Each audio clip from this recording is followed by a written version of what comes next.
to Dumb Nation. Steph Curry downtown again. And to those who bleed orange and black, It is out of here. good morning. This is Murph and Marcus. Brian Murphy and Marcus the Waterboy Boucher. Streaming live at twitch.tv/the sports leader. True story. We're live, baby. That's it. In the flesh, in the studio, Friday style, reporting for duty like the pros we are, baby. Brian Murphy, Marcus Boucher, Murph and Marcus. Good morning, Marcus Boucher. How are you, brother? Happy Friday. Happy Friday. Glad to be back in the studio today. And Murph, the number one story, baseball is back today. Or, as Overnight Dave said, as he walked out the hallway, and I could just hear him shout down the hallway, finally some effing baseball. Dude, what he said. It's been too long, Murph. It's been too long. Makes you miss it. Everything says, oh, it's too boring. I'm an end of the NFL is America's sport and da-da-da. No, we missed it. Oh, there's too many baby. games in baseball. It's 162 games. No, I want more baseball. Well, I'll take baseball every day of my life. Based on yesterday's absence, I'll take 163. Ooh. Give me one. Yeah. I mean, let's bring back Throw the one All-Star on game. top. So, where are we tonight? What time is? I didn't even look up for time of the first pitch tonight. Ooh, I should probably be on that. I know who's going to be throwing out the first pitch tonight. De La. Kyle Harrison getting the first start out of the All-Star break. De La, John. Giants play at 5:40 tonight. 5:40. Ooh, that coincides with happy hour. Ooh, perfect timing. Get yourself some beers and get yourself some baseball. On a Friday with that purple frickin' monster behind home plate in Denver. The purple monster What is that behind thing? home plate. It's a dinosaur, right? Yeah, Digger, I believe his name is. Or, that the name of it? Dinger, I think Dinger? it is. Dinger, Yeah, I got to be Digger? careful. I know there was some controversy a couple years ago with people yelling out the mascot's name, and it sounded like a word that you're not supposed to say. Yeah, don't even stay away from that, brother. Yeah. I'm just saying, Tony gave me a look like I was going to say something wrong. Hey, I'm just trying to say the name of the mascot. Dang it. And I believe it's because the stadium was built like near dinosaur pits or something like that. Is that the reasoning? By the way, early digression here. Where do you come down on dinosaurs? What about them? Like do I what- believe they're real? Well, I mean, we're getting we pretty can go deep there. here at We can- 6:02. No, it's just like, were you obsessed with them when I was a kid? I was obsessed with them. As a kid, yeah, I had like my favorite T-Rex shirt that I Yeah, wore yeah, in kindergarten. Picture day, I made sure I was wearing my T-Rex T-shirt. That's the detail I'm looking So for. I was down with the Yeah, yeah. dinosaurs. For me, you ready for this? Stegosaurus. Ooh, That was my guy. you're a Stegosaurus guy. The guy with the hump with the things on top and a Triceratops. Wow. I rode with the Triceratops too. Now, T-Rex was too obvious. It was like, yeah, everybody likes T-Rex. I get it. I want something a little cooler. I want the indie band of dinosaurs, the Stegosaurus, the Triceratops. would you ever go looking for bones?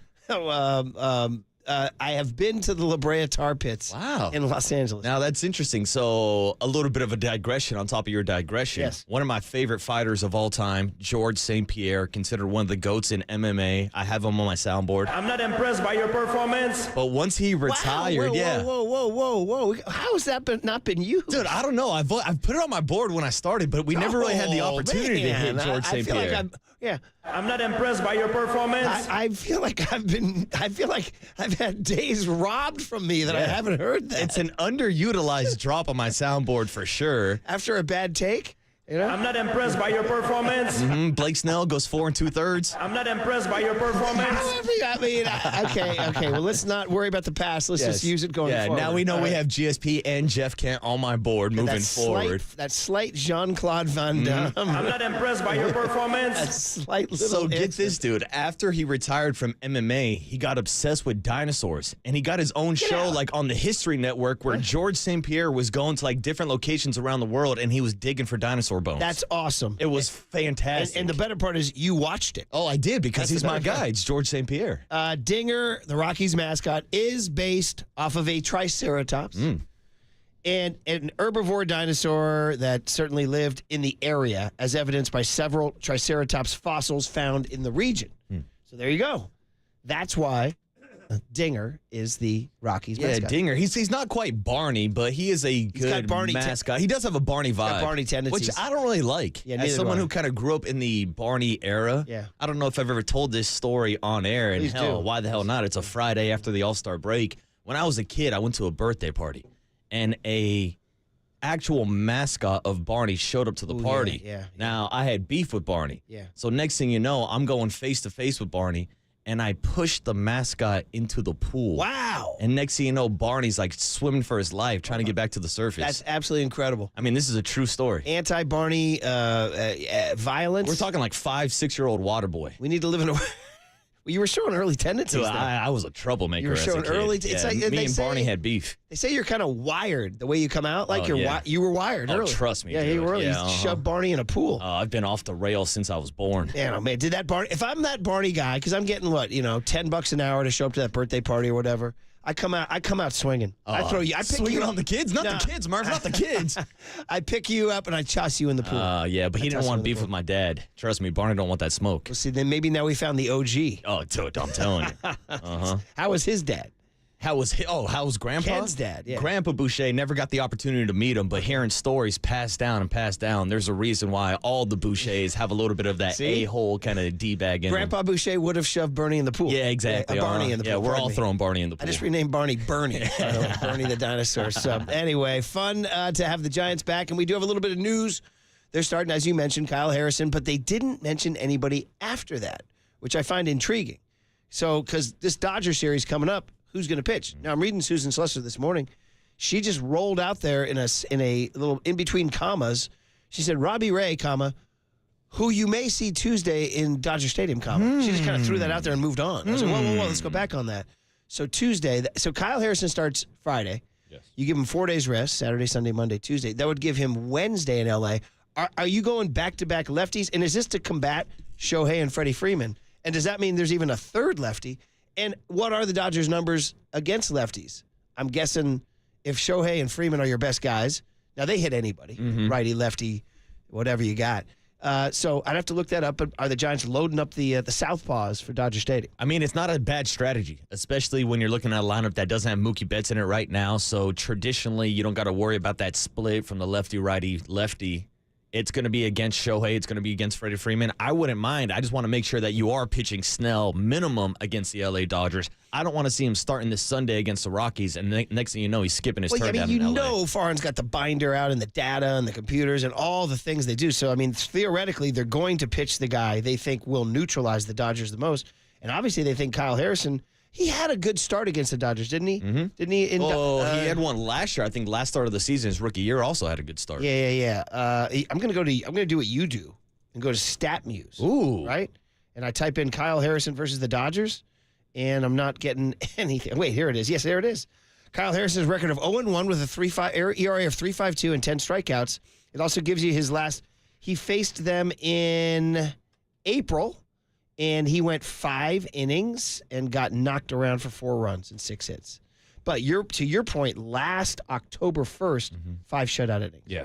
So the one in April was not great. April 3rd, he got cuffed around, but the one in October was great. He also faced them in September of 2023, went 5 1/3, 2 earnings. So will StatMuse tell me how the Dodgers hit against lefties? Oh, you could probably type that in and figure that out, yeah. What do you write? Dodgers team Dodgers versus team, lefties, Dodgers 2024. team stats versus left-handed pitching. Anyway, we'll get to the bottom of that. We'll crunch some numbers for you. How was the rest of your Thursday, buddy? My Thursday was cool. A void in the sports world, but Murph, it's that time of year. Big Brother is back in our lives. Nice. So last night I watched the premiere of Big Brother. Was the Zingbot out, or does that come later? There was a quick flash to the Zingbot during one of the intros for the new guest, but it's back. It's as corny as ever. It's great. How was your Thursday night? It was great. We had our farewell. Well, actually, not our farewell. We have a couple more things planned, but our big sentimental all-star farewell gathering at good old Stinson Beach, which, by the way, is undefeated. All right? Stinson Beach, freaking undefeated. All right? One of my favorite places in the world. That's a great way to end up an all-star kind of wrap-up. Dude, at sunset, the beach? At sunset. Wow. I got some incredible, I could show you some beautiful pictures. And we'll do a little humble brag here. This group won 4 straight districts, which had never been done because the 9-year-old All-Stars were only introduced recently. So you can't win 4 straight when there's only 3. So since they've instituted 9s, 10s, 11s, and 12s, we're the first team in our district to win 4 straight. So the Coach Steve had a great idea, and we found 2 trees at the beach picnic barbecue area, and he strung a big long line of string, and we hung all 4 banners, flapping in the ocean breeze out there. So that's cool. I'll have to show you that. And Brian, I think I can say this on the air. Brian Price has invited the team out. That's awesome. For a pregame on-field visit. And did we talk about on air Brian Price's pregame message a week or two ago, Did we talk last about it on air? Friday? I think we did, didn't we? About how he talked to the All-Star team. And then has been, peppering me with texts. How are we doing? Tell the boys this, tell the boys that. How are we doing? Oh, yeah, he's very excited. He's all in on Mill Valley. So anyway, that was my Thursday. It was great. It was awesome. We had, and so that was a good way to end it. And then on to, as Overnight Dave said, walking out, finally some effing baseball. Baseball is I just love the way I heard it down the hallways. He was walking out. So perfect stuff. All right, we got that. We got Buddy Hield showing up in town. Mm-hmm. We're ever closer to the 49ers training camp opening, and it's a reggae Friday. Reggae Friday. You got your requests lined up? Oh, I got some good Reggae Friday today. KNBR 104.5 and 680, the Sports Leader. No, not the kids. Not the kids' toys. Not the kids. I know. You on their toys.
Now, from the O'Donnell Financial Group Sports Desk. Learn more at odfigroup.com. O'Donnell Financial Group, because planning is a process, not a product. Chris Rose stopped by the midday show yesterday with Greg Silver and Mike Silver to talk about Camilo Doval's future with the San Francisco Giants and whether or not they should be buyers or sellers at this year's trade deadline. To hear that podcast and more, check it out now on KNBR.com and the KNBR app. Make it hot, man.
Now, time for the Protect Your Assets with David Hollander Business and Technology Report.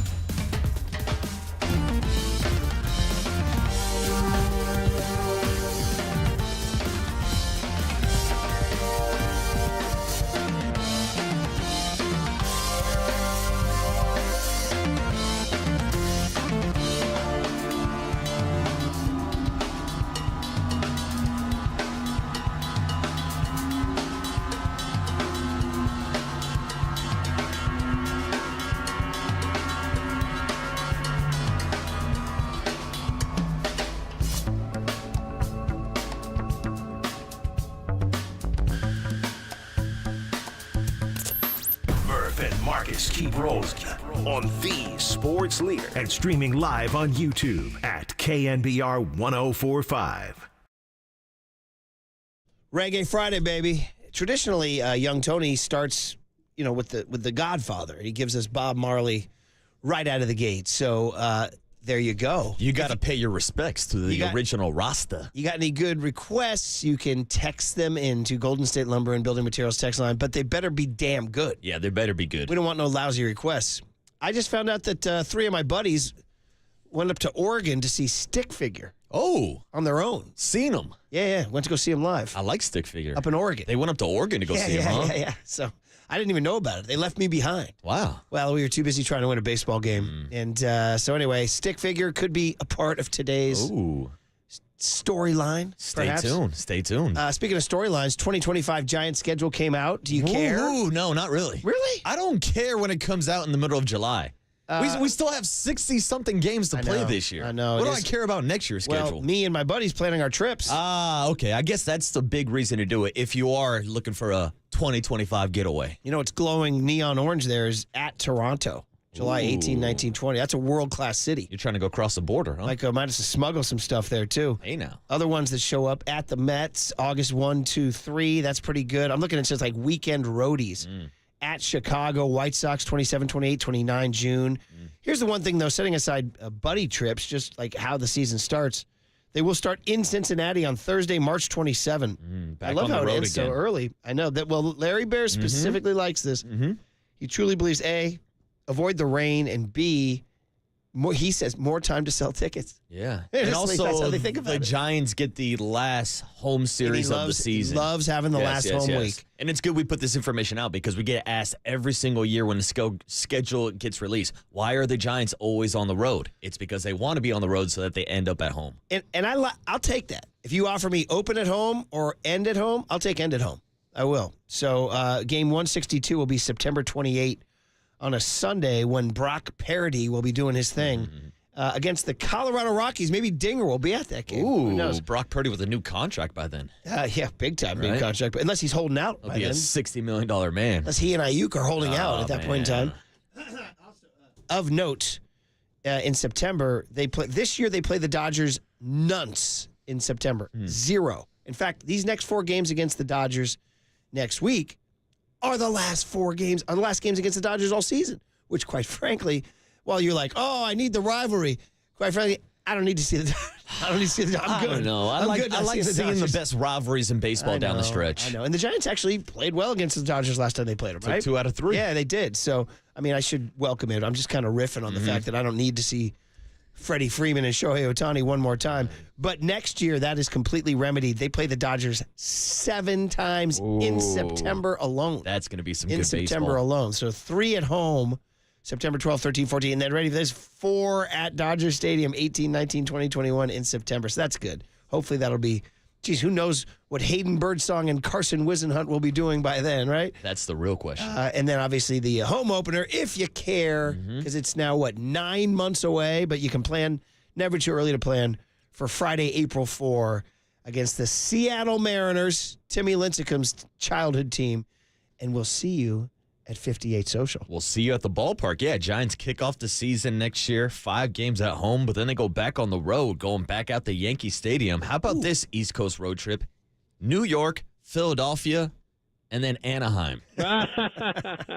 Like, As one does. like As one how does. the hell did they put Anaheim on a road trip with New York and Philadelphia? Yeah, I don't know. How does that make sense? I guess you're heading back in the general direction of the West Coast. I You might as well guess. stop in Hey, on Anaheim. the way back, you got a layover in Anaheim. All right, so That's bad. But it is interesting because I did look at the schedule yesterday, and I actually started to plan a little bit of a trip for myself. Nice. Maybe going up to the 916, going up to Sacramento next year on the 4th of July to see the San Francisco Giants versus the Sacramento A's. how about MLB putting out the schedule and it just says ATH? Yeah. It doesn't have a city. Does that mean that they're not officially going to be in Sac or what? No, I just don't think they want to claim the city of They're Sacramento. not going to say they're not. That's right. We did hear They're not going to sell any merchandise or anything that says Sacramento Athletics. They're simply just going to say athletics on the front of their jersey. But there you go, July 4th. That'll be that best be an evening tilt. Oh, it's going to be hot up in Sacramento. Yeah, we know that. My gosh, so maybe a little 6 o'clock first pitch, perhaps. But I was being serious. I might go up there, go see my parents up in Sacramento, no, catch a Giants A's game. Should be a good weekend. That's a lock, buddy. And then a little fireworks show. Perfect. Light the beam. Light the blank and beam. That's it. Light the fireworks. Logan, light them. Speaking of light the beam, when does he pitch in this post? I was surprised that yesterday the Giants didn't announce their rotation for the series. Maybe they're trying to play mind games with the Dodgers. Do you remember last year when Gabe, or not last year, but like maybe 2-3 years ago, when Gabe was like in the business of not telling you who was pitching, and then he went and said, "Yeah, it's a competitive disadvantage. Why would I do that?" I was like, "Bro, are you kidding me? You're trying to like do away with the I'm announcing my starting pitching because the other team shouldn't know." We were doing pregame shows, and it was like an hour or two before the game started, and we didn't know who the hell the starting pitcher was. That was like the most. I mean, I get it on paper. Okay, it's like Little League. You don't tell who's pitching until you get to home plate and you exchange lineups. But bro, we're trying to market a sport here. Yes. We're trying to like get some buzz going, so we turn on the freaking radio and say Logan Webb's pitching today. How cool is that? Or Kyle Harrison's pitching today. How cool is that? And we would be at the point where like, we don't freaking know who's pitching. I was like, bro, what world do you live in, man? What computer cave do you live in? And if we're You know what I going mean? back to Larry Bear talking about selling tickets, I want to know who exactly, I'm going dude. to the ballpark to see. That's- like I used to pick out games when I lived down in the South Bay to come up to San Francisco because I wanted to see certain pitching matchups. If I don't know who's pitching, why the hell would I show up to see John Brebbie in the first inning? So they took the old Abbott and Costello who's on first routine to a new level. Who's on the mound? Who's on mound? Who? I don't know. First base, third base. All right. So anyway, we got Who's that in going. center? Jung-Hoo Lee. Who would you? Let's do your ideal scenario. Yeah, there you go. Very good. Who's your ideal scenario? Kyle Harrison 1. I mean, Blake Snell's got to pitch. I need him in Dodger Stadium. And the Whoa. only way he's in Dodger Stadium is either if you save him till Monday, which is a possibility. That means he doesn't pitch in Denver, or you pitch him Saturday in Denver, and then he pitches Thursday, which would mean you would then have 3 straight lefties. And oh, by the way, spoiler alert, I did the research. I was like, oh, maybe the Dodgers don't hit lefties, because Ohtani and Freeman are lefties. Maybe you can neutralize them. Turns out the Dodgers are the best hitting team in baseball against lefties. Number 1 in OPS, number 1 in home runs, number 3 in batting average. So much for that. Yeah, I mean, the Dodgers are one of the best hitting teams in baseball, but I will point out I did do some extra research on top of your research and dove into the exact numbers of Shohei Ohtani and Freddie Freeman, and their splits are better against righties than against lefties. Okay, we so got that. as a team, the Dodgers matched lefties, but Shohei and Freeman, I don't want to say struggle because they're both still hitting over 300 against lefties, but their numbers are higher against righties Okay, than lefties. good. Well, and the other thing was when it looked up against righties, the Dodgers weren't number 1 in everything, but they were like 2, 3, and 4 and everything. Yeah, so they mashed the ball. So they're top 5 no matter how you slice it. Anyway, there's no way to neutralize these guys. So, but if you do pitch Snell Saturday, 1, 2, 3, you would have 3 straight lefties. If Susan, this is all based on Susan Slesser's little Robbie Ray, who may pitch Tuesday in Dodger Stadium, you would go Ray, and that's keeping Kyle Harrison on point Wednesday. And then if you did Snell Saturday and Thursday, that would be 3 straight lefties. yeah, Does that mean you don't pitch Logan Webb against the Dodgers, or do you save him till Monday? I think maybe you save him till Monday, especially after he threw 31 pitches at the All-Star game. It's going to be depending on how well rested that Logan Webb is. So here's one scenario then. So you go Kyle Harrison Friday.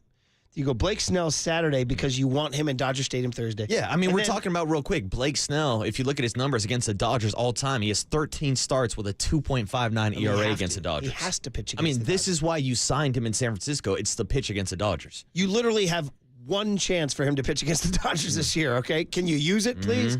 And then Sunday you could go Birdsong. That would keep him out of Dodger Stadium. Like maybe you don't. Although, I tell you what. I mean, listen, I'm not saying the kid will carve it up, but he's shown enough cojones that I'd put him out at Dodger Stadium and I wouldn't be like running for the exits. I'd give him a chance. He's shown to me a little bit of moxie. No, I'm not saying he's going to go down and silence the Dodgers, but I'm not afraid. I'm not going to like hide him from the Dodgers. But if you do, I mean, there is one way of thinking about it. You don't have to pitch a rookie at Dodger Stadium. That would give you Webb Monday, Ray Tuesday, Kyle Harrison Wednesday, Blake Snell Thursday. I like that. And I don't mind throwing Birdsong on Sunday because with the potential return from a Robbie Ray in that rotation next week, that means somebody's going to get bumped from the rotation. If Jordan Hicks is staying as a starter. Hicks, yeah. It depends what they want to do with Hicks, but if they want to keep Hicks in the starting rotation, that to me means that Hayden Birdsong is the odd man out, which means he's most likely going back down to Sacramento, going down to AAA. So it could be Hicks on Sunday? So it could be Hicks on Sunday. Or they That's make the an transition option also. to the bullpen. Yeah. And Birdsong. So does Cobb figure into any of this too? I mean, that's the big question. We asked Susan about that yesterday. The Giants cleared 2 roster spots on their 40-man roster. She said they're not going to activate 2 pitchers on the same day, obviously, but it sounds like Robbie Ray's getting close, and it sounds like Cobb's right around the corner also. All right. Well, stay tuned to the leader, and we'll tell you what's going on. But meantime, let's get the guest list from Young Tony, who's queued up on a big reggae Friday. Young Tone, good morning to you, brother. Tony Farias. Good morning. Did you play golf yesterday, bud? I did not. Really? No. You know, now that my coaching's over, sad to say, I really thought we were going to be in the NorCals. Anyway, I can play golf now. Wow, your schedule's wide open. Young Tone, maybe you and I should peg it. I think we should all peg it up. Hey, now. I want to see what Marcus has got. I'm You the know, best, Well, he'll have to give us shots based on what we I'm the heard. best golfer in the building, baby. Speaking of golf, by the way, are we following the Open Championship? yes, Are we, Tony? Shane Lowry is in the lead at 6 under. Ooh, from the homeland. Curly's guy. That's Curly. I mean, Curly, me, you. And in fact, I'm in that pool where I'm getting clobbered this year. But I did take Shane Lowry this week. Maybe I'll get one bone thrown to me this year. So Shane Lowry's leading it. Some nobody named Dan Brown, not the great athletic writer, is in second place. Do you guys see Tiger? I mean, I know it's almost like not even worth talking about anymore, but like it's so bad it's actually worth mentioning. Listen, I love the guy. He's he's the greatest winner I've ever seen. But bro, he just finished his 2 rounds at 14 over par. Ooh, 14. Tied for 149th in a 156-man field. Oof. Or actually 3 withdrawals, 154-man field. Ready for this, dude? Only 4 players in the entire field are worse than him. Like, bro, he's down That's bad. at the bottom of the barrel. 14 over, though. I'll take that every day of the week. Okay, yes. Yeah, you'll take it. Tiger won't. Nice comp, buddy. Yeah, All right, what do you got, Tiger man? and Tony. Yes, You're not even Tony the Tiger. Yes, Facts. exactly. What's up, Tony? Do you All ride right. with Frosted Flakes, though? Oh, I'm down with some Frosted Okay, all Flakes. right, good man. They're Absolutely. great. Absolutely. Well, we will check in with Mark Canazaro at 6:50, who is live at Royal Troon at the Open. We'll get his take on everything that's going I on the showed course. you his video. Unbelievable. Would the word be breathtaking? Absolutely. The only thing nicer was a video I showed Marcus of Stinson Beach last night. Oh, beautiful. That was breathtaking. Take that, Royal Troon. Anyway, other names of note. Scotty Scheffler's in the hunt, buddy. He's back. The fugitive. He's back. He's only 4 shots off the lead, and he's still on the course right now. So. Yeah. All righty. Coming up at 7:30, we'll check in with Mike Krukow, get his take on Kyle Harrison getting the first start out of the All-Star break. The big hit at 7:50. Rob Nen at 8:15. We'll get his take on what's going on with Doval. Nice. And then we got cooler content at 8:30. And then Mark Soltow, sports writer and author of a new book, My Right buddy. Place, Right Time. Yeah. Get his take on golf, 49ers. This guy can do it all. He does it all. His dad's a legend. His dad's one of the great 49ers of all time, Gordy Soltow, in the 49er Hall of Fame. Mark knows what's up. Mark knows his Niners. Mark knows his Tiger Woods. Mark knows his Bay Area sports. And I know that we're sponsored by Marin Health with top physicians, surgeons, and clinicians right here in the North Bay. Marin Health puts you closer to your best health, world-class care, closer than you think. What will Tony play? I see requests came in. I think you should take some of these requests. They look pretty requests. good. YouTube chat as well. Yeah. And Mark Canazaro live from breathtaking Scotland at 6:50 on KNBR 104.5 and 680 The Sports Leader. I'm about to get arrested. I'm trying to get 13 times.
back to Murph and Marcus on the sports leader and streaming live on KNBR.com and the KNBR app. Reggae Friday, you're taking your requests. Young Tony, I'd love to hear it, buddy. Are you listening to the people right here? Is that what you're doing? Yeah, I'm literally trying to write down all these requests. We got a lot well, of them. You got to be very discerning. You can run them past the gatekeepers here, me and Facts. Marcus. We We'll got let you know. Handsworth Revolution by Steel Pulse. Shout out Chris Olson in the YouTube chat. Oh, hell yeah, I mean, Chris. how are you ever going to go wrong with Steel Pulse? Yeah, Steel Pulse plays every day. It is a little chill, but that's okay. That's reggae, right? It's a chill Friday, Murph. It's a reggae Friday. You know, when people who make fun of reggae, you know what they say? You've heard the joke? Yeah, say it, Murph. Oh, you like reggae? Yeah, I like that song. Yeah, get that? that one song. Get that joke? I like that song. They don't all sound the same. Diana Rossini joining Johnny London, Mike Silver today at 12:30. Silver's back. By the way, I want to shout out my good people, Silver and Silver. I thought that was really fun yesterday. The two of them doing radio together. It was cute. It was fun. I liked it. Greg Silver and Mike Silver. How many times have a father and son done a sports talk radio hit? Hardly ever. Are we going Georgie Lund coming up soon? Or Ooh, I know Derek Papa used to be a producer for Greg Papa, but they never hosted a show together. don't forget Greg Papa starring in the remake of Summer Lovers. That's right. Now you guys got. By the way, I want to just tell a digression here. After I mentioned that to you guys, I said I'm going to bone up. I said I'm going to bone up on my Summer Lovers. Wait a minute. Yeah. No pun intended. Yeah. Bro, graphically sexual movie in which Daryl Hannah and Peter Gallagher go to Greece as a young couple and just wind up exploring the bejesus out of their sexuality, just all over the place, hanging off of cliffs, in the ocean, up in the white painted cabins, and then they're stepping out on each other. There's affairs and all this stuff. Anyway, that's how we did it in 1982. Wow. Way more casual nudity in movies in 1982. I'm actually looking at the cover right now. That's it does it. kind of look like a young Greg Papa. You, In the little tiny blue shorts. Peter Gallagher, who wound up, you guys he's would got know the him. hair. You guys would know him in. He wound up being in something more recent that you guys would know. My brain's flipping out on me. He was the real estate. Did you guys see American Beauty? No, I never saw Okay, that. anyway, point is that Greg is in Greece, and there are some social media pictures floating around where he looks like he's in the Greg's looking good. the remake Nice of and tan. the remake. Way more casual nudity in movies in the 80s. Way more. I should 16 candles. 16 candles. There's just a scene where Molly Ringwald and her girlfriend are in the locker room, and they turn the corner, and there's just a stark nude. And theoretically, this is a high school. You know what I mean? What are we doing here? You know what I mean? Different times, Murph. And John Hughes Different times. John Hughes just let it roll, and Molly Ringwald and her friend were upset because she was so beautiful. You know what I mean? I was like, okay, well, we're all getting this scene here. That's all right. And then on we went. I understand. On to the next scene we went. Let's keep it moving. Anyway, so shout out Steel Pulse and the rejoin there, and I enjoyed the Silvers yesterday. So Mike Silver will be back with Johnny Lund today talking 49er football. But we're not talking 49er football here. We're talking Warriors basketball because a couple things happened. One, Buddy Hield showed up in town. Buddy. Did you see where he did his interview? No, where did he do San it? Francisco State. Can I get a little chuckle, please? Whoa, Yeah. at SF State, hanging out with the Gators? I guess the Warriors had a basketball academy there, and he went to, sign some stuff for the kids. All right. And then he did his interview. I was like, wait, San Francisco State? What's your SF State history? You got any? My brother went to SF State. he? All right. And like half the people at the station went to SF State. Yeah, exactly. So that's about it. That's my SF State history. Young Tone, SF State for you? I'm a USF Dons guy. Shout out my guy Pat Ooh. Olson. But no, I mean, Copes would be the only guy I know that went to SF State. Well, and who else? Our guy Steve Fishman, but Fish is gone. Well, there was a time when a lot of the people here were SF. Yeah. I think Ray Ratto went to SF State. There was a time where it seemed like 75% of the station was SF Did State. Holub go there? or- Now SF State is now the station is all Cal Poly kids. It's incredible. Cal Poly has taken over, It's insane how much Cal Poly is going on. including Cal Poly Humboldt. Shout out my guy Danny Dunn. there. Okay. I know that insults a lot of the original Cal Poly people. They got to recognize. Yeah. They What's gotta worse is when someone's like, yeah, I went to Cal Poly. You're like, yeah, it's slow, right? They're like, no, Pomona. And it's like, bro. Yeah, I got buddies on. who went to Pomona. Well, Pomona's been Cal Poly Pomona for a long time. Yeah, now. but you have to say that. I went to Cal Poly Pomona. You sound a little defensive, Tony. I'm not being defensive. You're being defensive. I know, Anyway, right? the Warriors were in town. Buddy Hield. And again, what's he going to be? You know what I mean? What's he going to, is he Clay? No, he's not Clay. He's not Clay. He, according to JD, and I didn't study my Buddy Hield film. I guess I should have. But JD says he didn't play a lick of defense. No, not even close. Yeah, it doesn't play a lick of D. And we can ask So that it's to like our 5 on friends. 4 when he's out Yeah, there. we can ask our friends up in the 916 how Buddy Hield was with the Sacramento Kings. And look, you can look at the numbers, and Buddy Hield is a great shooter, but there's a reason he's been bouncing around from team to team to team. Last year with the Indiana Pacers, he got moved to the bench. There were some reports that he wasn't happy with his role off the bench, which leads me to questions about his role with the Warriors this year. He was shipped out to the Philadelphia 76ers. The 76ers are a team that desperately needs shooting, and they decided to move on from Buddy Hield. So that also tells you a little bit behind the story of what you're getting with Buddy Hield. Are you just say it? Say bust. Right there, just say it. I mean, again, the guy can shoot, but he's just not an overall complete NBA player. But see, I think the big difference in you and me is like you're thinking he's like Klay Thompson. I'm thinking he's just a shooter off the bench. Well, again, when Which we is got what you into need in the NBA. Yeah, exactly. But again, like when you look at the teams he was just on and how they moved on when they needed a shooter off the bench, I just don't know his true value. Again, he can fill up the box score with the three-pointers, and we went back and forth about the numbers between his shooting versus Klay Thompson shooting. I just got to figure out what his role in, because to me, you can't have him and Steph Curry on the court at the same time. Culture.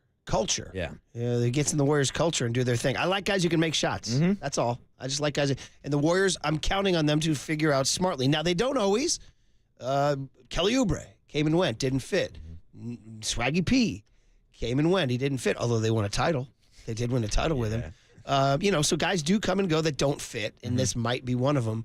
But they need shooting, and he's a shooter, so I'm going to keep my mind open to Steve Kerr using him smartly. Yeah, and they got him, on like an $8 million deal? Right, so right. value-wise, Yeah, I don't it's a think good he's contract. the get. It's not like AJ Pollock. No, It's not like the exactly. move. But It's not the like move. when we're like, there's no way in hell Buddy Hield's stepping up as a second scoring option on this team. Well, We'll give I you some wonder, points on the team. It'll But be interesting. Like right now, predict where he would finish in the scoring rankings of the Warriors next year. So you go like obviously Curry 1, probably right now. Again, now we're talking about a team that's incomplete. July 19th, they may not be done, and they may not be done until February, right? So, but right now, as constructed, Kuminga 2. yeah, Kuminga's got to be your number 2 guy. I'm just saying when you're looking at the basketball reference points per game average, how will it shake out? Who would be 3? I mean, Buddy Hield probably. I'm going to laugh when I give this take. Is it going to be Andrew Wiggins? I'd like Andrew Wiggins to be 2. Yeah, quite frankly. exactly. Yeah, That's the hopeful thought. When you're paying Wiggins $28 million per year, you would like him to be your second option. But where the hell has Andrew Wiggins been the last 2 Where years? has he gone? Where is he? Where have the Do you have a where is he on me, Yeah, Frank? exactly. Andrew Wiggins. Where you see? Thank you very much. Anyway, Buddy Hield, despite Marcus's slander, showed up at San Francisco State yesterday and talked to the media. There's no pressure, I feel like. I just come and do my job. What Clay has done for this organization has been tremendous. I love Clay a lot. I watched him over the years, and he's special. And the way he can get hot and the way he can just change the game and be a two-way player and that he is, and a champion that he is, So I don't look at his pressure, but I think it's just fun just being in that role and see if I can get the same looks he got. Okay, so that was, are you going to be Clay? I think we all agree he's not going to be Clay. They did ask him about the Splash Buddies moniker, which I thought was kind of cute, kind of clever. And he laughed it off, and his exact quote was, excuse me, let me find it for you guys. I had it here. He said, I don't see nothing wrong with it. He grinned, but we've just got to take it day by day, let it come. So there you go. Very reasonable take. I like that approach, Very my reasonable buddy. take. One other soundbite I wanted to squeeze in before we go out to Scotland and talk to Mark Canazaro was Larry Harris came on yesterday and talked about that man, Kuminga. We didn't ask him about Wiggins. No, we should have. Yeah, because Wiggins is so invisible, we forget to ask about him. Exactly. You forget That's he's on the invisible. roster. That's how invisible he is. So this is Larry Harris on Kuminga. I believe you asked him the question, can he be the number 2 guy? Here's from the Warrior front office, the July take on Kuminga. Getting back to JK, I mean, there's a lot of talk about a number 2 and all that stuff, and obviously we've been very blessed to not really concern ourselves with that. We've had Clay, we've had Draymond, we've had a number of players, KD. But I think what we want to try and find is someone that complements Clay, that will complement Steph like Clay did. We talk about number 2s and all stuff. We don't really get into so much of that. But I will say this about JK is that we do see that obviously trajectory is very high for us. We have great expectations for him. There's a real lane for him to excel this year. This is a big summer for him, big summer for us, and evaluation time. Certainly there's contract situations coming up for him. But I think if he can just leave the contract aside and let the agent and us in the front office deal with that, and just go out and play to his capabilities. I think he's got a chance to be whatever number they want to put him in. I'll let the media handle that, but for us internally, we just want to continue to see him ascend, and with his athleticism and his ability to do things on both sides of the ball, we really do believe this guy has a chance to be really, really special. Okay, there it is. So a couple things are at trajectory very high. We have great expectations. There's a lane for him to excel, meaning Clay being gone. He said, and there it is. Our expectations very, very high. Yeah, and that's the thing I like to remind Warriors fans. Jonathan Kuminga's still only 21 years old. He'll enter this season at 22, but the real question is, can he develop into this number 2 all-star option in that Steph Curry timeframe? There's the rub, as they say. 530 says, what's up with Buddy Hield's accent? He's from the Bahamas. That's right. That's straight Caribbean, straight Reggae Friday. We replaced a three-point shooter from the Bahamas with another three-point shooter from the Bahamas. Maybe Buddy Hield has a reggae request. Ooh, I'm sure he does. Friday. I'm sure he does. All right. Hey, Buddy, if you're listening. Well, from the Bahamas to Scotland, 2 different places on Earth. Mark Canazaro at Royal Troon, plus general chit-chat about life and sports with the very entertaining Mark Canazaro of the New York Post. Next on the Sports Leader. Now watch this drive.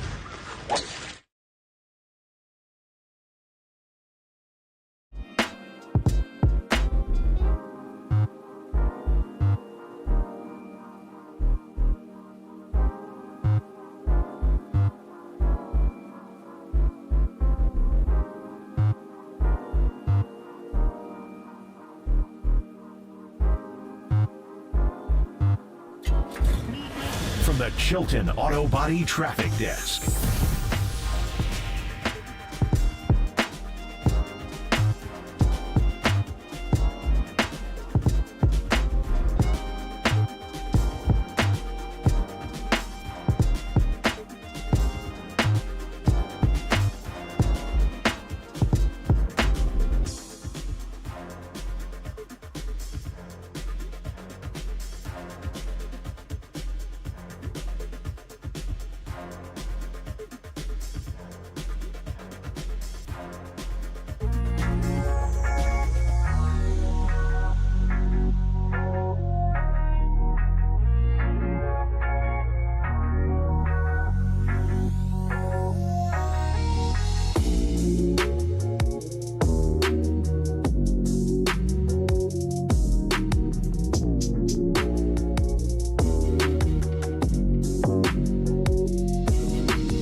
KNBR's Opening Bell Report, sponsored by Protect Your Assets with David Hollander. Concerned inflation will ruin your dream retirement? Learn more. Listen to David's show every Saturday morning or call 1-866-PROTECT.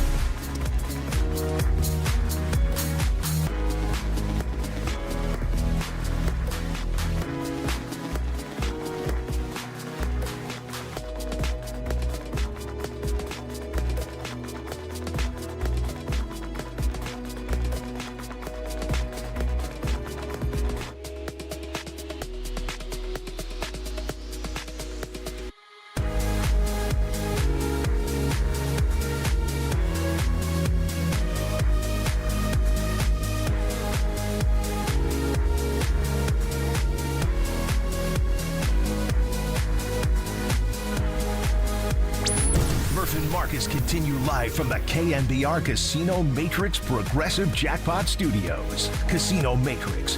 Progressive jackpots are here. Where are you? Just drop in. Please play responsibly. 1-800-GAMBLER. Reggae Friday continues. Not very Scottish, but it is very California. Who do we got here, Young Tone? We have Feeling All Right by Revolution, excuse me. Shout out 415. This is your white boy reggae, right? Oh, I just saw Revolution recently. I might be seeing him in a couple weeks up in Tahoe.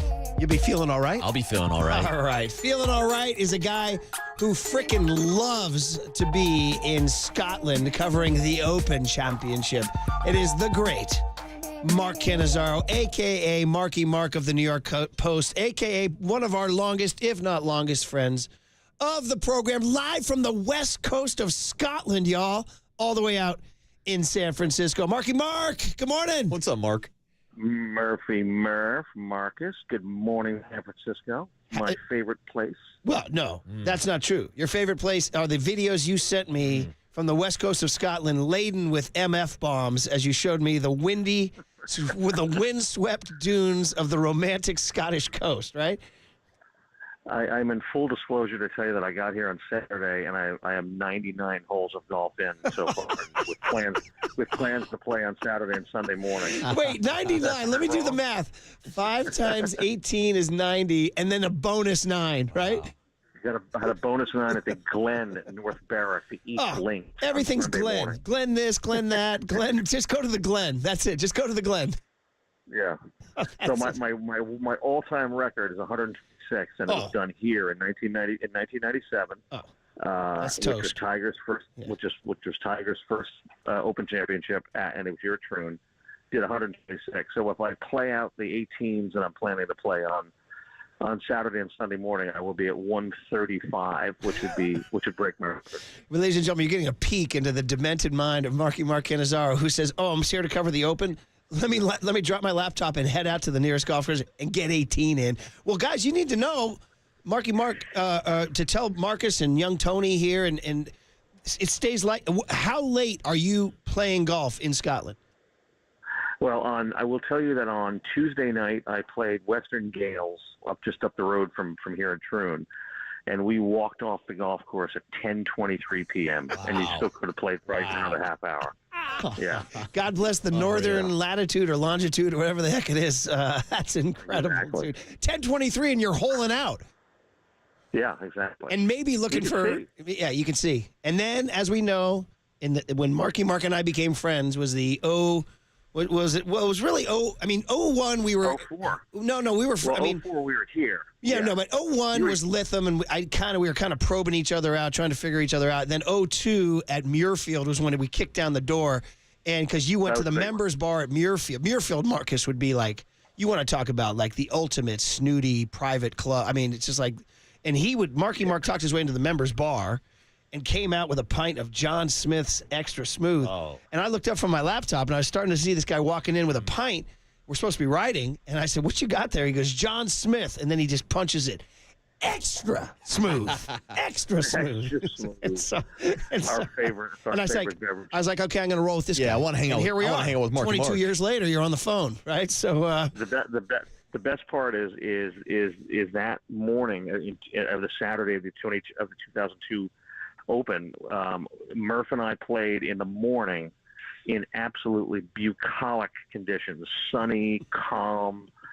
Had a wonderful time at a place called Dunbar, which is a wonderful track, which I did play on Sunday last week. Nice. And the later that afternoon we were at Muirfield, and it was blowing 100. And Tiger shot his highest round as a pro, and he shot 82 that afternoon. These guys got swept off the golf course in basically a hurricane. And we sat there going, well, we got our 18 in anyway. That's what happened in the same day. And I went out, and I'm going to go ahead and brag now. I'm doing it because I like to do that. You all hunkered down in the tent, and Tiger had won the Masters and the U.S. Open. He was going for the Grand Slam. And they teed off on Saturday in the hunt. And I said, I'm going out, and dude, I'm telling you, Marcus, it was like, imagine small, tiny nails being driven into your face as you walk because the wind was blowing that hard and the rain was coming in so hard. It was like little spikes coming in your face, like little pricks. Like, and I just went out and did 9. And I mean, I was crouched down. Things were blowing over. Tiger couldn't find his ball. It was like, and that was the end of his dream. And this leads to one of the great lines, and we'll bring it back home local here, Marky Mark. Scott McCarron, shout out Scotty McCarron, who grew up in Napa, was at that tournament, and he shot 72 that day, which was like incredible. Like shooting 72 was so they brought him into the press tent, and he was in his full rain gear, head to toe, like dripping wet. And he sat down, he kind of shook like a wet dog. And as he waited for the reporters to come in, he kind of shook and he kind of rubbed his arms. He goes, woo, man, he goes, it felt like a San Francisco City championship out there. That's what he said. I do remember that. I was like, there's my lead. There's my lead. There's my lead. I was all the way out in Scotland. He dropped that bomb. Nice. Straight off Harding Park, shaking off the wetness of the fog. Listen, you haven't met our new producer, John Joe Curley, but he is a child of Irish immigrants. So he reps the green, white, and orange. And I'm looking on the leaderboard, buddy, and I see green, white, and orange. Is Shane Lowry at 7 under, like a runaway popular leader right now? Is he winning over the masses? Well, he's won over the masses. They love him here anyway. Obviously his Open Championship win was in 19 at Royal Portrush in Northern Ireland, and he just has I don't know. He's got a look. He has a look about him that he could be a wire guy. He's been playing really well. And he got into a little bit, as you like to say, a spot of bother over here with a ball in the gorse, and ended up taking a double, which kind of looked like it was going to derail his round on the 11th hole. And he rallied back and got those 2 shots back, got it to 7 under. And I don't see anybody. It's starting to blow a little harder out here this afternoon. So I think the afternoon tee times are getting the worst of it today. So I don't think anybody's going to overtake 7 under. So he's going to be, the leader for the first. Well, he actually technically didn't lead yesterday because he was in second place yesterday because he was this young lad, Daniel Brown, who everybody had to look up, as you know that vibe. When there's a player on the leaderboard, you have no idea who he is. Yeah. But anyway, so he has a look about him where he could. I don't see him going backward, too much, if at all. So they're going to have to come get him. But one of the guys that's right there that could come and get him is Scotty Scheffler, who's lurking. Yeah, the fugitive, right? We see him there. He's at 2 under on through 17, 3 under for the tournament. Did he drop? Or he dropped off? Yeah. Oh, he dropped off. Mm-hmm. I knew he kind of stopped. He disappeared. I thought I would pick up his Scheffler thread, but just to get you guys up to date, that's Mark Canazaro at the Open Championship, one of the only sporting events going on until baseball returns tonight. Shane Lowry of the Republic of Ireland, 7 under, is the leader, and Scotty Scheffler who, of course, is the best player in the world, is 4 back, which means with 36 holes to play, he's very much in the hunt. He's climbing, Murph. He's climbing. And Justin Rose, the old Englishman, is still in the mix, too, at 4 under. Those would be the biggest names. The rest of the names in the top 10 are sort of grinders. Those guys are all rally killers? Well, yeah, rally killers. Yeah, buzz kills or rally killers. So, anyway, when we get Marky Mark back, I think we're getting him back right here. Maybe one of those western gales blew down your cell phone connection, Marky Mark. Yeah, I don't know. I had good service here. I thought he was on the San Francisco end of things. Maybe, I don't know what happened. Given Cumulus, it probably was. Just give us, is there any anecdotes about Shane Lowry? Like, I mean, the stories I hear when I'm in Ireland is that you go to the pub, you might bump into this guy, It's, oh, man. Darn it. Try again. One more time. We'll try one more time. Hang up on him and we'll try one more time. If not, we'll just have to bid Must Marky be those Mark. winds. It is windy. Right? Because they've been talking about that weather affecting a couple guys. There's no, I mean, Earl Woods, famously, Tiger's dad, Scotland is the home of golf, right? And St. Andrews and all that. And so Tiger became the biggest thing in the history of the game, right? And so Earl Woods was doing these interviews over in Scotland. They're like, your son is the greatest thing ever. And they're like, and Tiger has always said that St. Andrews is his favorite course in the world. And St. Andrews, I think I've never played it. I've done a lot of cool things in my life, but I've never played St. Andrews. But they say when you go there, you will not be overwhelmed. There's nothing noticeable about it. It's just a slab of land that happens to be the very first golf course in the world, so it has tremendous history to it. But Earl Woods famously, they were like, oh, Tiger and St. Andrews and all that. And he goes, yeah, man. He goes, I got to find you the exact quote. He goes, we could never do Scotland, man. He goes, brothers don't like Scotland, man. He goes, it's too cold and there's not enough jazz. That's what he said. Jazz in I got to find the exact quote That's for you. a good quote. Anyway, are you back? But this is take 3 now, Marky Mark. This is your last try, buddy. This is your provisional. This is your provisional.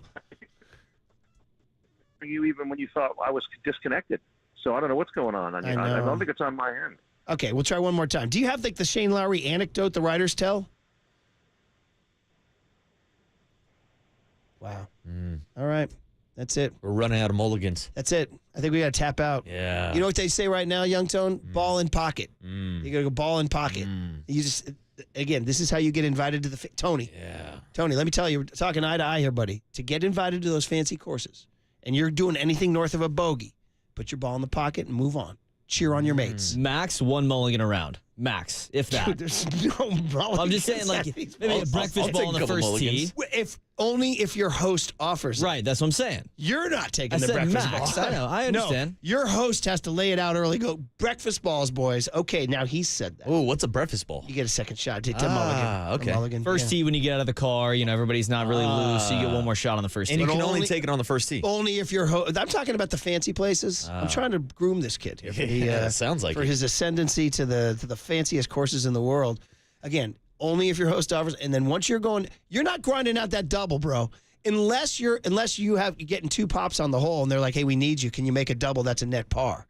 So anyway. I'll take a double at the 19th hole. Let me find the exact quote. Earl That's the Woods bar, on right? Scotland. Yeah. It was really funny. It was like he said, brothers can't do Scotland. Here it is.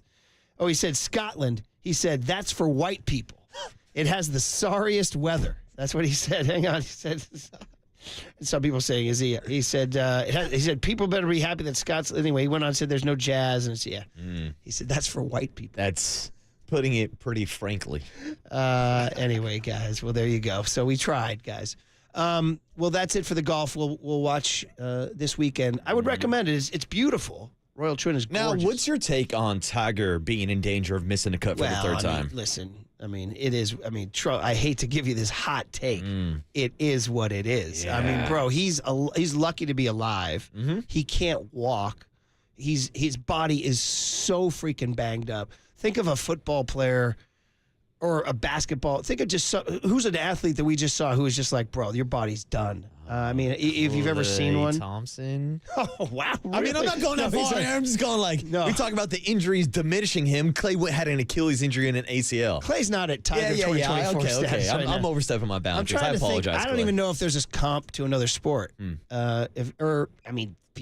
say the reputation was Willie Mays in 1973.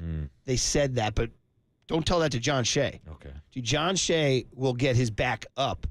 If you say that Willie Mays in 1973 was washed up, there's all sorts of data to prove that he was not washed up. But what happened was in the 73 World Series, Young Tone, do you know about Willie Mays in the 1973 World Series? I do not. So he was at the end of his last year. He's on the Mets. He's on the Mets. He's playing center field in Oakland. They're playing the A's. And one of the cool things about that series was when they introduced the teams on the chalk line for the first game in Oakland, the Oakland crowd gave Mays a huge standing ovation. And it was the Bay Area like loving Willie. It was actually a really cool moment. Like the A's fans all rose up because they didn't care about the Mets. They were mostly booing them. But when Mays came out, they gave him a long standing ovation. Good.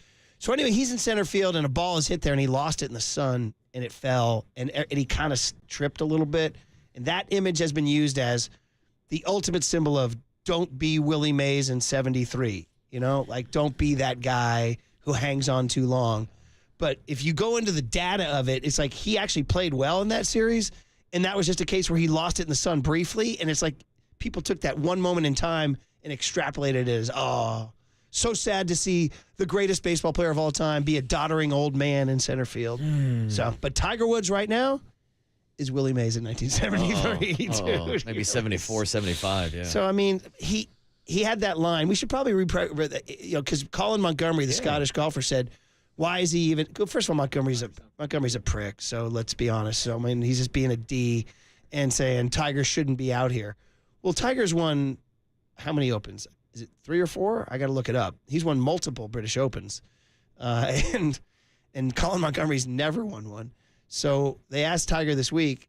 Colin Montgomery said you shouldn't be coming out here to play, and Tiger had the ultimate. Let me know, Tony, when you find it.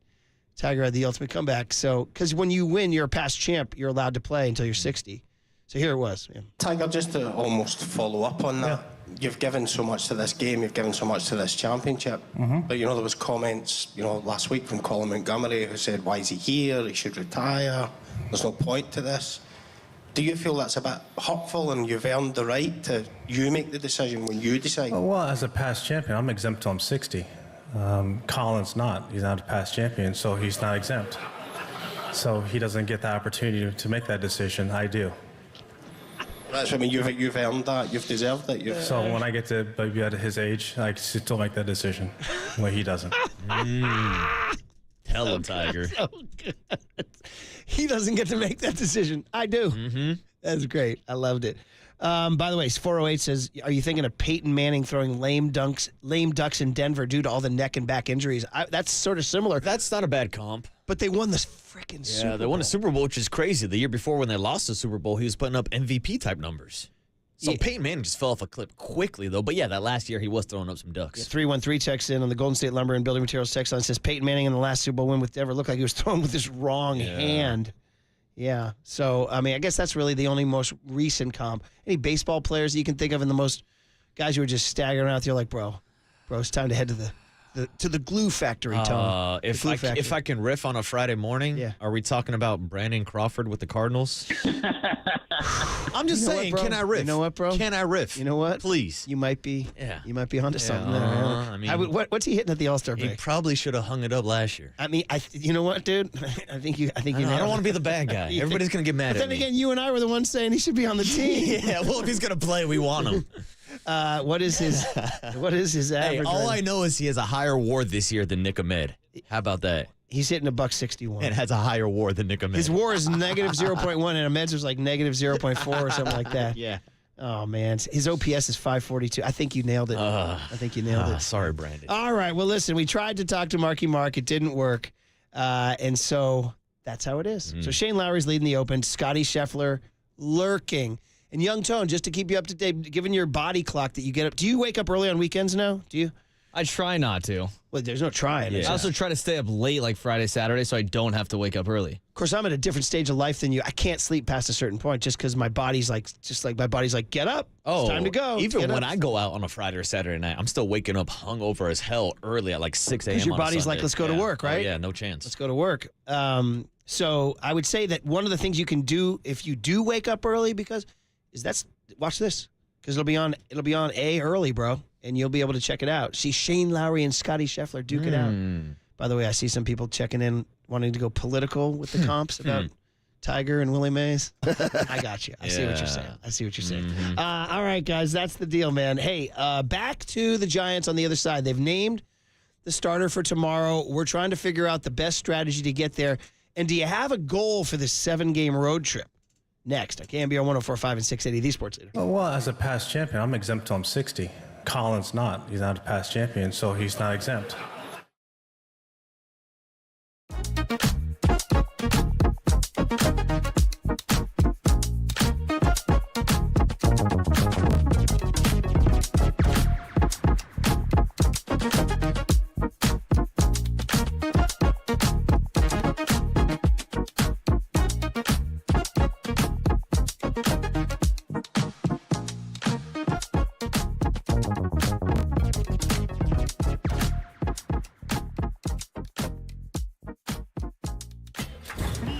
From the Chilton Auto Body Traffic Desk.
to protect your assets with David Hollander Business and Technology Report.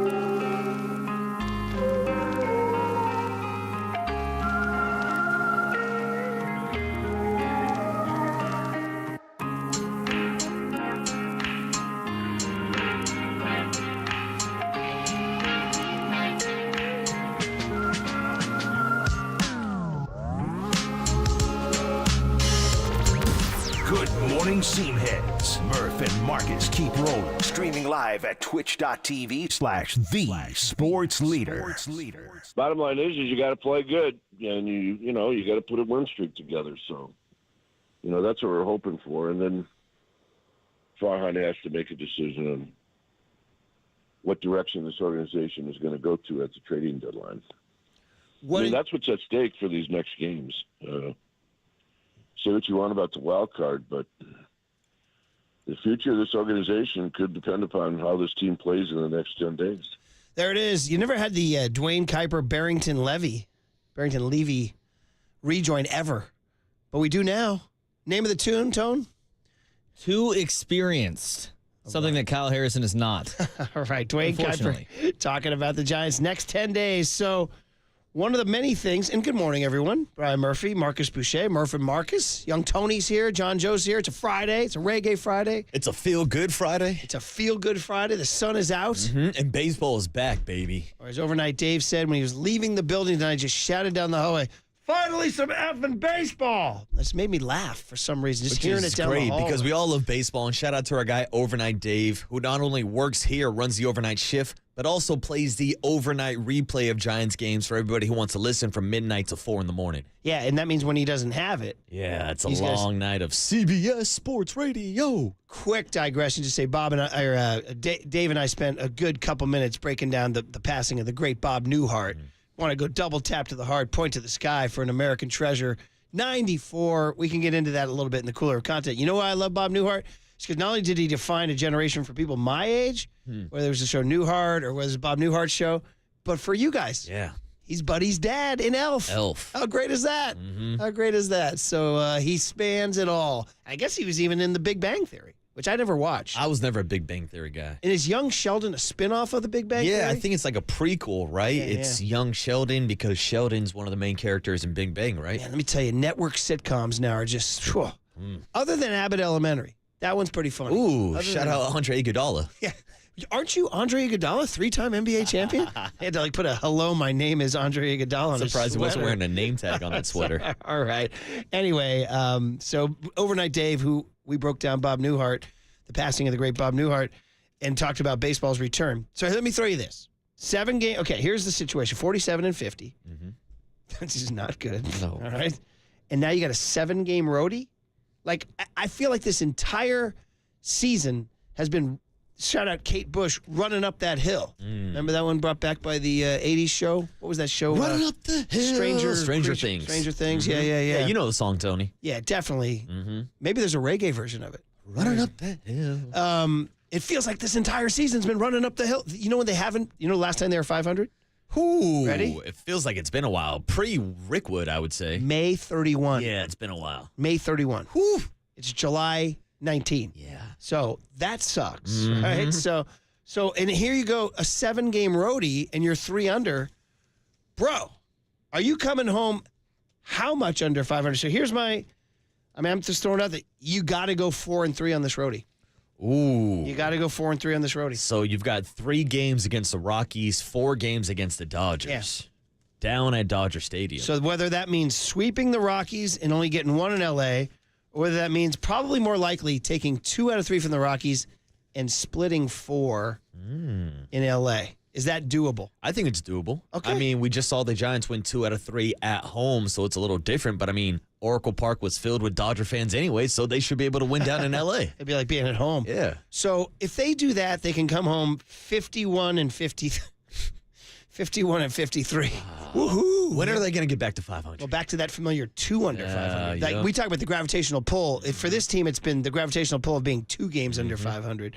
So anything short of that, bro, and now you're talking, like if you go 3 and 4 on this roadie, which is totally on the table, then you come back, you're 50 and 54, you're 4 games under. And now, I mean, it's just this running up that hill, running. And now we talked about the next 10 games to find it. That's 7. Yeah. That means that you're coming home on Friday and you have an idea. It's Friday, July 26th, and you're taking on the Rockies. I mean, at that point now, are you in sell mode or whatever? It might be. I mean, based off Farhan Zaidi's comments last week, he said, hey, if we don't start winning games, we're going to be in sell mode. But to me, just like the whole thought process of seeing how much this team invested over this offseason, it's going to be hard for me to see Farhan Zaidi kind of wave the white flag and admit that they had a bad offseason and admit that they're having a bad season. We haven't seen him sell yet.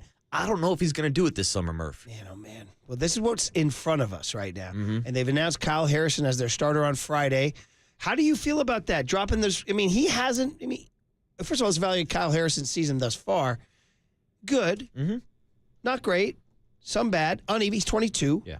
He's delivered sometimes. His last outing was great against that Friday night win they had against whoever it was. Minnesota Twins. Thank you very much. Facing off against Joe Ryan. It was a week ago today. I forget. Deadhead versus Danville. That's right. Very good. Would you have come out of the break with Snell? I would have started Friday night tonight with Blake Snell. Yeah. You've got to milk that cow as much as possible.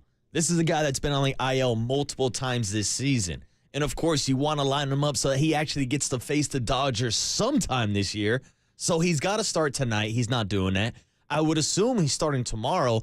If not, I might skip Sunday and hold him until Monday because the reason you brought Blake Snell to San Francisco was to beat the Dodgers. I said it earlier. I'll say it again. His career numbers against the LA Dodgers, in 13 starts, he has a 2.59 ERA.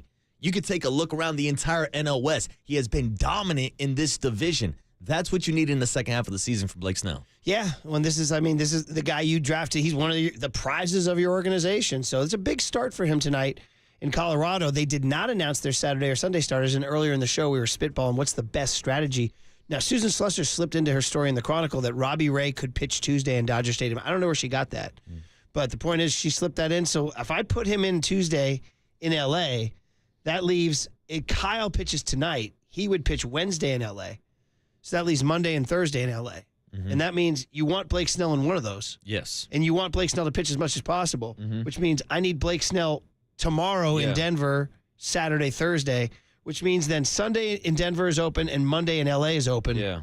And you could go Birdsong Sunday in Denver, Logan Webb Monday in L.A. That's the way I would line it up. Harrison tonight, Snell tomorrow, either Birdsong or Jordan Hicks on Sunday. Then you get Logan Webb on Monday. Of course, that would be factoring in a potential return of Robbie Ray on Tuesday. I think that's the best way you set up your rotation in the second half. And that's assuming the Robbie Ray news from Susan. We don't know if that's right. The Giants kind of information minimal. And I just got to go off the road right now and take on 415, who's trying to come at me. They all come at you, right? Come at me, bro. bro. Murphy says Newhart was not Buddy's dad. James Caan was Buddy's dad in New York City. No, we know that he was his biological dad. Hey, 415, bro.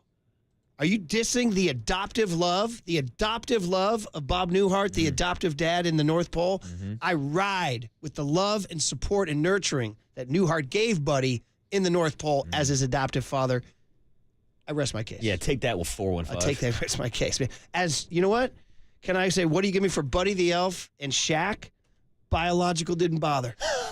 Biological didn't bother. Look at you. You dropping Shaq bars on me this morning? I'm going Shaq right there. Biological didn't bother. Newhart is truly the dad. And when he marries Zooey Deschanel at the end, what do? They go back up to visit adoptive dad. Remember that? Yeah. The final scene of Elf, they go back up to visit and show off the grandbaby who's gigantic again, and the whole thing. So I ride with the yellow tights and adoptive love of a Bob Newhart.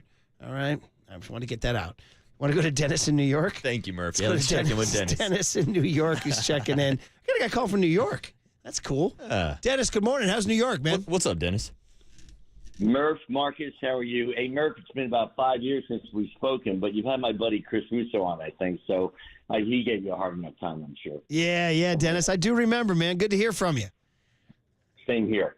So I had one question, but to piggyback on your 500 comment, the Giants have played 11 games. At a game under 500, have won 1. Oh, dude. To get over. What a great stat. That's rough. And that just goes to show you, like, this team, like that's the kind of like the identity of this team that can't ever seize the moment or kind of galvanize the moment and charge into something. We keep waiting for it to happen. That's a great stat, Dennis. You may not agree with this. I told Bill Lasky in April that I thought this was the worst roster put together. It was like put out of the college basketball portal. And so my question is this. What did they correctly got rid of Dave Kapler, I think it was time. What did Farhan Zaidi do to merit a 3-year extension? You did, Dennis. I mean, the answer is, you know what the answer is, Dennis? He took advantage of inertia. He took advantage of an owner, a lead investor, Greg Johnson, who just is not, he doesn't want to go out there and beat the bushes and find somebody. I think Greg Johnson is a very sort of just an inertia guy. Like, okay, we have him. He's here. Let's just keep going. That's my answer. Well, that's going to turn into a Rick Hahn in Chicago then. That's going to be a disaster. Well, he's had, you know the record, 6 years, 107, 500, and 4 losing years. And the point is, it's regressing. Yeah. It's not, I don't see the organization progressing. Well, here, Dennis, I mean, I'm with you 100%. But I'm just going to just ask just one quick question and say, just for fun, just for Sports Talk Radio, can you here's Farhan's pitch to Greg Johnson. I have Marco Luciano. He's going to be a premier bat. I have Elliot Ramos. He's going to be an all-star. I have Hayden Birdsong, Carson Wisenhunt, and Kyle Harrison. They're going to be a nucleus. I have the window. The window's coming in a year or two. Be patient, Mr. Johnson. My answer is it's regressing. I see it with Elliot Ramos. And Elliot Ramos, I have a theory on this. I don't know if it's been bounced around the Bay Area. He was out of options. He cut before the season, came up May 8th, and I think some of that helped him in that he wasn't looking over his shoulder. I am concerned now because if you've noticed in the last week or two, High Cheese has gotten him repeatedly, and the book gets out on you really quick. Kirby Yates the other night doesn't throw anything above the belt. He tried to get it at the belt with fastballs. I'm hoping he adjusted. I'm hoping he will adjust, and I'm hoping it's just the wear and tear of a first season, full season for him, basically. But, I don't, they're prospects until they're not. I like what I see out of Hayden Birdsong. I like what I see out of Kyle Harris. They're 22 years old, for crying out loud. So, there's an argument there for Zaidi. But what was going on in the first 3 years of development? Oh, man, Dennis, I'm with you. I only did that just to be devil's advocate, bro. I think you're all with us. You're not. It's valid. It's a valid argument. But what was he doing in the first 3 years? I'm with you, buddy. I mean, that's the big question. We can talk about their prospects. We just had Kyler McDaniel on last week, and he said this system is the 17th best system in Major League Baseball. So that's middle of the pack after 6 seasons. Yeah, that's about right. That's right. I do metrics and analytics back here also. And it's not pretty. I got them at a 74, factoring in schedule and players and production. I've got them at a 74 win pace, give or take. 75 the rest of this year. And he's not. And we don't think. I mean, the argument is, will that cost him his job? And my guess is no. But Dennis, we'll see, man. We do appreciate you. Hey, don't be a stranger. Check back in a few weeks. We'll see how it's going. Great talking to you guys. Dennis in New York. Very reasonable. Yeah, good call from Very Dennis. reasonable. I liked it. Why don't we go from one reasonable man to another, Mike Krukow, next on KNBR 104.5 and 680 The Sports City.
There's no question we've got the best in the booth. That's why Murph and Marcus catch up with Kruk right now. On KNBR 104.5 FM and 680 AM.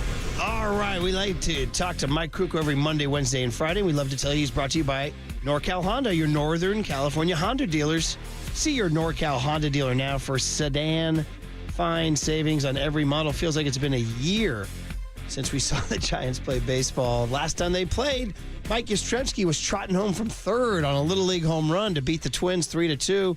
We've had an all-star game since then, and of course, we had Logan Webb and Elliot Ramos represent the Giants in the National League Midsummer Classic, and now we have baseball tonight, 5:40 in Colorado, and the Giants announced Kyle Harrison will start the game. They didn't announce Saturday or Sunday, though. So we'll get into all that with Mike Krukow on the Yuma guest line. Mike, good morning. A restful break for you? Reno, the family, all good? Oh yeah, it was all good. The weather's amazing, and the British Open's on. Come on. I know, right? And Shane Lowry, an Irishman, is leading it, so we're all very happy about that.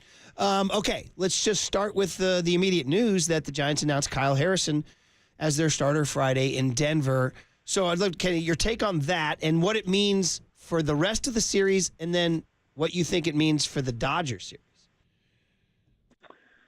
Oh, I don't know. I mean, it's odd. It's so odd to look at the starters lining up coming out of the break and see in a 3-game series on the road, you have one guy that's been announced, and you have to be determined on Saturday and Sunday. That's a bit odd. So I can't really speculate. I would imagine that they would see Blake Snell on Saturday, and then he'd be available for the Dodger series as well in L.A.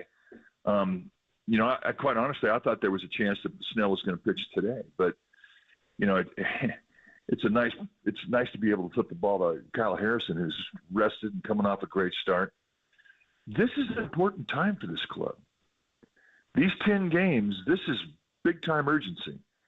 You get open up with Colorado, and you know, you never know what you're going to get in Coors Field. There's a big question mark there, and then obviously rolling into LA for 4. And then come back home, and I think you get the Rockies again, right, over the weekend. So that's Rockies 6 out of the 10. You have to make a move here. I think they have to go no less than 6-4. I think they really have to put together good baseball here, do what they're capable of, because there aren't that many games left. And that's the big thing that jumps off the calendar right now. You know, you played 97 games basically in the first half, quote unquote. So you're coming out of the All-Star break. Well, you got to make a move. So, you know, this is going to be really, really an interesting 10 days. And so they need to get their best people out there, and the best people they have out there need to play good baseball. Mike, do you think Logan Webb's 31 pitch performance in the All-Star game is going to influence the Giants' decision of where they place him in the rotation this weekend? Well, I do to a point. You know, here's the thing about, and it happened to me. I mean, the worst start that I had in 1996, the only year I ever made the All-Star game, I don't think I even got out of the 5th inning in Chicago. We left Houston. I had this enormous adrenaline hit. And, you know, you're running negative adrenaline the next couple of days. We rolled into Chicago, and it was just hot and humid, and I didn't recover. And it was the worst start that I had all year. And I think that they're aware of how the adrenaline affected Webb, which is why, you know, one reason why they didn't start him today. I don't know if he goes tomorrow, but I would imagine, you know, he'll at least pitch. He might not open up until Monday. They may give him a few more days to kind of recover. So I think that's a big consideration, you know. But having said that, I wouldn't be surprised to see him pitch tomorrow either.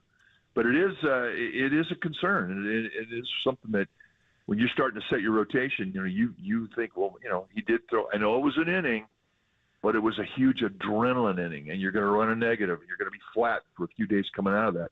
An extra day for Webb right now is a good thing, I think. We were talking to Mike Krukow. We do it every Monday, Wednesday, and Friday on the UMA guest line. Susan Susser just slipped into her story today that Robbie Ray could start Tuesday in Dodger Stadium. I was like, oh, hey, that caught my eye. Now, nothing's official, but we were kind of we were spitballing here. So if Kyle pitches today, Kyle Harrison, he would be set to go Wednesday in L.A. If you have Robbie Ray Tuesday in L.A., we're wondering, so given Logan Webb the adrenaline rest, maybe he goes Monday in L.A., and then we were thinking that would mean you'd pitch Snell Saturday to give him Thursday in L.A.? How do you like our plan, Mike? I like it. It sounds good to me. But, and again, I don't know how far off Alex Cobb is either. I know he's pushing on the door. So, yeah, he may be on the staff of some of – I don't even know if they're going to start him. I don't know what they're going to do. I mean, I think you have more control when you have the ability to start. But in order to start, I think he's got to be built up to at least 60 pitches. So we'll see how that goes. But, getting Robbie Ray back in here, that's what we've all been waiting for. Yeah, and Mike, when we're all wondering about the impending returns of Robbie Ray and Alex Cobb, we're also wondering what that rotation is going to look like in the second half of the season. Do you think it's possible that the Giants could entertain a six-man rotation? Yeah, totally. And I think two of the big concerns for that is, A, you've got Hicks and Harrison in uncharted territory in regards to innings pitched. And the other thing is you got two guys coming off the IL, and they've been on the IL for a long time. That gives them another day to recover. Plus, you have a great bullpen, a bullpen that can absorb whatever challenge you throw at them.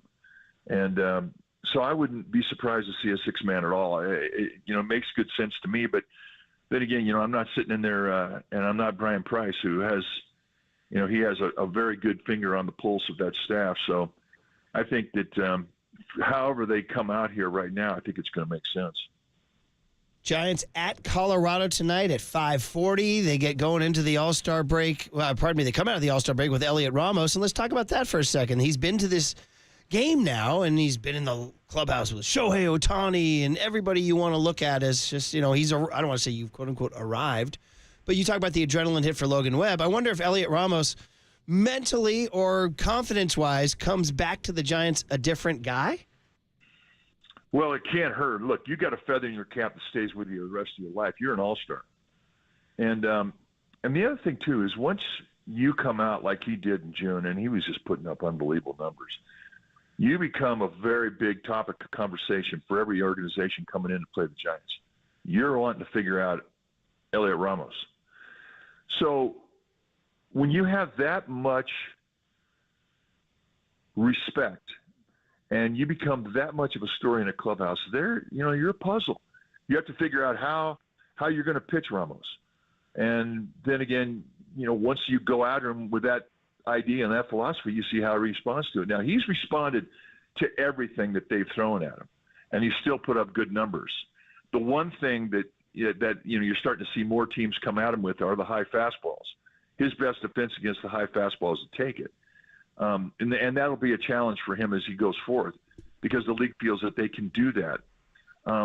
But I don't think it's an issue with him. I think having been an all-star, having that confidence to add to his resume, and I just think that he feels it's his time. I think he has always felt that he was a big league player, always felt that he was a guy that not just filled in and was a platoon guy, but he could be a middle-of-the-order guy.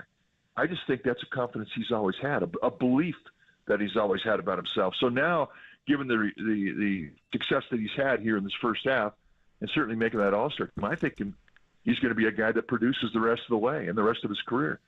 I think that's how significant it was for him to have the first half that he had. Mike, before the All-Star break, it seemed like Jorge Soler was starting to heat up. How important it is for him to get his back going in the second half of the season? Well, he was having good swings. I think he ended up with a sombrero. I think he struck out 4 times his last game. That's not a great way to go into the break. But in those strikeouts, he was still swinging with both cheeks into the ball. There was the longest time going into March, April, and May that he just didn't have his legs in swings. He had a lot of reach in swings, and it was an uncomfortable at bat to watch.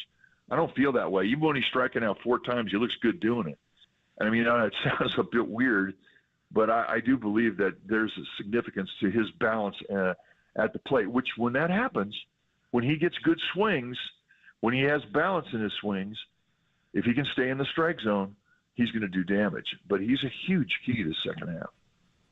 Mike, we didn't get a chance to ask you about the draft because we were so caught up in the in all the hullabaloo of the All-Star game, et cetera, et cetera. Giants draft a Florida State outfielder with the 13th pick in the draft. I mean, that's tall cotton there. James Tibbs III. He's got some pop. And then they don't have a second and a third round pick because they signed Blake Snell and Matt Chapman and lost those picks. But the industry gets some buzz from this guy they take in the 4th round from Mississippi State named Dakota Jordan. They say his bat speed, his power, and his running speed is elite. They say he's not a polished hitter yet. Did either of those guys catch your attention? And did any of the other ones after? There were other picks, some of those guys from University of San Diego. They got a lot of size. Mm-hmm. Yeah. They drafted a lot of power. And I think this is the one thing that they went after. I think this was the theme when they were in the war room starting to get prepared for the draft. Interesting, though, you talk about those two hitters, the 1 and the 4, the kid from Florida State, middle end guy, short arms, lots of power. And the other kid from Mississippi State, he's a middle away guy with lots of power. I thought that was interesting. The baseball draft is such a crapshoot. I mean, you get them out there, you do your best homework. And then, the jump from metal to wood is such a big deal. You've got such a bigger sweet spot with metal than you do with wood. And even if you hit the ball off the label, you can still hit the ball far and you can still do some damage. It's going to be really interesting to see how these guys come out and get into pro ball and start hitting with wood. But I like what they did. I mean, they brought in some guys that have some pop. And it was, from what I saw, and there was only about 7 guys where you could go on there and really examine their videos. And all the guys who I saw had videos I thought were interesting players. But you got to see how it plays out. And hopefully one of these guys is going to be a middle-of-the-order guy and a real contributor to the future. Dakota Jordan's stuff looks so, somebody actually mentioned Bo Jackson. Could you believe that? No. All right, we'll drop it there. There's just a certain pop, Tim. They said they do that 20 through 80 score in scouting. They say 8. Some guys had him at 80 power. Hey, you know what? I love it. And but I mean, you can't be throwing Bo Jackson out there. Yeah. I mean, that's one of the greatest athletes in the history of the world. and his power was you couldn't even describe it. And this kid's got pop, right? Anytime they throw an 80 on power, I mean, that's a grade that you don't see very often. And so it's just a matter of being able to capitalize on the power. The other thing, too, when you're looking at pure power and you're looking at the classic home run hitters, their fly balls go out of the ballpark. Their average fly balls. The guy hits a fly ball, well, that's a home run. The guys who have average fly balls that stay in the ballpark, I mean, they got to get everything to get it over the wall. Well, the big guys don't. Their fly ball outs go over the fence, if that makes any sense. But that's kind of the deal. So when you see a guy who's got 80 power, I mean, he doesn't have to hit the ball on the screws to get over the wall. And this kid certainly is one of those guys. Yeah, Mike, and if we're talking about power and prospects, we got to bring up the name Bryce Eldridge. Not sure if you had the opportunity to see him represent the Giants in the Futures game last weekend. He's also been moved up in the MLB top rankings to the 48th overall prospect in baseball. This is a guy with the big bat, Mike. What do you think about his future with the San Francisco Giants? Yeah, interesting. Very interesting. I don't normally like 6'7" guys. You just don't see them hit for average because they've got a big hole, middle in on the hands. That's why what Aaron Judge has done is just remarkable. I mean, he's 6'7", almost a 290-pound guy, and he's learned to hit the whole strike zone. He can do damage in wherever the strike zone is, and he can even do damage off the strike zone in. That's rare. What I saw about Eldridge is, and I've only seen a handful of at-bats, but I've seen him fillet the ball the opposite way. He's a left-handed hitter. And when you fillet the ball the other way to left field, or fillet the ball right, depending on which side you hit, but when you don't pure the ball, you kind of get half the ball, and it kind of slices over the wall. Well, fillets don't usually go over the wall. So the thing and the point I want to make is he's like one of those guys we're talking about. His fly balls go over the wall, even when he doesn't hit the ball well. So I saw 2 balls to left field, and one of them I think was in his first series when he was in San Jose, and he fillets the ball over the wall. Just hits this little fillet that it didn't look like it felt good, or it didn't really feel good for me watching it. He goes over the wall. So as soon as that happened, I'm going, okay. That guy immediately became interesting to me. Yeah, this guy's, there's a lot of intrigue, and he's big and tall and strong, so let's go. All right, Mike, well, we're all set. Kyle Harrison tonight at 5:40. We don't know Saturday or Sunday. We'll talk to you Monday. A lot of interesting things will have happened. Have a great weekend. Mike Kruko every Monday, Wednesday, and Friday brought to you by NorCal Honda, your Northern California Honda dealer. See your NorCal Honda dealer now for sedan fine savings on every model. Big hit is next. What do you need out of this 7-game roadie, and what's the best way to set up the pitching? Let's go. 808 KNBR is the phone number. 415-808-5627 is the Golden State Lumber and Building Materials text line. The Big Hit on KNBR 104.5 and 680, the Sports Leader. Yeehaw!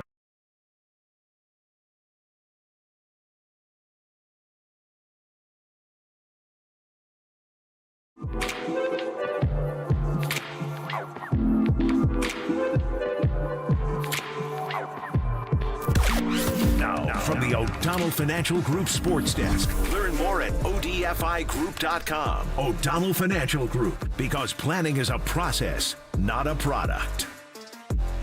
The Professor, Ron Wodes, stopped by the afternoon show yesterday with Adam Copeland and Kerry Crowley to talk about the adjustments the Giants need to make in the second half of the season. To hear that podcast more, check it out now on KNBR.com and the KNBR app.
Here's the big hit. Sponsored by Benjamin Moore Paints. Experience the Benjamin Moore retail difference at their independently owned, authorized retailers today or at benjaminmoore.com. On KNBR 104.5 FM and 680 AM, the sports leader. Bottom line is you got to play good, and you got to put a win streak together. So, that's what we're hoping for. And then Farhan has to make a decision on what direction this organization is going to go to at the trading deadline.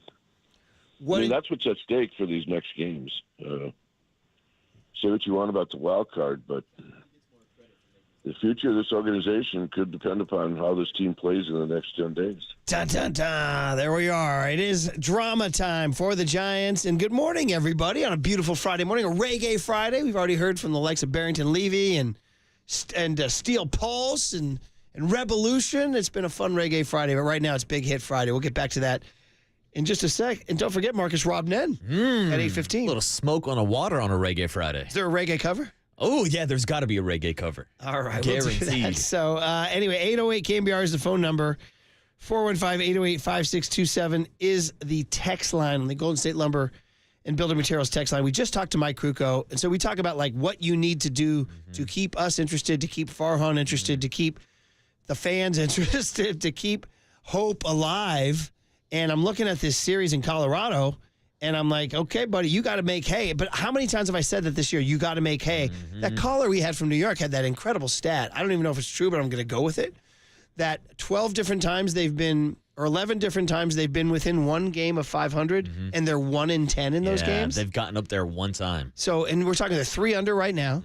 We talked about Kate Bush running up that hill to nowhere, right? Doing this thing. More like running down the hill. So this is the time. The quote-unquote Bob Melvin's teams are good in the second half, quote-unquote. By the way, we're past the second half because we're past 81. Oh, we're damn near at 100 games of the season. Right. So, I mean, this is it. This is Fisher. This is, what is it, nut cutting time? Fisher cut bait. You got to S or get off the pot. There's a theory, though, that Farhan would never sell because that would be admitting that he's a failure. I would agree with that theory. I don't think Farhan wants to wave the white flag, especially after what we saw this offseason, them investing this much money into this roster. We're talking about a ball club that is paying over $200 million for their total salary. If you pay $200 million, you should be a playoff team. But right now, they're not playing like it. No, and the only reason they would be a quote-unquote playoff team is to be the 6th best team. Yeah. Which is exactly when they instituted the 6th best wild card, making the playoffs. Everybody said, wait a minute, this is going to give teams incentive to just not be that good and owners to save money. Well, what's interesting is, it has turned out to be true. But as your point is, the Giants did spend money. They did. They did. They invested a lot this offseason, and that's why we came in before the season started, and I said, this is a playoff team. I went to Las Vegas. Even after that weekend where they went out to Philly and got their brains beat in, I threw down money on the Giants to make a wild card spot. Now, that bet's not looking great right now, but even 3 games under, they're 3 games out of the wild card. So there's a lot of baseball left. We mentioned Lex down at Augie's down at the ballpark talking about how Bob Melvin is always a second-half manager. We've been hearing all year long about how Blake Snell's a second-half starter. Well, boys, we're in the second half. So, again, it's time to nut up or shut up. And carpe diem is the phrase that comes to mind, man. Seize the freaking day. And by the way, you're listening to KNBR AM and KNBR FM San Francisco, the sports leader, a Cumulus media station. We just had Mike Krukow on. So Kruk said 6-4 in a 10-game stretch. Okay, so we're talking about 3 at Colorado, 4 at LA, and 4 at home against Colorado because they have a doubleheader a week from tomorrow. Now, in the Marcus Boucher, I go to every game. You going too? You going Ernie Banks that day? I might have to go 8-10 innings strong. Now, Murph, how much money we spend on beer over 18 innings? That's the big question, dude. It's like how many beers do I need the last 18 innings? Well, that might be a good day to do the Babe Ruth challenge where you have to eat 9 beers and 9 dogs in 9 innings. Yeah. I've always wanted to challenge myself to that in 9 innings, but maybe I'll space it out a little bit more of a healthier option and do it over 18 innings. So you're saying 18 beers and 18 hot dogs? Yeah, or I could just do 9 beers over 18 innings. Yeah. And might need more than that, to be honest. You would be hammered, my man. I've had nights where I've had 9 beers. At Giants games? Oh, not at Giants games, but like I've had 4 at the Giants game, and then I've had 5 or 6 after the Giants game. Well, I'll tell you a funny story. When you go to Ireland and the pints just go down nightly and you don't even know, you've lost track. So my buddy Neil, who I'm going to Scotland for that wedding for, He came to visit me when I was living over there, and we were having so many pints per night. He started counting. He's like, man, we had 8 last night. Man, we had 9 last night. Man, we had 10 last night. So it was a 5-night stay, and we counted. He had 57. Right, 57. It was a 5-night stay. And so on this last night, we were at this pub with this guy, Mike Kelly, and he's from County Clare. And I said, hey, my buddy Neil. I go, check it out.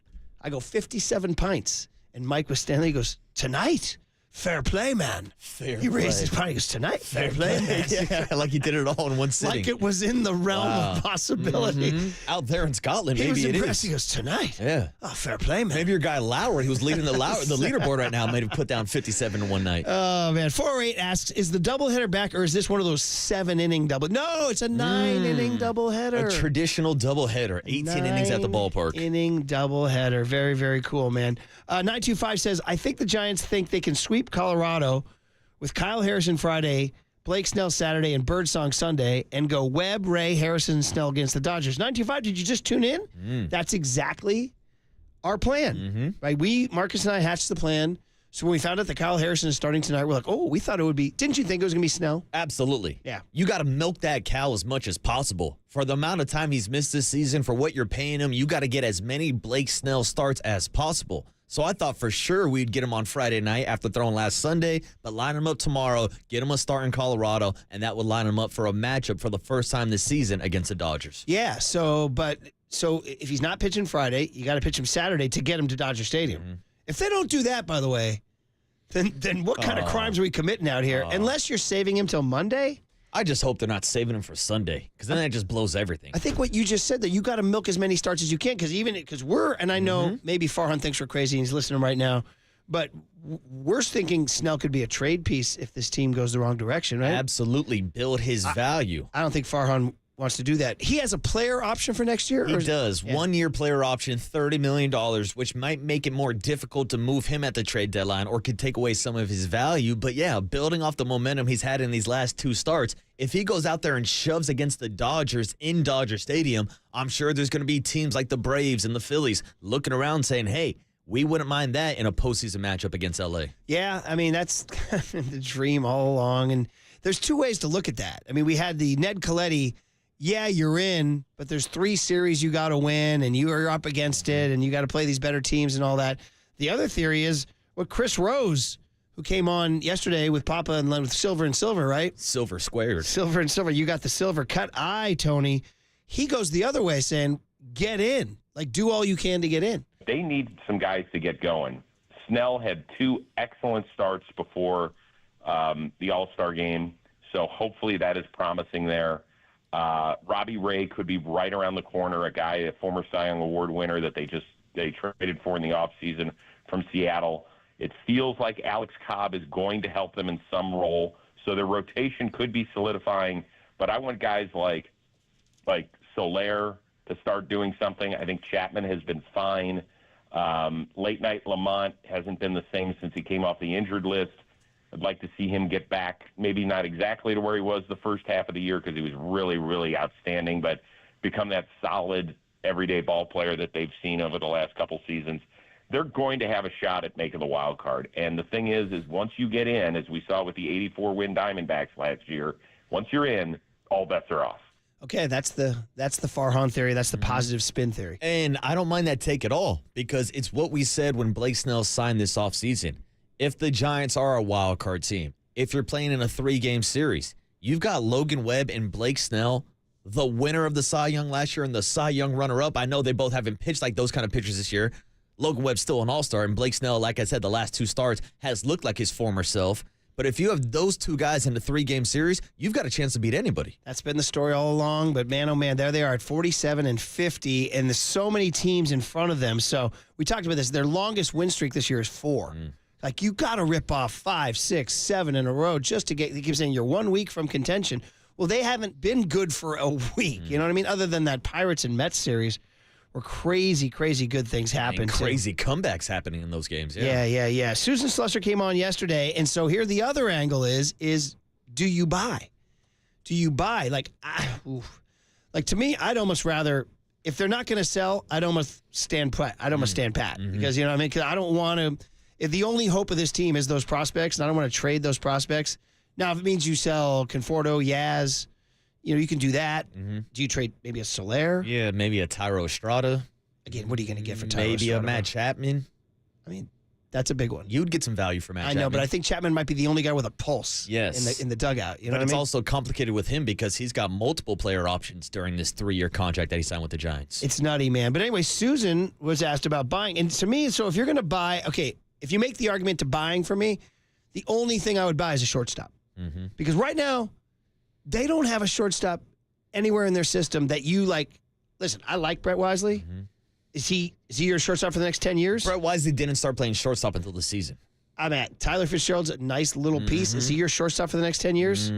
We know Marco Luciano is not the shortstop for the next 10 years. That's the key. So you don't have a shortstop. I mean, have you? I haven't studied the farm system. Is there a shortstop down there who's crushing it? No. I mean, there's a kid, Walker Martin, they took out of Colorado, but he's a high school player. He's a long ways away. And again, I think Farhan and this Giants front office told you what they thought about the future of the shortstop position when they went out and tried to sign Carlos Correa.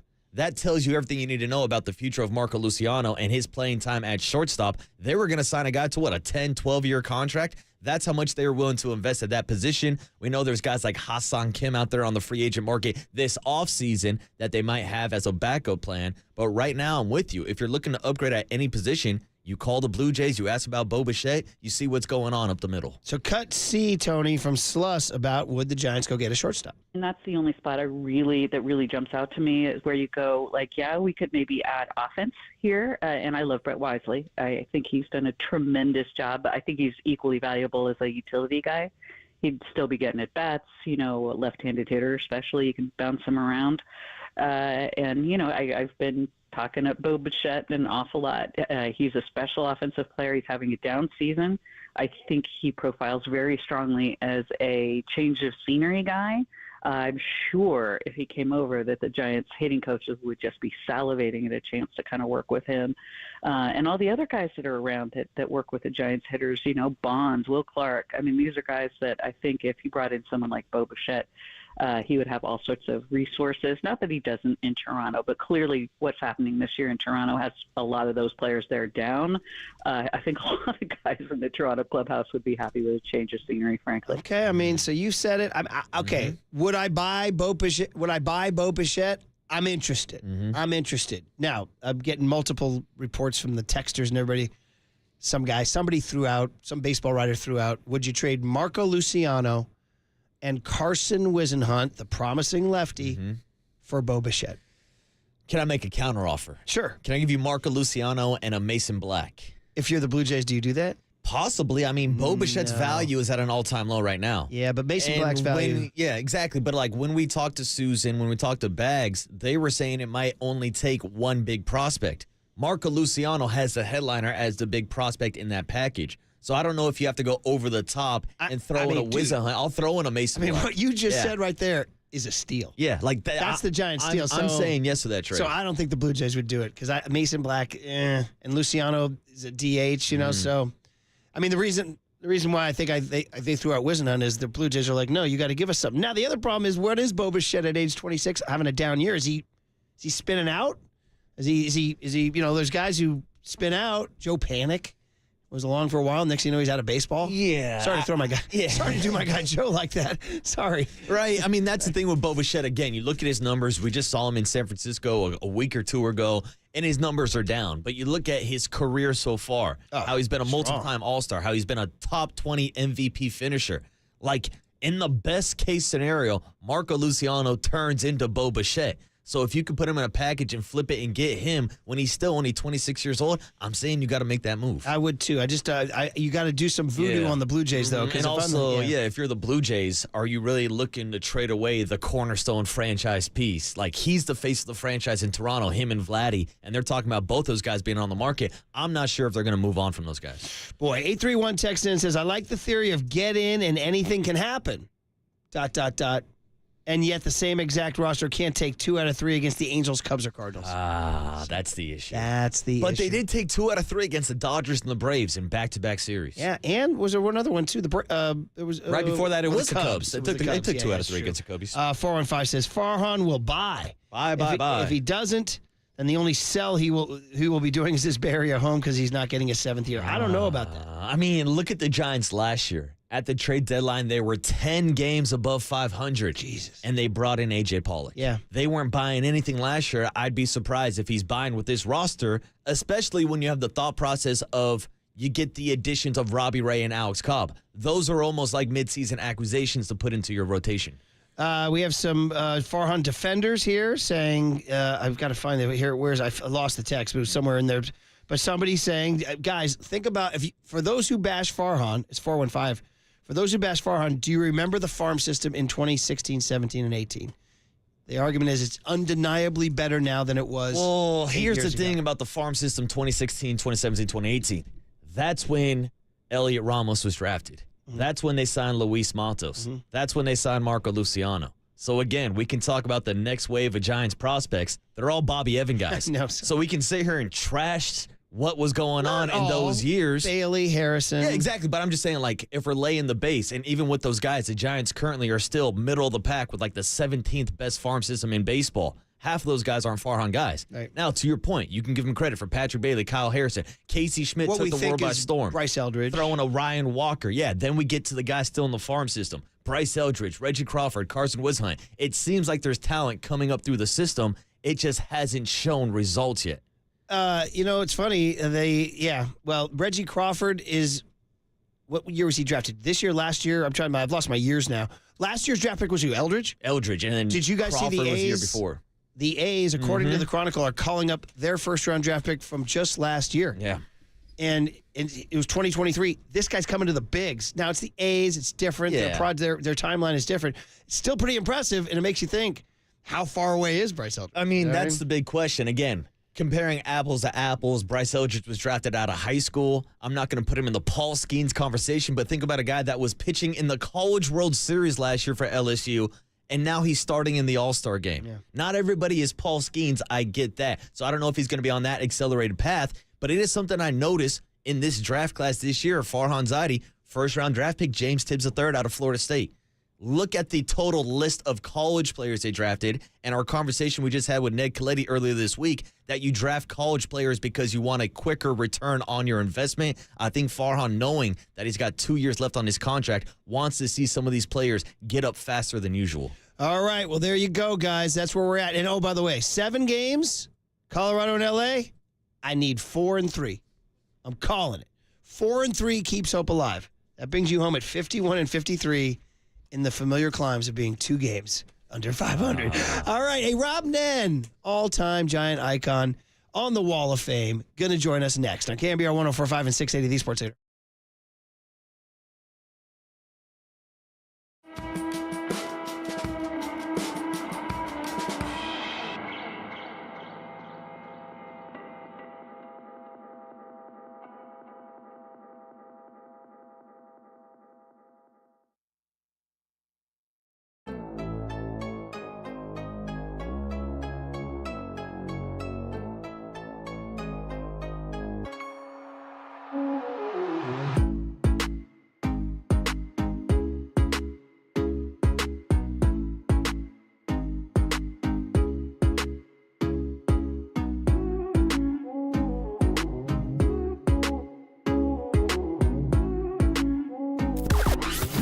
From the O'Donnell Financial Group Sports Desk. Learn more at ODFIGroup.com. O'Donnell Financial Group, because planning is a process, not a product. Joe Rizzo stopped by the afternoon show yesterday with Adam Copeland and Kerry Crowley to talk about the Giants' second half of the season and how soon we might see some top prospects like Reggie Crawford and Bryce Eldridge. To hear that podcast and more, check it out now on KNBR.com and the KNBR app.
Now, time for the Protect Your Assets with David Hollander Business and Technology Report.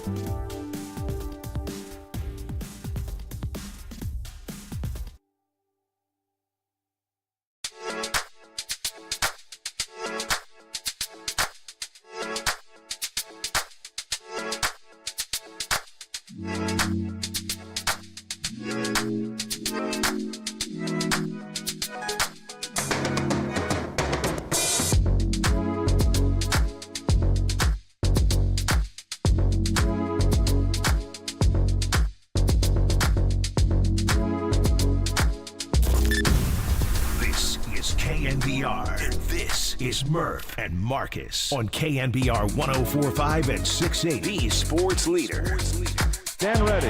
He throws. Swung out and missed. He struck it out. A slider, and the ball game is over. Rob Nen saves both ends of the doubleheader. And most impressively, in the nightcap, he strikes out the side. And the Giants shut out the Rockies 3-0 to take them both. Very cool to hear John Miller calling Rob Nen saves back in the day, man. And here he is on the UMA guest line right now. Really fun to check in with one of the great Giants. Of course, Rob Nen, who won a World Series with the Marlins, but three-time All-Star, 10 seasons in the bigs, 314 career saves. And, of course, the man who did Smoke on the Water down at the corner of 3rd and King. Hey, Rob, welcome back to KNBR, the morning show. Brian Murphy, Marcus Boucher. Murph and Marcus. How you doing, Rob? Hey, morning, Rob. I'm good. How are you guys doing? We're doing good, man. We're doing good. We're like, with 4 days off at the All-Star break, Rob, we can't be analyzing the Giants more. Like, we've dissected everything. We need a game, Rob. We need a game. Yeah, sometimes too much time off gets you thinking way too much. They call it paralysis by analysis, right? Yep. In fact, that's a good place to start, actually. As a pitcher, you know, given the current state of analytics, do you think that you, back in the day versus now, would be, don't give me paralysis by analysis, just let me throw? Yeah, for me, I wasn't. I think there's definitely analytics is a part of the game, but it's not the whole part of it. I mean, you still got to go out and get people out. You still got to throw strikes. You still got to go out and, one-on-one battle against the hitter, and you get things change every single day. I mean, from pitch to pitch to batter to, if you don't make adjustments during a game or during a year or whatever, I mean, you can be left behind. So the numbers are great, but for me, it's go out and I'm facing Albert Pujols or I'm facing McGuire or somebody, and that's just the way it is, and the winner is going to come out on top. I love it. Rob Nen, who, of course, is on the Wall of Fame, was with the Giants from 98 to 02. So we're going to pick your brain a little bit about, what's going on with these Giants and specifically the closer position. Camilo Doval, all-star last year. The stuff is undeniable. Maybe not repeating that success this year, and a couple of recent failures have the Giants fans a little upset. I don't know, your view from afar. When you look at Camilo Doval, what do you see in terms of a closer for now and for the future?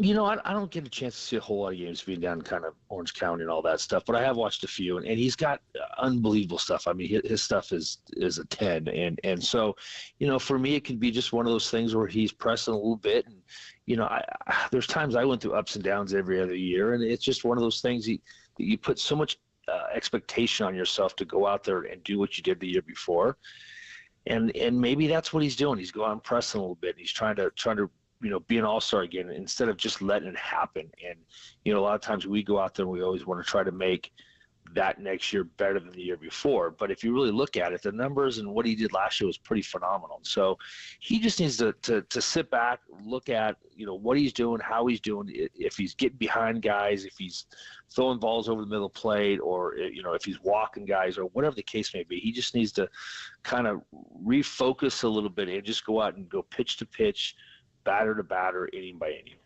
Rob, there was a situation about a month ago with Camilo Doval where he entered the game against the Angels in a non-save situation. His body language kind of portrayed that he didn't want to be out there, and he had one of his worst outings of the season. So talk to us about that mentality as a closer, entering a game in a save situation versus a non-save situation. You know, it's completely two different games. I mean, when you're coming in with a game, you know, on the line, there's so much more adrenaline, you know, and let me step back a little bit. You know, for me, that was a spring training thing too, is going out there and trying to get people out. You know, that game as a closer, you are adrenaline based. I mean, every day, because you're going to get a chance to get in the game every day. So the adrenaline kicks in and the endorphins kick in, and now all of a sudden you're ready to go. You know, you go into a game where you need work and it's just a day to get time in. You definitely have to change your mindset as far as, hey, I need to go out and get my work. I still need to be aggressive. I still need to go out and make sure I do my job. You know, for me, I was a guy that wanted to throw every, you know, third day, you know, with my mechanics and you know, kind of can be wild. I like the work. I always liked going out there and getting, you know, games in. But it was harder with those times when you're going just getting work, because you don't want to go out there for a work day knowing you have to be in because you haven't pitched in 2 or 3 or 4 days or whatever the case may be.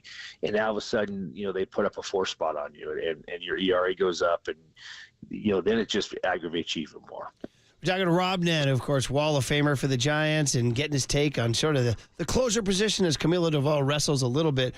By the way, did you see the recent Wall of Fame induction for 4 relievers, Rob? How about that? Romo, Casilla, Affeldt, and Lopez. All a shout out the middle relievers, right? Those guys had tremendous careers, man. I was hoping to try to get up there, and we didn't get a chance to get up there. And you know, I respect every one of those guys. Those guys all had great careers, and you know, to see 4 of those guys go in from the bullpen is pretty phenomenal. And I think it just shows, you know, back in the day and even now, I mean, bullpen is a big part of the game, and it doesn't always have to be the closer. It's got to be the middle guys or the mid guys or even the setups or even a lefty. And so for me, it's awesome to see it. Yeah, Rob Nen is the voice you hear this morning on the UMA guest line. And Rob, I want to ask you about Jordan Hicks, someone who's transitioned from the bullpen to the starting rotation.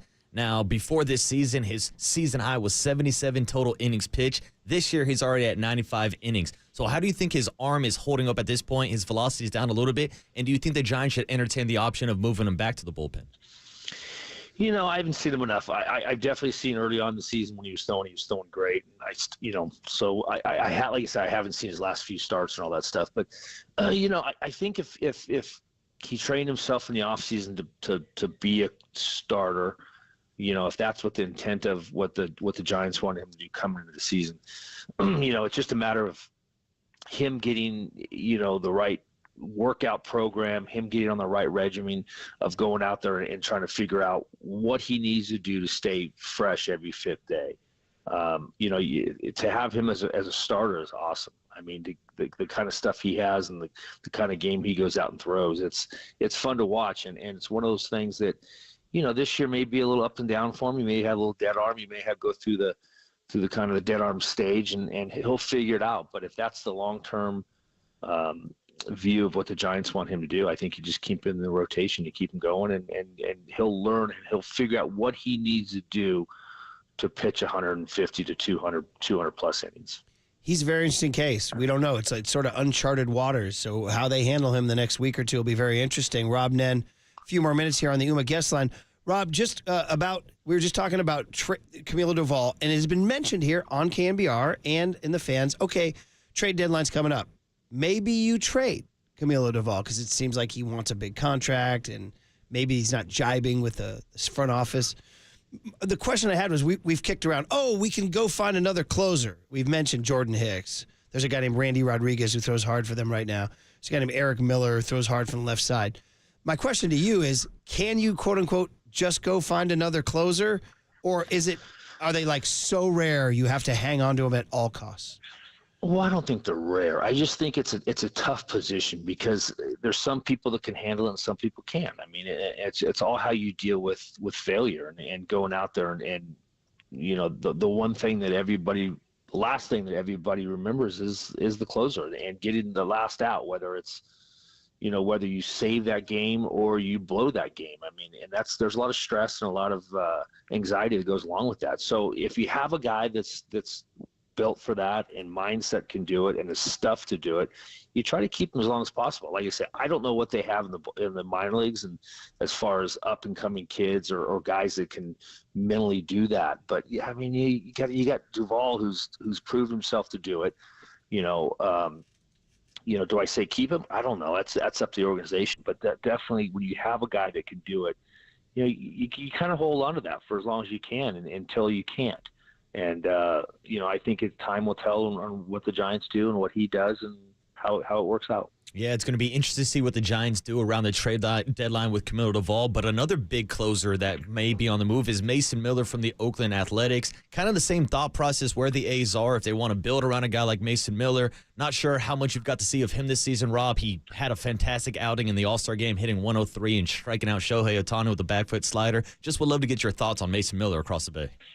I've seen him, a couple highlights on him just on ESPN watching, and he's got tremendous stuff. I mean, just like Duvall, they both have plus arms and they both have sliders and they both just have the mindset to go out there and challenge people and go after them and not kind of nitpick a little bit. They're power arms that can go out in any situation and get a strikeout. And that's really what you want as a closer, or somebody that can go out there and, whether he comes in the eighth inning with bases loaded or he gets himself in a jam, when you need a strikeout and when that adrenaline kicks in to another point, to another level, I should say, you need a strikeout. Those are the guys that do it. Those are the top arms, and those are the guys you want to keep as long as you can. Last one for you, Rob. No, you got to get going here. It's just in terms of when you became a closer. I'm looking at your baseball reference page. You did start 4 games in your career, but what did you did you think you were a starter, or when did they tell you you're a closer? How did that transition happen, and how did you accept it?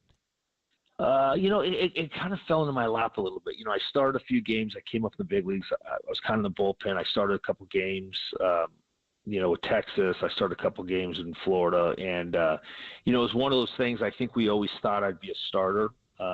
Physically, I couldn't stay healthy long enough to basically, once I got to the big leagues, minor leagues was different because I definitely struggled as far as staying healthy. But once I got to the big leagues, I think that the goal was to be a starter. And, things just kind of went sideways. I was in the bullpen and, I was with Florida. Brian Harvey, who was the closer at that time, ended up getting hurt. I was still in the bullpen. Jeremy Hernandez, who's the setup guy at that time, he ended up moving into the closer's role.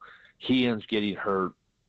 I was the next guy in line throwing the ball good, and they threw me in the closer's role, and I had some success and just kind of kept going from there. And once I got into that role, it was for me. I mean, I wasn't a guy to throw every fifth day. I want to have a chance to be in every game, every night, and have a chance to contribute and be a part of it. So for me, once I got into it, it was kind of built for me. Yeah, I guess it's what do they say? Like just kind of water seeks its own level or whatever. You found your spot, and obviously that spot was fantastic. 314 career saves. All right, it's great catching up with you, Rob, man. And I guess this last one on the way out. Just do you have a thought? I know closers probably didn't interact with center fielders too much, but in all your years with the Giants, did you have the Willie Mays anecdote that you would tell as we lost the great Willie Mays this summer? Yeah, the only thing I can say is he was just a tremendous man. I mean, if we were home for our 2-week homestand, he was in there 10 days telling stories, and you go up and talk to him and ask him about, how it was when he was playing and just different circumstances or different situations.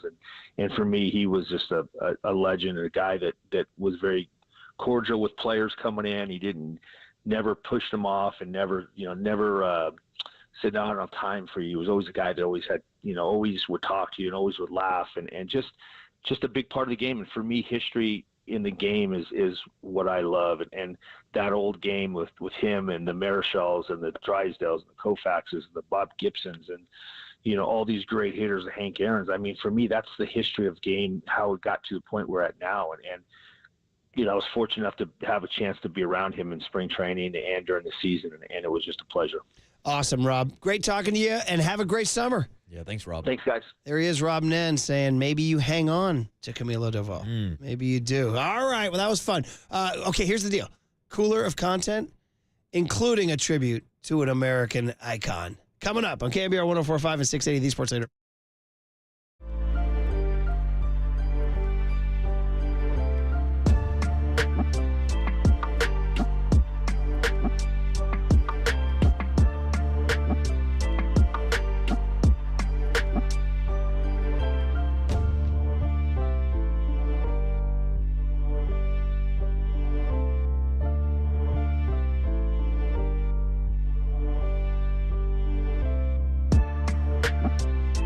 River Islands, man. Come on, go out. You got a weekend coming up. Go on out to the city of Lathrop, because the city of Lathrop has just been named one of America's fastest growing cities and #1 in the state of California. River Islands is in Lathrop, and it's the best-selling master plan community in all of Northern California. No surprise that 90% of the people who become islanders move over the Altamont from the Bay Area. Hey, man, I went out there, went over the Altamont, checked it out.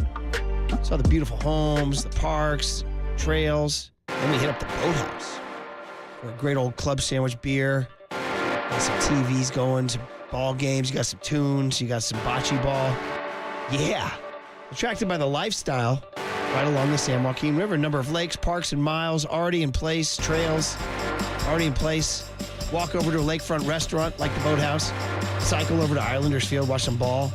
This summer and all through the fall, River Islands will be bringing on a number of new home neighborhoods, more outdoor places to picnic and play, and readying the campus for the grand opening of River Islands High School. How about that? Be true to your school now. You can start your tour today at riverislands.com. Isn't it time for you to discover the islands? And hey, I'll meet you at the boat.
everyone. Chill. This is the Cooler. You are not sending me to the cooler. Of content. Sponsored by Mancini Sleep World. Sleep better, live better. Visit sleepworld.com. And by Marin Health. Marin Health Medical Center and Marin Health Medical Network world-class care. Closer than you think. On the sports leader. All righty. Cooler of content is here, baby. Let's do it. So I'm looking here. There's some interesting stuff here. Boy, when Mike Silver, wherever Mike Silver goes, there's a wake. He leaves a wake. And so he's fine. I mean, he was in here doing his Mick Jagger stuff. And so Mike and I have always butted heads because he grew up in L.A. and went to Cal. I grew up here and went to UCLA. Interesting. I know, right? You guys kind of swapped lives in college. You got to learn how to do your own laundry. You know what I mean? So I've always lorded over him that UCLA just, for years, for decades, it's not true anymore, but for decades, UCLA football and basketball was just clearly superior to Cal. UCLA football now has fallen into hard times, although we're coming back, baby. Shout out Foss, 4's up. Basketball, we've always been better, but it's always fun to tease Cal because they haven't won a Rose Bowl since 1840 or something like that. And of course, we haven't won one since 86. But anyway, so I've gone on Cal rants before, just mostly to poke, to have fun. I don't know which one you guys played for him. Young Tony, do we know? Yeah, which one was this? What'd they play? All I know is Danny Dunn texted me at middle of their show. He's like, "Where's Murph's Cal rant?" And I was Danny Dunn out here just... All you got to do is Murph's Cal rant in the system. You'll find there's multiple in the system. You talking S to the Cal marching band during the Warriors parade. It's all in good fun. You guys are Cal, and you'll forever be Cal. Well, that's true, too, actually. That's true. That is the most Cal thing ever. This is also true. Also true. Shout out their water polo and swimming program. You know what? They rule the pool, but other than that, you get them on dry land, they got trouble. They rule the pool. Yeah, they got dry land. That is the most Cal thing ever. Hey, Oski, I don't want to hear it. Yeah. Save it, Mike Silver. Save it, everybody. You guys are Cal, and you'll forever be Cal. Okay, so what did Mike Silver say when he was told this? Yeah, I haven't heard this. This should be good. Dude, I cannot wait till mid-November when I roll out of bed. I'm some city getting ready to cover the Niners. I'm like, what's going on? Oh, UCLA's down 26-0 at Iowa. Dude, enjoy being the Big Ten's little, we really want SC, but I guess we'll take this other lame school. How about this?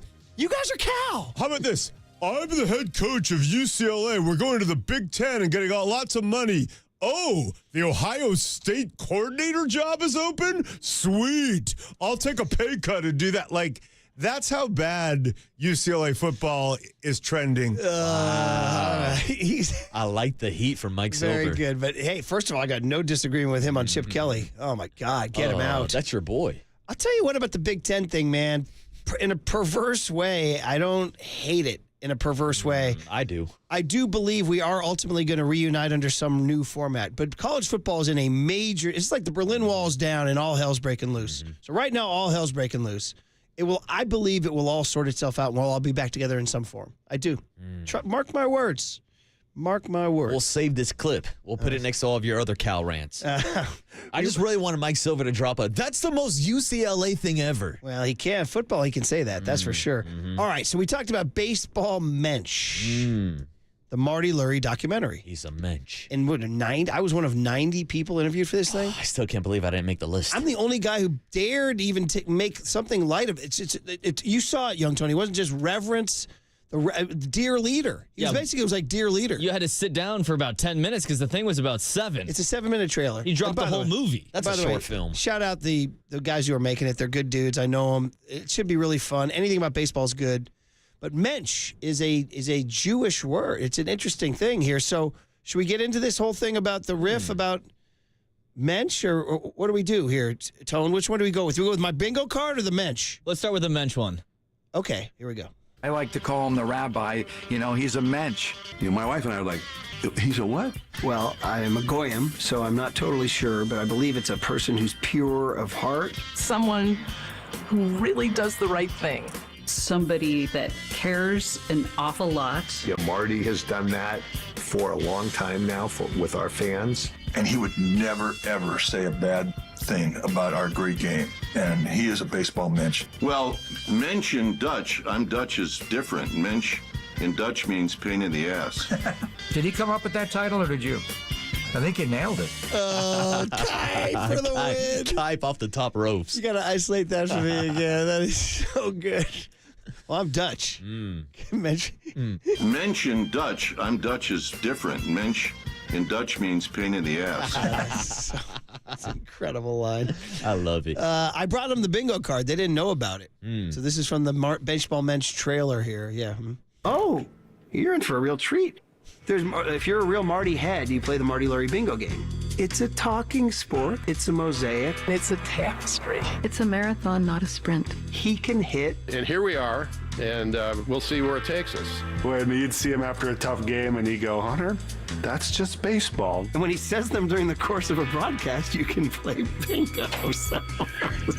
That is There true. it is. That is true. That's your boy there. Yeah, also forgot a couple spots on that bingo card. Great job, brother. Oh, dude. Oh, I mean, that's the classic. So good. And then, like, the middle spot's got to be. It's orgasmic. Oh, so good. So good.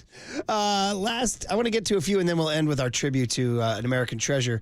Did you guys see Paul Feinbein and Lane Kiffin? Oh, that's too long, actually. We'll play that later. All right. Did you see the British Open broadcast, the BBC broadcast, Mark Rowe talking about Tiger Woods? No, I miss this. Bro, take a listen to this. It's a little muddy, but take a listen. They're showing Tiger Woods in the fairway as he's struggling. Uneven ground, and you look at the eyes, you've got to think that there's quite a lot of painkillers being taken to cope with the pain, you know?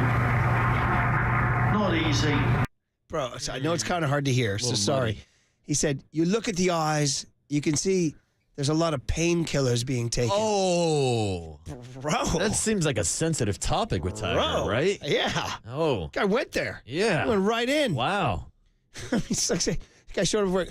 You can see again the insufferable drunk is on the booze once again. You know what I mean? It's like, listen to him. And you look at the eyes, you've got to think that there's quite a lot of painkillers being taken to cope with the pain, you know? Dude, incredible. Incredible. Oh, that's a low blow. Oh, man. Oh, man. And then finally, come on, man. We lost Bob Newhart at the age of 94. Now, Bob Newhart means different things to different generations. So my generation, the show, the Bob Newhart show, when he played a psychiatrist in Chicago, classic. Absolute classic, right there with All in the Family and Mary Tyler Moore.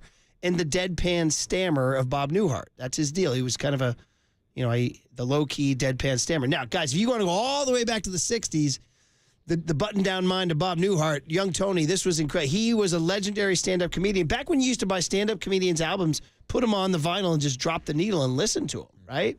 I don't know. Do they do that? Does Chappelle do albums or? Oh, I don't know if they do vinyls like that anymore. No, he just has his Netflix special. Okay, so Netflix specials would be the new albums. Yeah. I got you. So, but anyway, the button down mind. He used to do phone conversations. Like he did one of a Madison Avenue agent trying to talk to Abraham Lincoln before the Gettysburg Address. He would just make up really funny stuff.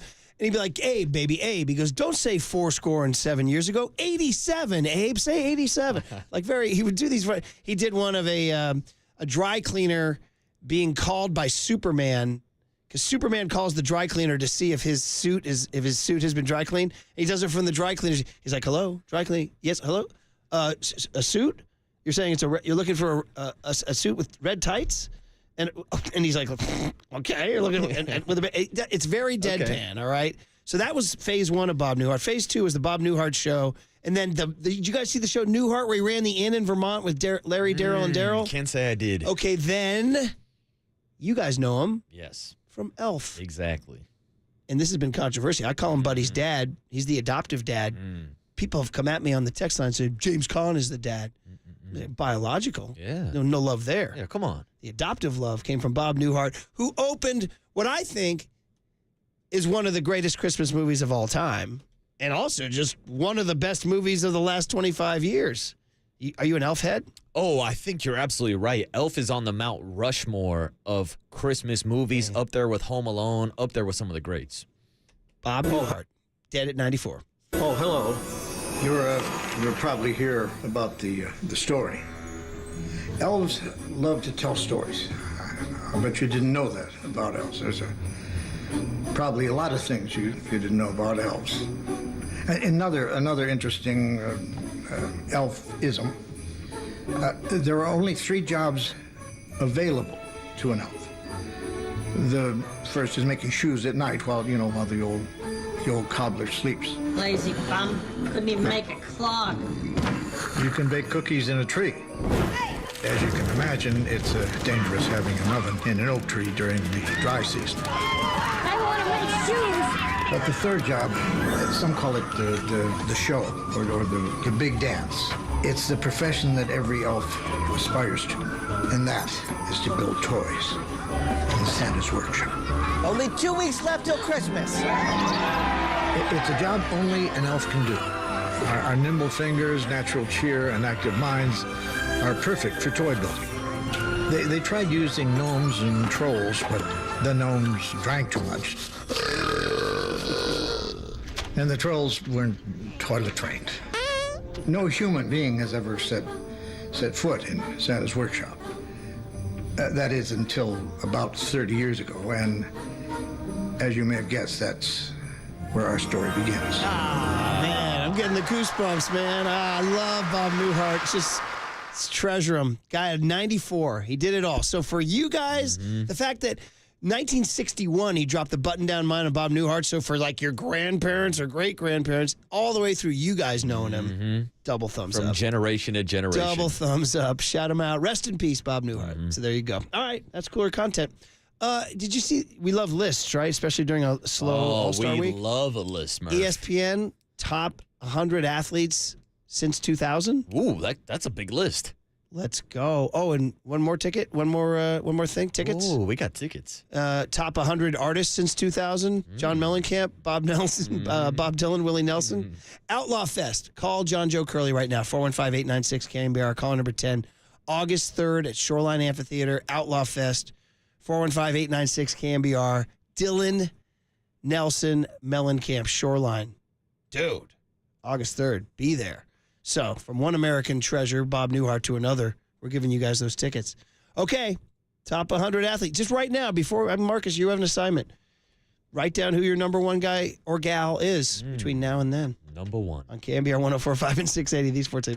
Mensch in Dutch, I'm Dutch is different. Mensch in Dutch means pain in the ass.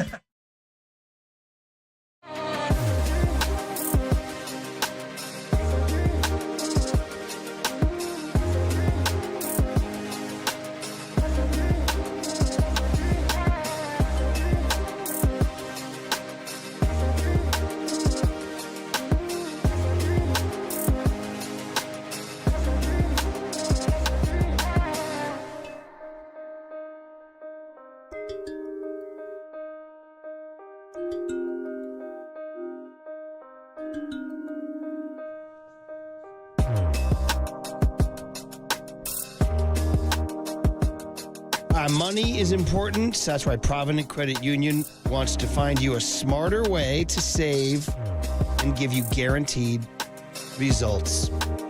Look no further. Provident Credit Union. You can increase your earnings with a Provident Credit Union Pick a Term Certificate. Listen up.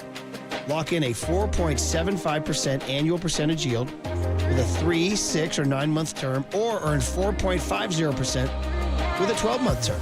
Let your money work for you. Earn up to 4.75% and reach your short-term savings goals faster.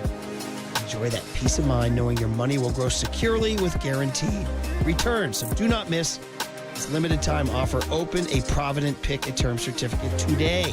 Visit providentcu.org or your local branch to get started. This rate is effective as of June 1st, 2024.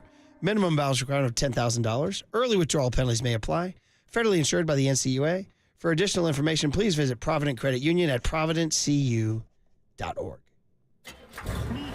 From the Chilton Auto Body Traffic Desk.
Murph and Marcus continue live from the KNBR Casino Matrix Progressive Jackpot Studios. Casino Matrix. Progressive jackpots are here. Where are you? Just drop in. Please play responsibly. 1-800-GAMBLER.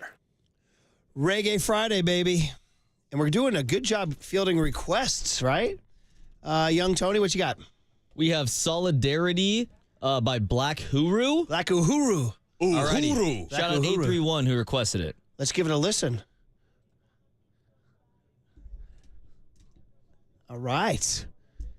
Everybody's happy.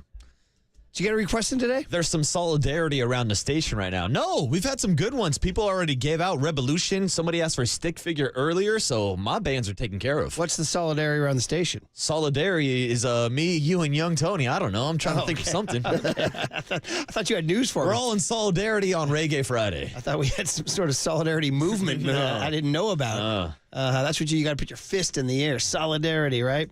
Well, is there, by the way, I just got to go down and check the Golden State Lumber and Building Materials text line, 707, chastising us for not playing the Bob Newhart, you don't play baseball. I get you. It's kind of long. The thing about Newhart's phone call bits is they build. And so when you play, we'd have to play like 4 or 5 minutes. And if we only played like 30 to 45 seconds, people are like, it's not that funny. You wouldn't get the bit. It kind of builds. It's about Abner Doubleday calling a game company trying to pitch baseball. And the guy's like, wait, what? You're doing it. His whole bit is on the phone. Bob Newhart's whole bit was just doing fake phone calls.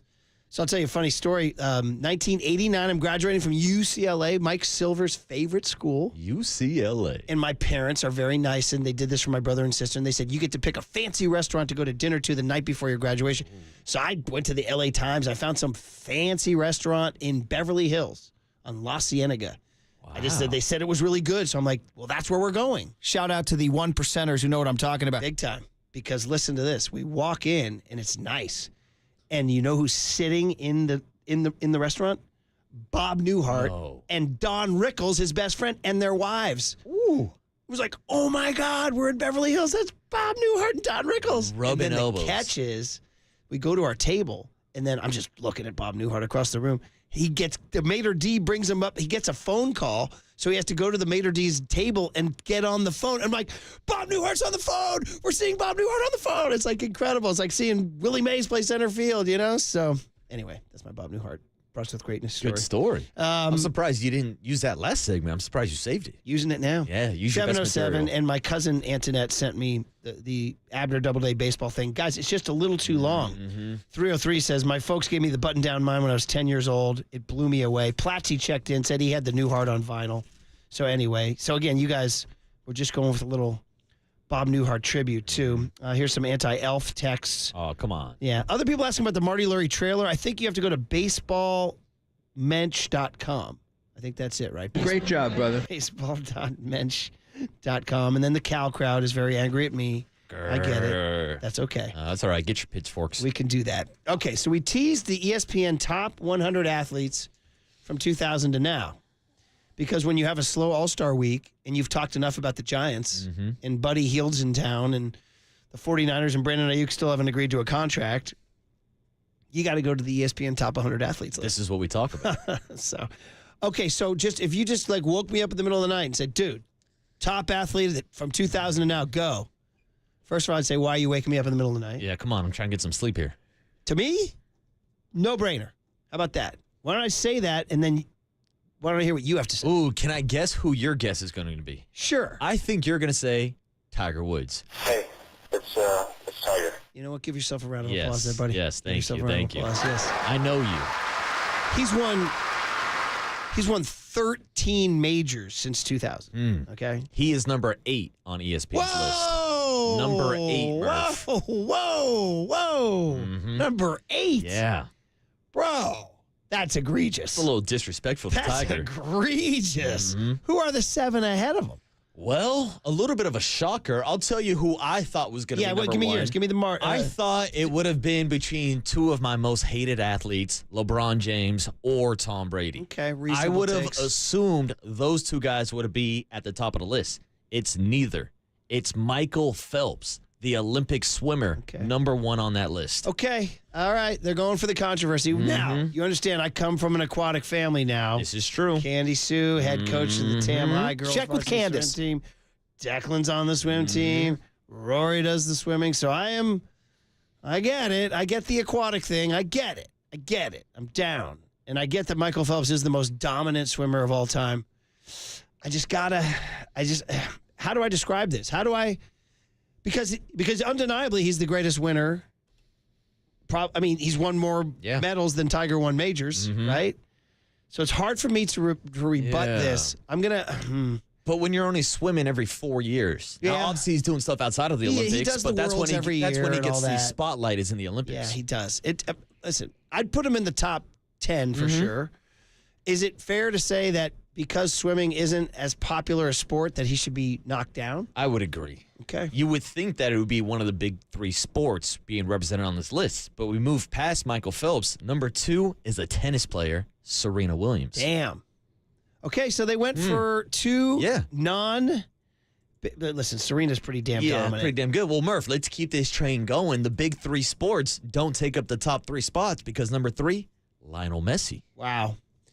Okay. All right. Well, listen, I had Tiger Woods at number 1. He's not even in the top 3. No, not even top 5. By the way, where's Cristiano Ronaldo? Ooh, Cristiano Ronaldo down at 13. Okay. Okay. Are we going to get to a Messi versus Ronaldo debate? So I ride with Ronaldo. That's my Portuguese brother. You do, yeah. Well, I'm Portuguese. Yeah, I like that. Yeah. Okay, but so he hasn't won a World Cup like Messi has. Serena's a pretty damn good. I'm looking. Serena's won 23 Grand Slam women's titles, the most in the Open era and second most of all time. And she's won she's won all but 1 in the 2000s. So only 22. Okay. Serena, and why do I put? There's something about me that wants to put Serena ahead of Michael Phelps. Pardon me, because it's hard to describe. And I know you're competing in swimming. I know this because Candace talks to me about this all the time. You're racing. You do know who's in the pool, and but there's something different about competing in a grueling, long, eye-to-eye competition like tennis and golf, really, but maybe even tennis more than golf. Because in golf, you can just go shoot 63 and nobody can touch you. In tennis, you got to return every shot hit by your opponent. Yeah, you got serve coming in 100 miles per hour. I tell you what, you could get me in the court of law. And you could argue Serena over Tiger. I might listen. I might open up my ears. Okay. Because tennis is a intense. Like we talk about what's a sport. Hell, we even have a situation. It might be time to get the Max Homa out, given that it's a slow week. Ooh, you want to go down this road. We might want to, is golf, because some might say golf's not even a sport. Some might say that swimming is not a sport. Oh, wow. Yeah. No, I don't. I disagree with that. Well, if you want to get into that Max Homa conversation, this is something that I've kind of needled Murph with a few times. And again, I know this is going to piss off a lot of people. This is one of my hot takes in sports talk radio. To me, the Waterboy definition of a sport. Okay. A, it has to be an athletic competition, and B, there has to be defense.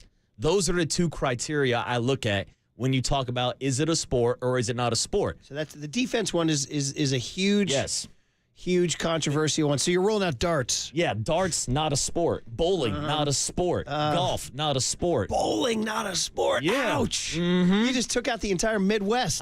Look, I'm just saying, I know I'm going to be the bad guy with this take, but that's my criteria of whether or not it's a sport versus swimming, which is something that's in the Olympic Games. So it's an Olympic event, but I don't know if I classify it as a sport. Can I riff here? So you're saying Buddy Hield is not an athlete because he doesn't play defense. Nice, Murph. Yeah, he doesn't make the list. It's an interesting take. I get where you're going. There is competition in swimming, though. You are competing. It's just that you're not competing. You're competing against the water. Is cycling? See, I would say no. See, and this is where I get into there's a lot of non-sports like track and field. Where do you start the conversation? Where do you end the conversation? I'm going to have to disagree that's an with athletic competition for sure, but there's no defense. Now, people say you could block a guy in the running lane or something like that. I've gotten to this conversation with NASCAR before, whether or not that's a sport. Is that a sport? I don't think it's a sport. Woo! I don't think horse racing is a sport. Woo! I mean, a couple years ago in the Kentucky Derby, one of the horses got DQ'd because they went into another horse's lane. So that right there tells me there's no defense in horse racing. There's no defense in NASCAR. There's no defense in swimming. There's no defense in track and field. I'm sorry to be the bad guy. Those aren't sports to me. Candace has checked in. She's not happy with you. I'm telling you, this is what gets people going. Is beating the person in the lane next to you. Yeah, but there's nobody trying to hold you down. Like water polo is a sport. There's guys trying to drag you, take you underneath water. To me, that's defense. I admire the strong stance. You're gonna get the haters for sure. There's going to be tons of haters.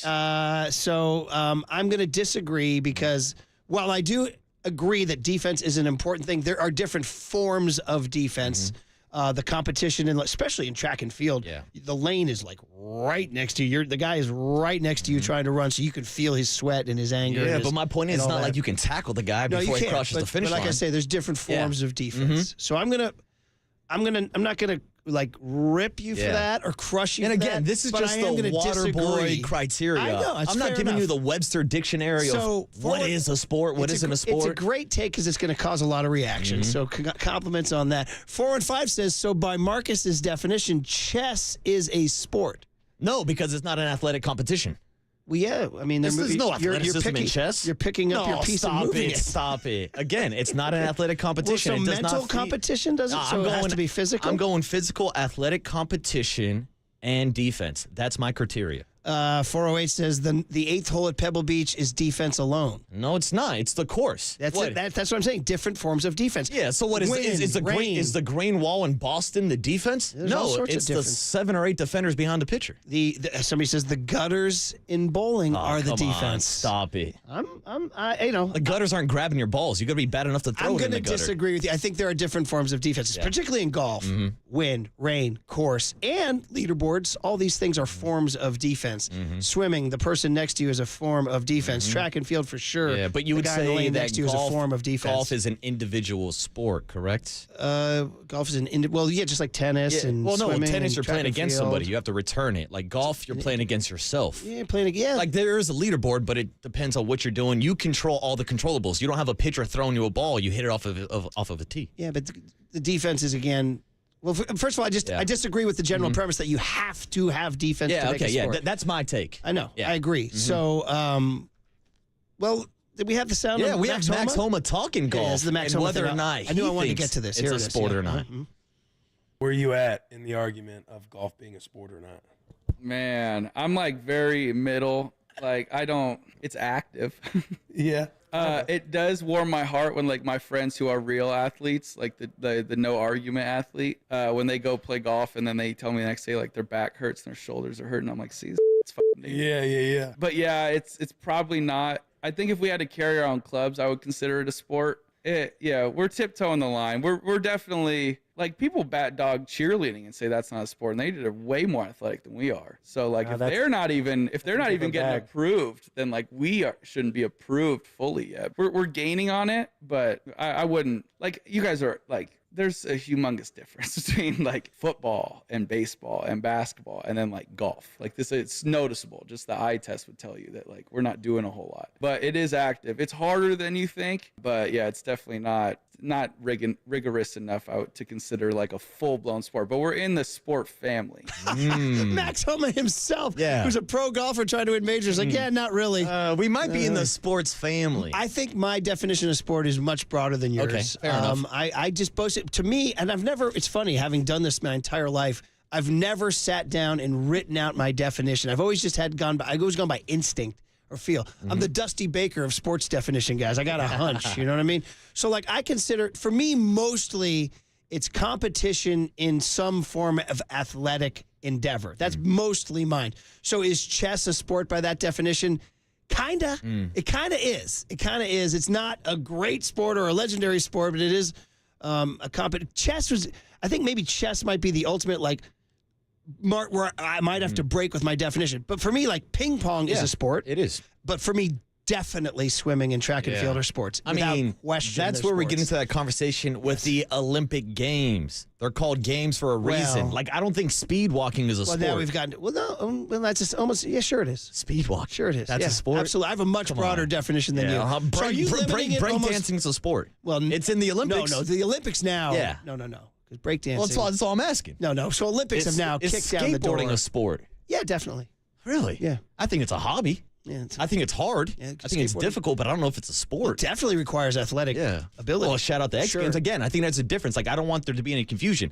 Playing golf is hard as hell. That's not me downplaying golf. I just think it's more of a hobby. It is a competition. I just don't view it as a sport. Andy in Sacramento, 808 KNBR. Oh, what's up, Andy? Waterboy out there. He's taking them on here. 808 KNBR, Andy in Sacramento. What do we got?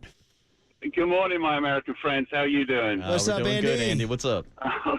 So just top of the list. I don't know whether it's a sport or a game, but the word is defense, not defense. That's all I got. What are you, my third grade teacher? Come on, Andy. Give me a take. Don't give me grammar lessons. No, he's giving the English pronunciation there. thank you. Yes.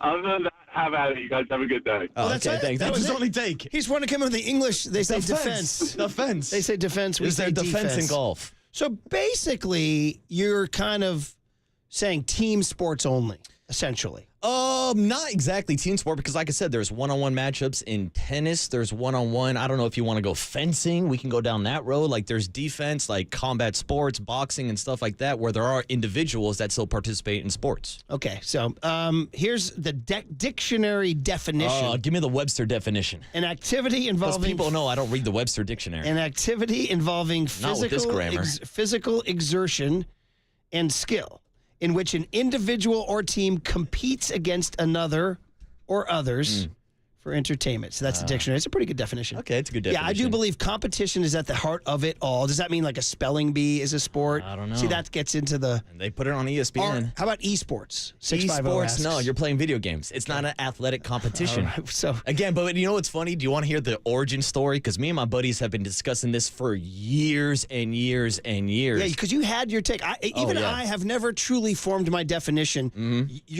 I admire that you have a take saying you have to have defense. Where's the origin story? And it goes back to my buddy who got a bowling scholarship to San Jose State. Actually got a scholarship to Wichita, which is like one of the top bowling schools in the country. Incredible. But he was also like the kicker and like fourth string linebacker on our football team. It's my boy, so I don't want to like downgrade him too much. But he would brag to us like, I'm a D1 athlete. I'm a D1 scholar. I'm a better athlete than all you guys. I'm like, dude, you're bowling. Bowling's not even a sport, and that's where the origin story came from, and that's why I've been debating this for a decade now. Funny, man. Why, just because you want to take down just your I want to take down my boys. I'm a D1 athlete. It's like, bro, you're on the bowling team. 408 is a good one. Says, by Waterboy's definition, rock, paper, scissors is a sport. No, it's not athletic. It's not that athletic. This isn't athletic. Oh, come on. What are we doing? Hand signs? We're doing sign language. Oh, man. What's that? 808 KNBR? Young Tone, hop on what? You guys want to keep this going next segment? Sure. Well, where do you go, Tony? You think golf is a We'll hear sport. Tony's take on the other side on KNBR 104.5 and 680 these sports.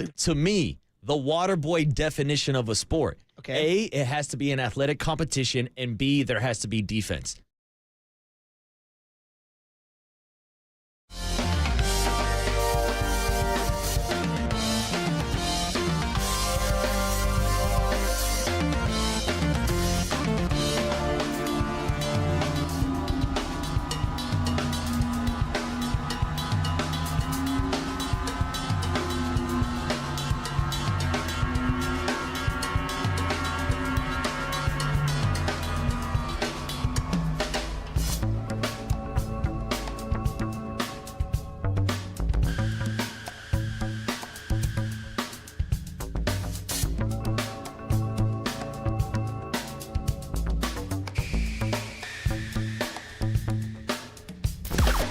Now, from the O'Donnell Financial Group Sports Desk. Learn more at ODFIGroup.com. O'Donnell Financial Group, because planning is a process, not a product. All right, it's a sports update, and we're only talking about real sports. So why don't I tell you, the professor of baseball, Ron Wood, stopped by the afternoon show yesterday to talk about the second half of the Giants season and what he thinks the Giants will do at this year's trade deadline. To hear that podcast and more, check it out now on KNBR.com and the KNBR app.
And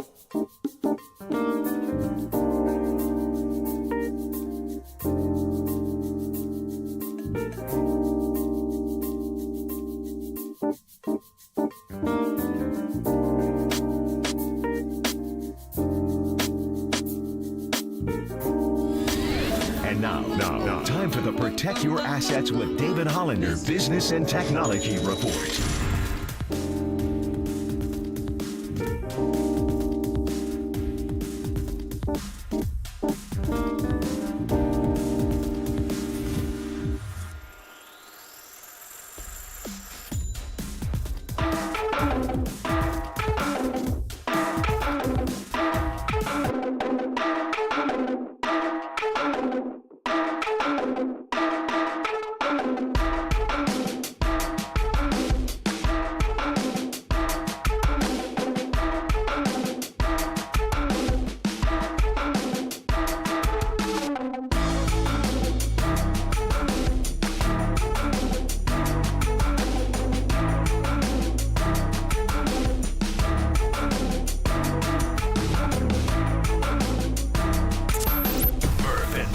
Keep rolling on the Sports Leader and streaming live on YouTube at KNBR 1045.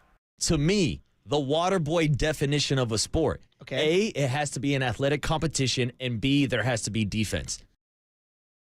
There was the match to dry grass. That was Waterboy's take on, because we did this all comes from the, by the way, Reggae Friday continuing. What do you got here, Young Tone? We got Fade Away by Junior Biles. Shout out 669. And our audience has a deep reservoir. I still got like 5 or 6 more songs I can play too. Oh, better squeeze them in. Write them for next Friday. This all started with ESPN doing one of these Dead Weeks lists, top 100 athletes from 2000 to now. And I said right away I'd go Tiger Woods number 1. Waterboy guessed that. He's number 8. I was shocked. It turns out they go with Michael Phelps number 1. And to which Waterboy said, essentially, well, that's kind of funny because he doesn't do a sport. He said. Well, it got into the conversation of the big 3 sports not being represented as the top 3 athletes on this list. It was swimming, tennis, and soccer, which led to a conversation about the Olympic Games and the difference between athletic games and sports. Right. The Olympic Games, not Olympic sports. Right. So like breakdancing and all that stuff. Speed walking. So just for fun, Michael Phelps 1, Serena Williams 2. I told you, I upon reconsidering Serena's career, I might put her ahead of Tiger. And then you said something along, I'm not putting words in your mouth, something along, well, I'd put Serena ahead because she actually plays a sport. And that's when you said because she faces a defense. Yes, and that's when we got into the Waterboy criteria of what is a sport. Yeah. The 2 requirements for me personally, I think it has to be an athletic competition and there has to be defense. I'm interested by that definition. I disagree with it, but I'm not going to kill you for it or scream at you for it. It's your take. A lot of people are angry. Oh, a lot of people are screaming on the Golden State Lumber and Building Material text line. I definitely, let's just take track and field, for example. If you take a 100-meter dash and you get the 8 dudes up there and they're going, to me, that's a sporting competition. Yeah, and I agree. This isn't me saying that these guys aren't athletes. 100% they are athletes. They're competing in athletic competitions. But it's the same conversations I've had with cheerleaders about competitions. My mom's a dance teacher. I wouldn't say dancing's a sport, but they do compete in competitions. There becomes, if you do my definition, and that is competition in an athletic endeavor, it gets very broad, and I do have to face things like ballroom dancing. Because that's athletic. It is. And it's a competition. You're damn right. So is it a sport? That's where I've always kind of come up against and that's where I just sort of tap out and say, I don't know. Right, so that's my hot take. Breakdancing is in the Olympics this year. Young Tony, we asked you before the break, have you honed your definition of what a sport is? I have not. So you're making this up on the fly? Well, I just have a couple ideas here, Marcus. Here we go. Right, hit me, Tony. All right. Are football players athletes? Yes. So then we can only include special teamers then, because they play both ways. Because you're talking like Tom Brady only plays offense. No, we're not talking about the individuals. We're talking about the sport as a whole. So football has offense and defense. Okay. So it is a sport. Basketball, offense, defense. Baseball, offense, defense. What about a DH in baseball? Well, no, again, you're going individual players. I'm Okay. talking about the sport of baseball in general. There's offense and there's defense. You guys are talking two different things. Yeah. So you're talking about what's an athlete and he's just saying what's a sport. He says baseball is a sport. One more. He says track and field is not. What about curling? Curling, I would say no because there's no defense in curling. But they are athletes. I tell you what, Mark, Again, there's a you difference. can I'm play not defense. No, again, you guys are talking about two different things. He's not saying they're not athletes. Yeah. It's kind of a weird. So Marcus says Usain Bolt is an athlete, but he doesn't play a sport. Correct. So that's a little. Tiger Woods is an athlete. He just doesn't play a sport. Yeah, and I but see the text on, yo, Waterboy, do you know how hard golf is? Yes, golf is hard. It doesn't mean that it's a sport. There's a lot of things. Math is hard for me. Speaking perfect English is hard. Doesn't make it a sport. All right. Again, what is a sport? Is it important? Mikey's back. Mike Silver back in the building. What's great about this is that I need some help here. But what's great about Mike working the last 2 days is he's actually had to tune in and listen. It's like amazed. He's like amazed by the content. He's like, oh, I have a take on this and that and this and that. And I'm like, well, you could listen any day. Yeah. We have this stuff every day. But I know most people have their routines and they do their own things. So anyway, I would never tell Jesse Owens or Carl Lewis that they didn't play a sport, right? I mean, to me, the key word is competition. And I understand now that gets me into a gray area of chess and ballroom dancing. And darts. At that point, I almost got to go instinct. You know what I mean? Like it's almost like instinct. Like, again, my Dusty Baker hunch on what a sport is and what isn't. I actually would tell you that darts, I think by my definition, is a sport. Wow. Yes, See, I but think then I'm we going. get into that gray area of what is a sport, what is not a sport, then it's subjective. I think I'm going to have to include ballroom dancing. Wow. Is it my favorite sport? No. Is it a great sport? No.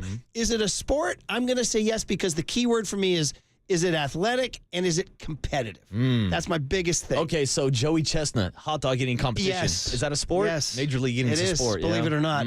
I know. That gets really weird. What about gymnastics? I say it's not a 100%, sport. 1,000%. It's an athletic competition. They're athletes, don't get me wrong, but the bar's not moving. They're not playing defense. No one's trying to tackle you while you're doing a back round off. I got all that. So you're sticking by your definition. You know what he is? They say in the legal world, he's like what do they call it? An originalist. Like if you believe the Constitution as written, he's like, that's it. It was written in 1776. Here are my 10 commandments, Tony. So here's the catch. ESPN is listing the top 100 athletes. Yes. Athletes. So you would allow. Oh, yeah. You would allow Michael Phelps somewhere on your list. Yeah, absolutely. And again, this is why we kind of digress from the list to talking about the actual sports. Again, everybody on this list are athletes. I just don't know if all of them play sports. Okay. It's an interest. I like it. So where do you, then if you had to put, mine was Tiger. You said LeBron or Brady? Yeah, it's got to be LeBron or Brady to me. Even LeBron, even though you hate LeBron. I hate LeBron. I hate Tom Brady, but I can't just diminish their accomplishments. Okay, so if you had to choose one, who is it? Who's the better athlete? It's LeBron James. Okay. Who's accomplished more? It's Tom Brady. So LeBron James is Waterboy's number one athlete since 2000. I hate to say it. He's number 4 on this list. Tom Brady's number 5. Roger Federer's number 6. Simone Biles is number 7. Doesn't do a sport. Tiger Woods, number 8, doesn't do a sport. Usain Bolt, number 9, doesn't do a sport. All right, here's the thing. All politics is local. So you're like, oh, okay, who made it from the Bay Area? Oh, wait. Oh, there he is. Number 14. Steph Curry. Number 14. So by my math, that tells me from the people who play sports, he's top 10. Like top 5. Yeah. So Steph Curry in basketball is ranked only behind LeBron and Kobe. How about that? That's pretty good. Yeah. The other ones, he's ahead of Shaq. Of course, a lot of Shaq's career was in the 90s, too. This is since 2000. Ahead of Timmy. He's ahead of Kevin Garnett. Kevin Garnett's pretty high, 23. So here's the other one is, okay, well, what about our beloved sport of baseball, which we love so much? Okay, here I go. Swimming, tennis, soccer, basketball, football, tennis. I'm going, down 10, 15, 16, 20. Dude, no baseball players in the top 20. Dude, you got to go to 24. Ooh. Albert Pujols. Really? Albert Pujols. Then you got to go down. At number then 1, you go down to number 30, Mike Trout. 31, Clayton Kershaw. 33, Miguel Cabrera. 37, Ichiro. Who's missing here? 38, Barry Bonds. Barry at 38. Barry Bonds, who won 4 MVPs since 2000. Kershaw's over Bonds. Kershaw over Are we Bonds. serious? Now, does this take into account that Barry played half of his career in the 90s? Is that why? Definitely. I mean, he was still breaking home run But records he won 4 and winning MVPs in the 2000s. He won 4 MVPs in the 2000s. Yeah, I don't know how you even have Albert above him, to be honest. I think I would probably put Barry Bonds. should be number 1 on that list. Now, here's an interesting. Lance Armstrong's nowhere on this list. Ooh, where is he? That's a guy who won any number of Tour de France's from 2000 to 2005, but all stripped. I wonder, are they penalizing him? Yeah, and so is this list also penalizing Bonds? Quite possibly. But Bonds plays a sport. He does, absolutely, without question. Now, again, baseball's a sport. The funny part is, if you're just tuning in, Waterboy's origin story in this is he just wants to dog his buddy who's a bowler. Yeah, dude, my buddy got a bowling scholarship and started talking about how he was a D1 athlete. So, like, all my buddies who are actually like good, like football and baseball players. So I'm like, bro, you don't even play a sport. You're a bowler. And that's the origin story. I'm going to go ahead and say bowling is a sport. No, bowling is not a sport. Yeah, I'm going to go ahead and say, first of all, you need footwork, you need hand-eye, If you can drink beer while you're playing, is it a sport? Then it's a great sport. Well, then those are the sports I want to play. Because you can golf in the cart. You can have a 12-pack in the cart. You know? Well, that's why golf's in the same category as bowling. Nice. So, where does John Joe come down on this? Does he think golf is a sport? Does he think? Yes, he does. You stand alone on this one. Yeah, I know. I told you. And you won't include the fact that there can be other forms of defense other than human beings. No, I need human beings to be my defense. I don't want like AI or just the course. The course, the wind, the guy next to you in the next lane running next to you. Those are the conditions you play in, yeah. But he's not. So the guy running right next to you is trying to beat your A in the 400 meters. And you're coming on the final turn, and he's right on your A. And you can feel him, and you can smell him, and he's sweating on you. And that's not. It's competition. It's definitely competition, I'll tell you that.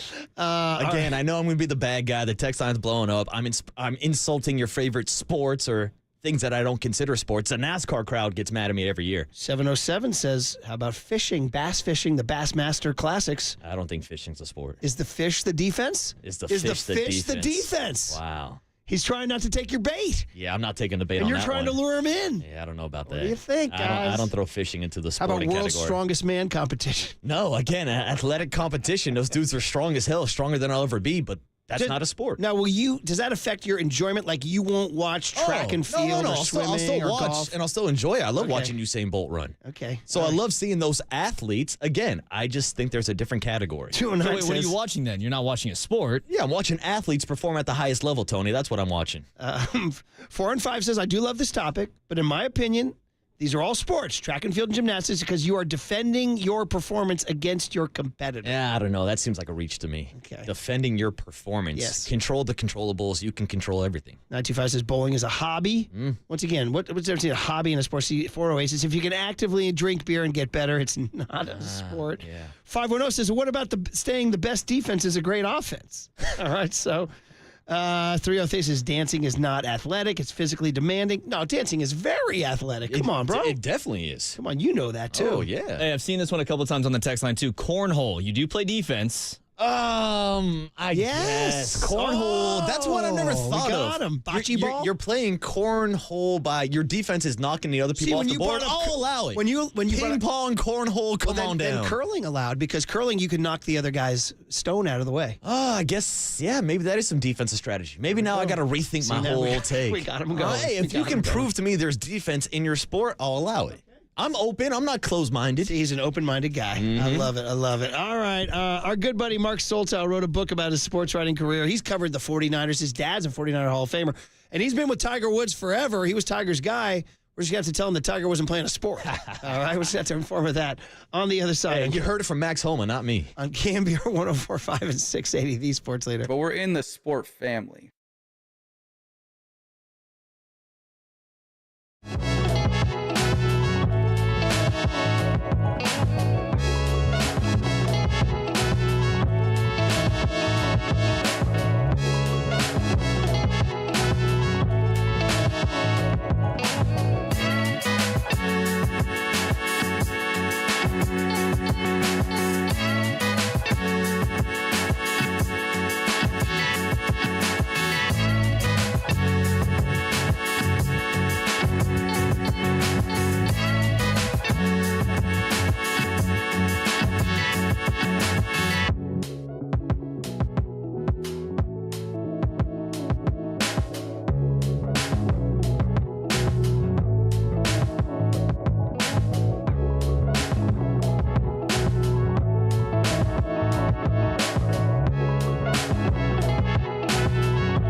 Check the mic and make sure it sound right, boys.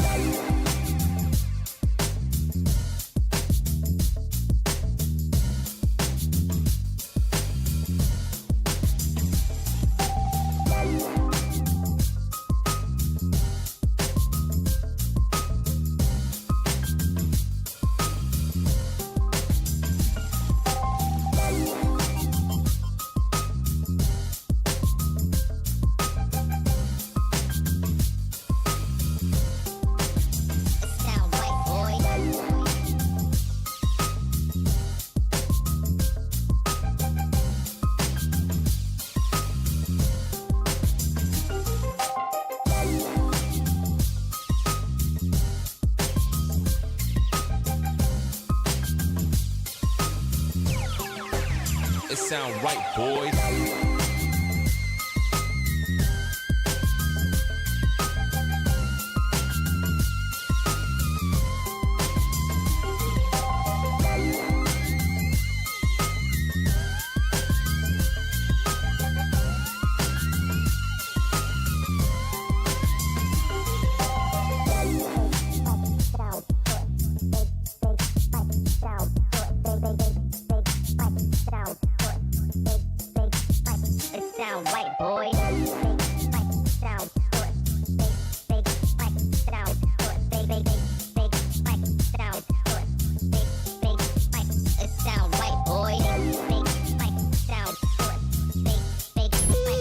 Now, back to Murph and Marcus on the sports leader and streaming live on KNBR.com and the KNBR app. All right, fun day on a Friday, Reggae Friday. We had although there's no reggae playing right now. There it is. Okay, there we go. There we go. Reggae Friday. Always putting us in a good mood. We just had a fun barroom argument about what is a sport. 808 KNBR. ESPN's top 100 athletes started it. I said Tiger Woods would be my number one guy, and Marcus said, yeah, but he doesn't play a sport. Ooh. It's kind of funny because Marcus says you have to play human defense to be a sport. Human defense. That's just my criteria. I know, I like it. But, you know, he went for it, and boy, the text line exploded. It's kind of funny because Mark Soltow, one of my longtime pals in the sports media industry, who's our next guest, is a huge golfer and covered golf. Not only played golf at a high level in college, but also, of course, was Tiger Woods' right-hand man through much of his glory years, but also is a huge 49er historian and covered the Niners for years and years and years. His dad, Gordy Soltow, is in the 49er Hall of Fame. So Mark's a great dude. He's got a new book out. Everybody should get it. It's called Right Place, Right Time, Two Different Rights. I think those are called homonyms back in the day. R-I-G-H-T and W-R-I-T-E. Did I get that right? Homonyms? I think I did. Either way, we got Mark Soltow. Mark, congratulations on the book. It's awesome. You put all your great stories in between two covers. Congratulations. Everybody should get Right Place, Right Time. I don't think you've met my partner, Marcus, but welcome to the show. Hey, morning, Mark. Well, thank you, guys. I appreciate you having me on. And Marcus, great to meet you. Now, are you okay with Marcus, even though he thinks golf is not a sport, Mark? I'm not really good with it, but I'll handle it. His argument is you have to play defense to be a sport. And I was like, well, the course and the weather is the defense. He says, no, it's got to be a human being. Yeah, I remember having these arguments from the time I started in junior golf. And I guess the best answer I can give to that, John Brody, who was a phenomenal all-around athlete, once told me he thought golf was the hardest sport there is. And he's the only guy, football player to ever win on the senior tour or any golf tour. So if it came from him and he believes that, I believe it. Yeah, I take it from Brody, who, by the way, is still going. Even though he had that terrible stroke about 25 years ago, God bless him, one of the great 49ers, John Brody. So tell us, man, you decided to sit down and write your memories because you have a lot of them, right? And, I mean, would you say, Mark, your career, two major themes, one, golf and Tiger, two, the 49ers? No, that's fair. Obviously, my background, growing up with the 49ers with my father. And so I was always around sports and I tagged along with him a lot, which, I loved. And when I initially thought about writing a book, it was mostly going to center on him and his remarkable life. But it morphed into kind of a combination of all my unique experiences too. I've been really lucky in the 50 years that I've written about sports, and it just kind of all came together. Yeah, it's called Right Place, Right Time. Mark Soltau, if people don't know how to spell it, Soltau, but you should know how to spell it because of Gordy. In fact, it's just a brief word on Gordy for kids to know. Your father's life is incredible, not just a 49er Hall of Famer and a great football player in Minnesota, but one of the original, what are now the Navy SEALs, but originally frogmen in World War II, Mark? Yeah, no, it's a pretty amazing story for a kid from Duluth, Minnesota, to wind up being picked for that original squad, and he was in Europe for D-Day, and an underwater demolition expert is what they became known as, and pretty much suicide missions almost every time out, because they were using exploratory equipment that wouldn't emit bubbles, and so they did a lot of dangerous stuff, and he didn't talk about it much, but I did more digging when he passed away, and pretty remarkable stuff. Yeah, people should check it out. I mean, to be these original frogmen who would go underwater in Europe on these missions to invade, to try to take back Europe from the Germans, and Mark Soltau's dad, Gordy, was on the front line, came back to the States, and became a 49er Hall of Famer. That's why they call it the greatest generation, for sure. Mark, about the 49ers, man. I mean, when did you first start covering them? Well, my first job out of college was in Gilroy. I was the sports editor of the Gilroy Dispatch, and that was 1977. And although we were mostly a local paper, on the weekends, I would go up to San Francisco and cover as many 49er home games as I could. And then that just kind of continued in Salinas, and then in 81 landed kind of my dream job at the Examiner, San Francisco, and from there basically covered the team for 25 years and covered all 5 Super Bowls. And as you know, Murph, you were on that beat for a long time. If you kept your nose clean and you worked hard and you treated people fairly, most of those guys and the coaches would talk to you. Yeah, and Mark, you had the opportunity, as you said, to cover 5 Super Bowl winning teams, but now we're in an era of 49er football where you look at the last decade and they've gone 0-3 in Super Bowls. So what's your current breakdown of this 49er roster? Well, I mean, I think they have all the ingredients to give it another run, and I think they feel the same. There's always a little luck involved, and I think they had it on their side for the most part last year, and I'm sure they'll have added incentive this year. I mean, they've got a great roster, and the coaching staff is primed to go back there. But you got to finish, and that's been the problem in the last 2 Super Bowls, and it's been different things. And as Murph knows well, covering so much football, I mean, same thing in every sport. You just have to figure out a way to finish, and I hope they can do that. Mark, do you think, when you look at it, Kyle Shanahan gets a lot of criticism for clock management or late and close or getting away from the run, and then you think back to Bill Walsh, and George won too also, so we'll include him too, but Bill really set the template. Do you see like a difference between the way Bill Walsh finished and the way Kyle Shanahan can't? Well, it's kind of a loaded question. But I do. I think, Bill had a killer instinct, and he didn't lose many tight games. I mean, he lost a few, but and he also had Joe and Steve, who were incredible under the gun. And I think the Niners have all those ingredients. I sometimes think, some coaches, kind of play it a little safe instead of going for the jugular. And I'm sure Kyle has learned that through his father and his own experience. And I'd love to see more of it. But I got to be careful because, as you know, my daughter works for the 49ers. Okay, I'll let you. In football operations. I got you, yeah. She would censor me. Well, that's all right. You're good. You're a free-speaking journalist. Mark Soltau, the sports writer and author of the new book, Right Place, Right Time. Son of All-Pro Niner legend Gordy Soltau. Great memories. And we can't let you go, Mark, without Tiger. I mean, you were fortunate enough to meet Tiger very young and form a relationship with him, and then you became kind of his journalist, like his guy, and you covered him through the glory years. Now today, it's a relevant question because he played today in Royal Troon, and he finished 14 over for the 2 rounds. He's tied for 145th. He will miss the cut by a mile. So I'm just kind of wondering how you're processing the 2024 version of Tiger.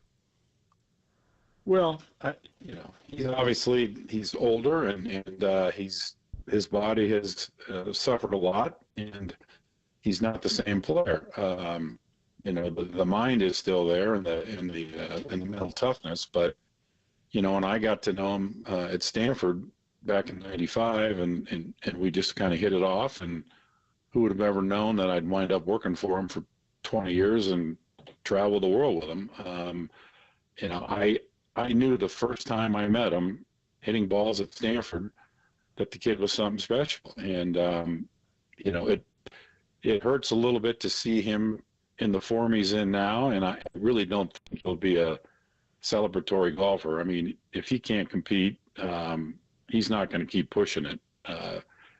But I know he's trying hard, and his body's getting better, and I just think, he's earned the right to kind of tell people when it's time to stop. And I also, he got a tough draw this week, which, as we know, in that tournament, if you get a tough draw, it's sometimes hard to come back from. So he needs everything kind of to be in the right shape for him, weather-wise and temperature-wise, I think, now to really make a run. Does the 2019 Masters I think we just have to treasure that, right? That's the 1986 Jack Nicklaus Masters. I guess my last question would be for you, that sentimental win, like unbelievably emotional win in 2019 after all he'd been through, versus peak Tiger, like 2000 Tiger, which to you was the more sort of, memorable or jaw-dropping Tiger? Well, I just think probably the second one, only because of what he'd been through, and being on the inside, knowing what he had to do to get ready for a tournament. Some of it was publicized, but not all of it. It was grueling, and it's still grueling. And, nobody has ever worked harder or wanted to win more than Tiger. And, to see him basically come from nowhere, nobody thought he would even contend to be able to do what he did and hold up when everybody else fell apart. That was vintage Tiger. He made the least mistakes, and he grinded, and that's what I've always admired the most about him. He's the most mentally tough athlete that I've ever been around. Yeah, me too. I've never seen a winner like him. I just never have. Last one, Mark Solto. Go get the book, Right Place, Right Time, SOLTAU. Look it up on Bookstore for you or Amazon. Last one is, when was he at his best? What was the peak Tiger? Give me the 4 days of tournament golf or major championship golf where he was at his absolute best. Well, I always think about the 2000 U.S. Open at Pebble, where he crushed the record by 15 shots. And I just remember the last round, walking every hole, watching every shot. And even though he had a huge lead, he was determined not to make a bogey. And he, coming in, made some incredible saves. And that to him meant almost as much as winning the tournament was finishing bogey-free in the last round. And so that week, I think, was about as good as you'll ever see anybody play and dominate in our lifetime. And it was fun to watch every shot. He won the tournament by 15 strokes, right? Wasn't that it? Yes, sir. And, I think the second place finisher was either 1 under or might even been even par. So Absolutely. It was crazy. You picked a good one there. All right, Mark. Well, you've had an incredible run, and all inscribed in the book, Right Place, Right Time. So congrats on that, man. Be good. I hope to see you soon. I appreciate it. And if you don't mind, a couple quick plugs. Yeah. People are always asking me what I'm doing now, and I really haven't slowed down. As you probably know, I work for Youth on Course, which is a great nonprofit based in Monterey that subsidizes rounds of golf for underserved kids. My kids are both members. It's amazing. And we're worldwide now and have over 220,000 kids, and we're doing a 100-hole hike at Golden Gate Park on August 26th. So I know the course has been redone, and so for area golfers and dads and families who want to bring kids out, it'd be a great opportunity to do something good and have fun. August 26th, Golden Gate Park. It's a great 9-holer. Great 9-holer. Yep. Loved it. Yep, and we have a bunch of other ones that people can find on youthoncourse.org. And then, Murph, you might like this. I'm also, believe it or not, in the film business now. I'm working on my partner from Santa Cruz, Clark Brigham, working on a feature film about Tony Lima. Oh. And a documentary that goes along with it about golf in Northern California and how we're helping young kids now get into the game. Love it. The Tony Lima story is actually one of the best stories untold. Tell that story, Mark. So, way to go, man. Congrats. We're flying. All right, buddy. Congrats, man. Yeah, thanks, Mark. Congrats. All right, thanks so much for having me. Yeah, there he is, Mark Soltow. I mean, I could tell. I know we got to go up against it. The Tony Lima story should be a feature film. Out of Hayward, the East Bay guy, public course guy, went to the British Open, won it, was what unbelievably popular winner. They called him Champagne Tony because when he won it, he bought the entire press room champagne and then died tragically in a plane crash. It's a tragic story, but it's also an incredibly inspiring story too. So Champagne Tony Lima, man from the East Bay. Nice. Man of the people. Went and won this big fancy schmancy 1%er thing. Hell yeah. So anyway, that's a good story. That'll be that'd be a really good story. All right, there you go. I just wanted to do a nice little visit, nice little detour, some Niners and some golf, and then Reggae Friday ends on the other side on KNBR 104.5 and 680, the Sports Leader.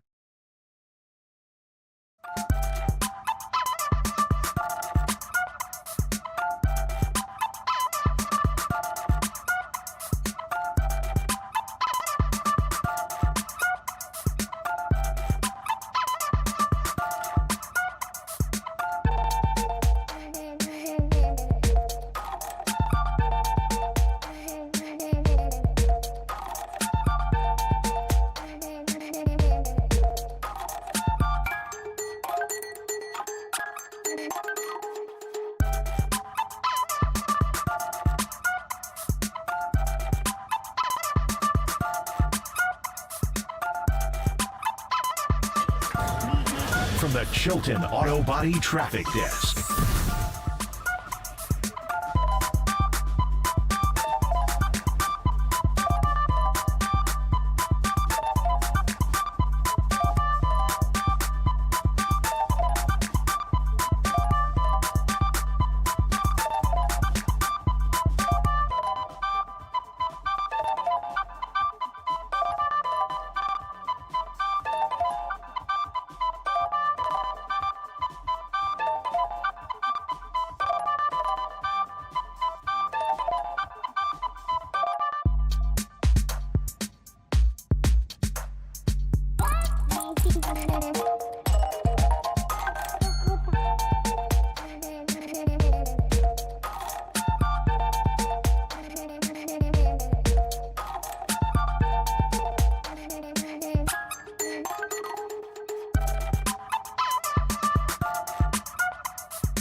Murph and Marcus continue live from the KNBR Casino Matrix Progressive Jackpot Studios. Casino Matrix. Progressive jackpots are here. Where are you? Just drop in. Please play responsibly. 1-800-GAMBLER. Is Reggae Friday a sport? It sounds good, I'll tell you that.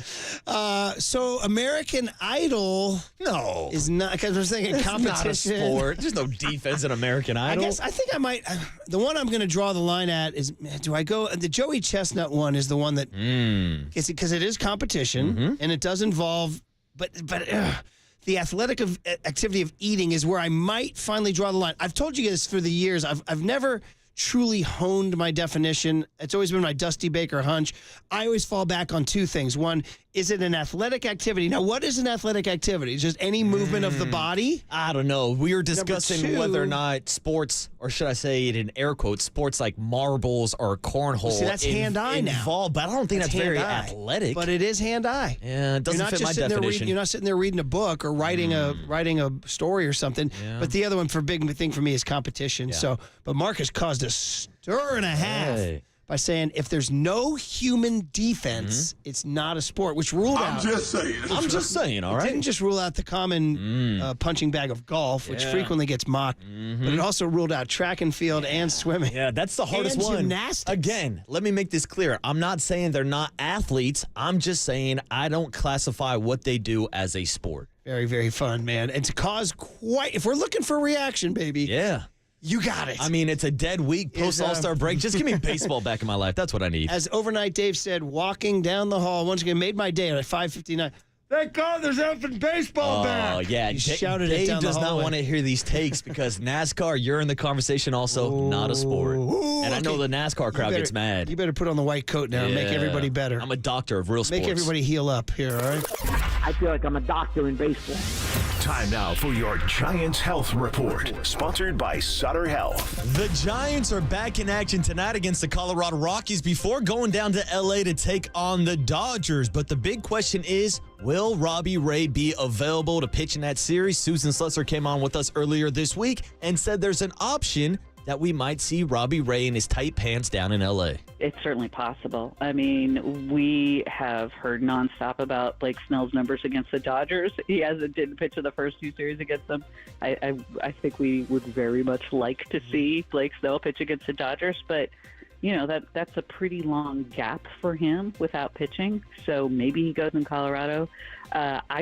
Logan Webb looks to me like he might need a little bit of a breather. I'm not sure he goes in Colorado, so maybe he goes in LA instead. But Robbie Ray seems to be the one guy who seems slotted. I mean, he has said he thinks he's coming back in that LA series. So I think that he would have a better idea than most. Now, the Giants have only announced Kyle Harrison as the starter tonight in Colorado, so make sure you're tuned into the Sports Leader to see how the rest of the rotation plays out with Logan Webb, Jordan Hicks, Hayden Birdsong, Blake Snell, and possibly Robbie Ray. And that is your Giants Sutter Health update, sponsored from the 1,800 primary care doctors and 30 urgent care centers to over 1 million video visits. Sutter is dedicated to help make patients' lives easier. Learn more at sutterhealth.org. So, re-listening to that sound, we spent all morning guessing what the Giants should do because they got to go at least 4-3 on these next 7 games on the road, in my opinion. And that is, Harrison tonight, which would put him on track to pitch Saturday, Sunday, Monday, Tuesday, Wednesday in L.A. If she thinks Robbie Ray would pitch Tuesday in L.A., and she also thinks Logan Webb needs a breather in Colorado, that looks to me like Webb Monday, maybe Robbie Ray Tuesday. That's the big wild card excitement one. Harrison on turn Wednesday, which would mean if you want to pitch Blake Snell in Dodger Stadium, he can only pitch the Thursday, which would mean I would start him Saturday in Denver. Yeah, you That's got to get Blake Snell up against the Dodgers. It's the reason why you brought him to San Francisco is to beat the Dodgers. Right. So I'm going to need Snell Saturday and Thursday, and that would mean I would probably pitch Birdsong Sunday or Hicks, one of the two. So there you go. Figured it out. We solved it all. Just like we figured out what young Tony learned today. Murph and Marcus want to know, what did young Tony learn today? Well, so the joke is he's very, very young and innocent. Hey, I know that now, okay? So today was a lot, but I think mostly it was about when I came in and said, hey, man, Bob Newhart died. And we were like, and Tony's like, yo, what do you got on Newhart? And I told him, I said, well, I got, the old heads, the button-down mind of Bob Newhart on vinyl, all the phone conversations, Abner Doubleday trying to pitch baseball as a sport, the guy calling in, the Madison Avenue agent correcting Abe Lincoln's Gettysburg Address, all the funny things he did. Then, in the 70s, his TV shows, the Bob Newhart Show, and then the popular show Newhart in the 80s. And Tony's like, yeah, but what do you got for me? I said, dude, maybe you know him best as Buddy's adoptive father in the iconic, and I say iconic movie, Elf. Oh, hello. You're probably here about the story. Elves love to tell stories. I bet you didn't know that about elves. There's probably a lot of things you didn't know about elves. Another interesting elfism. There are only 3 jobs available to an elf. The first is making shoes at night while the old cobbler sleeps. Lazy bum. Couldn't even make a clock. You can bake cookies in a tree. As you can imagine, it's dangerous having an oven in an oak tree during the dry season. I want to make shoes. But the third job, some call it the show or the big dance. It's the profession that every elf aspires to, and that is to build toys in Santa's workshop. Only 2 weeks left till Christmas. It's a job only an elf can do. Our nimble fingers, natural cheer, and active minds are perfect for toy building. They tried using gnomes and trolls, but the gnomes drank too much. And the trolls weren't toilet trained. No human being has ever set foot in Santa's workshop. That is until about 30 years ago, and as you may have guessed, that's where our story begins. Bob Newhart, the best, man. So I love that he affected your generation, too. Yeah, man. You guys knew him. Didn't you? When you saw the movie, did you dig Buddy's adoptive dad? Oh, dude, love that movie. Like one of the best movies of all time, not even Christmas movies, in my opinion. I would concur. That, better than The Sandlot. All right, guys. Oh, that's how you end a show on a Friday. What's the last thing you learned today? I did learn what Marcus defines as a sport, ladies and gentlemen. Much dividing the nation. That's great. And real quick, 408 on the text line sums it up perfectly. This isn't even a sports show. It's an athletic competition show. Very, very good. All right, guys, here we go. Mikey Silver's back. Johnny London, Mikey Silver with hot takes. What is a sport? Happy weekend, everybody. Have a great weekend, Tony and John Joe and Marcus. When it's time for a change, think Speedy Oil Change and Auto Service. Your trusted oil change, tune-up, and brake experts. You are listening to KNBR AM and KNBR FM San Francisco, the sports leader, a Cumulus media station. Like we talk about, what's a sport? The Waterboy definition of a sport. Okay. A, it has to be an athletic competition, and B, there has to be defense. What the is going on? Are you serious? That's crazy. That's the end of the game.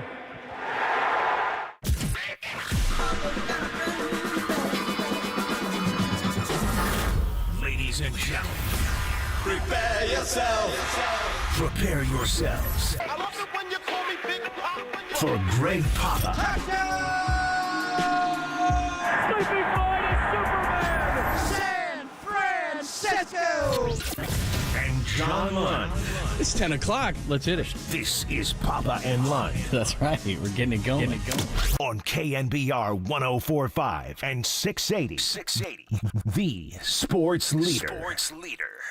I think San Francisco suffers without Brandon Ayuk greatly. I think Brock Purdy takes a step back, and there's some regression in his game without Brandon Ayuk. Just look at the way he was able to win, especially in the playoff game versus the Detroit Lions. When you watched him line up, when it was one-on-one, when you tried to shade him with the safety, he found ways to make plays. And you think of so many of the timing routes that happen outside of the numbers, it's Brandon Ayuk. Yes, he operates to Kittle inside the numbers. He operates to Deebo Samuel inside the numbers. But when we're talking about those timing routes that have to be precise, that have to be right now, Brandon Ayuk is that guy. And so I think everything changes for the San Francisco 49ers if he's not on this team this year, more so to me than if you lose a Deebo Samuel, as Dan mentioned.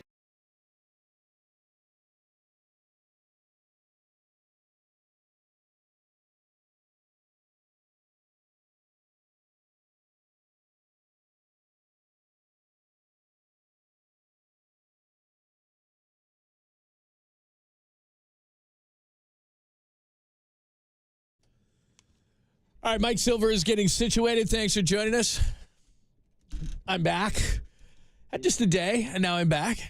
But I got to tell you, man, young Silver, very good yesterday. I was running errands and getting cut up a little bit, and had a good chance to listen. It was very, very nice. So we'll get into a ton of different things today. We'd be wasting Mike Silver. We didn't talk a ton of 49ers today, which we will, with camp starting up on the 23rd and rookies already available. We'll get into a little Giants as well as they start the second half right here tonight against the Colorado Rockies. So we'll get into that and some of the second half stuff. Mark Spears is going to join us. Matty Mayoko this hour at 10:50. Diana Rossini, she is launching a new podcast, so that is going to be very, very cool. So we got a lot to get to.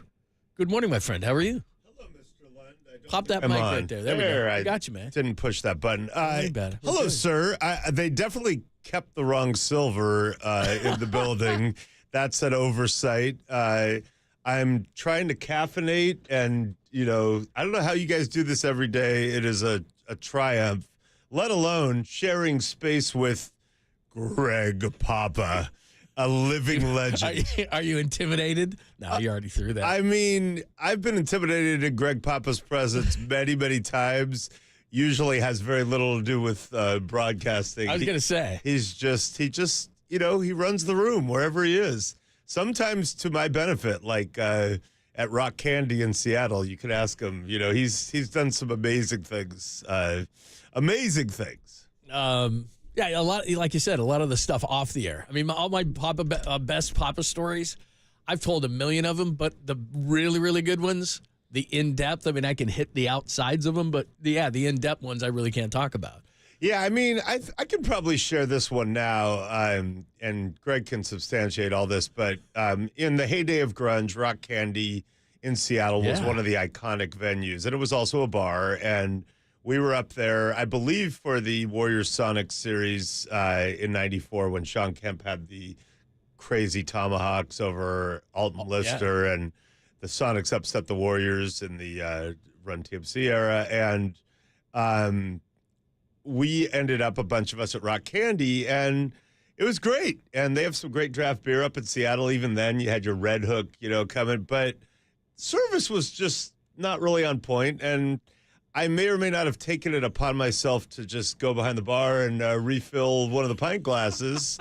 And it was frowned upon, predictably. And I was kicked out of this establishment. And the night was young, and it was kind of inconvenient. It was before you could text and stuff. I was going to be lost. So Greg proceeded, as they were about to kick me out, to skillfully, in those beautiful tones, talk me back into the bar.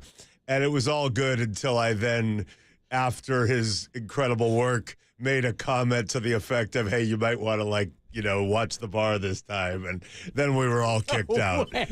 So he talked you back in and you talked your way out again. I just was such a jerk about it that I was a cocky, young, buzzed man. What can I say? Yeah. No, but it was very grunge of me. Yeah. Almost punk rock. Very nice. All right, we got a ton to get to today. Obviously, the Giants will start off. We'll just real quickly hit up some Giants, and then I got a ton of – all I did in pre-show was I just wrote a bunch of questions down so we can get into a bunch of Niner stuff with camp going up and everything. The Giants are, as we know, a bunch of teams in the National League that are looking at the wild card right now. Kyle Harrison goes to the mound in Colorado. I know that they talked about it a lot on the morning show.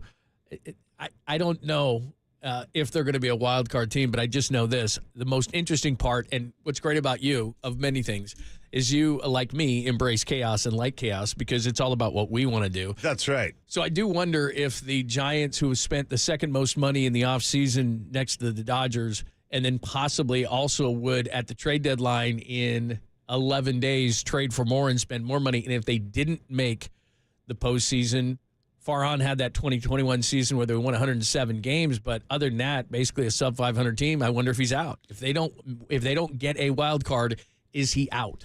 Well, they just extended him, if I'm not mistaken, and I haven't been paying close attention. Let's lean into my lack of baseball clarity. The mound is the thing that's like raised up, right? Yes. And the guy with the ball throws it really fast while propelling himself off that.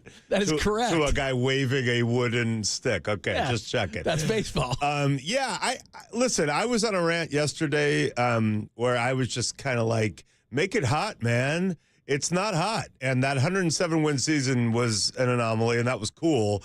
I'm still just baffled that an adjudicator would end a 107-win team season on a check swing overturn, dubious check swing overturn in their stadium against their rival in a tight game. They might well have lost that game had that not regrettably happened, but I'm actually not even over that, and I don't follow baseball much. That was horrific. I honestly, I don't know that I've ever been in a stadium that was as raucous. Like, it's the Dodgers. It's a 2-2. Whoever wins, it's 107 versus 106 wins. Everybody's having a great time. I remember where I was too, because it was a bar between like third base and just a little bit in the outfield, and everyone's having a great time. And the bartenders were you pouring your own? No, I drinks? didn't go behind like you did to get kicked out. And we're having a great time, and we're thinking he's going to get the hit because it's happened all year. And then the finality of it all, where, like you said, there's a check swing, and everybody just like, hell do we do now? They won 107 games. Like, they can't be out. That was just gut wrenching. But it's hard, and I know even in the World Series they had the 2 off years. It wasn't just a continuous run of awesome, but it's weird that you could win 107 and then just be, a non-factor. Like a week later, you're just gone. Yeah, but that next year, it just wasn't. Yeah. It wasn't there, and it hasn't been there. That's cool that they spent money. Spend more or trade people, shake it up. Like, don't, in this market, in this era, in this time, don't be boring and don't be stagnant, and keep taking swings until you get it right. And I know you have to have a farm system and cultivate prospects and do it the right way. I just think when you're a big market team in baseball now, you just can't think that way. You'll get someone else's prospects if you have to. Well, and again, this is not as much a baseball conversation as it is a sports conversation, which is he had, and I don't know how this happens, because in a football season now with 17 games, you could have a season where you scratch your head and you go, I don't know how that team won 12 games. Like the Raiders, when Derek Carr, and then of course he gets hurt and everything, but you're like, I don't know, they got in the playoffs. We didn't expect it. They won 12 or, whatever. Yeah. Well, in baseball, I don't know how you win 107 games. There's 162, so you'd think that you can't luck into that. You'd be exposed at some point, yeah. But all these guys had their career years. They lucked into 107, it looks like, and then the rest of the seasons for Farhan are right around or sub, and it's exactly what you're talking about. It's kind of like, eh. And so people aren't into it. So if they don't get in, if they're not a playoff team this year, you got to throw out kind of the 107 and say they're basically a boring sub to around 500 team. Yeah, and whoever's doing it, I want I'm so impacted by my past experiences. So I remember going to Candlestick and sitting in the bleachers when I was in college in the 80s, and the Giants had been a dead team for a long time with a gross stadium and all that. I say that endearingly. I love the Stick. But then they had that 87 season. It was so fun, and they, got it popping. And then I recalled with amusement with my son yesterday that at the Santa Rosa Press-Democrat, they signed Barry Bonds for all that money, and I wrote this column. I thought it was the greatest thing I'd ever written, and I was like, you dummies. Why would you why would you go all in on one player? You're not one player away. It's not gonna. You could have got 4 players for that money. It's not like you're one player away. What are you doing? And literally, like within 2 or 3 weeks, I had to go to the ballpark and be like, I'm an idiot. I was totally wrong. It changed everything, and leading to a new ballpark where he's putting balls in the drink, and the .com boom is, going nuts, and it's changed the city, and it's changed the franchise, and it's changed baseball, and the electricity in the air, and the carryover of that into the 3 championships, and what a blessing and all that. So I don't know baseball well enough to answer this, but you probably do.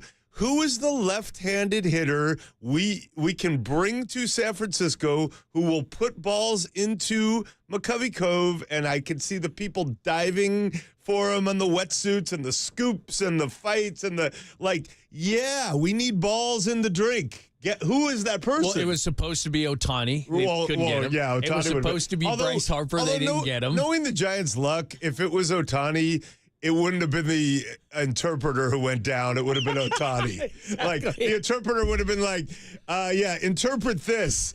I'm taking a plea deal. They paid him all that money. But no, that's the problem, right? Is they've tried. They tried to get Harper. They tried to get Ohtani. They tried to get, and it just hasn't worked out. And they're in this great, it's almost like, Colorado's got the pitching issue. Try harder. I agree with you. When Mike, I'll give you a great example with it. When Mike Dunleavy said at the beginning of all of this with the Warriors, trades are hard. Sorry, bro. Nobody feels sorry for you. Yeah, the job's hard. You get paid a lot of money. Yeah. We just want results. Trades are hard. Bob Myers got Kevin Durant. I'm not saying that's because of Bob Myers, but it worked out pretty well. And that's my thing on the Warriors, and I did say this yesterday too. Because Steph is a rare jewel that is an expiring thing and can never be replicated in this universe, and we can cherish that for at least 2 more seasons of prime-ish Steph. I don't care about the timelines. I don't care what happens after. Figure it out. You can figure it out. It might not be perfect. You might look back and be like, man, Kuminga's so good now, and we traded him because we wanted to get Steph another guy. Yeah, I mean, if it's Anthony Edwards, you blew that. If it's someone so transcendent so early, then you don't get rid of that person. But anyone else, dude, I don't care. Take a swing. You're not getting another Steph Curry ever. Although he does have a son, right? Yeah. My friend Lindsey Gottlieb, who's now the USC women's coach and was the Cal women's coach, who took them to the Final Four. I'll never forget when Steph, when they had their daughters, I was like, you need to offer them now. Send the letter to the 6-month-old. He got to lose. Offer now. Let's go. And I want to plant that seed. I feel like the Currys will stay in the Bay Area forever, as they should. And Cal. Oh, you're already starting this? I mean, that's ACC basketball, at least for now.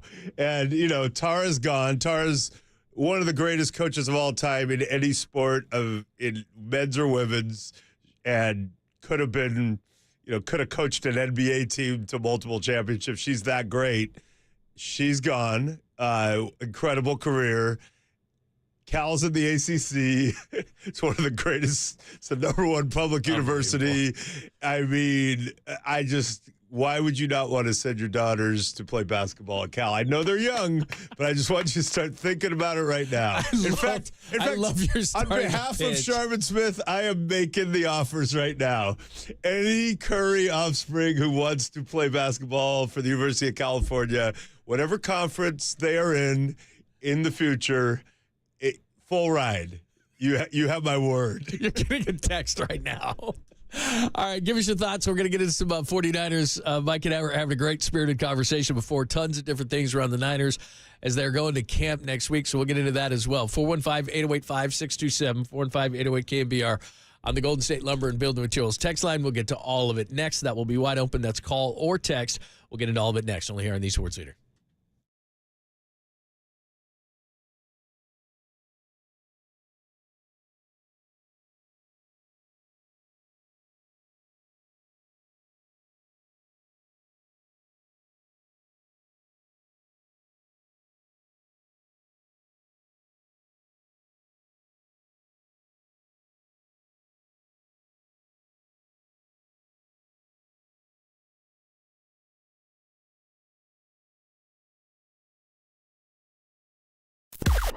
Now, from the O'Donnell Financial Group Sports Desk. Learn more at ODFIGroup.com. O'Donnell Financial Group, because planning is a process, not a product.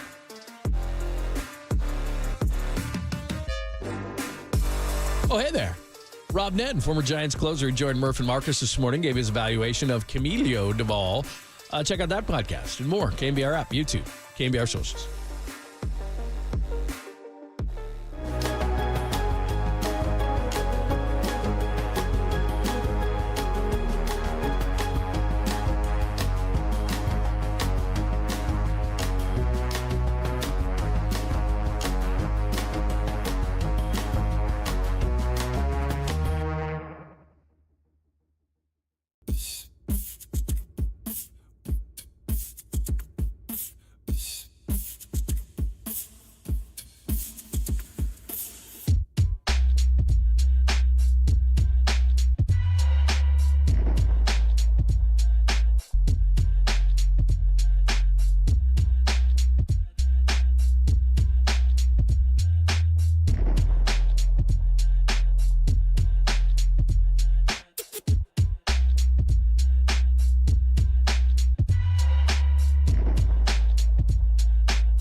you are around the globe, stream your faithful home of 49ers football 24/7, 365 on KNBR.com. This is the sports leader. McCaffrey runs around Purdy, pressured. Purdy throws. Caught by Brandon Ayuk. Touchdown! San Francisco. Ayuk is on fire! There you go. Rookies are already there. Vets on the way. Mike Silver is with us. So, again, you got questions for Mike Silver, 415-808-5627. We can do Ask Mike Anything the whole show. By the way, is there any limits to Ask Mike Anything? Just, do you want to keep it to 49ers? We'll adjudicate. No, we'll adjudicate in real time. I mean, I already told you I got kicked out of a grunge staple bar in the early 90s until Greg Papa skillfully talked me back in, only for me to be a jerk and get us all kicked out. So everything's on the table. The fact that we got to hear Brandon Ayuk on fire this early in the show is a huge win for everyone. Yeah, 22 minutes into the show. Absolutely. By the way, Matt Mayoko at 10:50. We'll get into a lot of Niners as well. He's on fire, too. By the way, not to pull back the curtain too much, but you were texting with a certain former quarterback during the break. You got a book coming out, not too distant, right? I do. Well, I was texting with Steve Young. That's a nice little flex there. But I did cover him for many, many years, and he had to put up with me back in the days before it was like, oh, Steve's going to the podium. Like we were just hanging out at his locker every day. Yeah, I'm really excited about my book. It is coming out October 1st. The pre-order link is up now. It's on all my social media bios. The book is called The Why Is Everything, A Story of Football Rivalry and Revolution.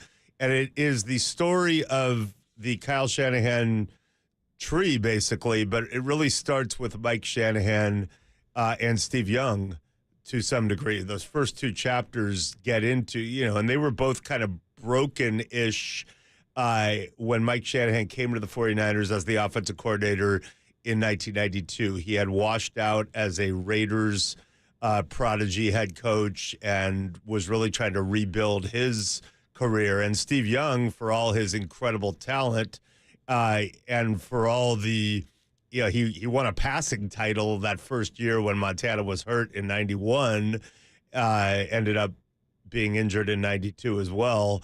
But he just wasn't good enough in this market because he was following a legend who is the greatest of all time, the most magical of all time, and who had taken a city that had never won a professional sports championship and turned it into the hub of sports excellence in the universe. So Joe Montana was an impossible act to follow, let alone, by the way, they were teammates for 6 years. I don't think we could do a whole segment on the craziness that was. But, he wasn't accepted here the way that he really should have been until he won that Super Bowl in early 1995, which was Mike Shanahan's last year as the offensive coordinator before he went on to coach the Broncos. So you start there. Mike Shanahan goes to Denver, takes the outside zone principles, merges it with the Walsh West Coast principles. And then ultimately, when he takes that Washington job, he has a staff that includes future head coaches Kyle Shanahan, Sean McVay, Matt LaFleur, Mike McDaniel, Raheem Morris, and those are the main characters in the book, but there are all sorts of spicy subplots, and I think Niner fans particularly will get really into this. Everybody gave me incredible access, for years, and I've, including Mike Shanahan and Steve Young. So I can't wait to share this. And that's coming out early October, right? Yeah, October 1st. We'll have some events. We're going to definitely do something in San Francisco. And Berkeley and Davis, California. Probably those are the big three cities in Northern California, I'd say.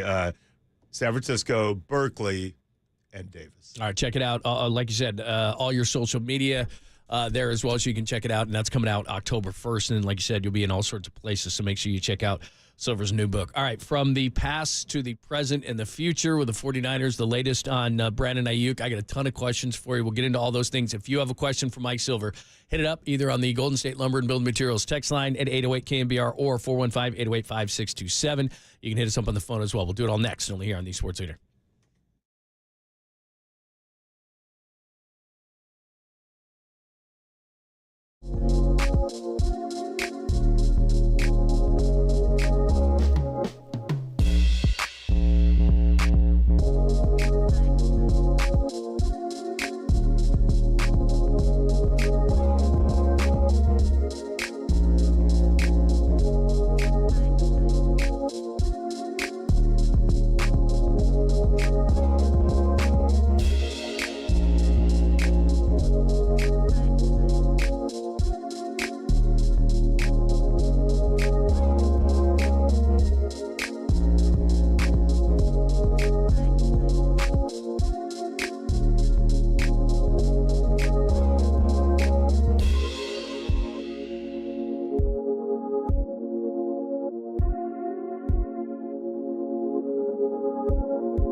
Follow KNBR on Facebook. This is Papa and Lun on KNBR 104.5 and 680. The Sports Leader. Sports Leader.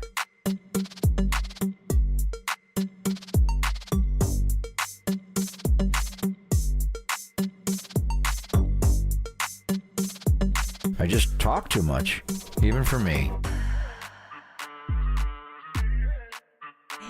Thanks for joining us. Sorry, just telling some stories.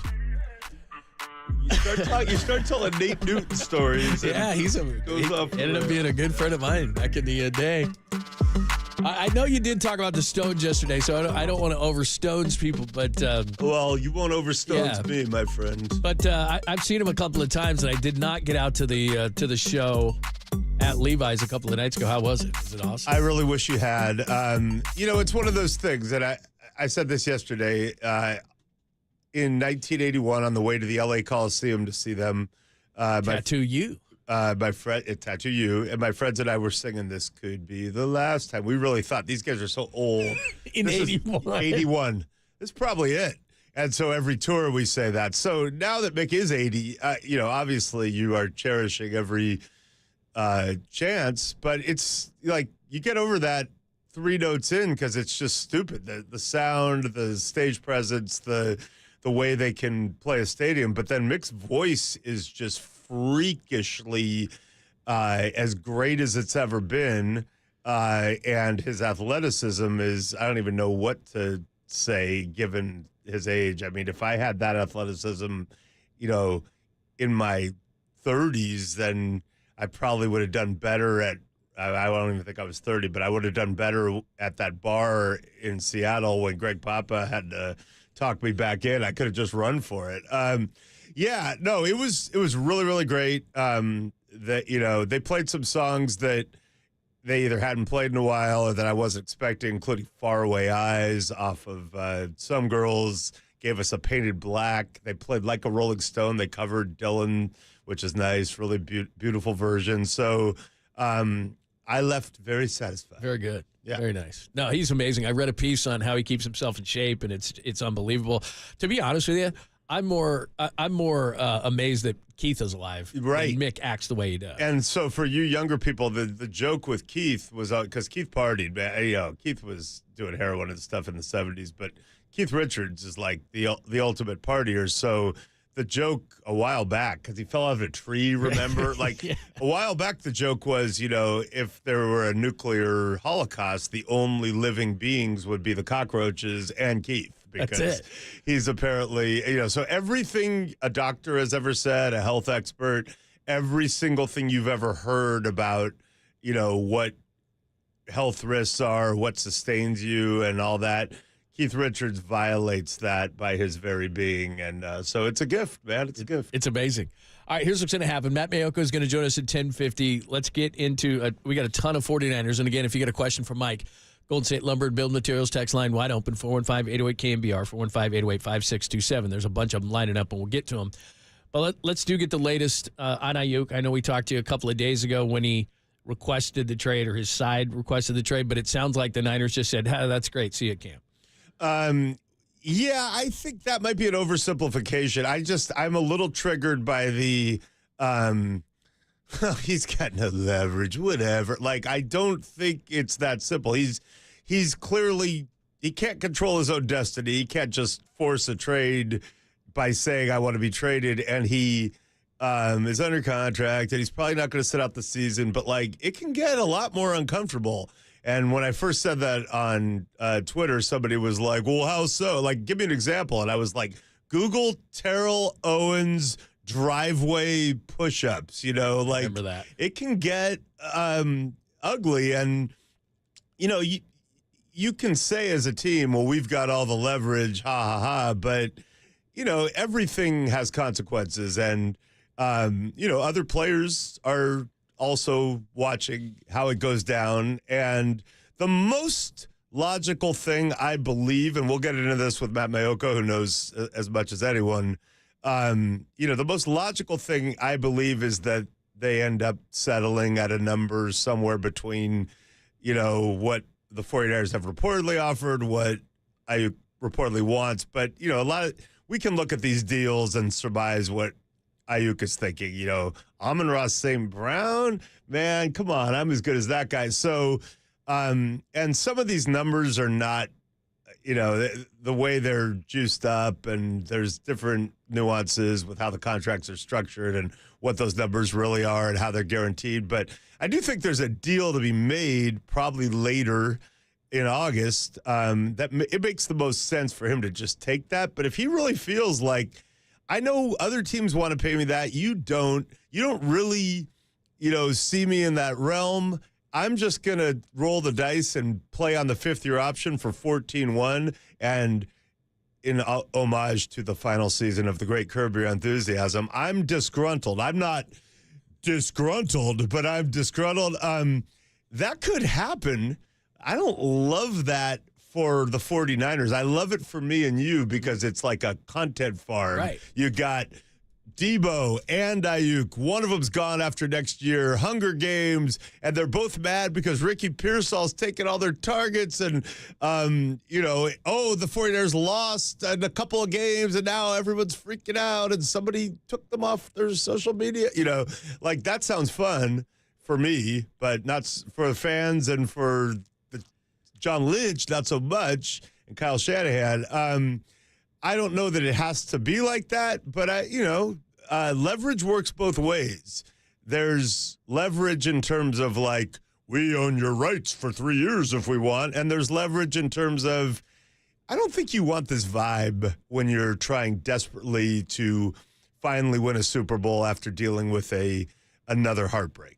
So let's take this as you're kind of talking about him, because you talked about this at the end. The major thing here is they're trying to win a Super Bowl. I don't know what term you would use. I mean, I'd almost go so far as to say desperate to win a Super Bowl, that they are close to the end here. Yeah. And it's different with the Warriors because they won a bunch. So if they don't get Steph another, whatever. But if you don't win a Super Bowl, then you're Harbaugh's Niners. You know, there's a difference between all the teams that you covered. They won a bunch of Super Bowls. Dennis Brown tells me they used to laugh at him because he only had one measly ring.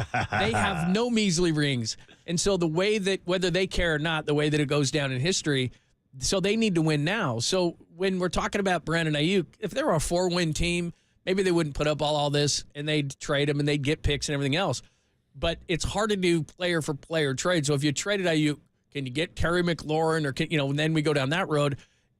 A first-round pick is great, but then you would have done it last draft. And so we get into all this thing, but this thing that they're pushing up against, this time running out thing, and they're trying to get Brandon Ayuk done so that they can be the best team they can be. Not next year. They don't want a first-round pick. They want to be great now. They want to win a Super Bowl now. But they want the chemistry to be good, too. So I would say two things. First of all, the notion that they would trade him or Debo is not far-fetched, in that they had conversations leading into the draft, the first night of the draft, even night 2 of the draft. They had those conversations with teams like, what would you give us for Debo? We'll give you this for Ayuk. They decided not to do it, and they drafted Ricky Pearsall to obviously look ahead and, look ahead starting now, because he's going to be a big part of it, unless, and that's a separate topic, unless he's always got a nagging injury. We but got to get into this. Assuming he is not a finely tuned sports car who's always in the shop, which, we'll see. But, assuming Ricky Pearsall is what they think, he's going to be a big part of it now. So, sure, they could trade one of them. And, by the way, that doesn't end if Ayuk signs a deal even, because you could trade Debo leading up to the trade deadline. And if Ayuk doesn't sign a deal, you could certainly trade him leading up to the deadline. So this goes into, let's see where we are in early November. And yes, I think what you said is right. If you're trying to be all in for this year, you'd rather get a player back, because if you're trading for a 2025 draft pick, that doesn't help you. On the other hand, if Ricky Pearsall's balling, and you've got Brock Purdy as your guy, so you're not thinking if Brock Purdy's as good as they think, you're going to be good continually, or at least have a chance to be good. So you might get to the point where you're like, we're good enough this year to win it. We're going to have to pay Purdy, and we're looking ahead to next year, and we've already got Pearsall, and we love him. Let's just, get something back before we part with one of them after the season. And again, if Ayuk signs, we'll know that person is Debo. If he comes in on the 5th year, we won't know which one of them it's going to be, and they won't know. So, all that is part of the stew. And again, it's great news for me and you potentially.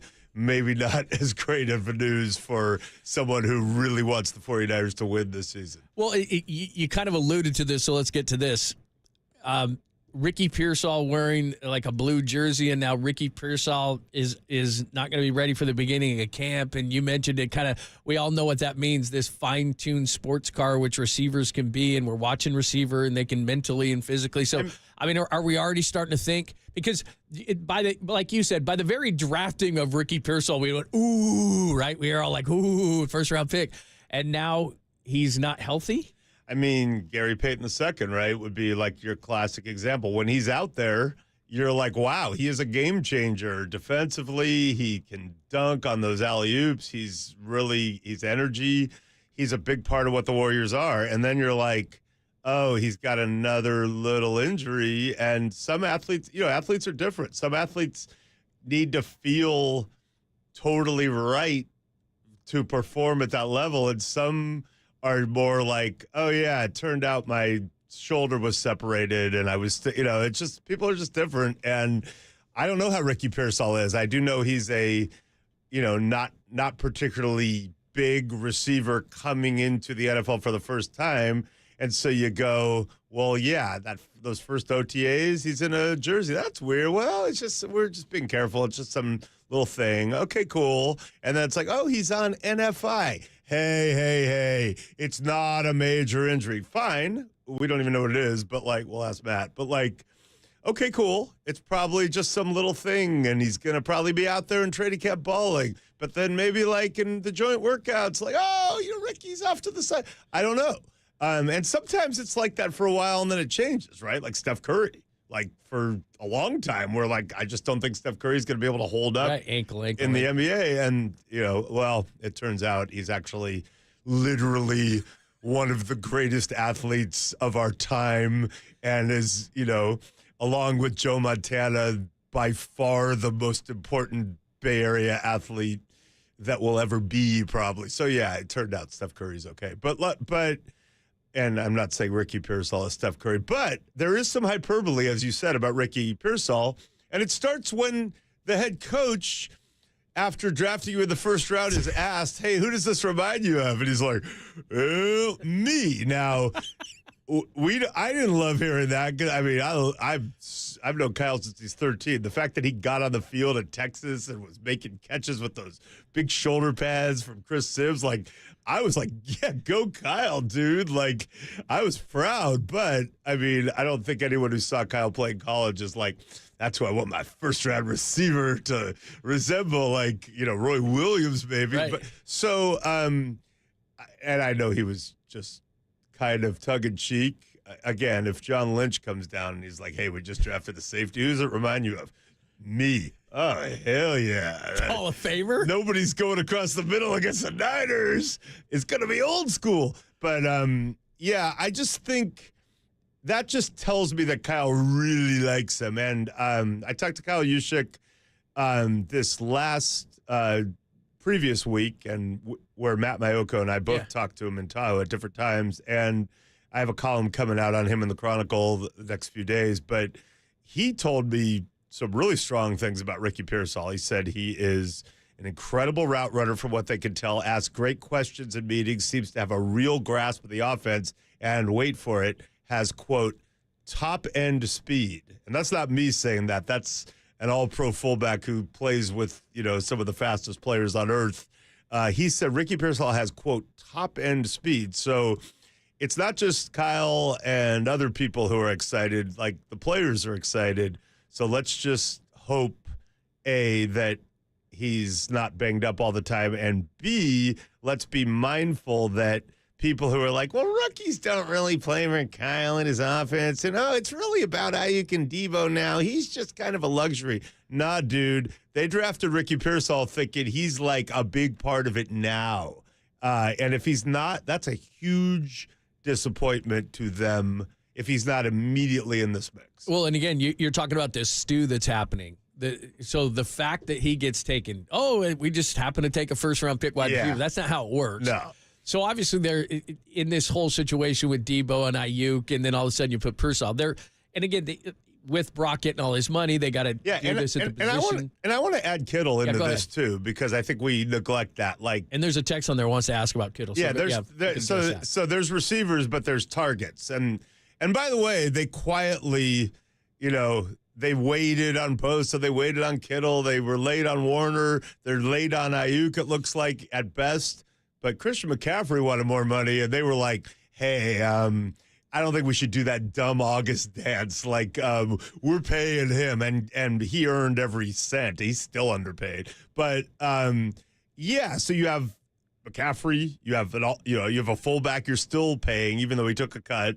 You have two receivers, one of whom you paid, one wants to get paid, and a first-round draft pick, and a tight end who got paid, who's great. So, after this year, you're not paying all those guys. And Kittle's part of that equation, too. And he's very much like Debo. He has given his body to the cause. He has been banged up at times. He plays so hard. He's so physical. There's a wear and tear there that probably makes you think of him as a little older than he actually is. And I hate saying this because, they're my favorite guys. And, Kittle's, one of my favorite locker room people ever, too, and is awesome. And you see him on receiver, he's an endearing. They had his 30th birthday party on there. He's incredible. I mean, he's not that old. So, I would never get rid of George Kittle, ever. I don't care if he's limping, but add him to the stew. Yep, absolutely. All right, we'll continue the conversation. We'll talk to Matt Mayoko, what is going on with Ricky Pearsall, and a preview of camp coming up next week. Plus, we'll continue to talk about lots of different things with the 49ers with Mike Silver. A lot of good stuff on the text line. Keep them coming. 415-808-KNBR, 415-808-5627. We'll get to those, and we'll talk to Matt Mayoko next, only here on the Sports Leader.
Papa and Lund continue live from the KNBR Casino Matrix Progressive Jackpot Studios. Casino Matrix, Progressive Jackpots are here. Where are you? Just drop in. Please play responsibly. 1-800-GAMBLER. Purdy under center, Juszczyk in a true eye. McCaffrey the tail. They stack Ayuk and Debo tight right.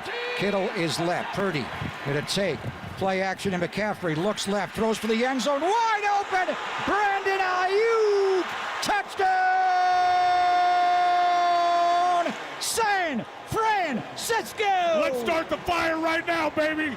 Ayuk is on fire. You're going early.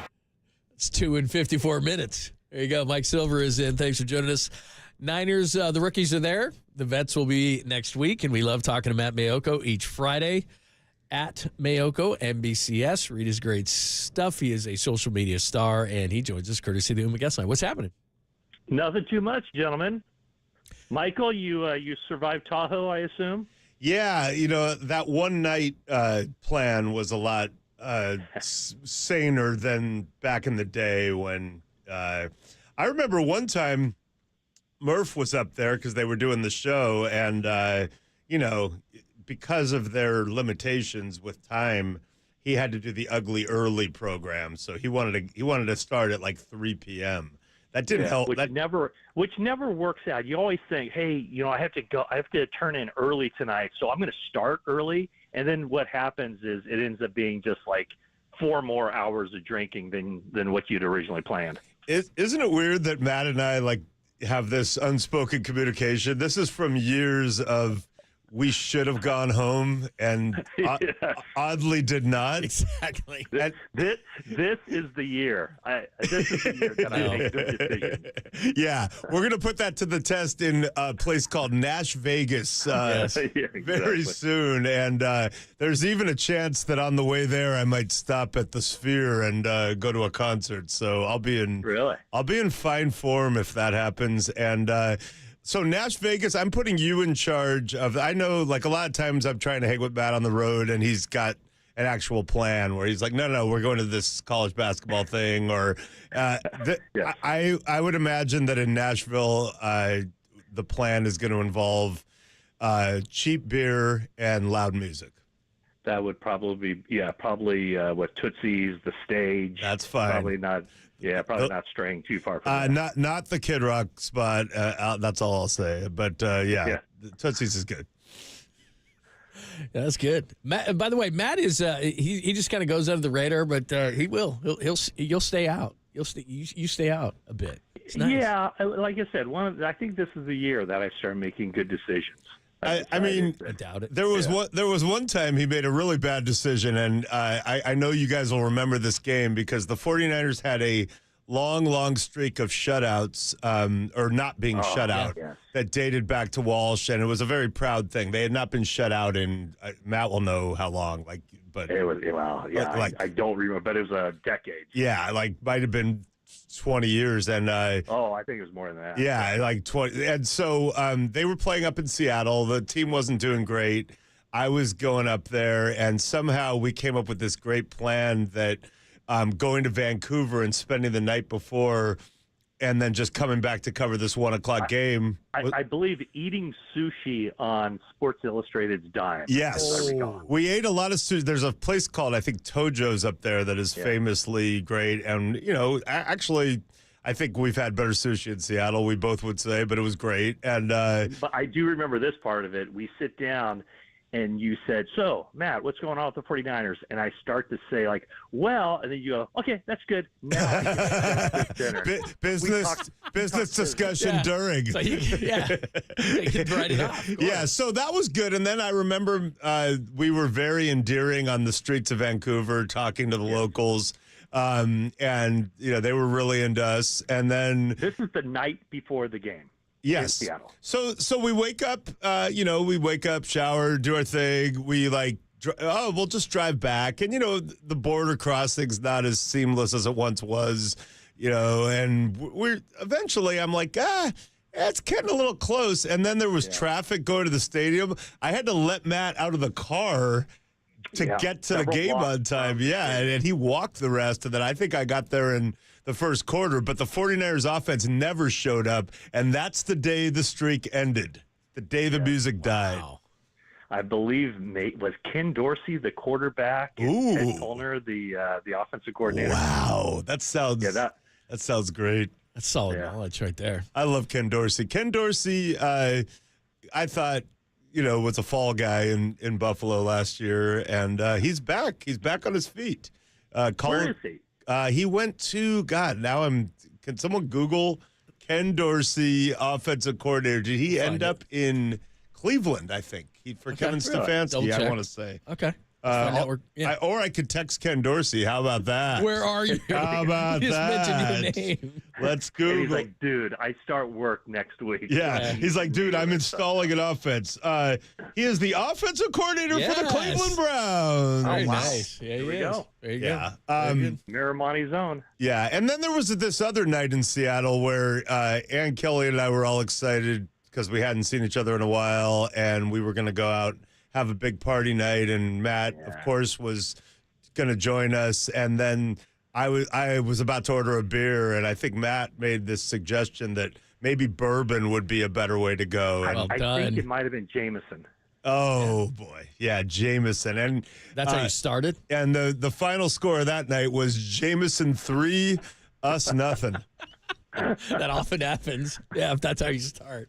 All right, let's get just a few things because we're talking about Ayuk again. But what's going on with Ricky Pearsall? What is this of concern?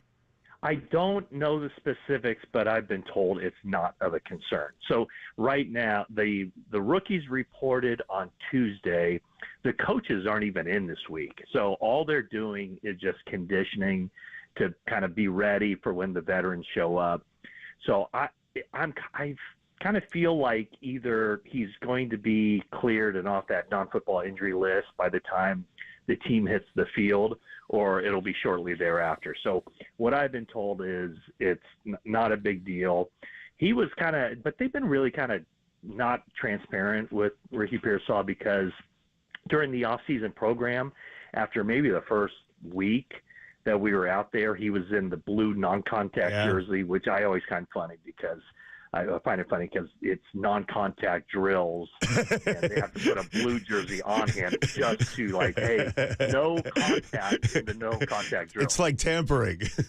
Yeah, and so they what Kyle finally said was he's just battling soreness.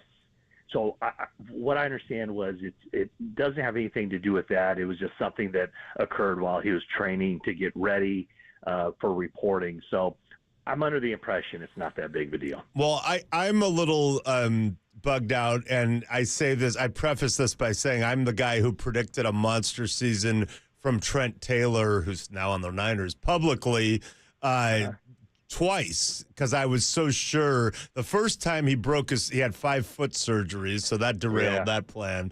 He ended up having a nice little run with the Bengals after it didn't work out with the Niners, and now here he is back competing with Jacob Cowing, I guess. But that's a long way of saying one reason I'm frustrated that Pearsall might not be full go is that I'm hearing such good things about him so far. Are you hearing the same things, Matt, about what they think of him now that they've had him in the building? Yeah, no, I mean, just watching the practices, and then, being around him a little bit, you can see why they like him.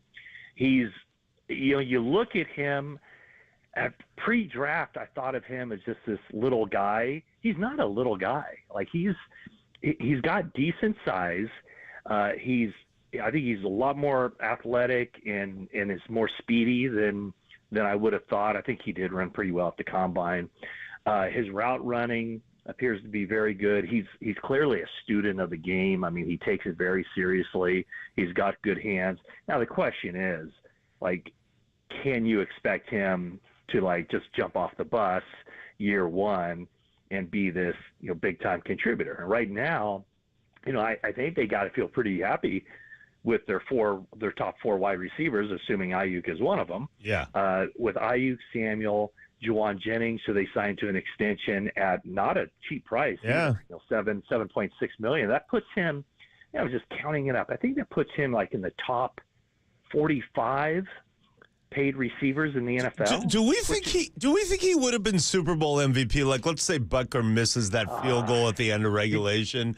Did you have a vote, Michael? No, I never. Yeah, I never have a vote for anything. Yeah, I did have a vote, and once overtime started, I kind of came to the thought in my own mind that the winning quarterback would be the Super Bowl MVP, and part of it was, I mean, yeah, there's no question. Jennings made a couple of really good plays, but I kind of look at it like at that point, Purdy hadn't made a mistake. He had a lot of opportunities to make mistakes. Yep. Kind of the sticky coverage that the Chiefs are playing. He had no turnovers, and he basically led the team down on 3 go-ahead drives from the fourth quarter on. Yeah. So I was definitely leaning hard into Purdy if, say, the 49ers stopped the Chiefs on that fourth down play in overtime. I think my vote would have gone to Purdy, but I can't speak for anybody else who was voting. Long as Butker doesn't get it, I'm pretty happy at this point. Matt Mayoko's doing us. Mike Silver is in as we're talking Niners. Next week, when you show up in that ratty old Pacific T-shirt and you go to camp with your big hat and everything like that, beyond Brandon Ayuk, what are the things that you're going to be thinking about, writing about? What are the storylines?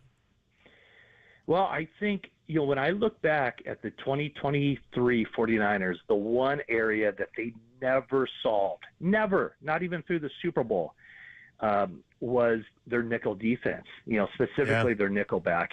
I mean, think about it. They played the entire freaking season. They won 2 playoff games. They get to the Super Bowl, and they tear up everything they'd done to that point, and they put Logan Ryan in at nickelback. Yeah. And now, Logan Ryan has played his final NFL game. He's retired. So I think that's, it's not real sexy, but it is when you think about the money downs, 70% of a team's defense, you're going to be in your nickel defense. So, is it Renardo Green that's the guy that's going to win that nickelback position? Or do they go with Yamador Lenore starting on the outside, moving him inside, and then it could be Isaac Yiadom or heck, even Renardo Green or Luter or Womack or one of those guys. So that would probably be kind of the area to look at and see. This is a team with not a whole lot of question marks entering the season. I think pretty much every position on the team is settled.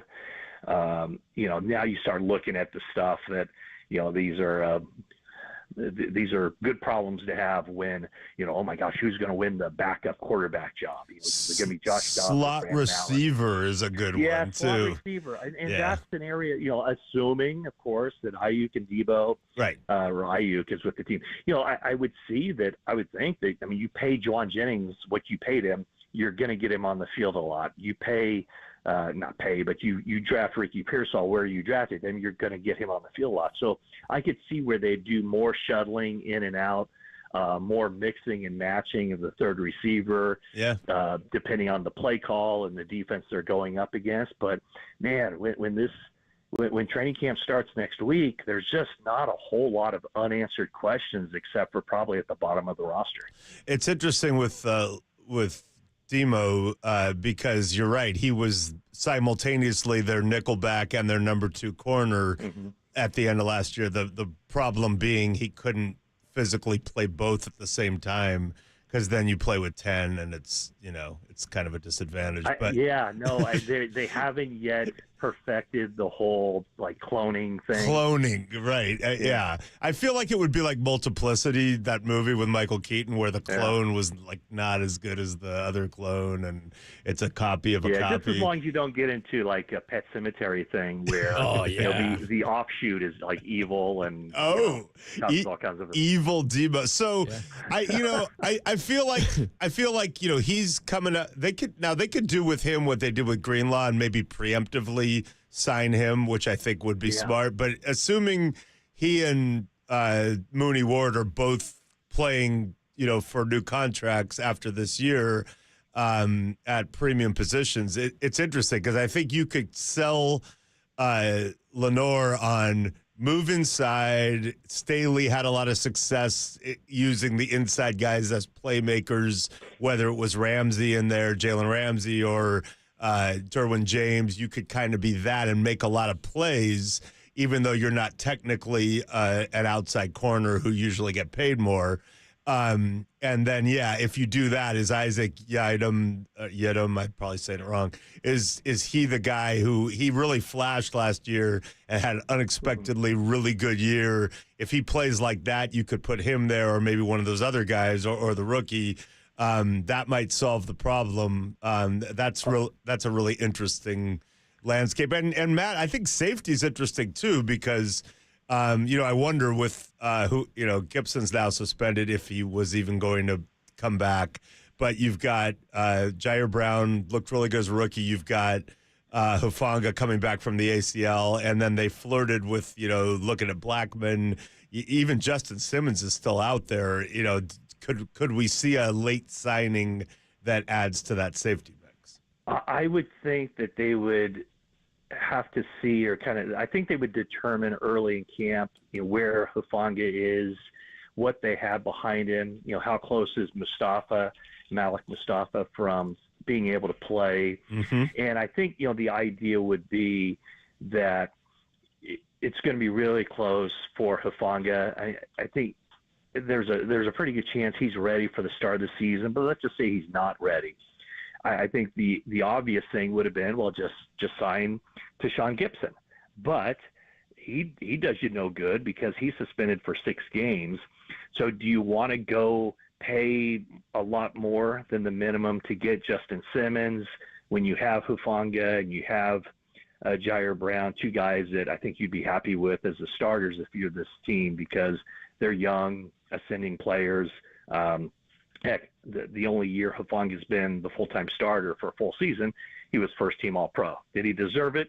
Maybe not, but he played well enough that he got that kind of recognition. So, I think they feel good about George Odom, as a special teams guy, but also a backup who can fit in.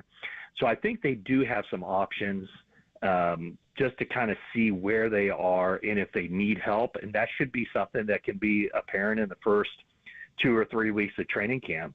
I wouldn't think that they would, I don't think they would go to Tashawn Gibson, certainly not to start the season or in training camp, but that might be something where, last year when those injuries started to pile up, when Hufanga got injured, when Odom got injured, then, they went out and they got Logan Ryan, they got Eric Harris for the practice squad. I would think that Gibson will still be out there. So if I were the 49ers, I would say stay in shape. We're not going to sign you now, but week, 9, 10, 11, if we're in a bind, we're going to be giving you a call.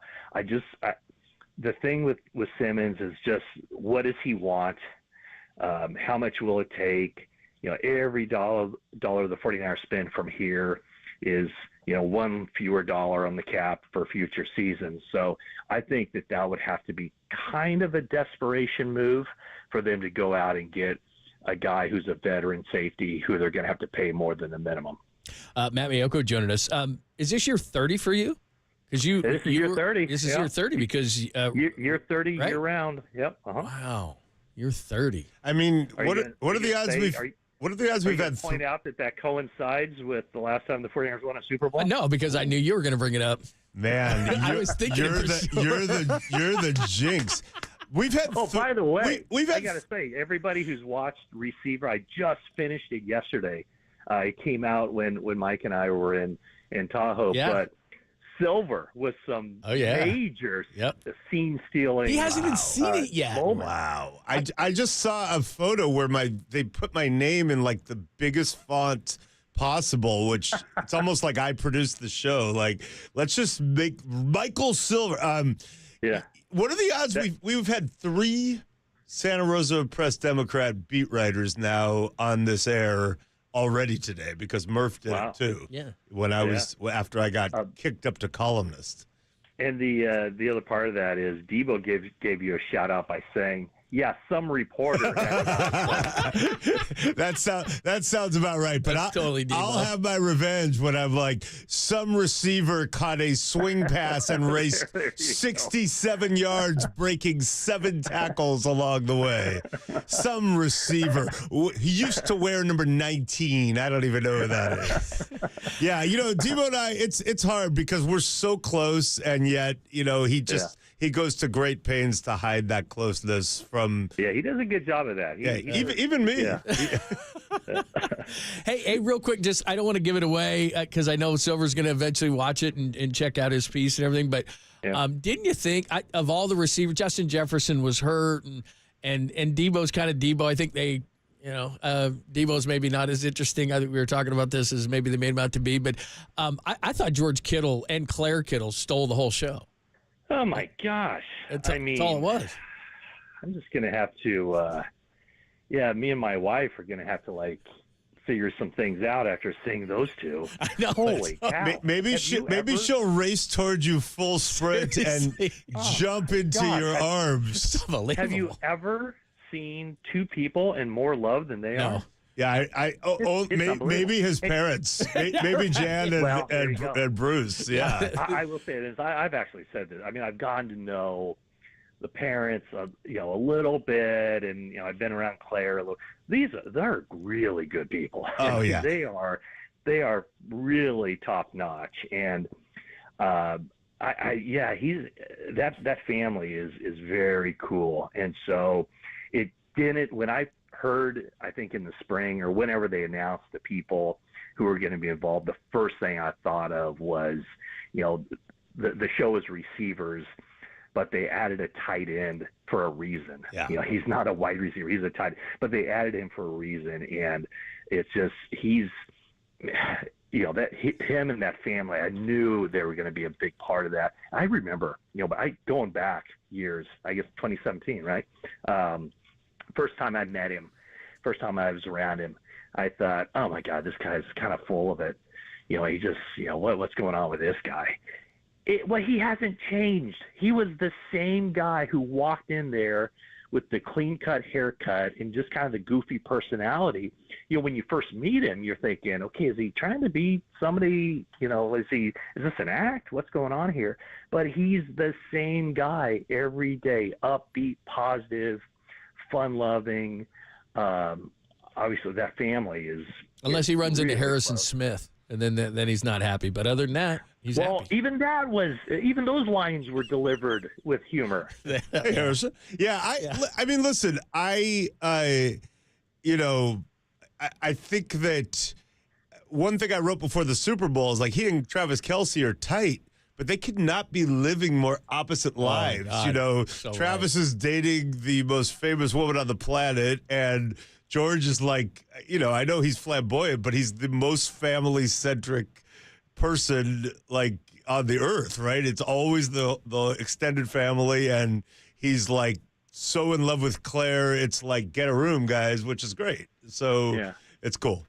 Yeah, very cool. Yeah, it is cool. And, I mean, he what's another part of this is that, Claire and Kristen Juszczyk, right. Now, you mentioned, Taylor Swift, but now with social media, the players' spouses are becoming obviously not as recognizable, but in some ways as recognizable because, they're not wearing helmets. Every time you see them, you see what they look like and you get a slice of their personalities. And so, I know talking to Kyle Juszczyk out there on the golf course last week, Kristen was getting recognized and posing for photos and signing autographs. And he told me he signed a poster of Kristen at that tournament. That's where we are right now. It's great. I love that. I noticed the same thing with Jason Kelce and his wife Kylie. Right. I mean, she was posing for. So it's really interesting that the dynamic that social media and documentaries, the Kelce documentary, I think that was a year ago, and then of course this one here on Receiver on Netflix. But Claire's Q rating is going to shoot through the roof after this. No question. All right, man. We'll see you next week. Year 30 starts for you. You are the Jinx, and we will see you. We'll see you then. I covered 2 Super Bowl wins. Yeah, what's wrong with That's you? how old I am. Come on. Oh, it's all me. Yeah, it's all you, of course. All right, man. All right, gentlemen. Always good to talk to you. Thank you. See you soon. That is the great Matty Mayoko. Bottom of the hour. We'll go little NBA, little Olympics with Mark Spears. Mark Spears will join us in about 10 minutes. Mike Silver is in. It's Poppin' London on the Sports Leader.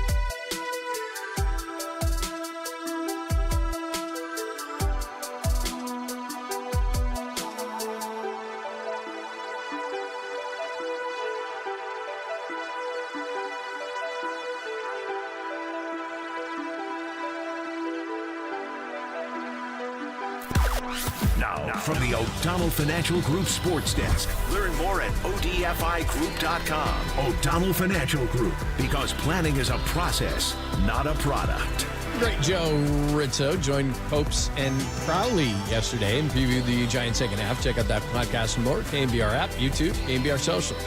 Tell him Fratty said.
KNBR. And they are Papa and Lund. Listen to us here and follow us on Twitter, Instagram, and Facebook.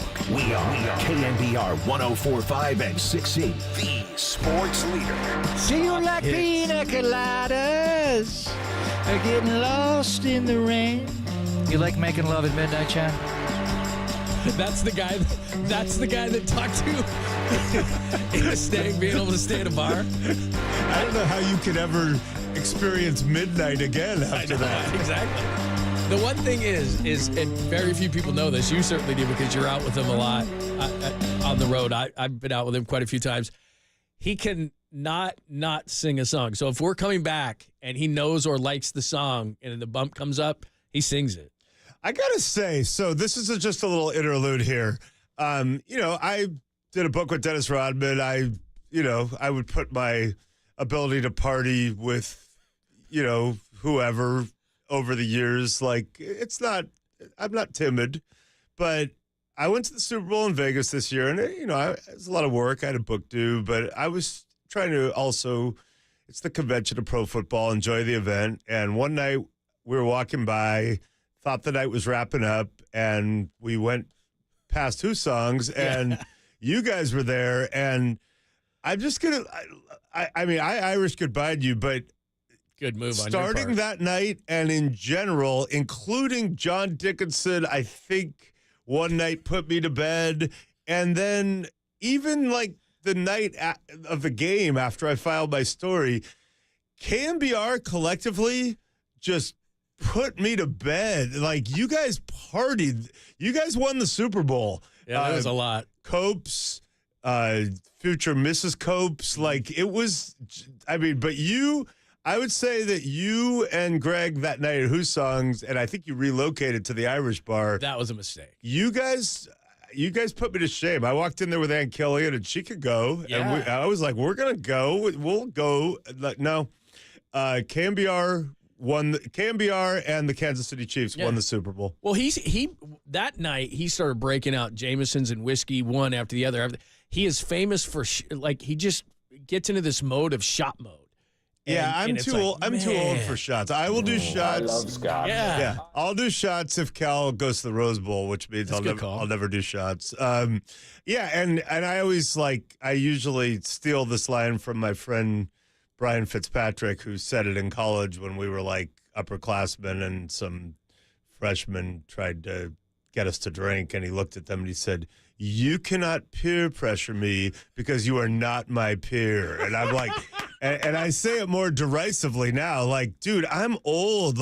You young people want me to do shots with enthusiasm. I can't, a shot like that. I'll drink beers for a long time, but if you are trying to get me to do shots, I'm not on that level. Well, plus because Who Songs and you're drinking these margaritas and stuff, and then you go to the Jamesons and everything.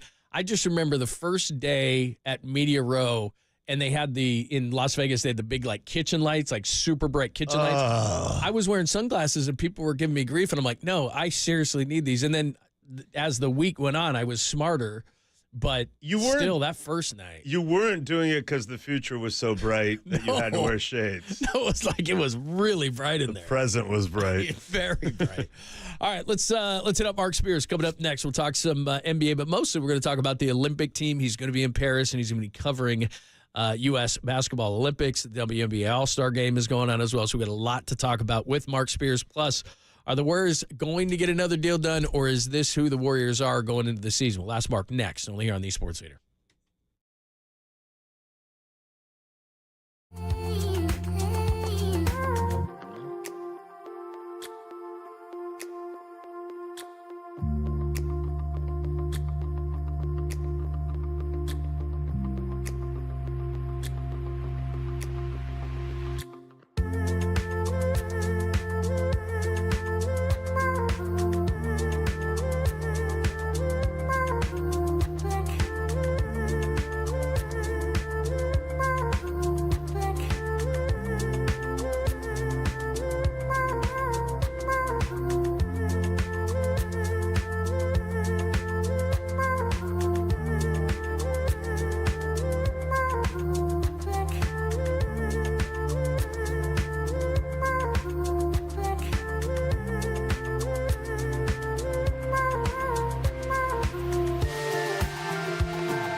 station, his work is global. But on the sports leader, his focus is local. Here's senior NBA writer from Anscape.com, Mark Spears with Papa and Lund on KNBR 104.5 and 680 and KNBR.com.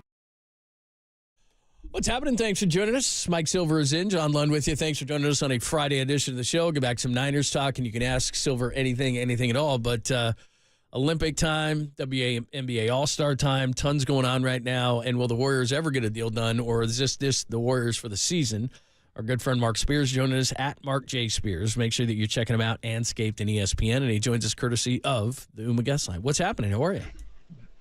Man, just out here in Phoenix for WNBA All-Star Weekend, but actually more so for Olympic stuff with Jewel Loy, who's on the U.S. Olympic team. We're going to do a diary with her, actually. Kind of first time I'm talking about it during the whole Olympics. So we're actually filming the first one today. We'll film one next week in Paris, and just kind of like chronicle her every week throughout the Olympics. So very excited to do that with her. I think it's going to be pretty cool, and I head out to the Olympics on Sunday. A, that's awesome, and B, how many people are going to watch it and be like, you know, she's good, but I just wish Caitlin Clark had been on the Olympic team. Why are they so mean to her? Don't they know that she's giving them exposure? Come on. Yeah, no, this team's pretty good. They don't lack exposure.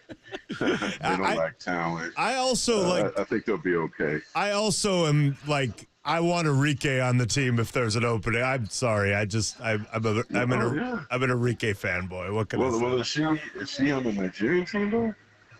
I don't check. Double check that. Yeah, we gotta check that. But she was great the other night. Wow, what a great player. So I might be wrong, but I thought she. I'm sure she could play with either or. Yeah, right. So Mark, I have a question for you. Were you? Am I remembering this right, or did you have one of the videos when the vice president dropped in on the men's team in Vegas? Yeah, I was there. Did you know the vice president was coming, or was it just like, whoa, there she is? That's a good question. I'm trying to remember. I kind of got word of it when I got there. Cool. Yeah.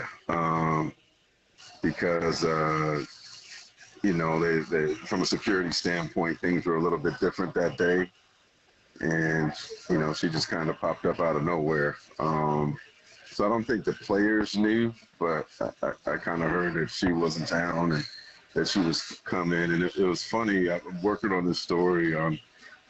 And you'll like this, Silver, that they got they got practice players that are traveling with USA basketball, right? Yeah. It's got to be the coolest practice player job ever. They got 3 guys, including former NBA player Langston Galloway. Oh. So what they do is like they're in London with them. They went to Abu Dhabi with them, and they've actually played.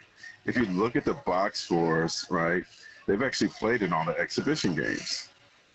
Right. They let him in the they let him in the games? Yeah. No, they get to play in the games too. And so Monday is going to be the last exhibition game. Will be the last time that they're around.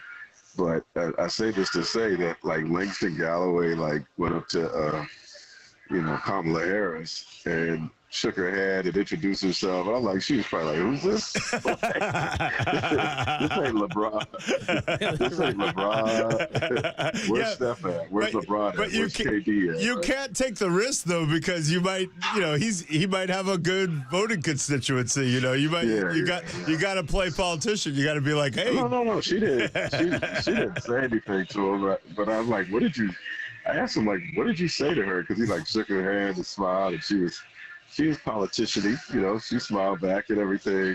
I love it. He's like, yeah, one of my friends knew her, but I guess it wasn't the time for me to say anything at that point. I said, yeah, you're probably right. It wasn't the time. Mark Spears is joining us. So tell us, so you're heading out to Paris, what, Sunday you said?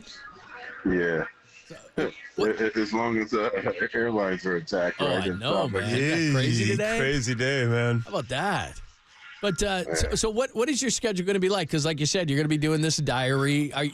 Is it going to be kind of split equal between the men and the women, or what are you going to be doing? Well, I'll actually be doing all basketball stuff, not just USA even.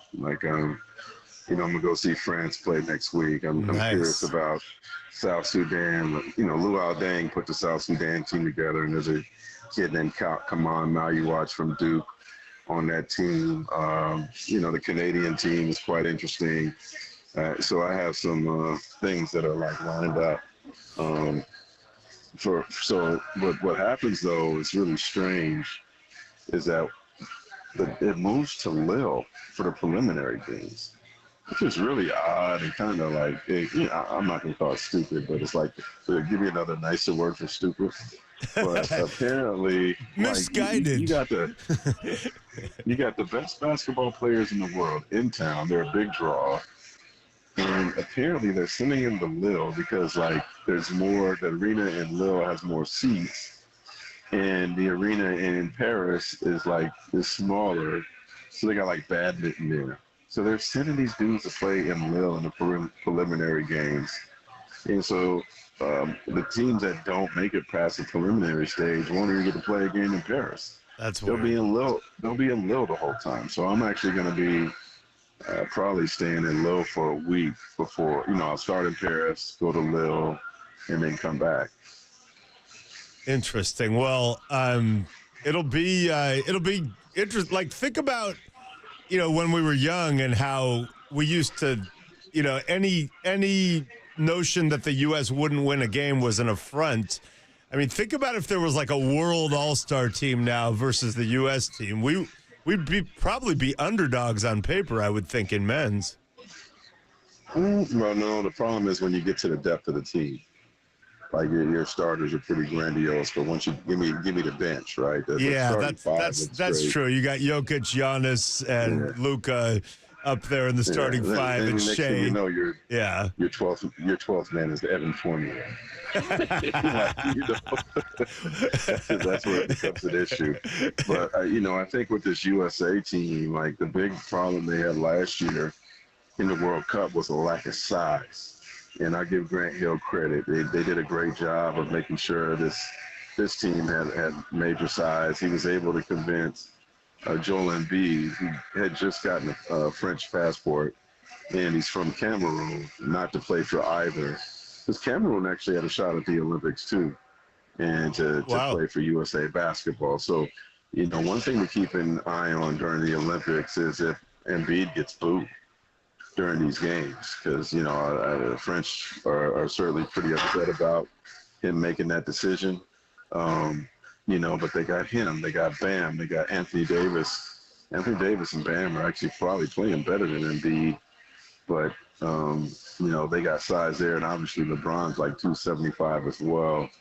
So the team in the World Cup last year for USA that didn't win gold, they were the most efficient offensive team in USA basketball history, but they also had the worst defensive team and the worst rebounding effort. So I think now not only is the talent on the top notch, but having size, I really feel like they're going to do quite well. And I don't know that they blow out everybody, but I don't think they lose. So what, starting five-wise, Durant's back. I know you got that on there. So Durant's back. LeBron's going to start. I think that Durant has missed so much time. Oh, maybe he doesn't start? I think that, you got to, look at the chemistry part. And he hasn't had a time to work with the first team. So maybe at this point, I could see KD being like, look, I've missed 3 games already. I'm fine with coming off the bench. But either way, they're loaded. And that's a decent sixth man. If we hadn't stolen Embiid, which I don't know how great I feel about that, who would be the third big on that team? Do you think? With AD and Bam.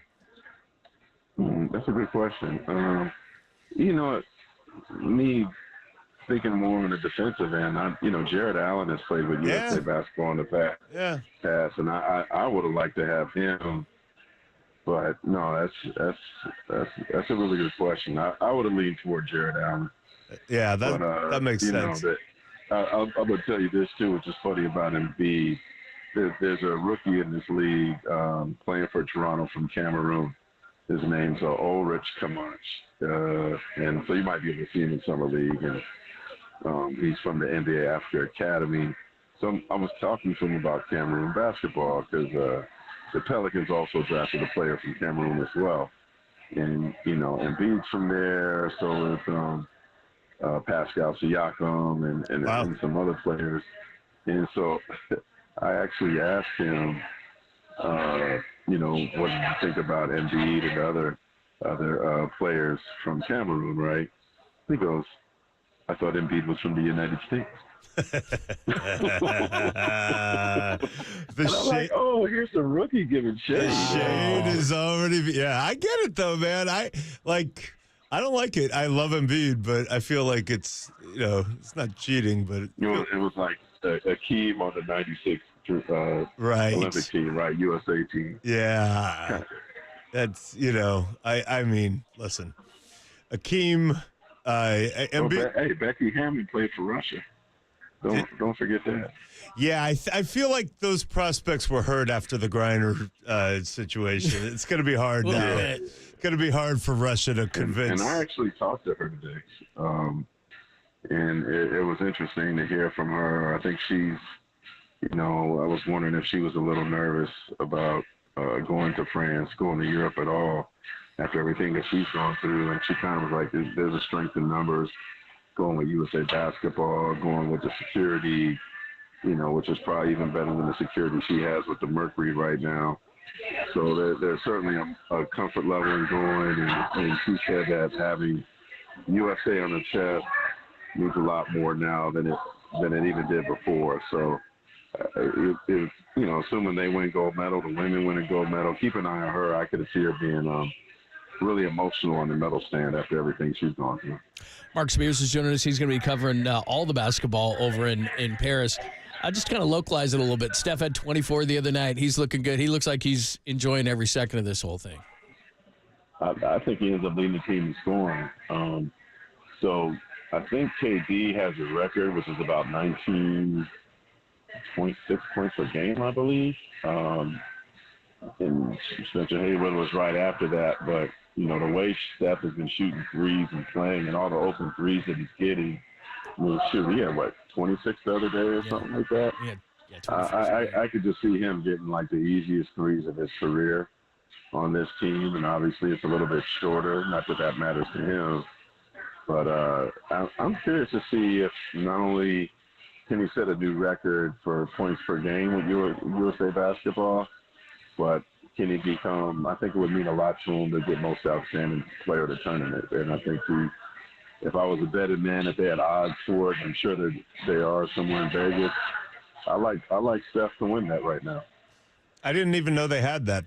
I just know that coaches don't get medals because one of the assistant coaches told me that last time they won a gold. Don't. He's now the head coach. I was like, what?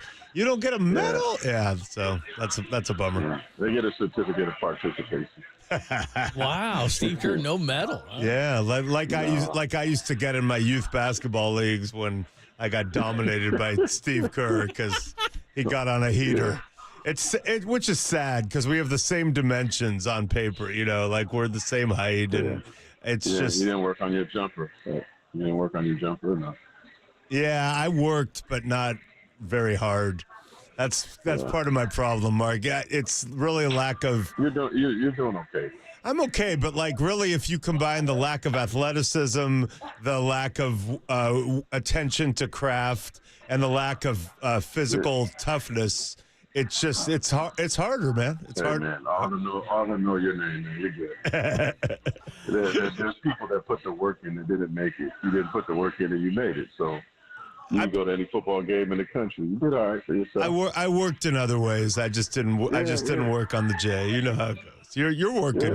Yeah. Mark Spears has never been accused of not working. Look at him right now. He's doing a diary with an Olympian. He's checking out Cameroon and Sudan. He's worldwide. Yeah, he got a hotel in Lille. I'm all over the place. Man. How's that? Yeah, you're going to have to tell me how that. Make sure you bring lots of adapters. That's what I would say. The more adapters, the better. Right now. Yeah, come on. Go with it. Hey, Mark, you're the best, man. Thanks. Enjoy Paris. Enjoy the Olympics. Enjoy Lille, and we'll talk to you when you finish up. No, yeah, I'll be out. My phone works out there. Yeah, good. Well, yeah, All right. we'll talk to you during the process. Of course, we will. Good to know. We might need the Langston. What's his name? Langston Galloway. We might need the Langston Galloway quotes from you.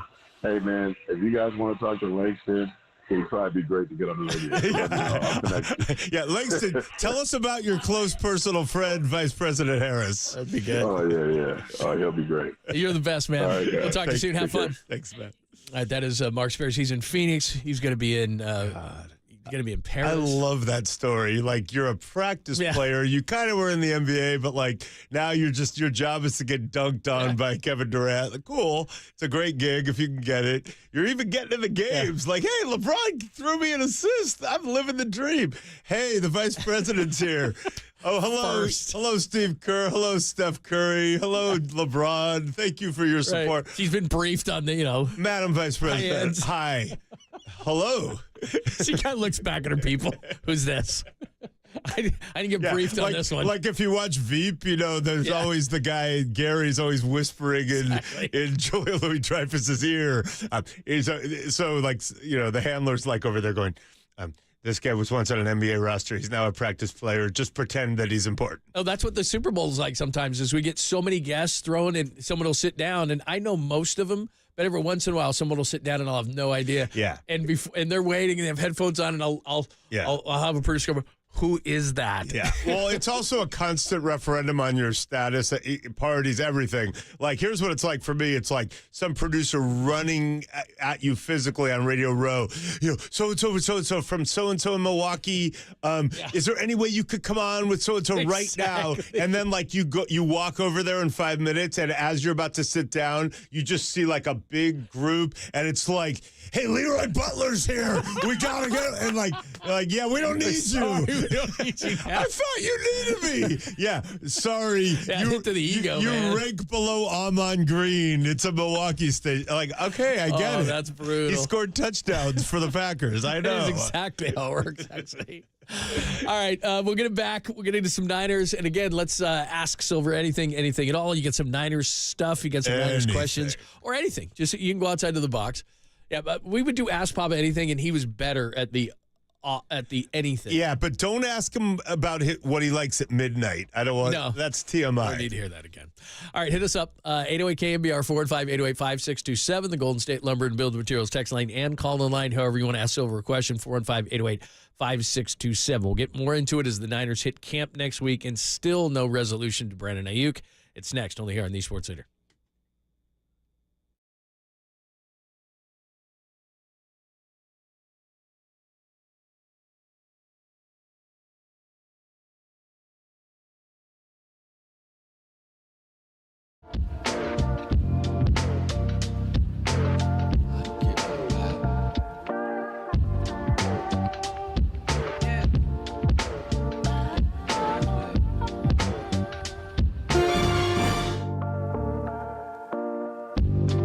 Oh, yeah, we heard that. We heard that noise. John Lund here for my good friends at the Dolan Law Firm. Did you know that many of the attorney ads that you've seen or heard, they're not even based here in the Bay Area? That's right. Some are not even based in the state. And Chris Dolan and the Dolan Law Firm, they are based right here in the Bay Area, and they've been that way more than 25 years. They're award-winning personal injury and employment attorneys, and they're fighting for you where you live. So if you've been discriminated against at work, wrongfully terminated, or sexually harassed, your rights matter, go to DolanLawFirm.com and learn more about your rights. And unfortunately, over the past year, Chris and his team, they say sharp increase in no-fault injury accidents. Now remember, summertime, people, motorcyclists, pedestrians, cyclists, children playing, they're all around us, so please be careful.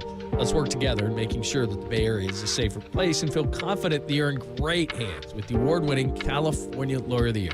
That's the Dolan Law Firm. And do you know that they've secured more than $1 billion with a B in verdicts and settlements on behalf of their clients, but you pay nothing upfront. No hourly rates, no upfront fees. They don't get paid until you get paid. They live here. They work here. They win here. DolanLawFirm.com.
Papa and Lund continue live from the KNBR Casino Matrix Progressive Jackpot Studios. Casino Matrix, Progressive Jackpots are here. Where are you? Just drop in. Please play responsibly. 1-800-GAMBLER. What's happening? Thanks for joining us. Silver's here. Mike Silver. It was Silver and Silver yesterday, and we just had Greg Silver in here a moment ago, and you just reminded me. We're going to get to the Niners in just a second. You can ask Mike Silver anything at all about the Niners, 415-808-KNBR, 415-808-5627. That works on the call-in or the Golden State Lumber and Building Materials text line. So if you got an Ayuk question or things Silver will be watching at camp or anything like that, or just anything off the grid, I don't know. You could ask him anything. You could ask me anything, including what kind of sandwich my son just brought. Well, that was some good service right there. That's incredible. Like, Brings in... It bodes well for like the nursing home conversation and those types of things. If if all goes well for me looking down the road, that's why, you have 3 kids and you're just hoping that one of them comes through. At least one of them is, semi-compassionate. They always joke with me, we'll put you in the best nursing home that, That's a good, boy, we could go down that road. Because, see, I'm the one who lives far away, and so I haven't had to do any of that. And my other siblings, I think they do not so much secretly resent me for it, but anyway. Oh, no, I don't think it's a secret. No, there's not. I'm going to go on a limb and say it's not a secret. Yeah, Why didn't you come home more? Because I went and saw my mom, 6 weeks ago, and my sister had enough drinks to say, you don't help out a whole lot. And I was like, hey, welcome home. Yeah, exactly. I left quickly. And they make a big deal when you come home, like you're heroic. Yeah, no, you're doing it right. That used to be it. It's like, oh, you come home now as you get older. It's like, yeah, you need to come home more often. You got to help out around here. And I'm like, yeah. I was out of there in less than 48 hours. It was like a duty, and then I was out. It's done. Well, that's what you got to do. At least you showed up. Yeah, that's what I think. By the way, I thought of you yesterday. So I was at home, and I was reading, and then I guess – there was a really strange thing on the bridge, and it happened at 2:17. And I get out of here right at 2 because everybody knows this. Like 3 o'clock seems to be the bewitching hour, and it's just much more traffic. So if you hustle out of here you can get out of the city pretty quick if you leave right at the end of our show. But I read on something weird on the bridge that happened like 217 yesterday. Yeah, I did not make it. In fact, I was going over to meet a friend in Berkeley, and I ended up having to drive around Golden Gate, Richmond, San Rafael. But as I was listening to KCBS for traffic, old school style, at one point, they reported, based on bystander accounts, and I have not seen a news report on this yet, but what they reported was that there, horrible accident on the eastbound Bay Bridge past the island toward Oakland with an overturn. Okay, well, that's bad. But what they reported based on witnesses was that a passenger got out of one of the cars, started running, jumped off the bridge into the bay, was doing the backstroke, and then was rescued or picked up by the Coast Guard ultimately. I'm so fascinated, and I don't know if there was any tragedy involved with the accident, so I don't want to make light of this. I mean, car accidents are horrible, but that part of this I am fascinated by. So I'm hoping that I can get over the bridge smoothly after the show. Well, can somebody update us? Because I did read a little bit up, but I don't know if there's an update to just that portion of it. Do we know why the guy decided as he ran away from the car, my best course of action here is to jump off the Bay Bridge? Do we have an explanation on that part? And by the way, if that guy made it to shore, he would then eclipse Michael Phelps as the greatest athlete of the century. Phelps will be bumped down to 2, Serena 3. Yes. And I know we had this argument on the air earlier, Murph and Marcus got into it. There's a lot of different things you can define, but if that guy jumped out of his car off the Bay Bridge and then swam to shore and got away, that's my new number one. Nothing wrong with that groin. That's true. 808 KNBR, if you have an update on that. All right, ask Silver anything at all. We'll use this segment, then we'll get more into some Niners. This is my favorite so far. Cal 99 alum here. How inferior is UCLA to Berkeley? Suck it, Murph. That's what it says. He's been listening to me and Murph. Suck it, Murph. So Murph and I are good friends for a long time, and we've had a mostly like the typical Cal UCLA rivalry, they're brothers, sister schools, other than UCLA having stolen Cal's colors, fight songs, and cheers, among other things. It's pretty much like, we're rivals, but it's not like, we both hate SC and we've got our Stanford thing. And, like UCLA Cal doesn't tend to rise to the level of rancor, but that all started to change when I went on the air with Murph as the Pac-12 was disintegrating and rightfully called UCLA traitors. Come on, buddy. And then Murph, instead of keeping it in the spirit, he got real triggered. And then, I dug in because I'm a Cal guy and I'm stubborn. And so that did continue yesterday. And listen, UCLA is a great institution. And all I'm saying is, and these are just facts, this is not me, their head football coach, after joining a new conference, decided it would be better to go be the offensive coordinator for one of the new conference rivals of his own volition. So that's a fact. And then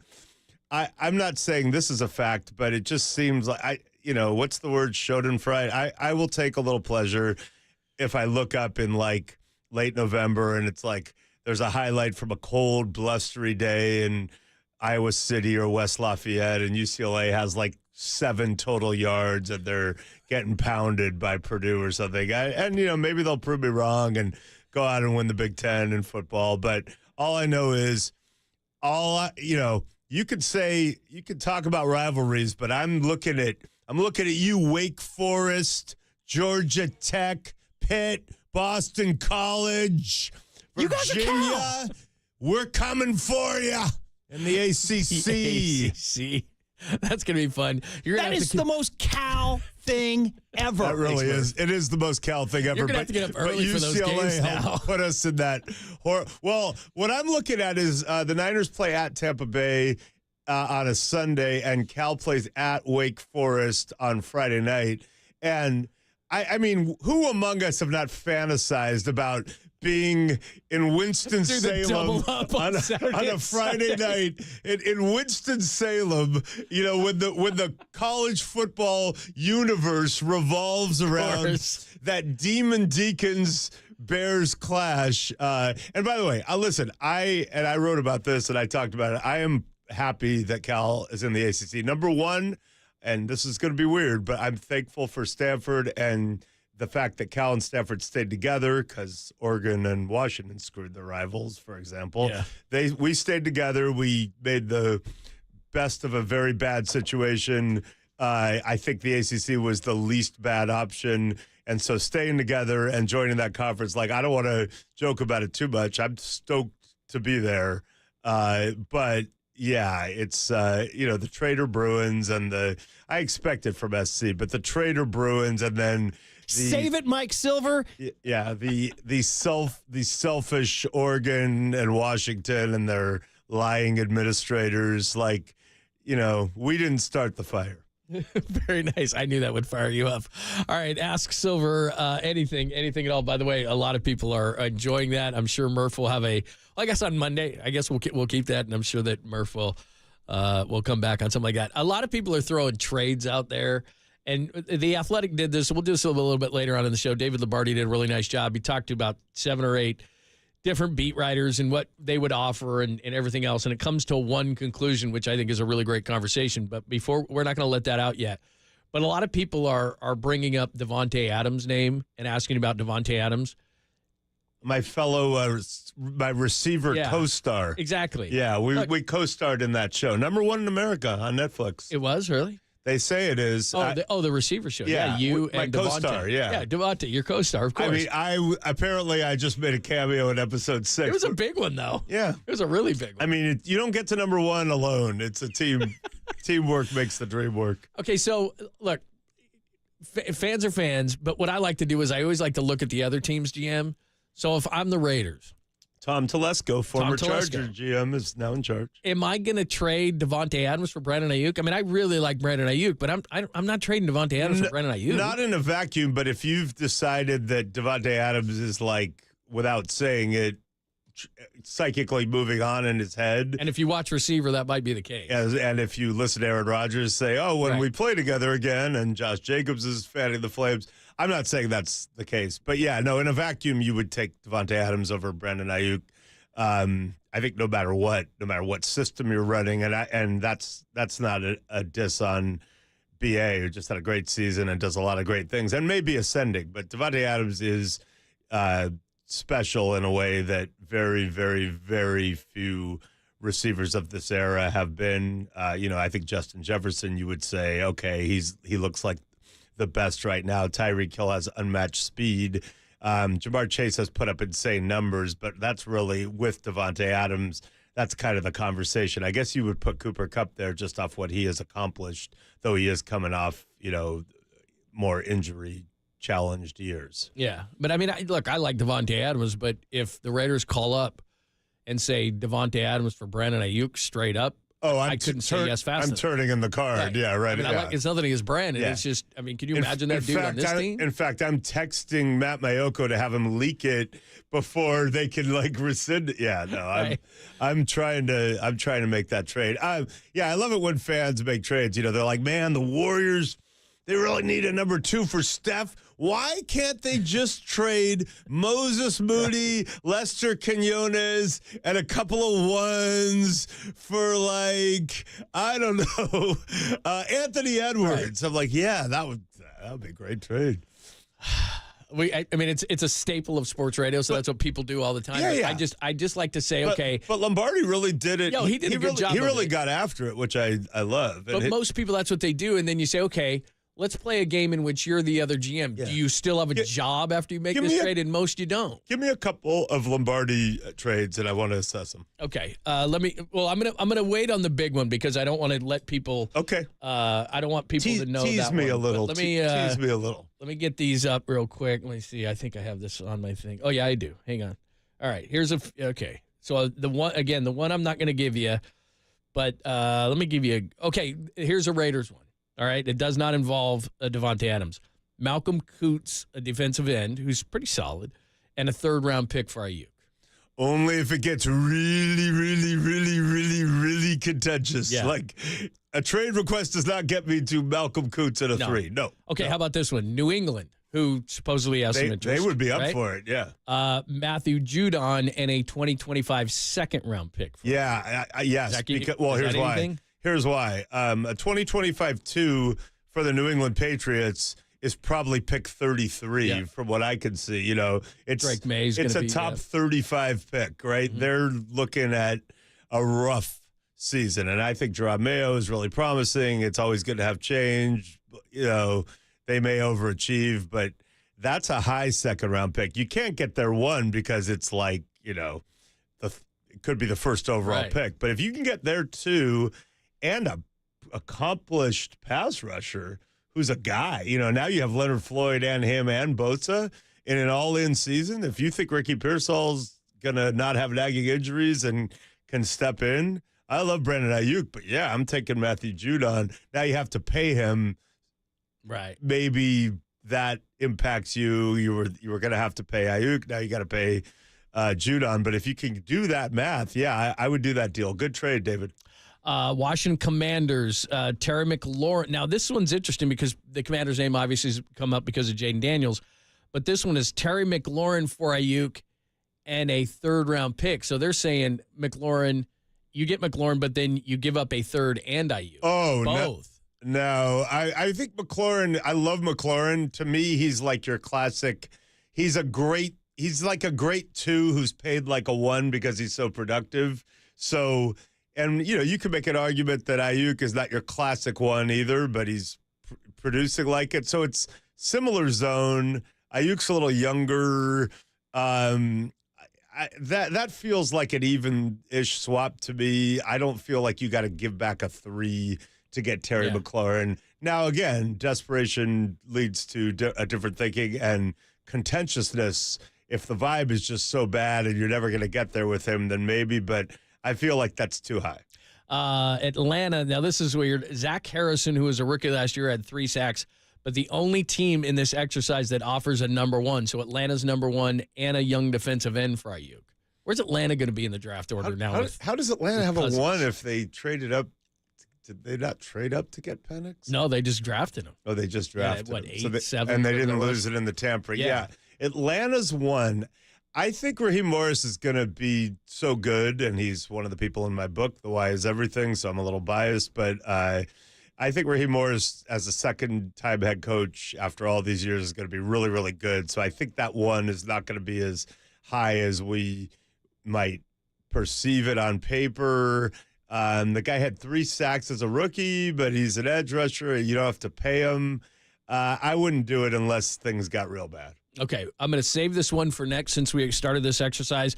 There's a huge one that is a great conversation. So okay. I'll save the rest of the best for last. We'll do that coming up next. You want to ask Silver a question about the Niners? This camp is starting next week. The rookies are in this week. 415-808-5627. 415-808 KNBR, either via text or you can talk to them. You might be intimidated, though. You might be a little bit nervous. I understand. You won't be. Yeah, and so maybe you just want to text in. All right, we have the big one, though, that is up for major debate. And I actually think, I'm speaking for the fans, which I'm usually wrong, I think fans would jump all over this. As much as they love Ayuk, I think they jump all over this. Dude, I can't wait to hear what it is. This is going to be great. I hope it's for Lauri Markkanen. We're getting confused around here. All right, we'll do it next. Only here on the Sports Leader. You guys are Cal, and you'll forever be Cal.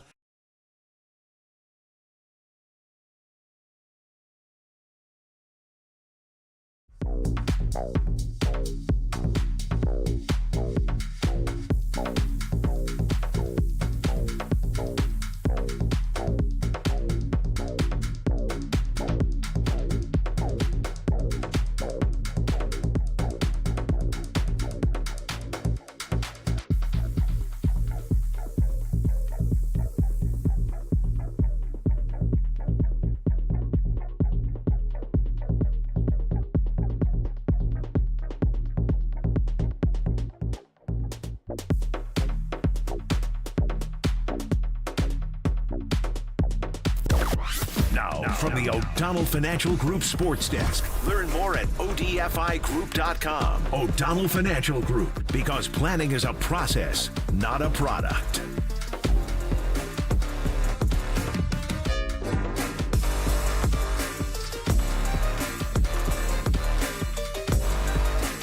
Oh, hey there. I didn't realize I was up, but did you know that Steve Weish of the NFL Network going silver and silver yesterday and explained why the Niners should keep Debo over Ayuk? Check out that podcast and more. KNBR app, YouTube, and KNBR socials.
the Protect Your Assets with David Hollander Business and Technology Report.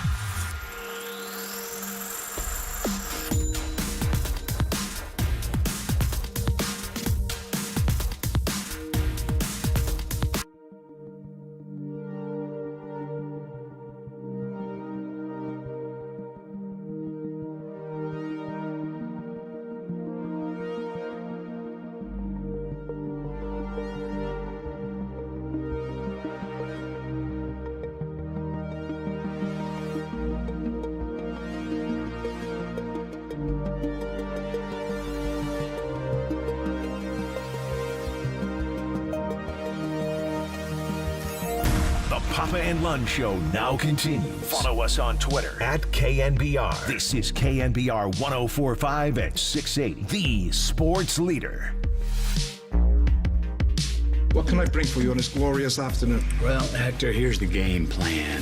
You're going to bring us 2 absolute martinis. You know how I like them, straight up. And then precisely 7½ minutes after that, you're going to bring us 2 more. Then 2 more after that, every 5 minutes until one of us passes the out. Oh, we forgot to tell you that. That's what we do from now on, now that it's noon. We don't want people looking at us funny. So the martinis start coming now. Oh. Until 2 o'clock. And you might need a ride. What does it say about me that as I put the headphones on, my first inclination was, oh, that's a Greg Papa clip, before I realized it's McConaughey. So there you go. In a previous life, before I tell you the trade that I think all 49er fans would do, and I mean all, one time we were at another station, Papa and I, doing a show, and for awards, they were giving out booze. And so they gave Greg and I a bottle of vodka, and we used to go on at noon, so we did noon to 3, and they gave us a bottle of vodka at like 11:50. And, of course, what does Greg do? He sends the intern for Mixer. Vodka? Yes, I love vodka.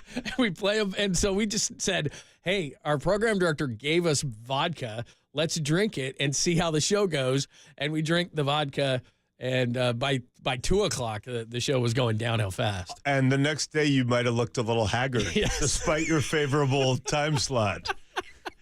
So was Murph mad when I said that morning guys are haggard? They I mean, kinda I are. just heard it. I saw him later, but I just heard him. It was good radio outrage. I don't know if he was actually outraged. He did remark about his own beauty. It gave him a good segue to talk about how beautiful he is. And I did weigh in on this yesterday. You guys are all beautiful, but I'm especially impressed now that I know you're 75 years old and you look this good. It's crazy. No, you can check John Lund's birth certificate. It dates back almost to the 19th century. It's crazy. So it's a freak of nature. All I simply said was, and Murph does look good for a guy who's been getting up at 3:30 in the morning for 20 years. Wow! But it just you're always tired when you do mornings. He's always tired. Murph has an asterisk. He's like, it's like Roger Maris. It's like, hey man, Murph, you do look good. Asterisk. Yeah, for getting up at 3:30 a.m. for 20 years. I can't wait for the KNBR calendar next year. Like you guys in Speedos. Oh yeah, I can't wait to see all this. It's gonna be great. Oh my God, can you imagine? Greg would put a Speedo on, yeah, for a certain amount of money. I mean, as long as we don't do the shoot at midnight, I think he'll be okay. He will be okay. All right, here's the deal. So we threw some. This is on David Lombardi's got a piece out. Basically, what he did was talk to other beat writers for the teams, for NFL teams, and they put together proposals, and then he, at the end, takes them and says, "Okay, this is the one I would take." So what we've seen so far, Atlanta gave up would give up 1, and a defensive end named Zach Harris. Malcolm Kuntz, you didn't like this, and a 3rd-round pick from the Raiders. I liked one of them though. Let's see, Matthew Judon in a second from the Pats, which is a late one, which is going to be real good, right? Because they're going to be real bad. What was the other one? Terry McLaurin for Ayuk, but then you'd also have to give Washington a pick. But this is the one. That beat writer, I want to know what beat writer that was. That's no good. That beat writer's tripping. It's like, dude. All right, this is the one that I think most people would be intrigued by, and I do believe, even though they don't want to give up Ayuk, they would for this. Joey Bosa. Ooh. Joey Bosa. So you got the Bosa brothers on either end. Ooh. And get this, too, and a fourth-rounder for Ayuk. Bosa and a fourth-rounder for Ayuk. To the Chargers? Yeah. To Jim Harbaugh? I'm taking that deal, and here's what I'm thinking. Okay, because, they talked about it when Bosa was looking at a contract restructure / pay cut over the offseason, and so were the Chargers receivers. Could the Niners get Joey? So here's what I'm saying. It's last dance vibes. It's win now. They were deficient on the edge opposite Bosa last year. I mean, my son just brought me something to eat, which we talked about. That was really cool. How about that was nice. How about a Bosa sandwich? How about? Oh yeah. Oh hey, we're playing Matthew Stafford. Hey Matthew, what's up, meat? Why'd you call me meat? 'Cause you're inside a Bosa sandwich, dude. That is, and what I love about that is the Bosas have such different temperaments. Like, Nick is so chill. I mean, he plays with fire, obviously, but he's so, he just has that flatline ability to keep things, under control. And Joey's more like me on the radio, like, blah, blah, blah, blah. Like Joey is as a high wire and plays like it. So, you're talking about 2 top 3 picks. I think Joey went 3 and Nick went 2. Yeah. So just the talent level. But as we saw with Chase Young, that doesn't always reflect current ability. But Joey, he's got some durability stuff, but when he's healthy, he's high motor and elite edge rusher. Leonard Floyd quietly is going to give them a great presence off the edge, so it's not a need. But, yeah, I feel like you've got Pearsall, you've got Debo, you've got Kittle and McCaffrey and Juszczyk. You've got Jennings. So, yeah, give me. You're going to score points. Yeah, give me the Bosa sandwich. I love that. Now, good work. Now, we're just having fun with this, and that's the one that David Lombardi did say, yes, I'll take that deal. The Chargers lost both of their receivers from last year. Quentin Johnston from TCU really didn't look so good. They did draft Ladd McConkey out of Georgia. But, I mean, still, they could use a receiver. So, I mean, it would make some sense. But knowing how Harbaugh wants to build a team. I was going to say, I think Harbaugh, the best thing for Harbaugh would be like, does this guy block? Cool. Because I want him blocking people into the water cooler. Yeah, right. Harbaugh, it's not going to be subtle. He wants Justin Herbert to have play action to the point where, 9 guys are flowing to the sideline because they think it's another run. It's going to be interesting. Listen, most likely scenario I still believe is they do a deal. Ayuk and the Niners probably late-ish. Middle of August. I'm going to start feeling like, hey, there's a deal to be done, but it's not settled. There are a lot of different ways it could go. I don't think he'd hold out and miss the entire season or threaten to. I do think it's possible he'd come in on the 5th-year option, disgruntled, not capital D disgruntled, Curb Your Enthusiasm style, but disgruntled, and play it out. I do think it's possible they would throw up their hands and trade him. But I think the most likely is he gets a bunch of guaranteed money, they get it done, and Debo's gone after 2024, or even before the trade deadline, depending on how things play out. What do you think of a Bosa sandwich, but it would cost you Brandon Ayuk? Give us your thoughts, 415-808-5627, 415-808-KNBR. Diana Rossini is going to join us coming up next. Friend of yours, right? Very good friend, and I can't keep up with her. She's doing so well.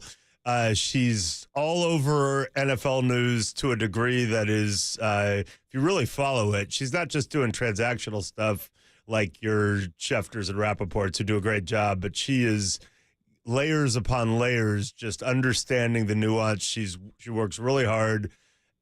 She's a mother of 2 young boys. She's doing that. And now she has a new podcast called Scoop City at The Athletic, which is already off to a rousing start. So it's just another excuse for me to talk to her like I usually do. But let's do it in front of everyone. 50,000 watts. Let's do it. Diana Rossini, and again, the new podcast is out, so we'll ever talk about that. Give her thoughts. Ask her about Lombardi's trade. I want to hear what she has to say. The Bosa sandwich, it would cost you Ayuk, so we'll ask her about that, and we'll do it next, only here on the Sports Leader. That's a saccaroni, baby.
Listen to the sports leader anywhere, anytime. Download the all-new KNBR app. We are your proud home of 49ers football. KNBR 104.5 FM and 680 AM. The ninth play of the drive. Purdy out of the shotgun, looks right the whole way and throws for Ayuk. Well covered. Caught by Brandon Ayuk anyway.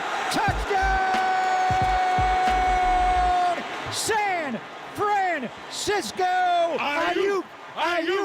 Ayuk is really on fire. What a catch. That's 3 today. Thank goodness. Like Papa's here. Thanks for joining us, John Lund, Mike Silver. It's great to have Silver in today. We'll get back to some Niners talk and get more in depth as Ricky's already here. The 23rd, everybody is in. And we couldn't think of a better person to talk to than a friend of yours. Great last year with The Athletic after coming over from ESPN. And now, and it's already on fire, the host of Scoop City, the new podcast with Chase Daniel. Follow her at DM Rossini. And she is one of the best NFL insiders around. And she joins us courtesy of the Uma Guest Line. How are you? Hi, John. Hi, John. Hi, Mike. Thank you for having me. I appreciate you saying that I'm on fire. I am physically close to being on fire because the temperatures where I live in New Jersey, it is quite warm. But yeah, Scoop City, our new podcast dropped this past week, and man, I think just launching anything in life, marriage, house, children, any of that, a podcast, it's not easy. So it's been 1 week, so I'm happy it's Friday, guys.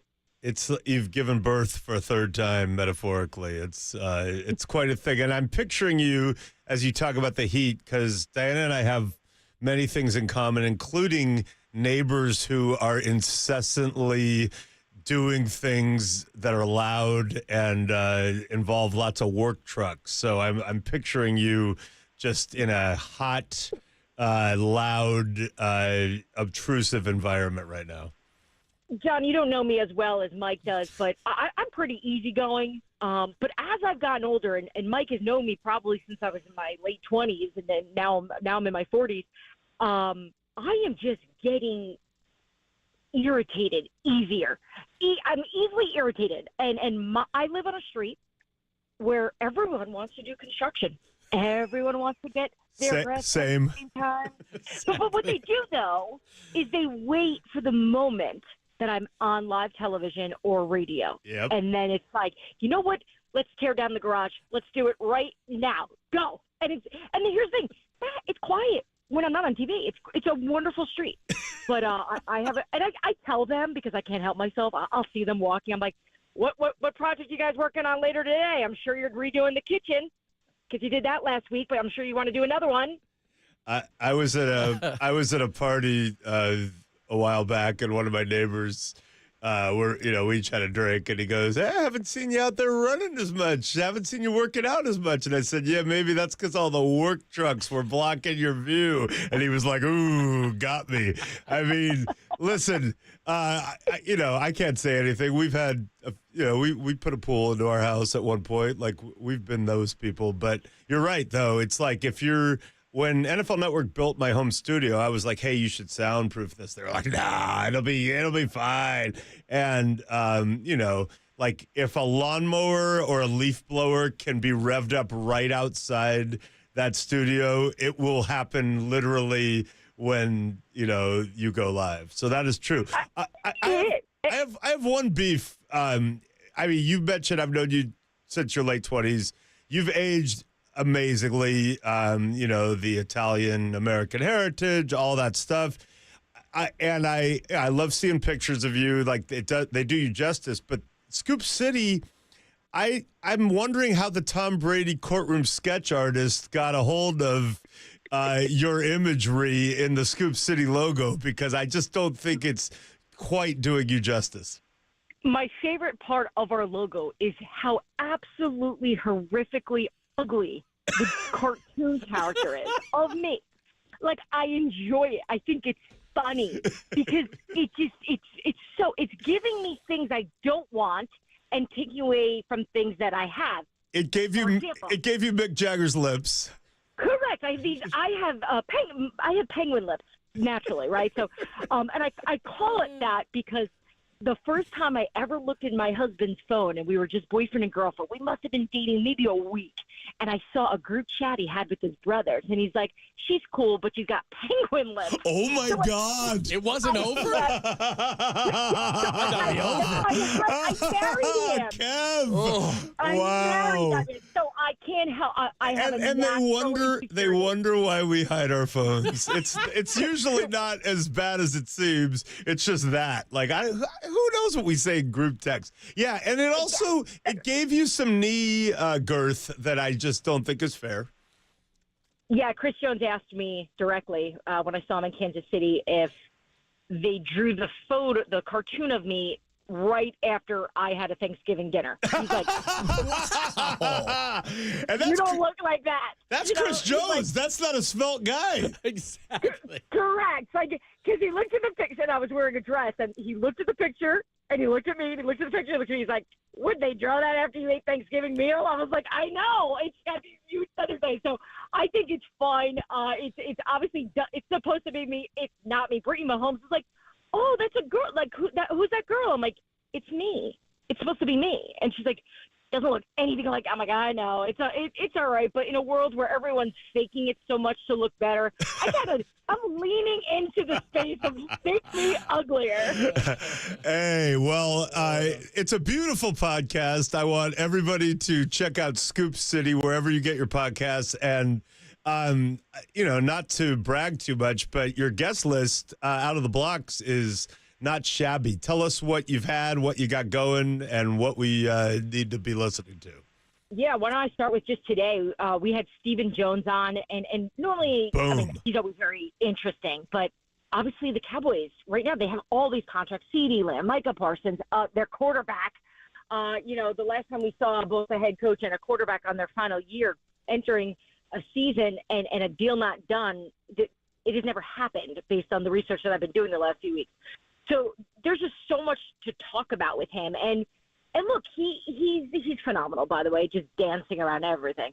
But he just sounded really motivated to get Dak done. I think that's going to be the one that gets done first. It sounds like that's where they're putting their efforts. He definitely touched on a few examples. And look, I know all owners like to cry poor, but, he mentioned Minnesota was able to pay Justin Jefferson that exorbitant amount because they don't have anyone else on that roster making more than, say, $20 million. So they're able to make that work, and I think he's looking around the league at these numbers that these players are being paid. And he's like, look, my players deserve it, but it's just not an easy deal. He did mention, though, with the salary cap going up, he's like, because of that, we can now pay these guys. We can pay a CeeDee Lamb. We can pay a Micah. So every time I would be listening to him and think, okay, they're not. Someone's going to get left out of the dance here. Someone isn't getting a deal. He would swing it the other way, and I'm like, oh, wait, everyone's getting paid. So the way he sounded, it seems that Dak is going to be getting done. So speaking with him, he was awesome, just so into the interview. You guys know you have guests on all the time. Some people it's a job. They don't want to do it. They're told to do it. He obviously wasn't told to do it. So it was just cool to have him embrace it and become a resident of Scoop City, which is kind of what we've been joking about. But, yeah, I started the podcast off on Tuesday with Andy Reid, and it was a really relaxed version of him. John, I was frightened by Andy Reid, I don't know, probably about 8 years ago. I don't know. He's just I was intimidated by him. This was back when I hadn't had as much experience with the teams nationally because I was working pretty locally at that point in my life. And I just went up to Mike. There's Mike Silver in the tunnel, and we were pretty comfortable with each other by then. And I said, I've never met Andy Reid, and I know I need to get the courage to do it. He's like, oh, come here, come with me. He's like, Andy, this is Diana. He's like, hey, how are you? What's up? And ever since Mike Silver introduced me to Andy Reid, it's helped my career in so many great ways. From just a football understanding and just from a relationship with the Kansas City Chiefs. And, oh, yeah, it doesn't hurt. They're really good. They're really good. So, yeah, I know. I mean, by the way, that makes me sound so nice, so I appreciate that. I also, in Nashville, after a Raider-Titans season opener, introduced her to Marshawn Lynch, and that went about as you would expect. Diana's like me. She's kind of lives life out loud and isn't shy, and Marshawn is out there. And you guys were kind of like instant friends, I would say, like from the first second. Yeah, I think the lesson here is you and I need to be on the same team. We're not good competitors. We're helping each other too much. That's not good. We need to team up here because look, it's really hard, as you know, with all the years of experience you have with the great athletes that you've been around in all sports. It's not always easy to get in, and especially you have the gender situation, we have the age differences. There's a million reasons why I have nothing in common with most of the people I'm covering. So to be able to have someone with the credibility that you have and the experience to be like, hey, she's cool. The only thing that's better than that is maybe like a teammate doing it, right? Like the best is when like I remember Mark Ingram introduced me to Lamar Jackson. He's like, yo, she's cool. That's all I needed, and you're cool for life. Well, her Venmo will be arriving during this segment because she's pumping me up. But I'm glad you brought up team because John in the previous segment was reading me from your colleague David Lombardi's mock exercise, which is a good one, which is he talked to beat writers for all the other teams and had them propose potential trades for Brandon Ayuk should the 49ers, decide to move on from him as per his request. And there was one that we were really vibing on. Actually, there were two. The Patriots, it was Matthew Judon and a 2, which that's going to be a high 2. I like that one. But then he got to the Chargers, and it was Joey Bosa and a 4, right? Joey Bosa and a 4. And I started talking about Bosa sandwiches, and the quarterbacks who might serve as the meat. That's probably a pipe dream, but you have any thoughts on that mock exercise? I love that. Right? I love that. And it's like I knew. I can promise you about 20 minutes ago, I sent Cheryl Bosa, the Bosa brothers' mom, a text to just say hello. I hadn't spoken to her in a while. I really enjoy having conversations with her over the years. So the fact that there's this weird connection right now that you're asking me about this, like maybe this is it. Maybe this is going to happen. This is how good we are at this inside game. But look, I like that, and we know that the Chargers front office there was they were open to moving Joey for the last few seasons. So the openness would be there. I was surprised Joey came back. That was one of those I was keeping an eye on. But look, the Chargers to me in general, just as a whole right now, because a lot of people have been asking, like, what do you expect from them? Look, I love Justin Herbert, but I just think they're going through a whole facelift. They had to clear the books last year. They're making changes, and it's obviously the Jim Harbaugh show. I expect them to be competitive. I just don't think they're going to be that great this season. But with that in mind, them making that kind of trade, I don't know if they're willing to do that and give that up at this point for what they're trying to do, because I think they know they still have so many other areas that they need to address. Yes, they do need a top dog receiver. That is true. But I still think, knowing the way Harbaugh thinks, and as you know as well, I think they just have other places and other issues that they need to address before they do a deal like that. But I think San Francisco would love that. I think that would be the dream. And, man, why not make Nick Bosa happy playing with his brother? Oh, my goodness. What's weird, John, is that Cheryl Bosa texted her back, and she was like, dude, what's with your knees, man? Have you been eating a lot? Like, what? That drawing is doing you no justice on Scoop City. Wow. Listen, Cheryl's just calling it like she sees it. She's a Bosa. Kill it. That's why I think that's probably why I like her so much. Is just she's like see that Diana just went with it. This is like when I did a book with Rodman. I could have said anything as Rodman. He would just roll with it. Yeah, yep, that's true. Oh, yeah. It's the best. No, actually, I think sometimes that I've discovered this, and with my podcast partner Chase Daniel, he's from Dallas. You guys know he's been a backup quarterback, 14 years, 7 different teams. So he's been around a lot of people, and he's got an amazing talent of. Oh, he's almost like a chameleon. Like, he can really be whoever he needs to be whenever you need him to be.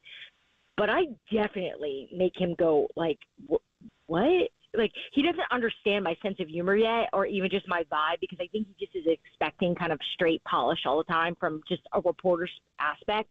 So it's been so fun to, like, try to catch him, and just it always takes him like a beat to get it. He's like, oh, you're so okay. He's used to being overshadowed, which is good. Wow, that's not nice. That is not and listen, nice. Chase Daniel's my hero. John, how much money did you say he made? I read he made over $40 million. He's my hero. He's my hero. Listen to this, though. Business Hall of Famer. Made all this money. This is what this guy does to me, right? So you're right. He doesn't act like that at all. He doesn't act like he's got all the money. If anything, it's the opposite. He's hitting me up, asking me for the password to my athletic account so he can read the article. That's a rich people do, man. We employ him. The great people at the Athletic, the New York Times, pay the man, and he won't even buy. What is it? $7.99 a year subscription. I don't even know what it is at this point. It's nothing. This is hitting too Sounds close about to right. home because Yeah. I just had this same conversation with my employer. No comment. That's hitting close to home right now. Oh, no. Okay. Well, here, I just look at it as if you can afford all, my favorite is we FaceTime all the time during the day just to check in with each other. And I just catch like images of his pool and his back deck and his kitchen. And let's just say he's living very, very well, as he should. Because, 14 years. He doesn't have to worry about the noise in his neighborhood because he has an estate, it sounds like. It's good. Lots of land. Exactly. It was actually funny yesterday during the Stephen Jones interview. My doorbell rang. And the house we bought was from an older couple, and they just never made a lot of upgrades.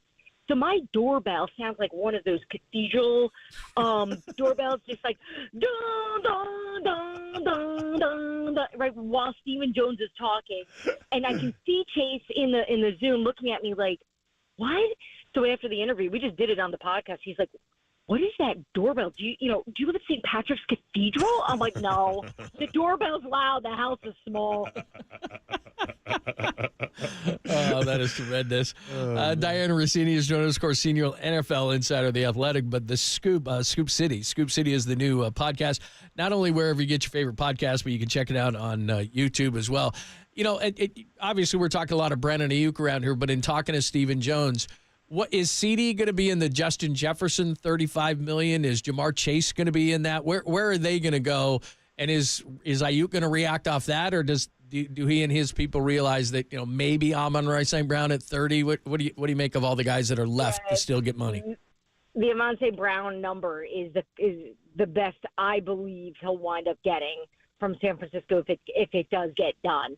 Right, because they're already in, and Mike reported about it being, that offer being around 26, 27 million, and his camp just doesn't think that's good enough, and obviously Ayuk does not think that's good enough. So the thought of making anything, the idea of San Francisco coming up more than 30, it just doesn't make any sense.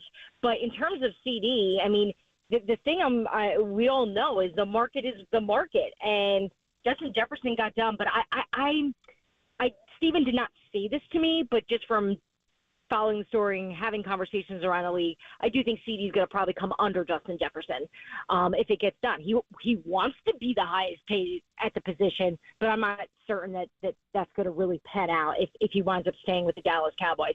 Do I think Dak's going to make 60? Yes. I think Dak is going to be the first quarterback we see make $60 million if they're able to get this thing over the line here and get him and get this complete by training camp, which is this Wednesday. And granted, I still think they'll wind up negotiating throughout the summer, which I'm sure we'll see Ayuk doing the same thing. But you guys remember? I mean, you guys have talked about it a million times. You've gone back in the history of San Francisco. Robbie Gould, Deebo Samuel. We've done this dance, right? We've seen this a million times, and San Francisco tends to wait. They kind of wait a little here. So I still have a good feeling that the Ayuk situation gets ironed out. Well, the 49ers opened their season on Monday night against a famous Northern Californian quarterback coming back from an injury. You did such incredible reporting last year on the Jets. I'm trying to think of a kind word for it. Very eventful situation, and how maybe the organization wasn't as buttoned up as it needed to be in many ways. Let me just throw it out there. If the 49ers win that game, is Robert Saleh on the hot seat already? Because it's a mess over there. Yeah, I do think there's a bit of a different feel here. I think everyone was humbled last year, and they don't reflect it on the season the way I think us as the media look at it or the fans do, which is, oh, God, that was a hurricane. I'm sure there's different levels of stress within the walls of the building, but they just know that they need Aaron Rodgers, and everything was built around them. And once they lost him, it was over. Everyone quit. No one's going to say that publicly. No one's going to go, yes, we flushed the season down the toilet as soon as we lost our star quarterback. Well, you flushed it. They put it in the toilet. Your article flushed it, I would say. Yeah, everything fell. The wheels fell off. Right? They had no answers. They didn't know what to do. They had no plan. They had no plan at the backup quarterback position. They had no plan on what this offense would look like without Aaron Rodgers. It was Aaron Rodgers or bust. And it was a very, very big bust. So to them, they're entering the season confident. I do think Robert Saleh is going to be different this year. I think he learned a lot about his mistakes last year, which was over communicating with the media. I'm not sure if the story made it all the way out there, but he was texting and contacting and communicating with just local radio hosts here in New York, and that's fine, but not when you're in a season and you stink, and oversharing, and just I think Robert Saleh's intentions are coming from a good place. I just don't think he gets how competitive and how much the expectations in New York are for him to have success. So Aaron Rodgers still runs the show, right? We obviously saw he didn't show up to mandatory camp. He went to Egypt. It sounds like parody. That actually did happen. Yeah, it actually does. But he decided to skip mandatory camp to take this trip. He informed the New York Jets of this. But the New York Jets decided to step up to the podium in front of the New York media when they said, hey, where's Aaron? He's not out here. Robert Saleh then said that it was unexcused, which that was not in line with what Aaron Rodgers thought in terms of how they would handle it publicly. So Rodgers obviously reaches out to Saleh and says, what the heck? What are we doing here?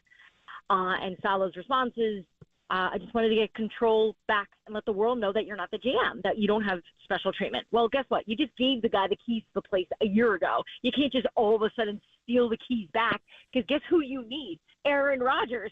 There's no one else on this roster that's going to help you win and probably take you to the postseason this year, except Aaron Rodgers. So the fact that they were trying to change up their formula was just a really bad look. And that falls on the organization. That's not on Aaron Rodgers. Aaron Rodgers, he's got his own set of issues. Diana Rossini is Jones. Are you at home, by the way? There's a reason I'm asking this. Are you at home? I am not at home. Oh, okay. I was going to see if she could ring her doorbell. I just wanted to hear. Oh my God! No, here's what I will do. This is for my neighbors. I'm just honking the horn in my street to make some noise to them. This is unbelievable. Wonderful stuff, man. Hey, you know what? Just if you want to scare them all, just put a drawing of the Scoop City logo out and paint that on the street, and it'll be right in the middle. With all the. I know. I'll tell my husband we don't have to decorate for Halloween. No Halloween decorations this year. Awesome. Just put up the logo. Check her out, obviously, in The Athletic. And again, the new podcast, and it is off to a roaring start. Scoop City. Scoop City. Make sure you check it out with her and Chase Daniel. Thank you so much. It was our pleasure to hang out with you for a few minutes. Really appreciate it. John, thanks for dealing with us. You're a damn professional, and you got to deal with us, too. So thank you so much, Mike. Thanks for having me on, and I am sure I will talk to you in about 3 minutes over text. Yeah, very soon. She is the best. All right, check it out. Scoop City. You can get it wherever you get your podcast, and I was just checking it out on YouTube as well, and make sure that you subscribe. And again, senior NFL insider for The Athletic, as you well know. It's great talking to Diana Rossini, and you can follow her at DM Rossini. All right, we'll come back. We got a foreplay for you, the 4 pieces of sound you need to hear today. And into the 1 o'clock hour, you can ask Mike anything at all as we get more into the 49ers. They all report next Wednesday. So let's get into it in the 1 o'clock hour on the Sports Leader. And I saw a group chat he had with his brothers, and he's like, she's cool, but you got penguin lips.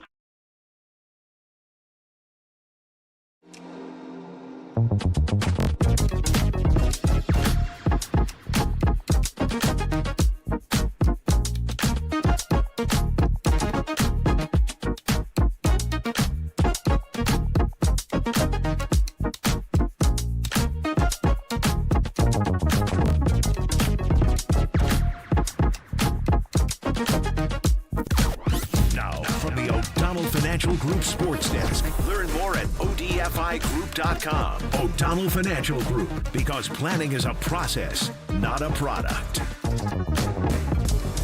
Rob Nen, former Giants closer, joined Murph and Marcus this morning, gave his evaluation of Camilo Duvall. Check out that podcast and more. KNBR app, YouTube, KNBR socials.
Time for some foreplay with Papa and Lund. I'm Dirk Diggler. 4 chunks of audio that really get you going. I have a gift, and I am trying to not be selfish about it, but to use it. On KNBR 104.5 and 6.8, the sports leader. What a fine girl, what a good wife she would be. I told you, but Papa will sing anything. Can you play that again? Because Silver didn't have his headphones on, and he's got to hear this. It's terrible.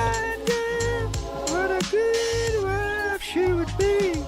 Just let him sing. He'll sing. It's weird because I've now heard Jagger and Papa in the same week. Two of the all-time greats. But, we'll do foreplay in just a moment. But you brought up a great point. Most singers, they use the sports, a comparison. They lose their fastball, right? I mean, it's inevitable. David Lee Ross' voice is just, oh my God.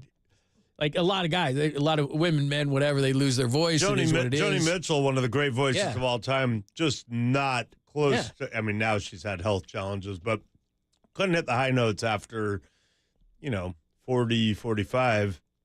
And then there are a lot of people who are still like, they're like pitchers who don't have the same fastball, but they've learned how to pitch. We just saw Stevie Nicks, Benatar, some great voices there. It's good. It's just not quite at that elite level. But Mick Jagger, his voice is as great as it ever was, and his energy level is, man, I don't know. He'd get more than a 6-game suspension, I suspect, for supplement use. Oh, yeah, there's no doubt at 80. Oh, yeah. I mean, something. That whatever, I want what he's having. Amazing. I was watching, I don't know, it's popped up on my timeline, like Roger Daltrey was singing, and he's still not bad. No, Roger can hit it. Who popped up there with him? Oh, Robert Plant popped up there. So Plant was up there, and he's still not bad, but not, the Zeppelin days where he could really. Yeah, Robert's lost that fastball. Roger, a few years ago, I saw Love Reign O'er Me that was pretty darn close to peak Roger. Anyway, I know you went. And then there's Keith, whose voice has always been bad. It's just like, and they don't even hide it. And now and 3 Keith songs in a row. It's not quite Drums in Space where you get the P break built into a Dead show, but 3 Keith songs. You got an opportunity there. That. You got an opportunity. Yeah, it's like, Keith singing. Let's go. We'll get a beer, refill, use the restroom, come back. All right, here is your foreplay, the 4 pieces of sound you need to hear. Guy you know well, Steve Weiss, NFL Network. Now, this is an interesting one because I've always thought this, and I want to ask your opinion on it. We can jump on the lines at 415-808-KNBR, 415-808-5627. Steve was asked who the Niners should keep long-term, Debo or Ayuk. Here's what he said. Ooh, that's a tough one, man. They've already committed to Debo. That's so hard because he's so both of them are so vital to what they do. If you look at probably the age and health and durability analytics, you'd probably say Ayuk. But you look at, just the impossible to defend, and you'd probably say Debo. This is a great question. I would probably say Debo for the simple fact I think he's harder to replicate, and that's the only reason because they're both just vital. If I had to pick either or, that probably would be what I would say. What do you say to that? Well, my son asked the question, so I'm happy about that.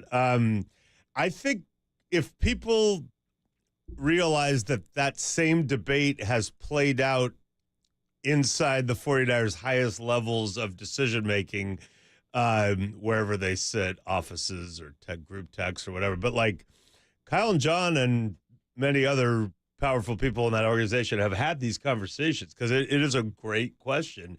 One guy you drafted with a lot of promise. He was kind of immature. He came in during COVID. He wasn't buttoned down. And Brandon Ayuk has only gotten more mature and better in so many ways, including blocking. And you want to reward that after 4 years of incredible growth to the point where he's at now. And it's hard to give that up.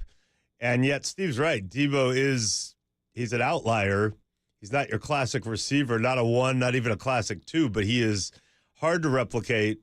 They don't love his offseason sometimes. They think he gets kind of, heavy, and he's there's more wear and tear on his body, but there's something about Debo when he makes one of those plays. It infuses that sideline with something, and we saw without him, he and Trent Williams were out during those horrible 3 games with Minnesota and Cleveland and most glaringly the Bengals before the bye last year. It just wasn't there. So I can understand what Steve is saying.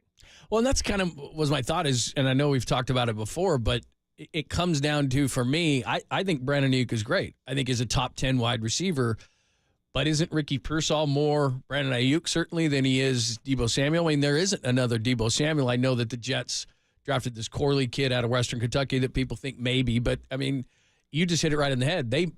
Trent was gone too, but when Deebo's gone, the offense is different. And I know McCaffrey adds a running element, there's no doubt.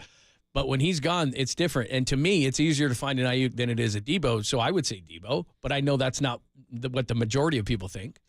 And look, they had talks about moving either of them, around the draft. So it's not like they've not thought about this and envisioned it. And I think it changes, right? Like, hey, if Ayuk would take 26, it's probably we keep him. But you know what? If he won't, it might be a point where we give him 14-1 and we flip him after the season or at the trade deadline, So it's a work in progress. It's interesting. Number 2, this is Steve Weiss with you guys again. Yesterday says without Ayuk, they're not getting past the big boys in the NFC. I think they'll get it done. I mean, like you said, you talked about the precedents, Deebo Samuel. He made a trade request. Except when he did it, it was like early, like in the spring, not this close to training camp when there have been some types of negotiations or at least conversations. So I think they get it done, but they're not going to win. They're not going to get past Detroit or some of these other teams or the Packers or some of these other teams, even the Rams, maybe the Seahawks without Brandon Ayuk. We can sit here and think they can. But you talk to other teams, and they will tell you that Deebo is great. He's hard to cover. Kittle is difficult. But if you take one of them out of the equation, right, and you saw it last year when Deebo was hurt, it's easier to defend them. And Ayuk is really a key because he's the dude who can route up any DB or any coverage in the NFL. He is their route runner. Do you agree with that? Let's say, just for the sake of conversation, if he did get traded and they finally just said, okay, we'll take a number 1 pick, can they get past the best teams in the NFC without Brandon Ayuk? Depends what Pearsall is. If he's what they think, maybe. But, again, like I've done this a lot in my head, and I know the 49ers have openly talked about these things. The route running is special, the blocking. On the other hand, the multi-positionality and Kyle's mind, it's one thing to have McCaffrey who you can split wide and motion wide, and he can really be a receiver at times. It's one thing to have Juszczyk who can do so many different things and change your formation. You line up as one thing, they think it's that, and now it's something else.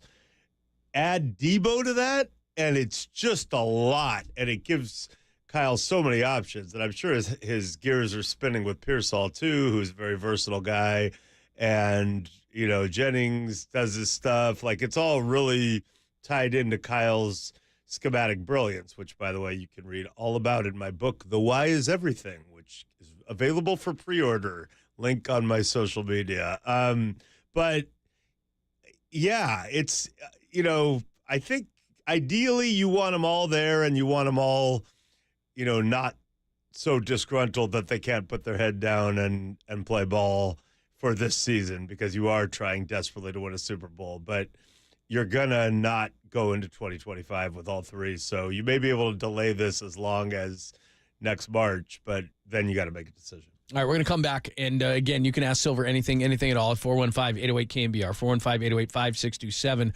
We'll do that at about 15 past the hour. And a bunch of reaction before we had Diana on. We were talking about Bosa, the Athletic, Bosa for Ayuk, and I thought 100% of the 49ers fans would go for that. Well, they haven't, which is not surprising. So we'll play you that. But let's play one hoops related. So this was at Summer League, and they caught up with one of the newest Warriors, Buddy Hield, and he says he feels no pressure to replace Klay Thompson. Take a listen to this. There's no pressure, I feel like. I just come and do my job. What Klay has done for this organization has been tremendous.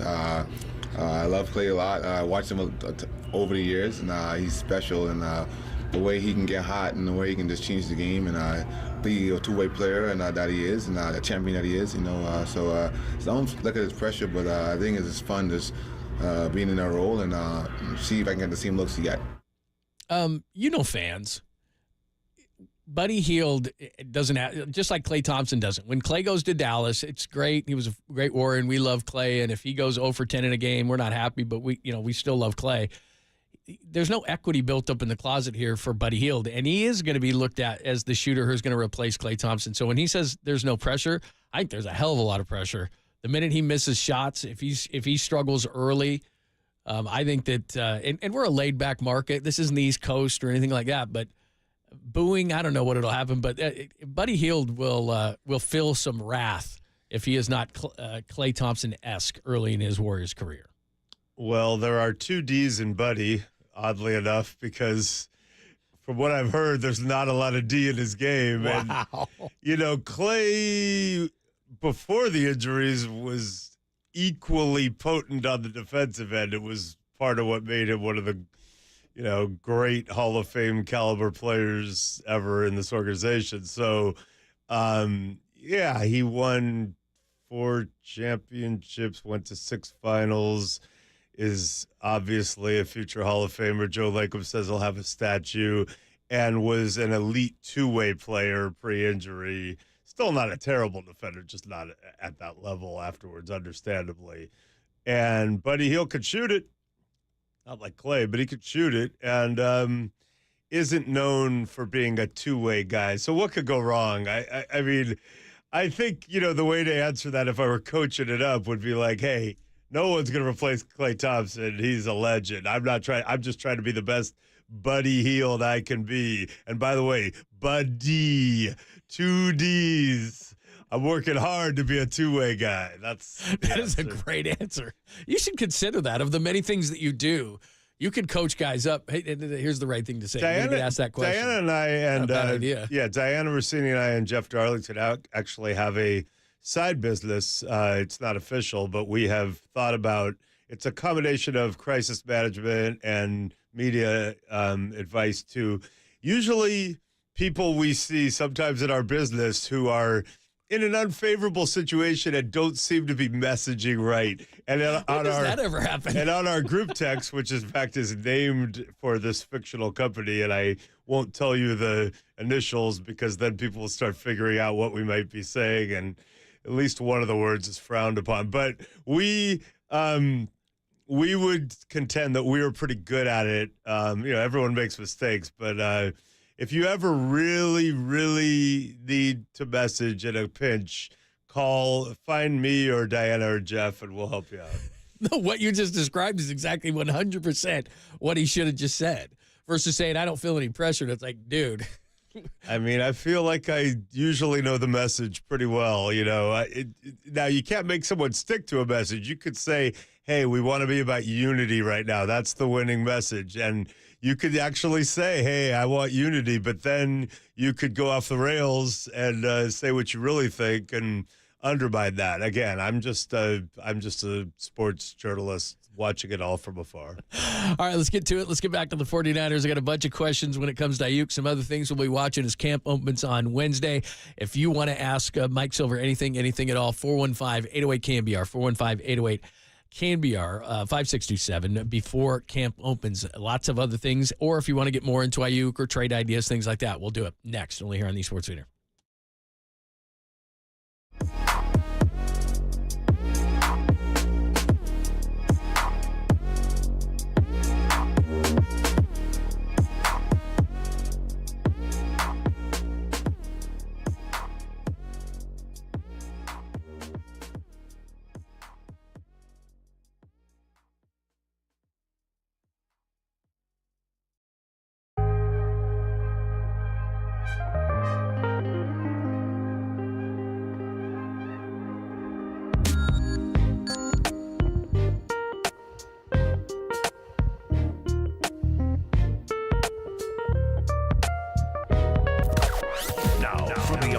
Financial Group Sports Desk. Learn Learn more at odfigroup.com. O'Donnell Financial Group, because planning is a process, not a product. The great Joe Rizzo joined Popes and Crowley yesterday and previewed the Giants second half. Check out that podcast and more. KNBR app, YouTube, KNBR socials.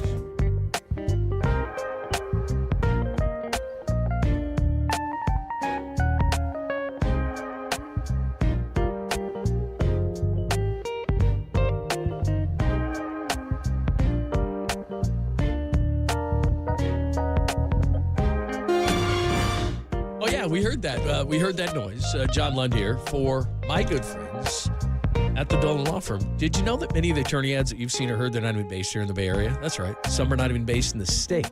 And Chris Dolan and the Dolan Law Firm, they are based right here in the Bay Area, and they've been that way more than 25 years. They're award-winning personal injury and employment attorneys, and they're fighting for you where you live. So if you've been discriminated against at work, wrongfully terminated, or sexually harassed, your rights matter. Go to DolanLawFirm.com and learn more about your rights. And unfortunately, over the past year, Chris and his team, they say a sharp increase in no-fault injury accidents. Now remember, summertime, people, motorcyclists, pedestrians, cyclists, children playing, they're all around us, so please be careful. Let's work together in making sure that the Bay Area is a safer place and feel confident that you're in great hands with the award-winning California Lawyer of the Year. That's the Dolan Law Firm. And do you know that they've secured more than $1 billion with a B in verdicts and settlements on behalf of their clients, but you pay nothing upfront. No hourly rates, no upfront fees. They don't get paid until you get paid. They live here. They work here. They win here. DolanLawFirm.com.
And now, time for the Protect Your Assets with David Hollander Business and Technology Report.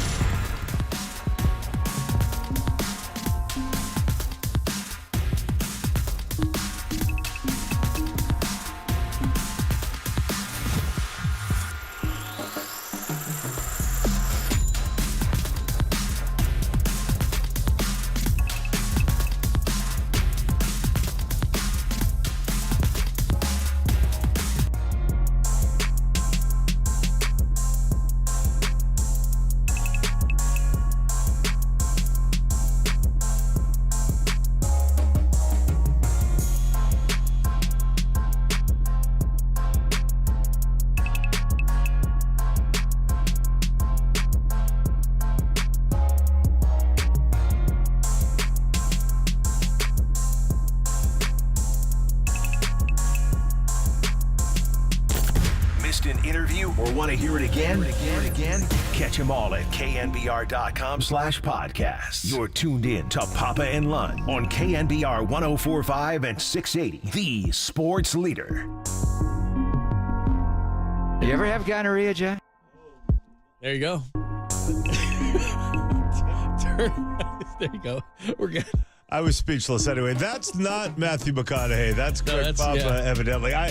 Context? Yeah, see, after a while, like I used to know, I remember him saying that, but after a while, I forget why he said that. Now I don't remember the context. It'd be hard. Yeah, it'd be hard for me to find a context where that's not making me crack up. But I think he might have been singing the gonorrhea song and then stopped and asked me if I had that might have been. I don't remember. You know that whole that whole ask Mike Silver anything. Yeah. Except that Yeah, I have not, by the way. But I would also love not to be asked about any venereal disease. You ever have on gonorrhea, live radio? I don't Oh boy. I don't remember how that is. So anyway, there you go. That is a little pop. All right, we'll get out. Ask Silver anything at all. Almost anything. Almost anything. Not gonorrhea related, but anything other than that. 415-808 KNBR.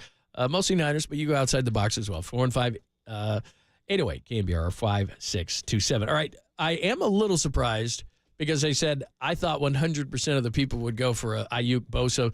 Plus the Niners would get a 4 in that situation as far as the Athletic and David Lombardi's piece.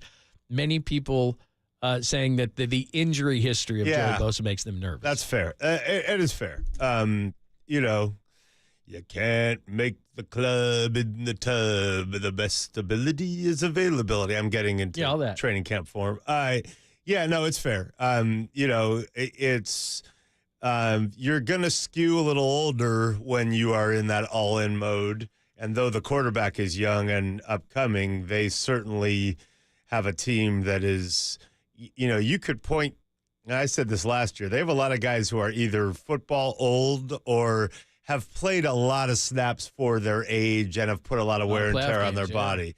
So that hasn't gotten any better after a season, though you add Pearsall and Cowing, et cetera. But, to add another guy who has – you know, been banged up and had a lot of injuries. I understand that. But I'm obsessed with the Bosa sandwich. So am I, to be honest, ever since you started that. Here's the other thing, and it goes along the Bosa, but I've been wanting to ask you, philosophically, it just seems to me that the Chargers are the only team that was paying like $20, $25 million for 2 receivers each. They broke that up. And now Philly's done it in this offseason. Miami's done it in this offseason. Has there been some sort of philosophical change in the league? Because the key positions, obviously quarterback, but edge, tackle, corner, like it's not that I don't think wide receiver is important. It's just a bunch of them come in the league every year. It's not like quarterback. This year, a bunch of first rounders, I think 7 in the first round, but you can get them in the third round. Puka Nacua was a 5th rounder last year. If you can do that, that's amazing. But still, I mean, you can find receivers, and so I'm thinking to myself, I want to punch you in the face 49ers, play defense, run the ball.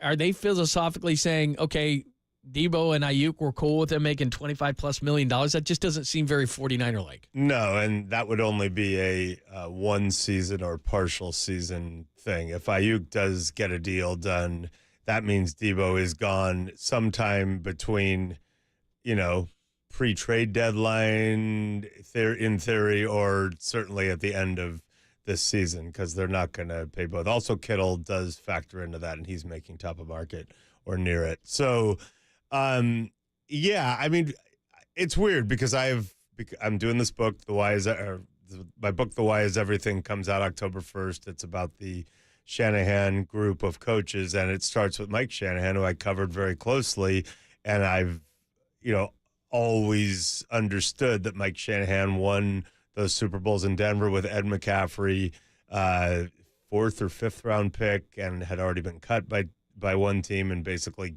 given up on by the Niners as a free agent. Rod Smith was an undrafted free agent. They're great players who blocked and were terrific. I don't want to, they didn't come into the league with big pedigree, but man, great players. But like with the Shanahan running backs and all the guys who replaced Terrell Davis and still have those big seasons, the thought was, look, we can get a guy later. You can find your Puka Nacua types, maybe not that good, but good later. So why would you overextend for a receiver? And then as I followed Kyle over the years, he did have Andre Johnson in Houston. He had Julio Jones in Atlanta. So he's seen glaring examples where it's like, yeah, that's true, but someone like Julio Jones is transformative. And so I think they can see it both ways. You see Mike McDaniel, that's one of those teams you mentioned. He's also from Shanahan world and featured heavily in my book. He went out and got Tyreek Hill, and they're paying Jalen Waddle. They're going to repay Tyreek Hill probably. That makes some sense. That's their identity. But to circle back around, the 49ers, I think, came to terms with the fact after last season that, look, a lot of receivers now are coming out in the draft and look pretty enticing to NFL teams. 7, 8 guys being talked about as first rounders in the last few drafts, if not actually going there. And I think they just decided, look, we'll pay Ayuk to a point, and we did pay Debo, but we're not going to keep paying one and certainly 2 receivers inflated market value in an era where we have to pay our quarterback soon and we pay a bunch of other guys and we know we can draft them. And that's what drafting Pearsall was. We're going to go get one who's on a rookie deal. And I think they'll continue to think that way as they have to make tougher decisions about the rest of the high-paid players elsewhere once Purdy's deal changes the cap after this year. But is it a NFL thing? Because we've never seen what has happened in this offseason, which is all these wide receivers at once getting paid, which is why the Ayuk thing went from early in the process, what DK got, 3, and what Debo got and what McLaurin got. And then all of a sudden, all these guys got a bunch of money. And whoa. And it sounds like, especially Amon-Ra St. Brown, that one really hit home with him. And so all of a sudden, this thing has become a $30 million AAV. And I'm thinking to myself, but why did this all happen? Why did all this? Because this was kind of like running backs get paid a certain amount, wide receivers get paid a certain amount. And I know it wasn't as low as the running back. And part of it's the cap went up. And yeah, that's true. Disclaimer, owners are making a ton of money. I don't care how much, but if these guys make lots of money, that's good with me. There's a market. They've earned it. I'm not hating on these guys, I'll just go play. I'm not doing that. I'm just saying, relative to where it was, it seems like the receiver market has blown up. It started that Debo year, and that's what precipitated. Yeah. But again, are you paying Julio Jones? Are you paying DeAndre Hopkins at his prime? Are you paying Devontae Adams? Then I think you're dumb if you don't, for the most part. But if you're trying to will Amon-Ra St. Brown or Brandon Ayuk into that zone of Justin Jefferson, but they're really not quite that, then I think you can get in trouble, and you can get in trouble with your number 2. I mean, if you're the Dolphins, that's your identity. You have 2 guys. The Eagles probably, because it worked with A.J. Brown and they drafted the other guy, are but I think for the most part, the league is coming around to say we can get guys on rookie deals at the draft. There's college offenses have changed. There's so many guys coming out who've got so much experience in college, catching the ball a lot. We think they're NFL ready, and not all guys are. And some of it's, you're missing some of the time. I just think Jordan Love, who had a really good year, especially the second part of last year, made some comment over the offseason hey, in a way, it's better not having a number 1 receiver, a true number 1, because then teams don't know who to defend, and they don't know where I'm putting the ball, and that's cool. But I would rather have Devontae Adams than not, and I think people overthink it. But I get it if it's like with quarterbacks, the worst place to be is in that gray area. If you got Patrick Mahomes, pay him every single thing. He's transcended. If you've got, Will Levis, don't.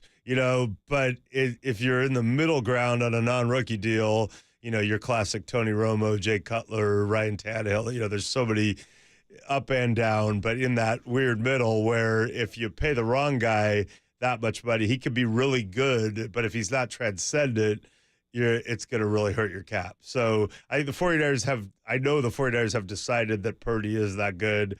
I personally believe that he is, but if they're wrong, that's going to be an even worse decision than the one they made preceding Purdy that they somehow got away with because of Purdy. I don't know if you guys know this, but they used 3 first-round picks and more to acquire Trey Lance with the 3rd overall pick, and it turned out that he was very bad at throwing the football from point A to point B with accuracy. And they got away with it because with the 262nd pick the next year, they took Brock Purdy. It's a crazy thing, but it's amazing. I love it. Has there ever been a story that got so buried because of that? Because like you said, and it's so hard to find a quarterback, had they not found this guy, I guess Kirk Cousins would be a Niner? Well, no. I mean, there's a lot of this is all in my book, but, you could play it out a lot of different ways. But they thought Kirk Cousins was going to be a Niner after 2017. That was the plan, though they were worried because they correctly thought, remember in Curb Your Enthusiasm, the Spite store? Yeah. They were like, Dan Snyder and Bruce Allen hate Kyle and the Shanahan so much that they might do something weird to get Kirk Cousins to another team besides Washington that's not San Francisco. Like, they might do a sign and trade. They might do something crazy. So if that happens, we're screwed. So what happened was Bill Belichick, out of nowhere, hit up Kyle on Halloween of 2017. It was like, I'm going to tell you what really happened. Bill basically was like, in so many words, my owner is making me trade Jimmy because my all-time great quarterback doesn't really like the presence of a hovering air like this, and it's out of my hands, and I want Jimmy to go to a good place. Translation, not Cleveland. And Bill and Kyle had this bromance that kind of started after that Falcons-Patriots Super Bowl that it's also in the book. But then the Niners were like, whoa, we could get him for a 2, but we got to decide by the end of the day. And they were like, fine, let's just do it and try him out. And worst case, we'll go after Cousins. And then, you know what happened. I was at a game in the midst of that 5-game winning streak at the end of the season against the Jaguars, the number 1 defense in the league, who almost went to the Super Bowl.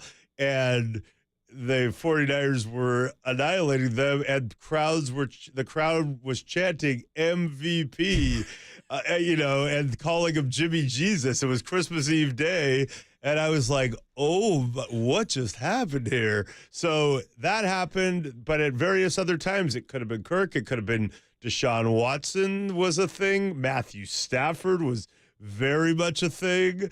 And it could have been Mac Jones. That's a whole thing, which I know, unfortunately, all too well. And then it was going to be Trey, and then it was Jimmy. After that, Jimmy, and then because of the Miami Dolphins injuring Jimmy, it was Brock Purdy. And I did a book with Kurt Warner. It became a major motion picture. It's one of the craziest stories ever in sports, but the Purdy story is not bad. No, it's going to be a movie sometime. It's got to be, man. It took 21 years for All Things Possible to become American Underdog, so I would never say definitely, but I wouldn't rule it out. Yeah. All right, Mike Silver is here. More thoughts to the top of the hour. Give us your thoughts as well. 415-808-KNBR, 415-808-5627. Other storylines that are going to be happening next week. We'll get into that conversation as well. We'll do it next only here on the Sports Leader.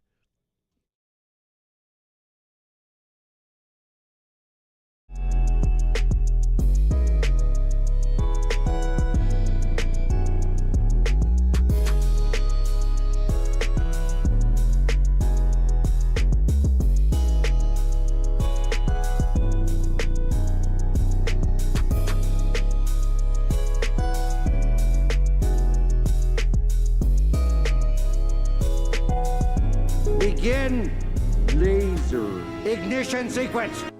Laser, our center of Silicon Valley, of course. Papa and I both had the procedure, and it was awesome. I wanted to see better. Very simple. near far CLR. It's called custom lens replacement. I just rhymed that. I didn't realize. Near far CLR. Maybe they should use that. Hey, thank you very much. Look, no readers, no contacts, no glasses, no cataracts. All you have to do, and it's a free, I tell you, consultation at lasereyeclr.com. It's lasereyeclr.com. And for me personally, I'd had LASIK years and years ago, and it didn't work quite to my satisfaction. And so they said to me, hey, after Greg was talking about it, and I said, well, how is this different? And you've just got to go in for yourself and see. But it's a really simple procedure. It's simple, just takes minutes, and it's absolutely amazing the results that you're going to get. So don't just take my word for it. Do it right now. LaserEyeCLR.com. That's LaserEyeCLR.com. That is a free consultation, or simply call 877-GET-2020.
and John Lund are back. Find us on Insta at KNBR on Instagram. This is KNBR 104.5 at 6/8, the sports leader.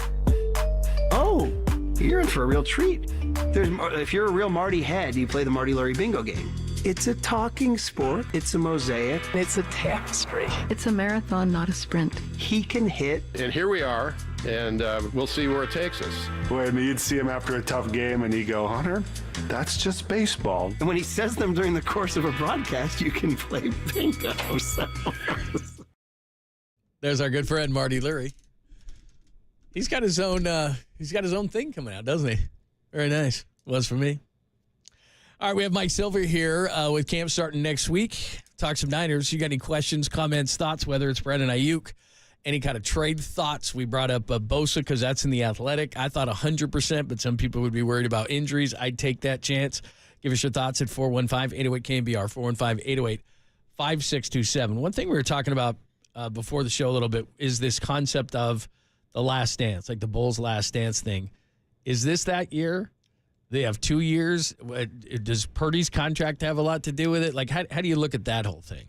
I did write that in the Chronicle recently, and a lot of people pointed out, because I did put the disclaimer in there, hey, man, in the last dance, they were coming off championships, and I know they haven't won it. But I do believe that's the vibe coming out of the draft. It just felt like, okay, we thought about trading one of the receivers. We kept them both. We drafted Pearsall. Kittle's still getting paid. All these other guys are getting paid. Purdy's still on the rookie deal.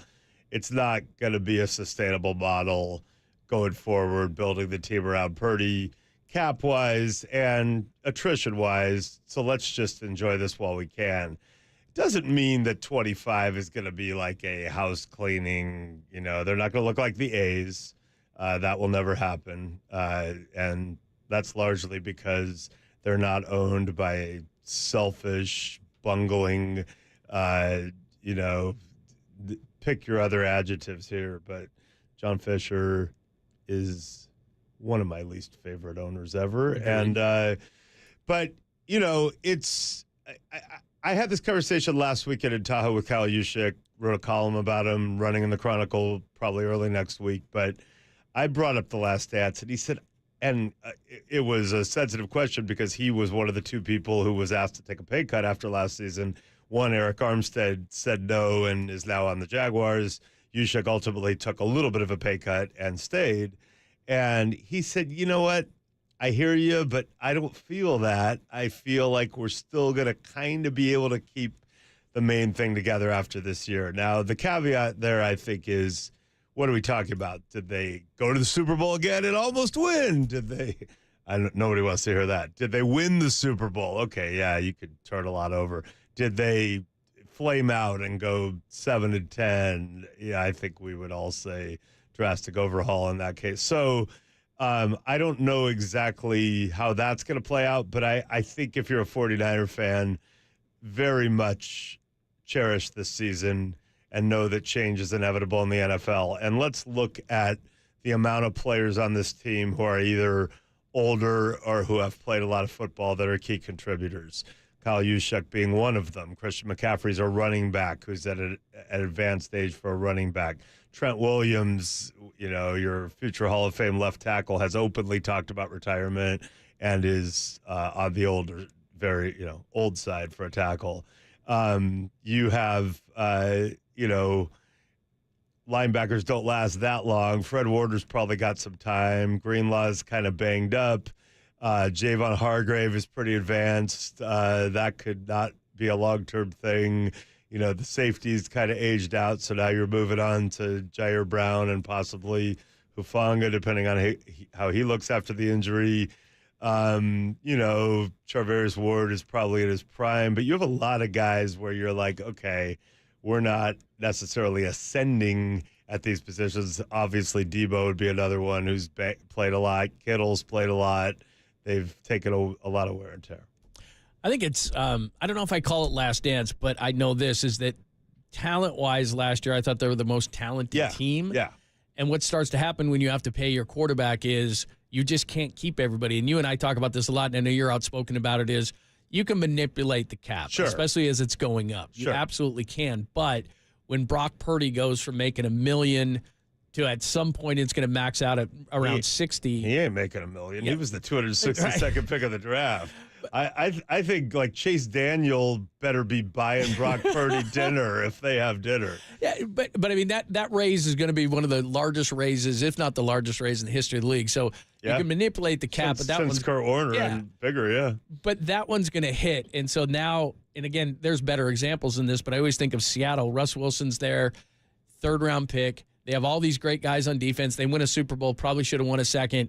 And then it starts to all kind of fall apart. And they paid more people than I thought they could, including a lot of those defenders. What they didn't do was pay the offensive line. And then we saw, and Russell could move, so that helped. For his life, right? But we saw a lot of, you can't win without an offensive line. Damn you, John Schneider. And I'm like, right, I get it. But he paid Cam Chancellor, Richard Sherman. He paid Cam Chancellor, Richard Sherman, Earl Thomas, Michael Bennett, Cliff Averill. They did pay Russell Okung for a while. Marshawn Lynch, Doug Baldwin. I'm like, they paid a lot of dudes and Russell Wilson, more than I thought. So, I think the cap is usually an excuse, and you should go all in, and you should try to manipulate it. But it's, to me, the age/wear and tear is as much of a thing as the cap reckoning. And when I say this team is kind of at its end, and it is hard to keep getting back on the horse and taking another swing when you're close, especially in football, which is so chemistry dependent and so emotionally draining, and you have to talk yourself into doing physically unfathomable and distasteful things. Like I'm going to let my arm get bent back 270 degrees to stop this. Like it's a mind F. It is hard.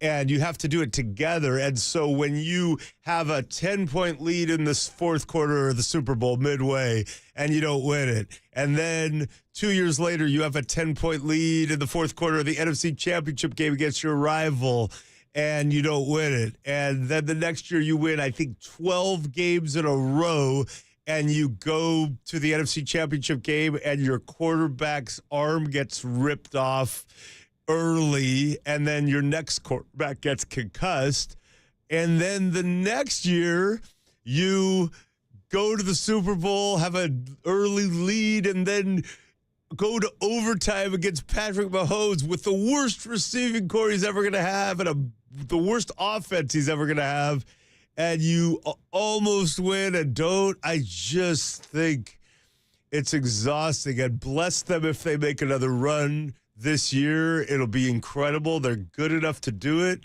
But at some point, you just go, okay, we tried. We went after it. We're going to conceive it a different way around Brock Purdy and try to get younger and faster and cheaper. Well, and both of you and I agree on this fact, both in Miami, both in Las Vegas last year.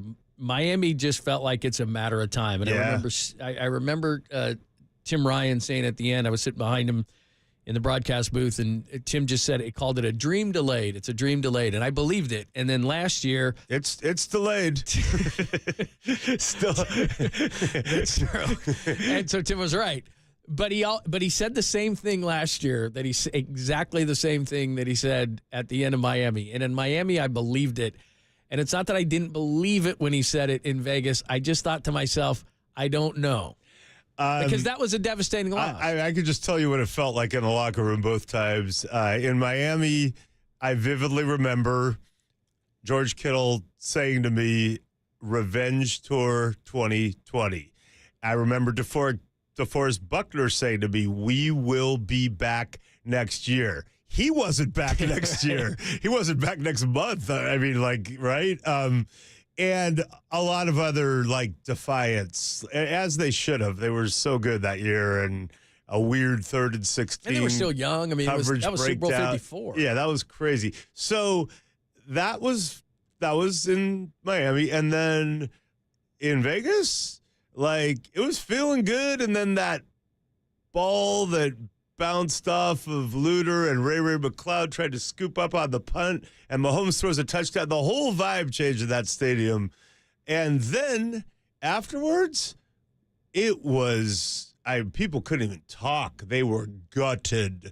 Good talkers, great locker room full of insightful, expansive guys who are used to talking in victory and defeat. They weren't like, I'm too mad to talk to you. They were just like, I don't know what to say. I got nothing. And I remember Kyle Juszczyk telling me, you know, I would have felt by the time we got to overtime, if we had won, it would have felt to me like we'd stolen it. I was like, whoa. And it just, you know, it's hard to just say we're coming back again, because the coming back is the hard part, first of all. And then you don't know what you're coming back against or to. They're not deficient. They're not flawed. I don't think Kyle is tragically flawed that he can't win a Super Bowl, but it is really, really hard, especially in football, especially in pro football, to bang on the door, and keep coming back. You see it more in basketball, right? Like the Pistons did it to the Lakers, and the Bulls did it to the Pistons and the Knicks. You know, we've seen it more that way. The Celtics just banged down the door this year, but it's harder in football. Not impossible. And the other side of that is, if you have what you believe is a star quarterback who could get better now going into year 3, fine. It's hard, but we're going to build around him, and we'll still be fine. All right, we'll give you a couple more on the text line, couple more on the call lines as well. Plus, other teams getting better. The two teams they maybe should have lost to in the playoffs in Green Bay and Detroit are coming, and they're not going to be worse. Yeah, that's the other thing, you know, and you don't know. Every year is different, and look at 2020. The revenge tour, it was a revenge tour. It was the turf at MetLife getting revenge on the 49ers for I don't know what. And by the way, if you were wondering why the 49ers were so triggered at the Super Bowl last year about the weird practice field thing and their turf not being up to quality, in Las Vegas, they may have a little PTSD. I don't know, when two defensive linemen, including one of the best players in the league, tear their ACLs on back-to-back plays without making contact, and then also your quarterback rips up his ankle, among other things that happened that year. You might not want to play on turf that's not top rate. Exactly. All right, we'll do that coming up next, top of the hour. Tolbert and Copes, only here on the Sports Leader.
live from the KNBR Casino Matrix Progressive Jackpot Studios. Casino Matrix, Progressive Jackpots are here. Where are you? Just drop in. Please play responsibly. 1-800-GAMBLER.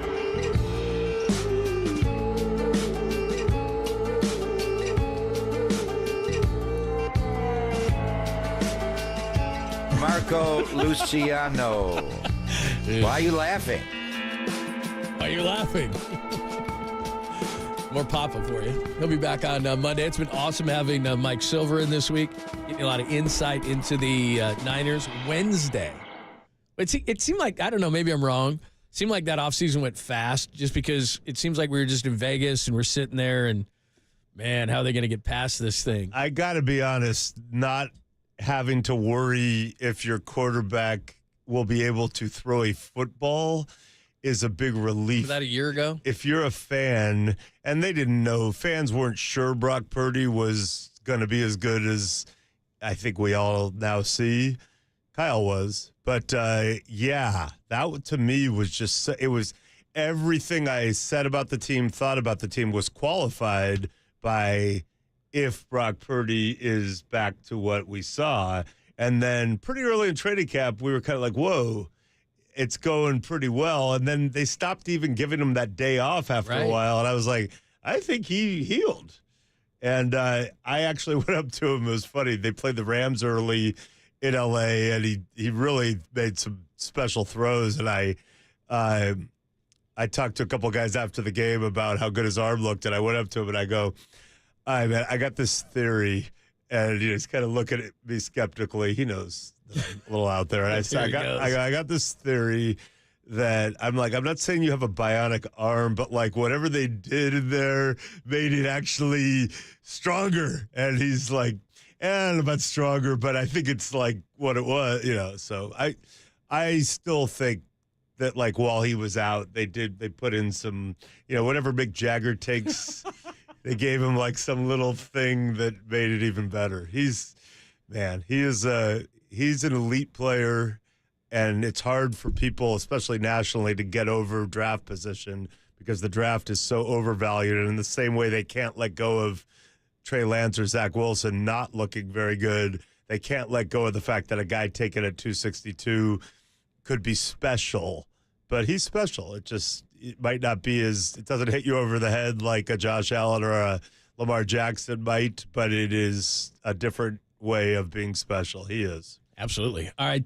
Thanks for hanging out with us. Tell us when the book's out again, and you're going to be, I know you're going to be doing stuff. Yes, I'll be blabbing a lot, but the book, The Why Is Everything, is available for pre-order now. It's out October 1st. The links are all over my social media bios. Can't miss them. Anyone who follows football and the Niners will be into it, but even if you don't really follow football, which most of you probably do, it takes you into the game and explains why these people have changed it and what makes them so unique. So it's Kyle Shanahan, Sean McVay, Mike McDaniel, Matt LaFleur, Raheem Morris, so many others. And thank you so much for having me. I feel like, I got carried by you today, clearly.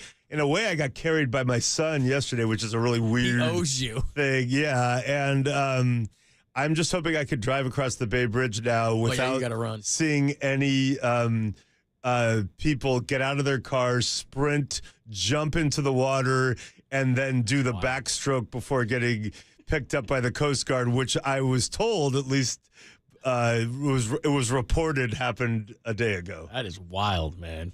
Hey, thanks to Matt Mioka today, Mark Spears, Diana Rossini, your friend, who's got that new podcast coming up. Make sure that you check her stuff out as well.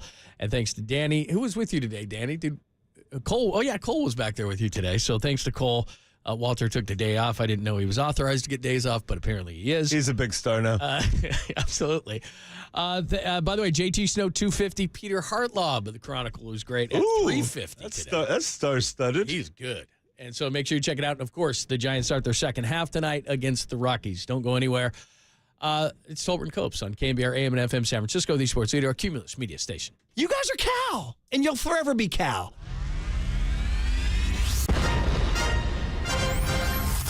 The NBA brought him to the Bay. Tolbert is really feeling it. While while his co-host was born and raised here.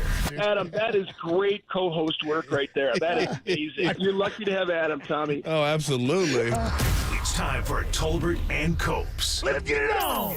Tom Tolbert. Yeah, thank you. Now if I could ever get some beer.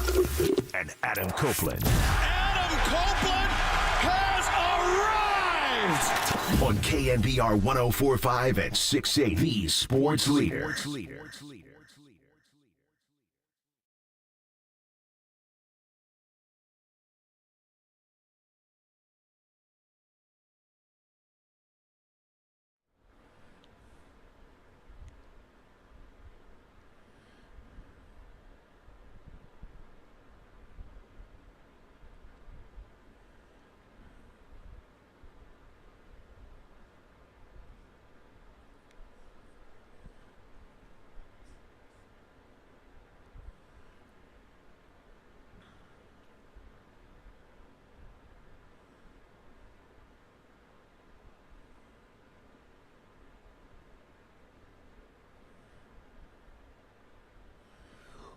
What is shaking? Adam Copeland, Tom Tolbert with you. JT Snow, Peter Harlow today. Then we'll get you ready for the Rockies and the Giants. And as always, stay hydrated. It's important. Not with alcohol, by the way, with water. And then alcohol. But do the water first. That's what I'm doing. Water, then alcohol. Although beer's mostly water, so I kind of feel good about that. What about Michelob Ultra? What if is that a wash? Well, that's not beer. That is water. Michelob Ultra is I don't even know what category you put that. I'd put it in hard water. It's like hard water is what it is. It's like for those people that want to drink beer but don't feel like they're drinking beer. Like, my mom loves Michelob Ultra. She drinks Michelob Ultra. It's light. I'm like, here, let me give you some air. It tastes. At least it has a taste to it. Half the calories down to the taste, right? Yeah, I'm not sure if you're gonna like this air, but it has taste. The Michelob Ultra doesn't, but she likes it, so whatever. If you like it, you like it. Drink it. That's cool. I mean, she'll throw a 7 and 7 in there occasionally, maybe once a quarter. 7 and 7. Yeah. Well, Seagram's, huh? Yeah, she'll throw 7 and 7 in there. She likes she used to drink like Kahlua. I think they're called White Russians. Is there any other kind? Yeah. I used to say. So she liked that. I think that was like cream and then there's another one with Bailey's and I don't know. It was all crap. I didn't drink that stuff. The only time I came close to drinking anything like that was a Colorado Bulldog. And we had those in Vegas like 30 years ago. What's a Colorado Bulldog? It's like we called it like adult chocolate milk. I think it was. Is it like mudslidey? Is it like Kahlua? Yeah, it was like Kahlua and Coke, and some other stuff they put in. I can't remember what they put in it. But Colorado Bulldog is what it was. I didn't know bulldogs were indigenous to Colorado, but apparently in this situation they are. So they were tasty, everybody was drinking them. My buddy was drinking melon balls, which I couldn't deal with the melon balls. It was like too much. He was on some kind of sort of melon ball kick. I just loved watching him ask the cocktail waitresses at the casino, sitting at the blackjack table. Can I get a melon ball? I'll grab the melon ball. I'm like, I don't know why that's funny. It was funny to me. I couldn't stop. And then right after that, I like laughed at him, and I'd be like, hey, can you give me a Colorado Bulldog? Yeah, right. Just so dumb. No, seriously, I'll take one. It's 1 ounce of vodka, 1 ounce of coffee liqueur, 1 ounce of light cream or milk, and then 1 to 2 ounces of cola, like you were saying. Okay. To taste. Yeah, it's okay. I mean, I wouldn't drink one now, but sweet. it was okay. That's pretty sugary. Okay. Yeah. Oh, yeah. It was definitely sweet. Everybody's like, oh, I love the casinos, free drinks. I'm like, why do you think you get them? Yeah. Do you all these any big difference towers in and lights? Yeah, you see. You ever noticed any difference in your betting patterns when you're drunk? You didn't build them for the winners, those things, They keep getting bigger, and they're not for all the winning that people are doing. 4 chips, 5 chips, who cares? And throw it out there, see what happens. So you get into any the Open? I have not. I'll watch it. I'll watch it tonight. I'll record it. I'm not gonna stay up and watch it. But yeah, the first 2 rounds is too much because I can't watch it live. I'll DVR it and then I'll watch it tomorrow morning. And I saw the scoreboard. Hopefully Lowry will come back a little bit, although I saw Rose and one other guy were 2 off at 5 under. Lowry was 7 under. Scheffler was 2 under. Last I checked, Schauffele was 1, and then a bunch of dudes right around that 1 and even mark. But yeah, I mean, I want to watch it. I like watching the British because it's just different. That's the cool thing about the majors. Is the Masters is the Masters, right? Everybody loves watching the Masters because the holes are the same year in and year out, and you can remember shots that Nicklaus hit, Tiger Woods hit, Mickelson. I still remember Mickelson on, I think it's 13 from the pine straw over the creek. I mean, that was an incredible shot. So Masters has that. U.S. Open usually is just tough, and it's fun watching that because it's fun watching pro golfers look like us for a change. Yeah. Like, oh my God. These guys are just like scuffling, and the PGA is PGA, but then the British, it's like you get these link style courses where the ball's running all over the place, a well placed pot bunker that just catches a shot, and dude needs 2 ladders to get down into the pot bunker to get it out. So no, I love it. It's just harder to watch, obviously, because of time difference, and if you don't DVR it, it's it's late. I mean, it started like 1:30 in the morning or something. Yeah, right? exactly. And if you want to watch the leaderboard, you're getting up at like 5. To watch the leaderboard, and I'm just like, that ain't. That's on the cards for you. Per se, no. That's not even on the table. No. I don't even care what table it is. It's not on the table. So, yeah, I'll DVR tonight and watch it tomorrow. What did you think yesterday? You texted in during the soup du jour yesterday, and many texters were not happy about it. The diet du jour for Kerry Crowley. Yeah, it was a little soft. Yeah, little. It was a little. It was like where ours is more of a. Well, I hate to put it that way. I was going to say collegiate. Excuse me, Flo. But it's not collegiate at all. It's just more for an appropriate audience. Let's put it the way. Ours has a PG/R bent to it, where that one was more of a G. Like that soup du jour, I could have taken Camila to. That was a family friendly. Definitely family friendly. Well, I've seen the list today. It doesn't seem quite as. I don't think Kerry would like this stuff. No. I just see one story at the top. It ends with sex festival. You know what I mean? That's why I can see it right here. So yeah, that's probably not going to be up Kerry's alley, so to speak. It's not going to be in G. No, it's not. That's not going to be in G. We'll have some fun today. Friday afternoon, beautiful day. Going to be a warm one all across the Bay Area. Super hot, as Tom said. Drink water. Tom's hydrate. Tom's weather is heat weather. Extreme. What do they say? Extreme heat warning. Is that it? The weather advisory from Tom. Drink water. You got to stay hydrated. You don't realize you're dehydrated until it's too late. Yeah. Milk was a bad choice.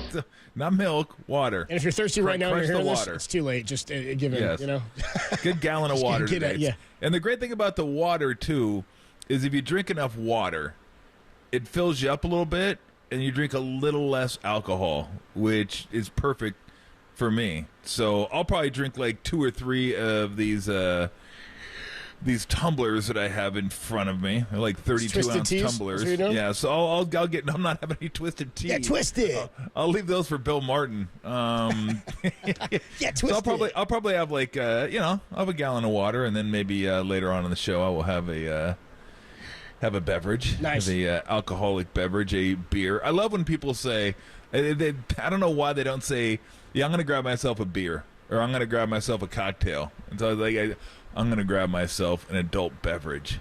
Just say what you're drinking. What are we, kids?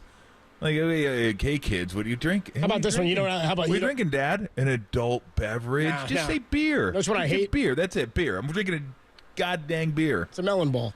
I'm drinking I don't like libations. That one gets me.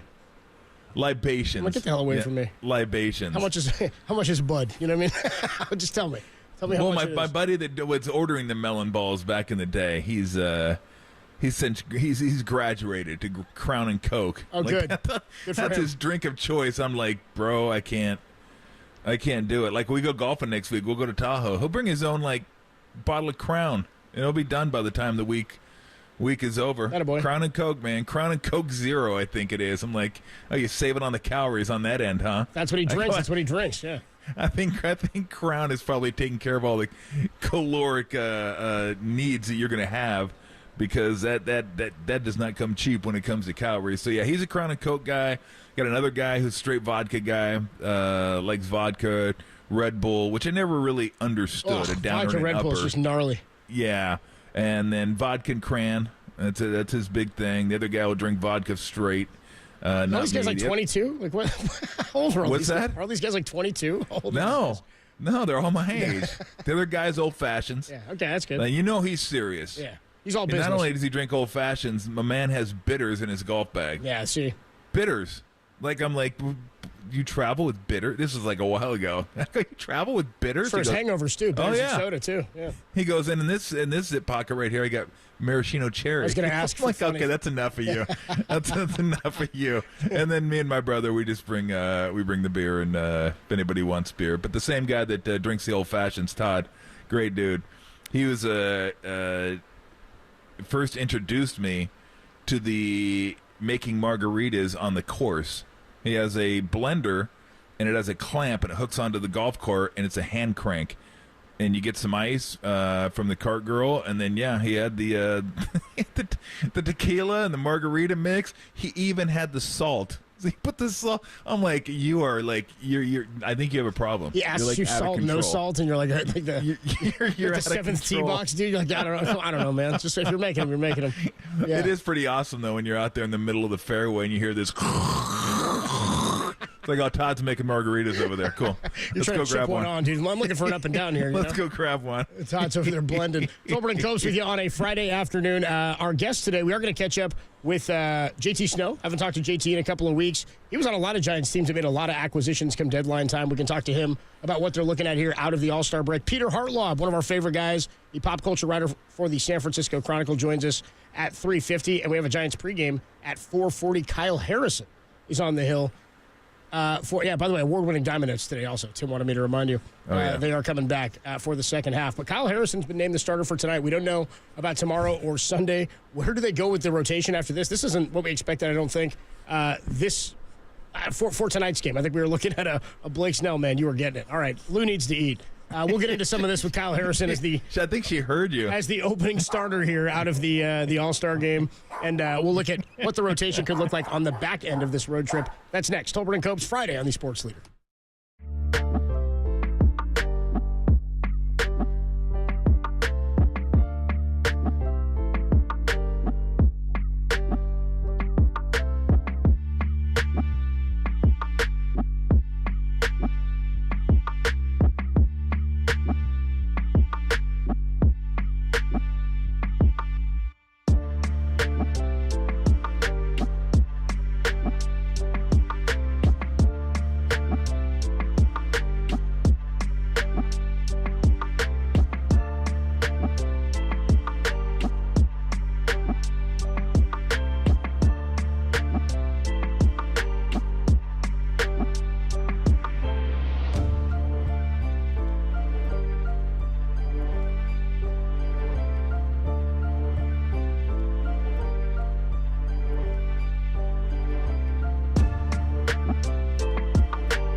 Former Giant closer Rob Nen discussed the closer mentality and if the team should consider trading Camilo Doval when he was on the morning show this morning with Murph and Marcus.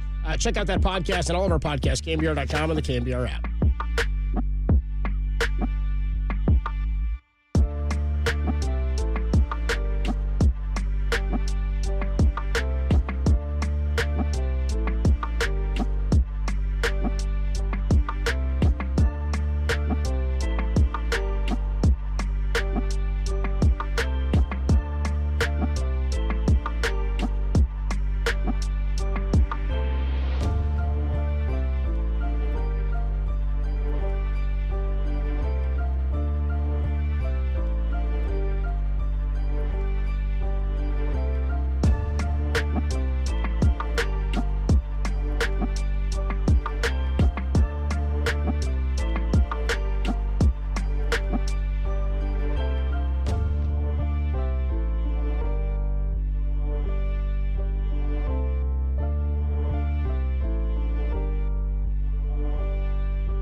Assets with David Hollander Business and Technology Report.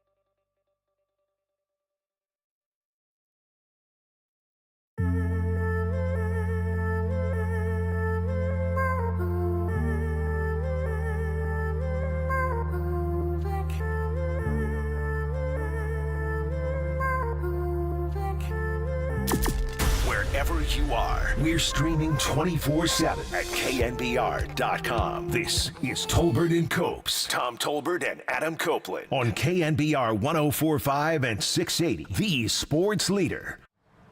Tolbert and Copes with you Friday afternoon. Giants pregame coming up at 4:40. We'll talk about a little bit of the second half and where the Giants are at the All-Star break, or coming out of the All-Star break with JT Snow. He joins us for his weekly conversation at 2:50. Giants and the Rockies tonight. So, Tom, we kept looking at the schedule, and Kerry put me on this. I'd forgotten that this was happening next weekend when the Giants come home against the Rockies. So they have 3 in Colorado now, starting today.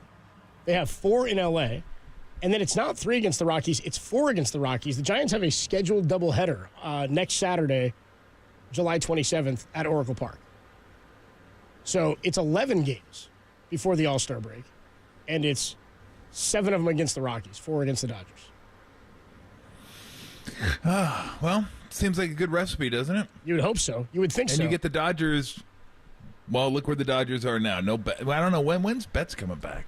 I have to look, see when Betts is coming back. Well, there's I'll have to look and see. I'll check for you too. I know the Dodgers right now have like 15 guys on the injured list.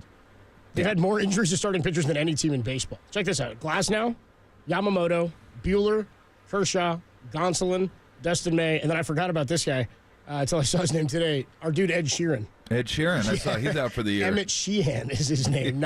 We saw E. Sheehan one time. We're like, Ed Sheeran pitches for the Dodgers now?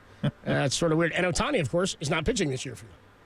Yep. So look at all. I mean, that's a rotation and a half, maybe even almost 2 full rotations that the Dodgers are missing. To which you say, bummer, and you kind of move on. But this is your opportunity to get some games here, where it's just about winning games. It doesn't really matter who it's against. You kind of just have to win these games, and you definitely have to capitalize against these lower class teams like the Rockies and the A's you'll see at the end of the month. Now, Kyle Harrison starting tonight, a little bit of a surprise to me. What'd you think? Yeah, I was a little bit surprised. I'm not sure if they're have they announced for games 2 and 3. I had not seen as of this afternoon. They had not. Because I'm curious what they're trying to line up against the Dodgers. And I just looked. It says Betts has started fielding ground balls. And this was 5 days ago, and they said they're hopeful he may return by early August. And so it's going to be a few weeks away. Yeah, until he returns. So, like, if you're going to get the Dodgers, this is a good time to get the Dodgers. Like, the pitching's kind of in shambles, and Sheehan, Gonsolin out for the year. I think May now out for the year. Buehler, who knows? Yamamoto's supposed to be mid-August. I know Glasnow is going to be relatively soon, but I mean, you couldn't have picked a better time to play a 4-game set against the Dodgers. You could not have. So you combine that with the 7 games against the Rockies, and I don't want to get ahead of myself here, but I start thinking 7-4. 7-4 sounds like that's doable. Like minimum 6-5. You can't lose ground during this 11-game stretch. You can't do it. You can't be 5-6. That's brutal. So 6-5 is like bare minimum. 7-4.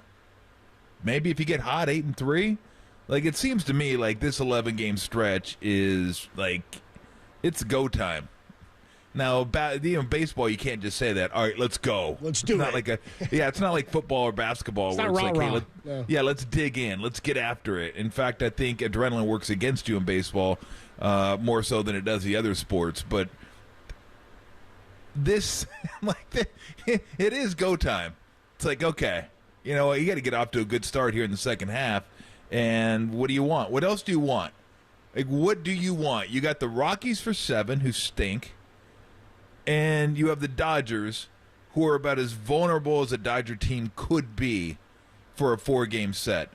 I don't know if you're going to have to worry about Glass now. I'm not sure exactly when he might be coming back, but you're definitely not going to have to worry about Yamamoto. You're definitely not going to have to worry about Betts. So that whole thing down there right now, I mean, they're still really good. There's no doubt about it. You have Ohtani. You have Smith. Hell, they don't even have – I don't even think Muncy. I'll have to check, see if Muncy's going. That's another guy that's a mainstay in their lineup that's out and has been out for quite some time. They're missing, what's his name, too? The outfielder. Played for the Cubs. Hayward. Jason Hayward? Yeah, they could be. I think he's out, too. I mean, I don't know. They're missing so many dudes. Like, you just, tap a guy's name. Yeah, he's Hayward, injured. yeah. It says not returning until Muncy's until at least August. Hayward injured. Jason Hayward expected to return after break, so I'm not sure exactly when he'll be returning, but it sounds like he's going to be returning soon. But yeah, I mean, you just click on these guys like injured. But again, you have Ohtani, you have Smith, you have Freeman. It's still a formidable top half of the lineup. But my point is, you're not going to catch this team at a better time. You just won't. It's the last time you see him, by the way. You don't see him again. Yep, it's perfect. You don't have to face them when they're at full strength, like late August, early September.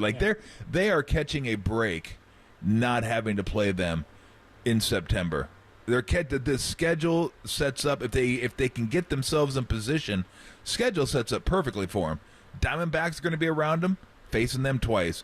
Padres are going to be around them, facing them twice. Cardinals are right there, facing them at the end of the year. In fact, it's kind of weird. It's the last series of the season, but this, to me, is like, okay.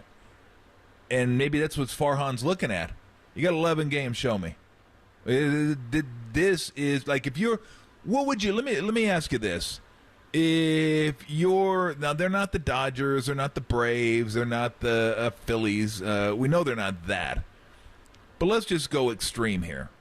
If the Phillies were playing this schedule, what would you expect them to go? Against 7 Rockies, 3 Dodgers. At least 7 wins. Or 4 Dodgers. At least 7-4. Yeah. Probably better. Probably 8-3. That's why I'm saying 7-4 is like you pick up 3 games on 500 and put yourself in a position. So that to me, 6-5 is bare minimum, but even that to me feels like it doesn't feel good enough. It feels like a letdown. Like that was disappointing going 6-5. So 7-4 to me is like the benchmark. I said get 4 wins in that 9-game stretch. They got 5. That was great. And then, you'd have loved to seen a 4-2 homestand, but they went 3-3 and won the last 2 to do that. And now they get a favorable schedule because that was not an easy schedule. Toronto's not great, but they're okay. They got talent. Minnesota's really good. And then we know the 3 teams they played on the road. The Dodgers were at home. It was the Braves and Guardians on the road.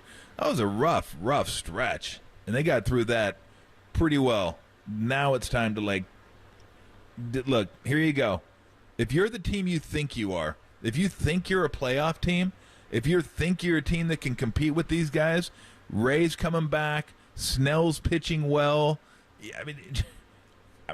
Yeah, this is it right here. It's like 11 games. Show me what you got over the next 11 games. And if they go under 500 in this 11 games, then I'm not sure if they can do anything the rest of the year to make me believe that they can be a playoff team. Because if you can't get off to a good start right now against these teams, sorry. And I know you're playing in Colorado. Nobody loves to go to Colorado. I don't care. They're better than the Rockies. At least I think they are. Are they? We're going to find out. They are better than the Rockies. That's I was going to say that's a low bar. That bar is on the subterranean bar. That's tough to say. They're better. We'll see. I'm like, whoa. They got to. Even if they lost these 3, I'd be like, that's the worst 3 you could have lost. And I still think they're probably in general as a team better than the Rockies. Rockies and the Giants tonight, 5:40 first pitch, a 4:40 pregame. Kyle Harrison takes the ball against Cal Quantrill. They have not announced starters, the Giants, for the next 2 games, at least on MLB.com. I'll check ESPN when we go to break here. When we come on back, how about this? The Athletic has a list of the GMs in baseball with the most pressure and the least pressure. They pick 6 from each league. Most pressure, least pressure. Where do you think Farhan shows up on this list? I'll tell you next on the Sports Leader.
Tolbert and Copes continue live from the KNBR Casino Matrix Progressive Jackpot Studios. Casino Matrix, Progressive Jackpots are here. Where are you? Just drop in. Please play responsibly. 1-800-GAMBLER.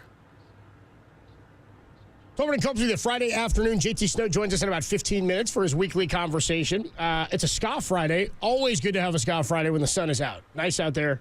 As Tom says, drink some water before you have alcohol. Then after, right. but then you can go back to the booze after too.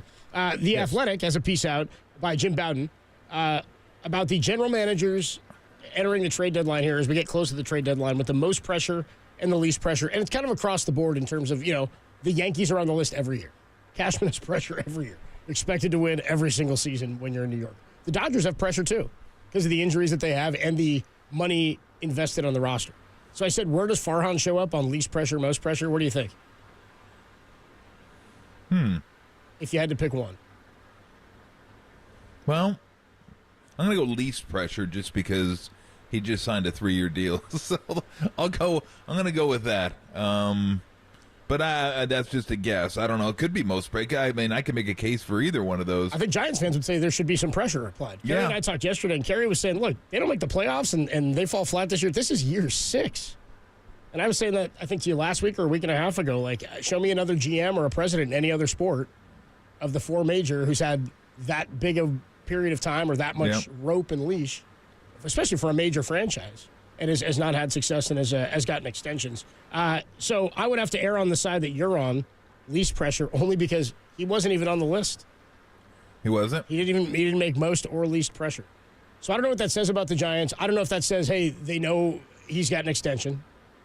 Or at the end of last year, the 3-year extension, right? We know he just got a new contract. Kerry said he didn't think that much mattered.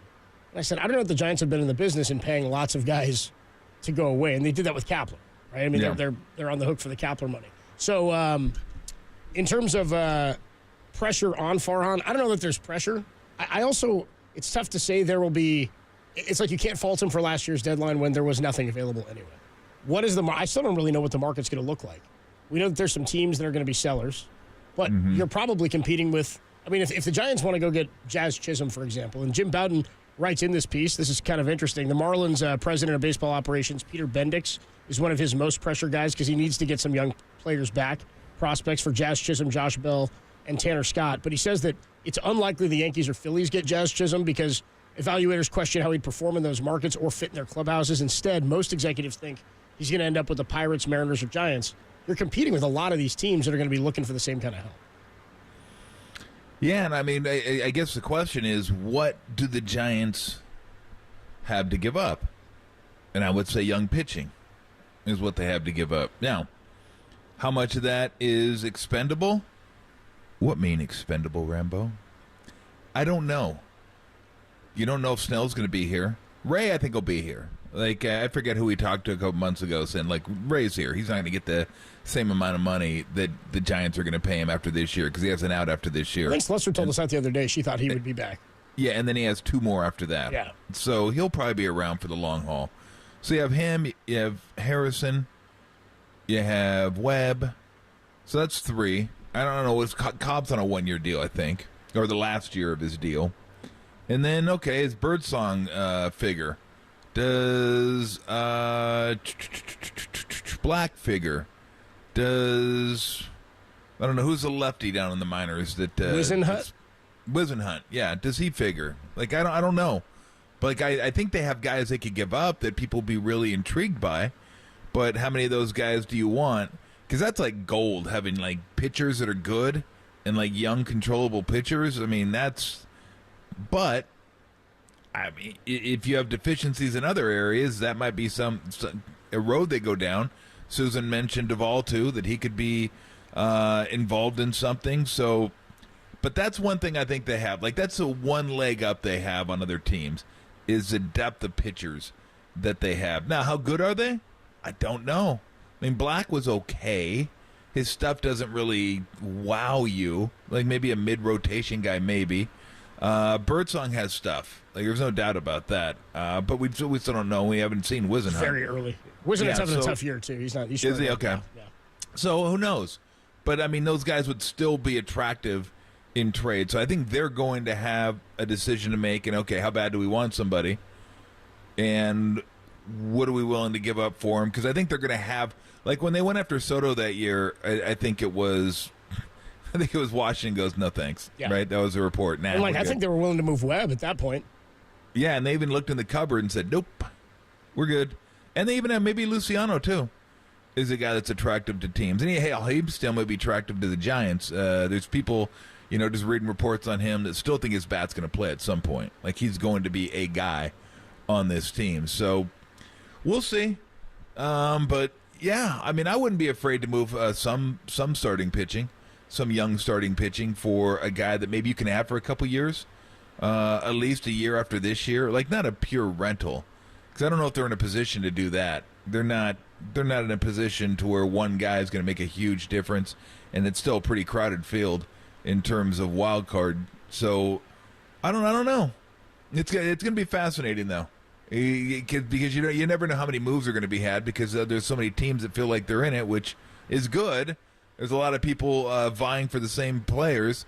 Good for the sellers, but who knows if you're going to have enough or what you exactly need. So it's going to be interesting, no doubt about it. But they got to play well next 11 games to make it worth their while. 619 says Farhan's rebuilt the farm system to a point where they're actually serviceable and fruitful. When Sabes and Boch left, the Miners were a dumpster fire, maybe in the 30 out of 30. I don't know if they were the worst, but they were definitely in the bottom.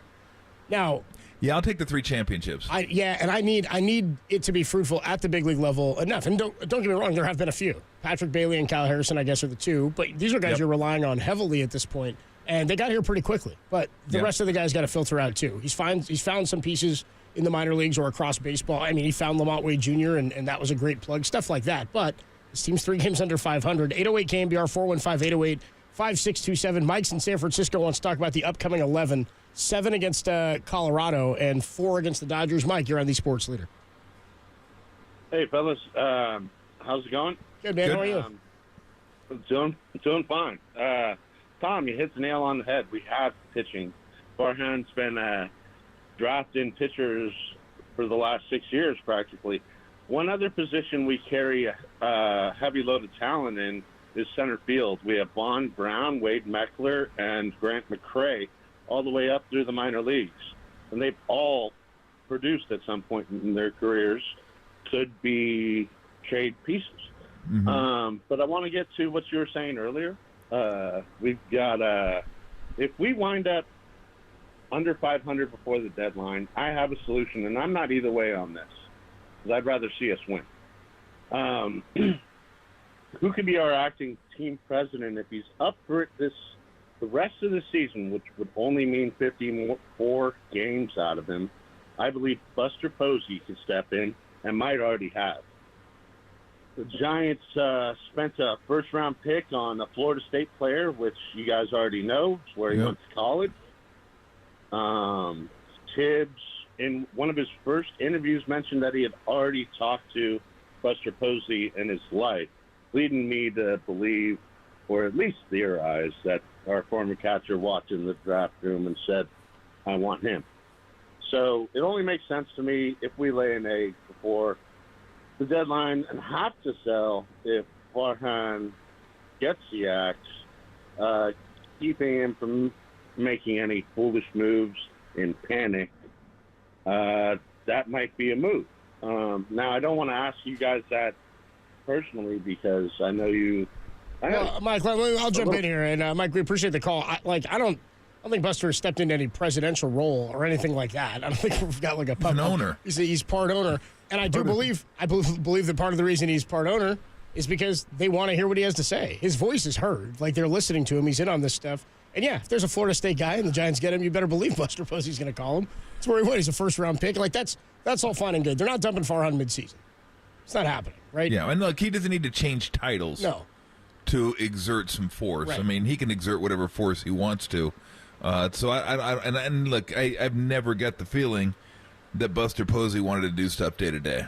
Like, he's got kids. He went through the day-to-day grind for 10 plus years in the big league. So I just don't think that it doesn't sound like at this point that's appealing to him. But I agree with Copes. Like, if he wants to be heard, he'll be heard. There's no one that's going to say, yeah, what do you know? You just sit on the board. You're like you're minority. Or you don't even. So, I'm not gonna. Of course, they're gonna live. That's why they offered that to Buster Posey. They want his voice. Yeah. They want him in the organization. So I think whatever voice he wants to have, he can have. Please leave the water alone. So I don't think he'd have to say that I'll be let me be the president so I can make these decisions. He can make the decisions whenever he wants to. And from my understanding, like, Farhan listens to him.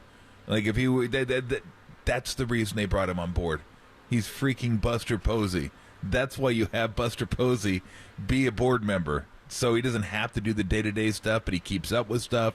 And if he has input, I guarantee you they would like more Buster Posey. Whatever his level of input is, if he wants to give more, they would be happy to have it. That I can almost guarantee you. Also, with the calculated moves Buster's made with his career and about his career and the decisions he's made and how he's gone about it, doesn't seem like a guy who would take over a team 50 games left after the no.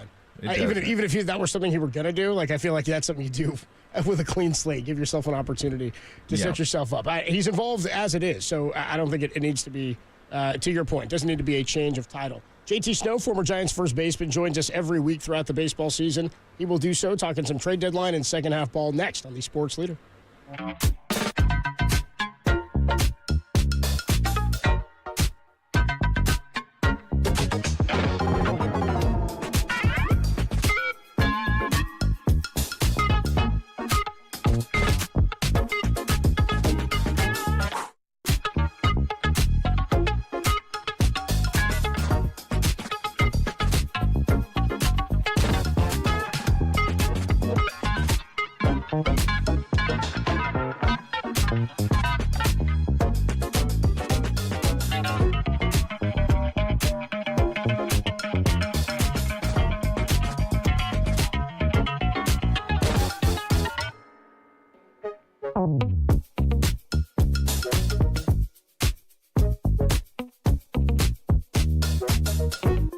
How big are the next 11 games for the Giants? Mike Krukow weighed in this morning with Murph and Marcus. Find that podcast, KNBR.com and the KNBR app.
answer is coming.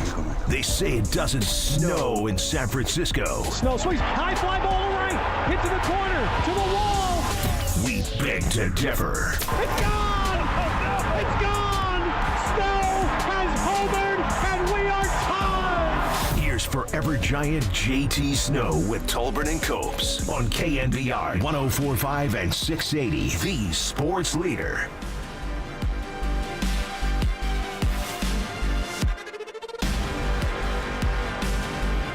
That means it's time to talk some baseball with JT Snow. JT, what is going on? Not much. What's happening, fellas? Not a whole heck of a lot. Just kind of contemplating where the Giants are and where they're going. And I was saying this, JT, with the Rockies coming up for 7 and the Dodgers for 4. The Rockies aren't very good. They stink. The Dodgers, this is about the best time you could catch the Dodgers with all the injuries they're facing right now. And I said over these next 11 games, 6 and 5 should be the bare minimum, but that even feels like a failure. Like 7 and 4 should be the goal, if not 8 and 3. And I know that's lofty to say for a team that's 3 games under 500, but if they are who they think they can be, getting healthier, don't you think this is like a stretch to kind of really get this second half going?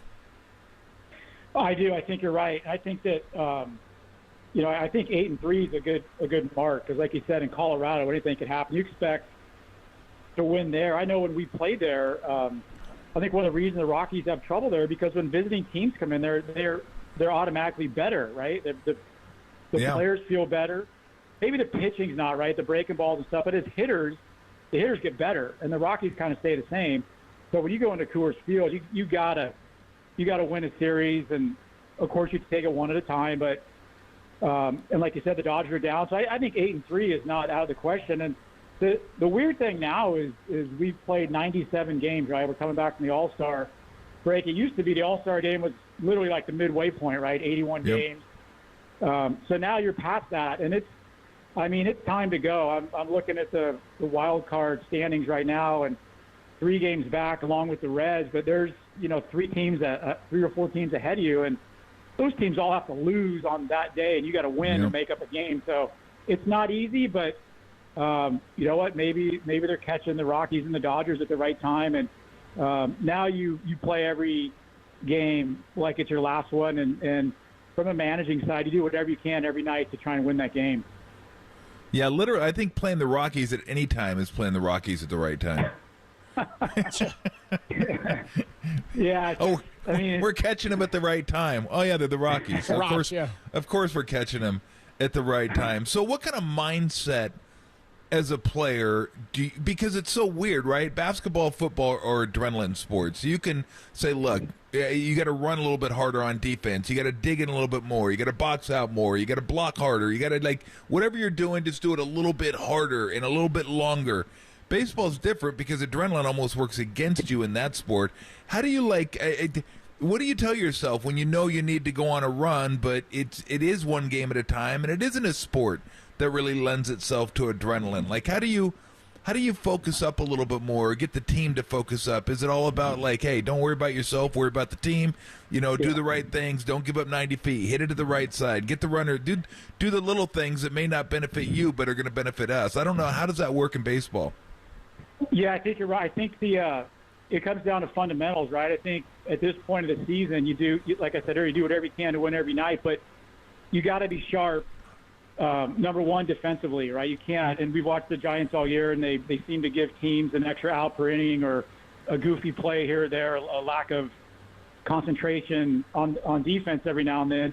And for me, it's the defense and the pitching. The hitting's going to come and go. If you can get these last few games, if you can get 3-4 guys hot for a certain time, then maybe other guys, it's impossible to hitter to stay hot the rest of the way. So, but defense and pitching, you can control that, and they got to sharpen up on defense, and the pitching's got to get a little better, right? Just limiting guys out, getting ahead in games too is a thing you see down the stretch. If you can jump out ahead when you're on the road, if you can score in that first inning, or you can get ahead of that home team, and then at home, if you can hold them in the first or second inning and you can score some runs in the bottom half, that helps relax everybody. But it's fundamentals, man. It's pitching and it's catching the ball and limiting teams to just the 27 outs. And we've seen, watching the games before the break, there was just some crazy games that went the Giants' way that,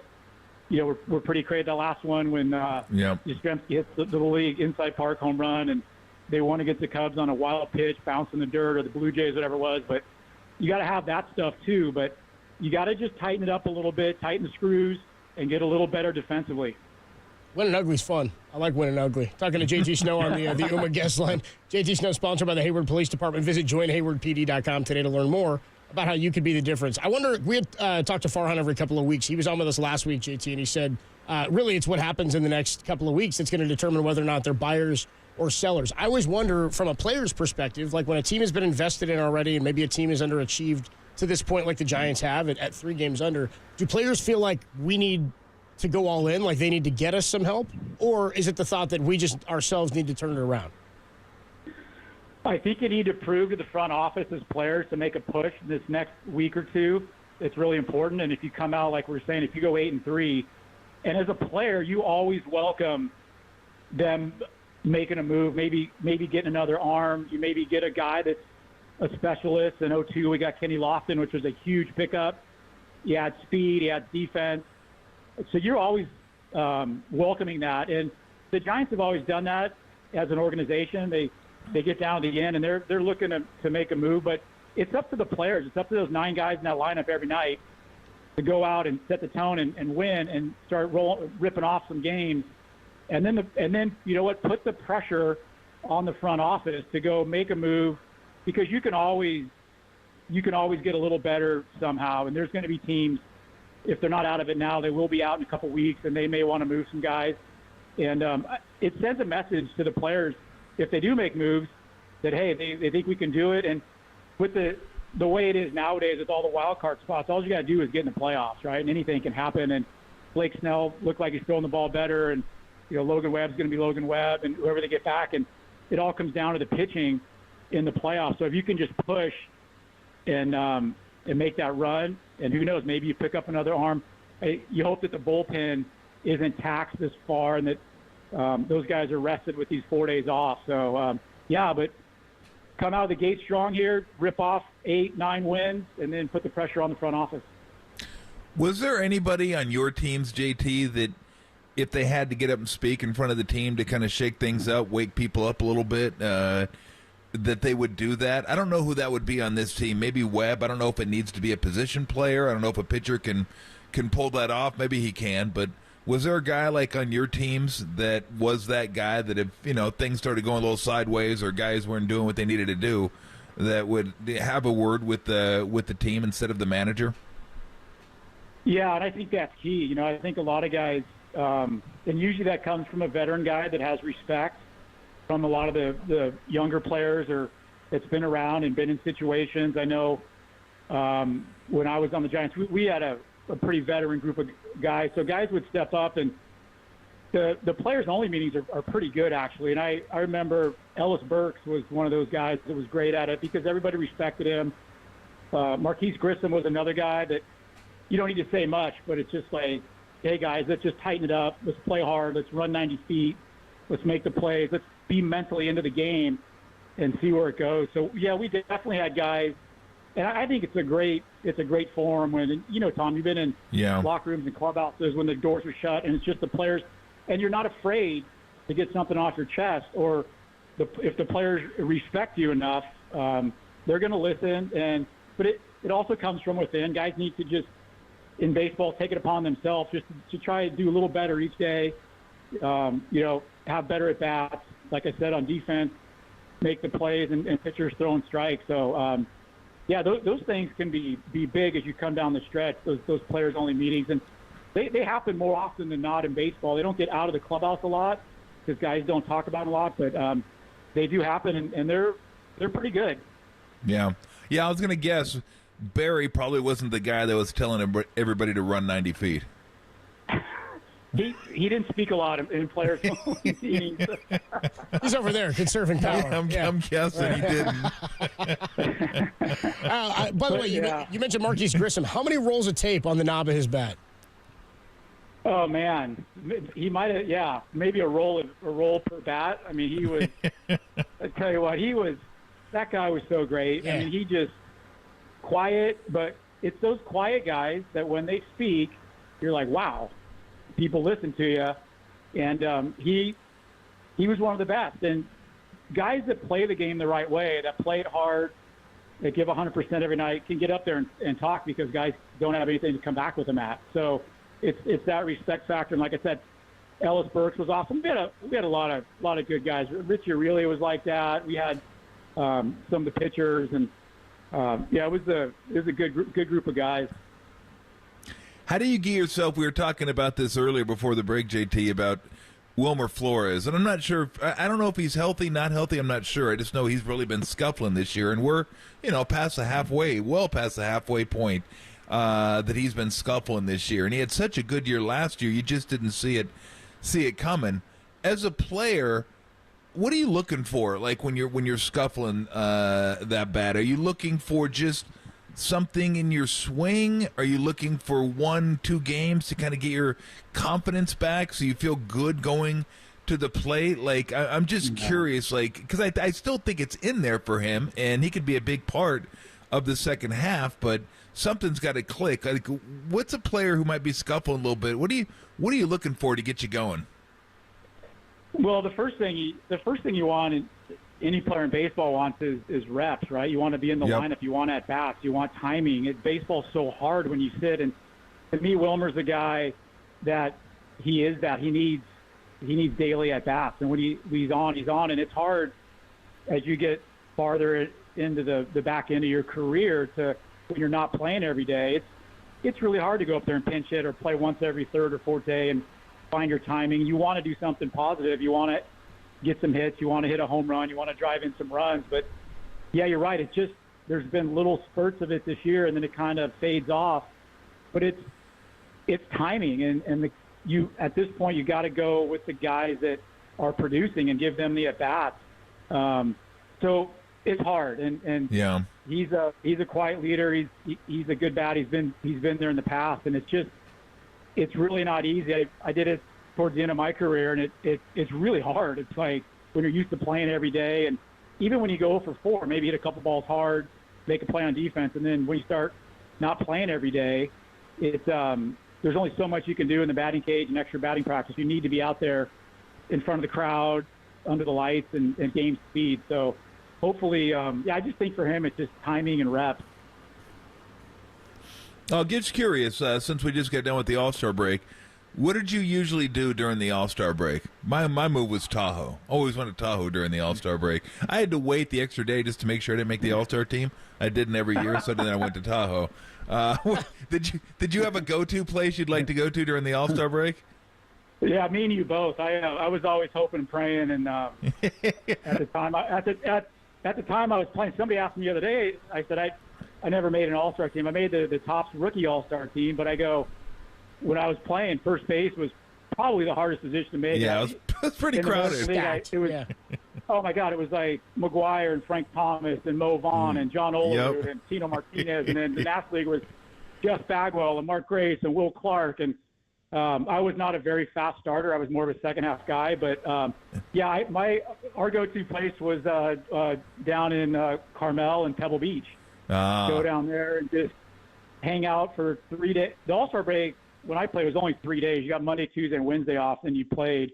Don't touch a bat, don't touch a glove, nothing. Go down to the beach, walk around, go down to the tap room at Pebble.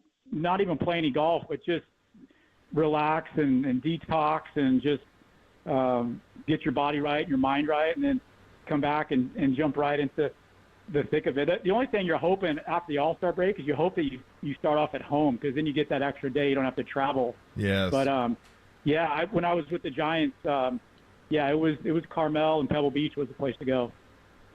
I was looking at this, talking to JT Snow a few more minutes on the Yuma guest line. Hall of Fame weekend this weekend, and we're kind of now to the point where a lot of the guys that you played with and against JT are getting into the Hall of Fame. Adrian Beltre, Todd Helton, Joe Mauer are the three guys this weekend.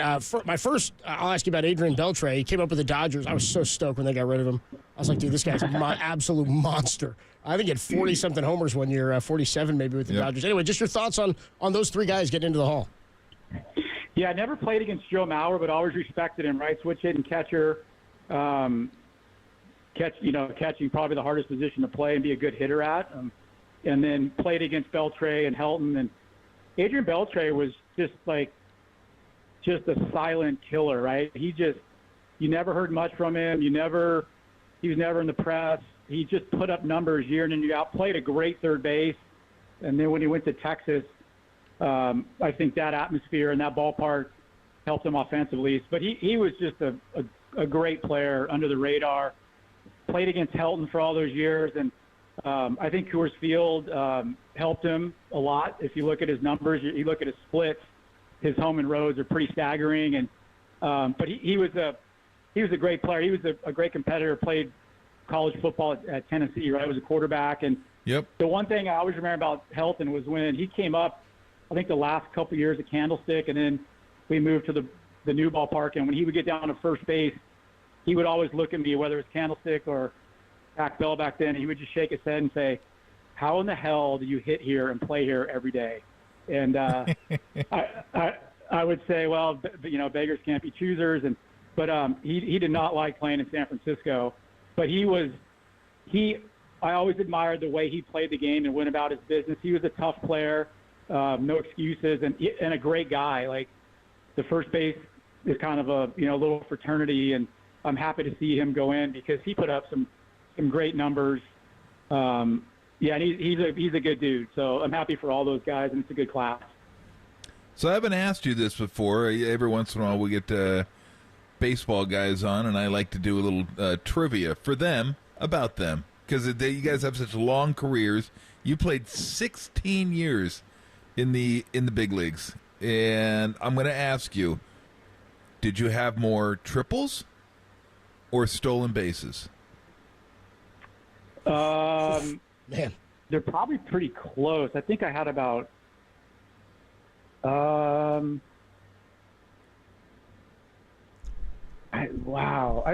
would say stolen bases, but it might be wrong. I don't know. I probably had like 12 stolen bases, 15. I don't know. I was going to guess triples. You are correct. Wow. You had more stolen bases. You didn't give yourself enough credit for the stolen bases. You weren't at 12 or 15. You were at 20. And just below 19 triples. So you got to buy one. But yes, nice. You did have more. You did have more stolen bases than triples. I was going to do hit by pitches, but that was way more. You got hit. Do you have any idea how many times you got hit by a pitch? I would say it's got to be in like maybe the 30s. Ooh, double it. 60s. Wow. 64 times you were hit by a pitch. And that was not wearing like 3 pieces of protective gear like all the guys do nowadays. Oh my goodness gracious! And I'll ask you one more. Okay, you didn't strike out very often. You weren't a big strikeout guy at all. Do you remember how many times in your career? Now again, you played 16, not all of them, where you got 500 at bats, but for the most part, I would say all of them, but maybe 3. You had 400, 500 at bats in there. So how many times did you go? Where was I going? You're going strikeouts. How many times did you strike out? Oh, how many times did you strike out more than 100 times in your career? Oh, so I know for a fact it was like, it might have been my first year in the National League, which was 97, because it was a new league, and the umpires just rung you up because you came over from the American League. And then in 2001 and 2002, people probably don't remember this, they changed the strike zone. They started calling the high strike, which I was not a high ball hitter. And I took a lot of them for strike 3, and then I was swinging at and missing at them. And I think 2001 and 2 were probably high strikeout years. I know the first year of the Giants, I would probably say 4 years I might have struck out over 100 times. 3 years. Wow, 3 years you struck out more than 100 times, and 129 was your was your high in terms of strikeouts. Probably 2001 or 2 or 97, one of those. Yeah, you were right, though. The first year in the American League, you did strike out over 100 times. Yeah, because you never struck out over 100 times in the American League, and then you got to the National League and got you 3 times. But 760 walks to go along with that as well. So appreciate the time. A little golf this weekend. Stay hydrated. Yeah, it's gonna be warm, but we'll do. Get out there and hit the links. Work on the game. My game sucks, so I'm not even gonna try to work on it. I just go slap it around a little bit. I've been watching the Open, right? The British Open, now called the Open, because I've one of the feathers in my cap of my lifetime is I've played I do a trip every other year with guys over to England, Ireland, and Scotland. I've played every Open course in the Rota. There's 10 courses, and I've actually played them all. I hit the last one a couple years ago. And so I've been enjoying watching these guys the last couple of days making doubles and triples on holes, because they look like the amateur golfers like we are, right? Making 8s, 7s, and 8s on a hole. But it's such a great golf environment and a way to play over there with the wind, the cold, and it makes you feel good to see sometimes that these pros get to struggle a little bit like we do. So, I played Royal Troon, and it's such a blast over there. The people are awesome, and the courses are so cool to play. No, Schadenfreude's the best. You get enjoyment out of watching other people suck. I enjoy it. That's it. As well. That's it. Have a good week. Have a good weekend. Enjoy watching the Open, and we'll talk to you next week, JT. You got it, guys. Thanks, man. Talk to you next week. Good stuff there. JT Snow, former Giants first baseman. We do it with him every Friday throughout the baseball season. Giants pregame coming up at 4:40, 5:40 first pitch. It's going to be Cal Quantrill pitching for the Rockies tonight against Kyle Harrison. Giants, at least I got to check ESPN, see if they've announced the starters for Saturday, Sunday. But as of now, it's just Kyle Harrison listed for tonight's start. When we come on back, ESPN ranked their top 100 professional athletes of the 21st century. Only 2 Bay Area names from Bay Area teams show up on the list, and we got some tips and picks for you. Tolbert and Copes on the Sports Leader.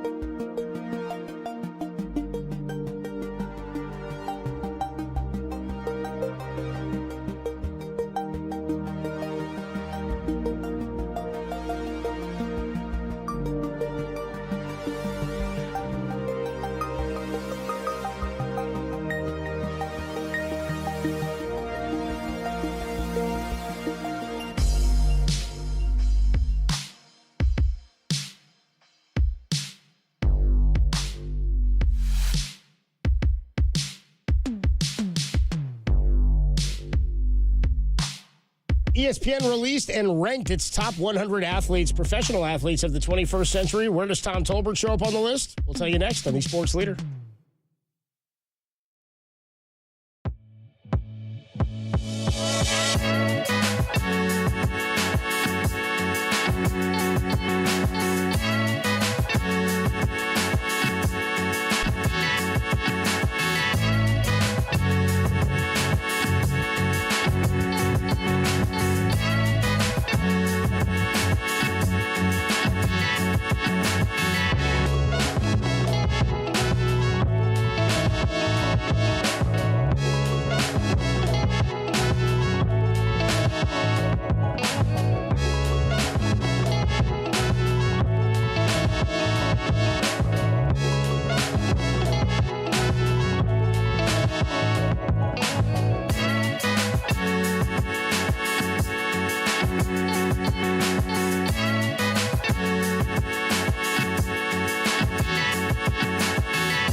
Check the mic and make sure it sound right, boys.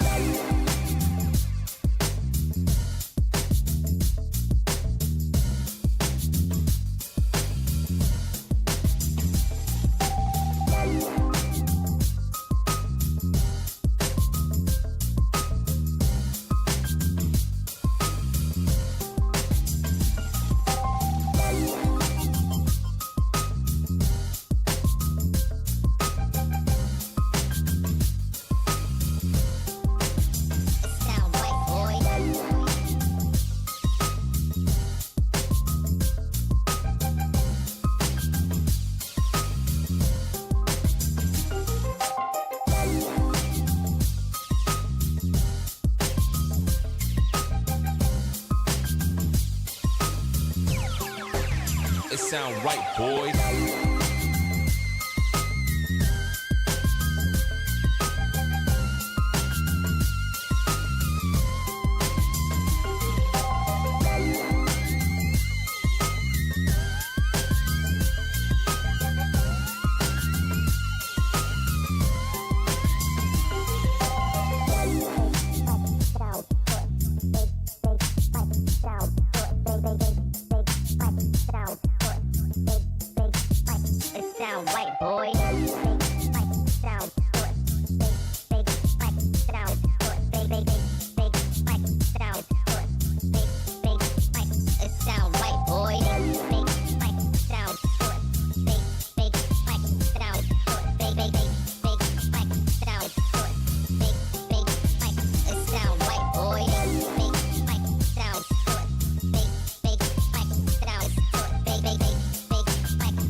Sound right, boys.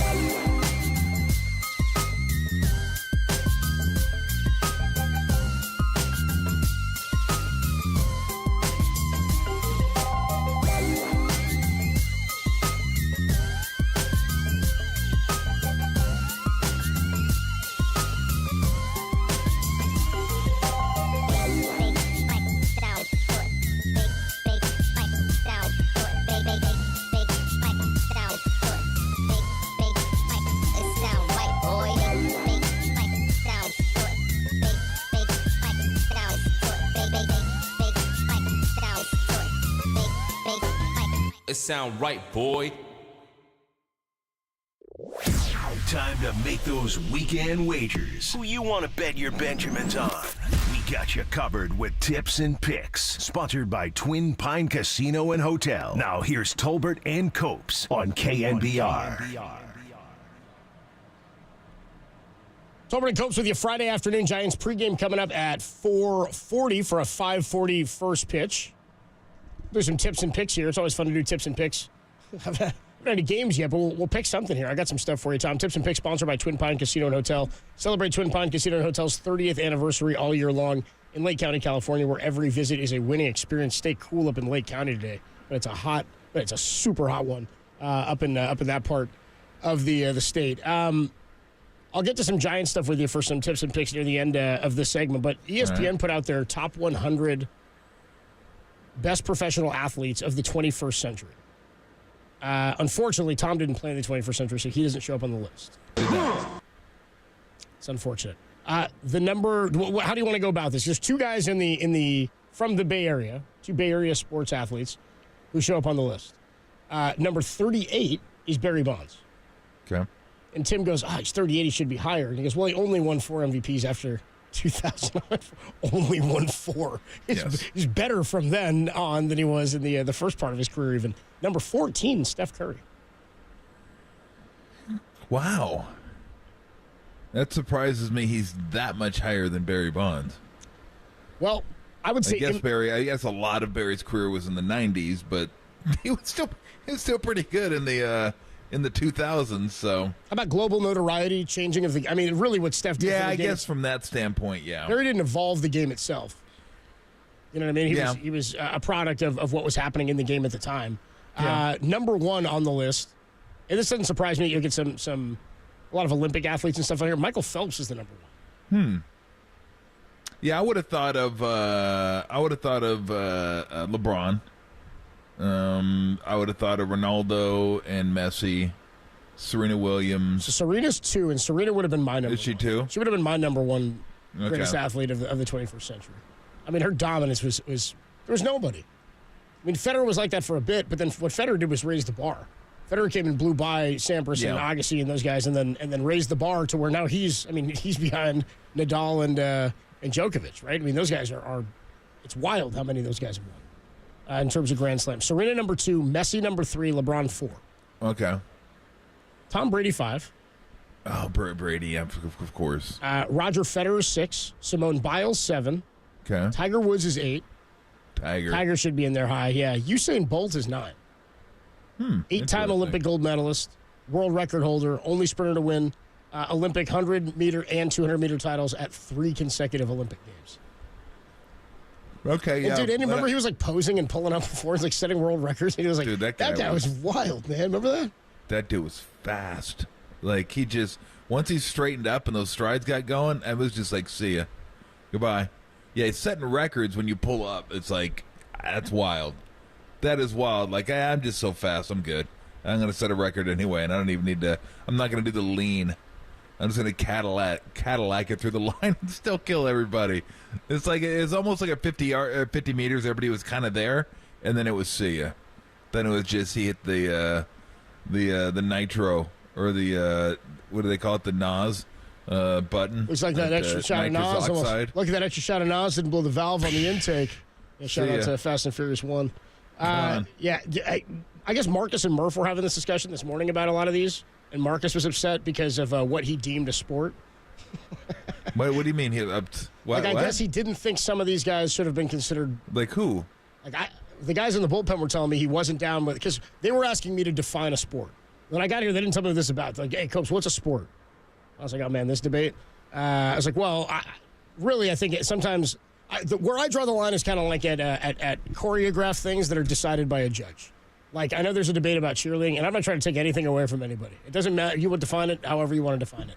It's dancing to me, right? So there's competition, but if the only thing you can do to defend your competitor is do your act and then have the judge say you did it better, that's where I'm like, I don't know. There's athleticism and all that, but to me, a sport is something you have to have absolute control at some point in the chance to win it or to defend your chance to win it. So, like racing, absolutely. But I don't think Marcus was down with like swimming and NASCAR and stuff. And I was like, swimming's not a sport? Excuse me, swimming's not a... He was saying swimming's not a sport. Come on. He couldn't have said that. The guys told me... Was he drinking? Yeah, he said what Marcus said, I guess, is then the guys are doubling down. They're saying, yeah, he said this. You have to have somebody play defense. That's not what makes a sport to me. What? Defense doesn't make a sport. So golf isn't a sport? That's what I'm saying. I'm like, so he's saying, yes, golf's not a sport, Marcus? It's probably the guy who can't golf or doesn't play. He says that's not a sport. So any individual event is not a sport? Apparently.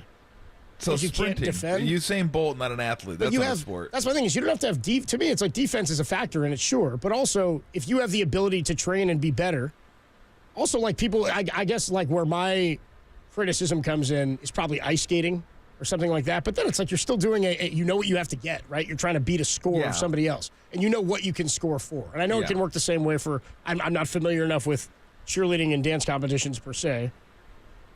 But I would absolutely consider ice skating a sport. Like darts, not a sport.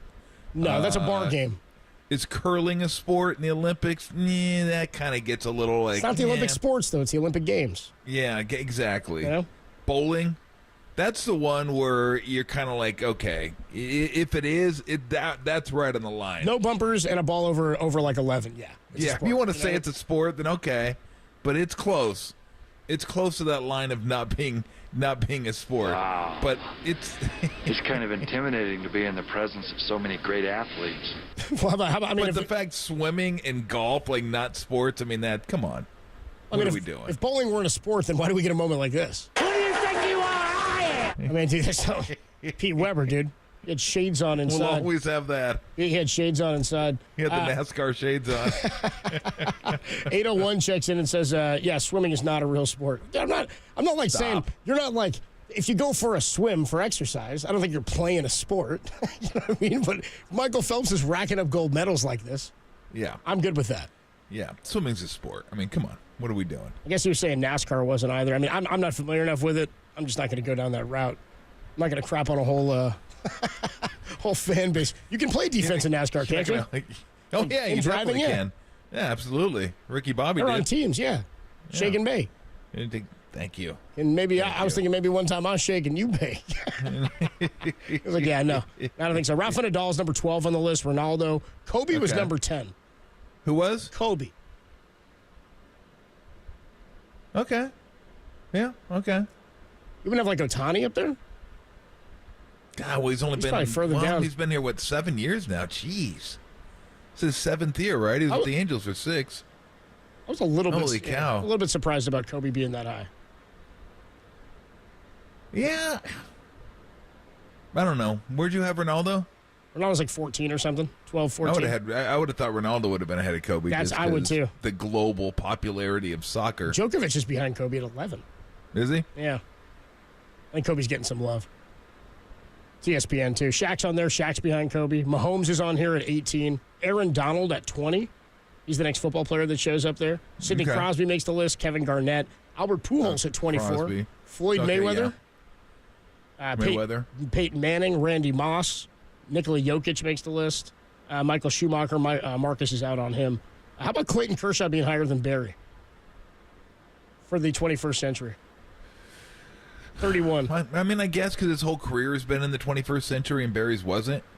That's the only thing you could argue if you wanted to. I mean, if you're going to include Barry's whole career, then of course, I mean, he's going to be way ahead of Kershaw. Ooh, Ichiro makes the list. They didn't, Barry too. Right? They didn't include his whole career. So, I mean, well, who came up with this? Who was the panel? It's like compiled writers, I think, from ESPN have done this. Oh, okay. It's a compilation here. Moving on here in the tips and picks. I'll give you a couple of Giants notes here. I asked Grant Brisbee this yesterday, and I'll throw another one at you. I asked him about Brett Wisely at shortstop. If you had to bet for the rest of the season, total games started at short, would you take Brett Wisely or the field?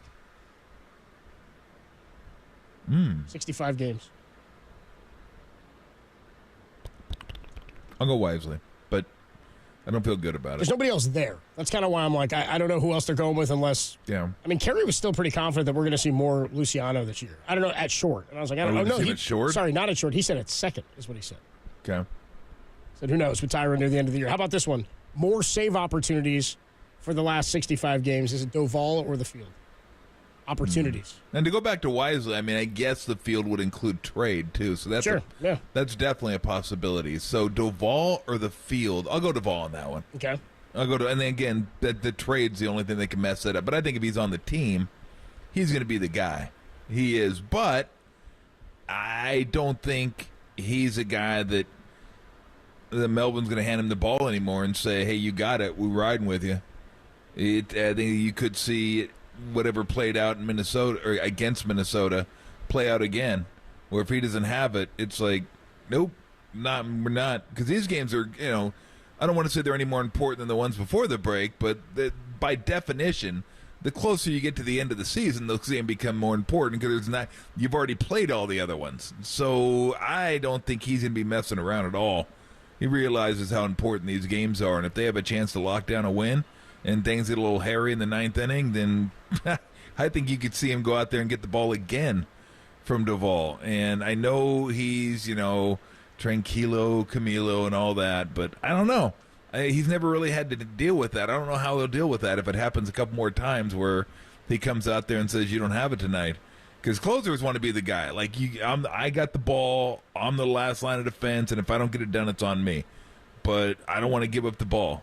Well, that may not be the way the second half rolls if he keeps allowing a 1.62 whip, which is awful. I mean, 1.62 is awful, especially for relievers. So I'll still go Doval, but I mean, that one wouldn't shock me if it was a trade or somebody else. It's like how many opportunities you get. Let's call it. 65 games. Let's say you get 25 opportunities or something like that. Yeah. It wouldn't shock me if he had 10 of them and 15 went elsewhere. You could be right. To the field. So we'll see what happens. How about this first save opportunity out of the break? Is it Doval's? Yes. Yeah, I think it has to be. I think it has to be, or you run the risk of it being. Well, then it's like you're right. You might just lose them and go, oh, really? I didn't get it done the last time, but now it's not my job anymore.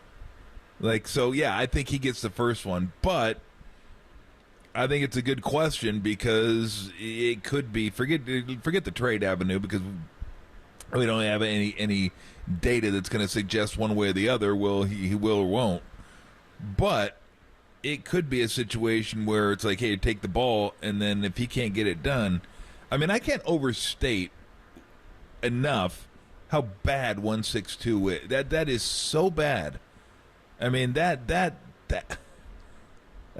just terrible. I don't care about the save opportunities. He's been fine there, but you keep putting guys on base at that rate, you're going to give up some stuff. That's just the way it is. He's got to stop walking guys first and foremost. But I could see a situation, I could see a situation where he comes out, and if he blows one early in the second half, they might say, hey, you're our 7th, 8th inning guy now, till further notice. Now, how does he handle that? I don't know. But I think he gets the first crack at it because you can't take an all-star, former all-star, and a guy who is your closer and say, okay, we've given up on you, or we've just given up on you. But he better tighten things up because if he doesn't, that could happen. Yeah, and if it does happen, Ryan Walker's my guy. We talked a bit about this yesterday. He'd be the guy that I go to next. Tolbert and Copes with you on a Friday afternoon. We'll catch up with the pop culture writer from the Chronicle, Peter Hartlab, at 3:50. We'll get into some of the movies. I know Deadpool 3 is coming out, Deadpool Wolverine coming out next week, and we can get into basically anything with Peter Hartlab. But how about this? Derek out. It's the last day that Derek's out. I ask him sometimes, we have enough stuff to do more of these. I mean, they come in, the bag is full. Why can't we just keep going? And he says, no, we can do it next week. And I said, no, Derek's out. So we're going to do NBA Grab Bag 2. NBA Grab Bag 2 on a Friday. That's right. Give me an eat-ass, Derek. I want it on the way out. Yeah. Come on, Tim. Come on. Derek. There we go. We're grabbing two bags. We're grabbing 2 bags next on the Sports Leader. Derek.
Back to Tom Tolbert and Adam Copeland. Tolbert and Copes. Download the KNBR app and listen anywhere, anytime. We are KNBR 104.5 and 680, the sports leader.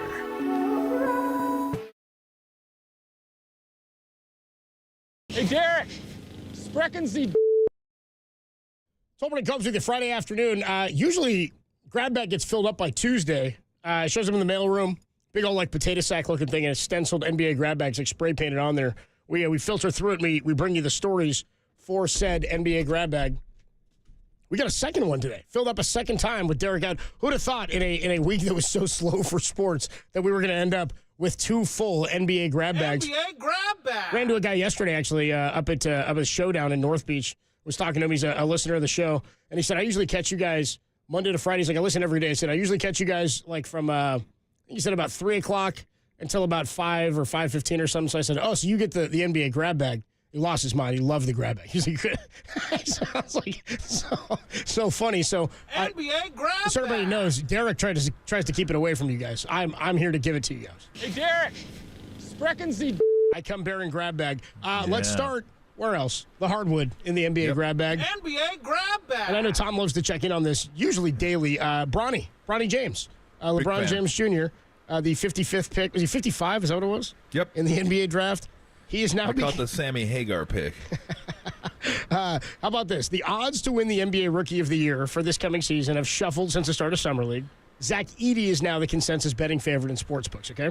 Okay. Most people, though, the most popular pick by bettors so far is a massive long shot. It's Bronny James. People are betting him to win NBA Rookie of the Year. More bets have been placed on Bronny James to win Rookie of the Year than any other player at multiple sports books. Bronny has attracted nearly 1 in 4 of the bets placed on the Rookie of the Year market. 25% of the bets are coming in on him. One guy at BetMGM put $1,000 down on Bronny at 250 to 1 on July 6th. How about that? Man, I wish they'd come to bettomtolbert.net. I'd like to have a casino for those bets. Yeah, you have a nice That's rate just on free that. money. I mean, it's literally for giving you money. Turn it going away. here. Take it. You want my money? Here, I'm going to give you. I mean, how much disposable income does that dude have? Who's the most improbable? $1,000? I mean, what's the lowest draft pick Rookie of the Year ever? Ooh, that's a good question. I mean, has a second rounder ever won Rookie of the Year? I bet one has. Yeah. Here we go. Malcolm Brogdon, 36th overall, 2016. Okay. That's pretty low. 36 is pretty deep. Yeah, that's real low. Yeah. And there's guys who surprise a lot. Like, remember, Gilbert Arenas was a big surprise his rookie season. He was a second-round draft pick, but he wasn't Rookie of the Year. Yeah, usually Rookie of the Year is top 10, top 5 type guys. I mean, who was it last year? Wembanyama and who? There's like another guy that people thought could win it, but it was always going to be Wembanyama. And was it because did Holmgren sit out a year? Was he hurt for a year? That's who it was, Holmgren. Yeah, he sat out, never got hurt. Because it was he and Banchero 2 years ago, right? That he got hurt. It was the Liz Frank. I don't know who she is, but Liz Frank injury. Never met her. Neither have I. Greg Silver checked in on the lowest draft pick. He said it was actually back in what year was it? 1956. It was an 57 was an 8th rounder. Back when like teams just wouldn't draft a guy for like 9 rounds and then take somebody random. Woody Salisbury won it. There you go. So he's technically your lowest. Was that? Did they name Salisbury steak after him? I think so. Oh, his grandfather actually. Anyway, I hated Salisbury steak. It's not a good steak. No, it's not a good one. It's Tim's favorite cut. It's Tim's favorite steak. He puts that on. He watches his favorite Huey scenes from The Boys. Hamburger. It's the official steak of TV dinners. Tim goes to House of Prime Rib and asks for Salisbury steak. Moving on here. Erroneous on all counts. Do you guys have the house cut of the Salisbury?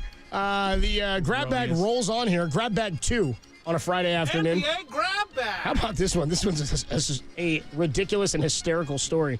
Troy Aikman is getting some heat legally from Lamar Jackson. Troy Aikman is trying to use the number 8 on some bags and equipment and apparel. The word 8, E-I-G-H-T, for some company he's got. Lamar Jackson apparently has the number 8 trademarked for all of his business ventures. I kind of take credit for that, quite honestly. According to the Patent, Trademark, and Office complaint, Lamar Jackson, who owns and has applied for several trademarks using the number in various phrases, says that Aikman's attempt to use 8 on apparel and bags would be likely to cause confusion or mistake or deceive purchasing public when they're buying products from Jackson or Aikman's company. This is Jackson's attorney says this. He's actually gotten a ton of different he's got a ton of different patents on Era 8 by Lamar Jackson, Era 8, You 8 Yet with the number 8. So he's got like all this stuff patented. Of course, he wears number 8, wore it all through college. Troy Aikman wore number 8, wore it all through college, which immediately got me thinking, Steve Young going to get in on some of this? Can Steve get a slice?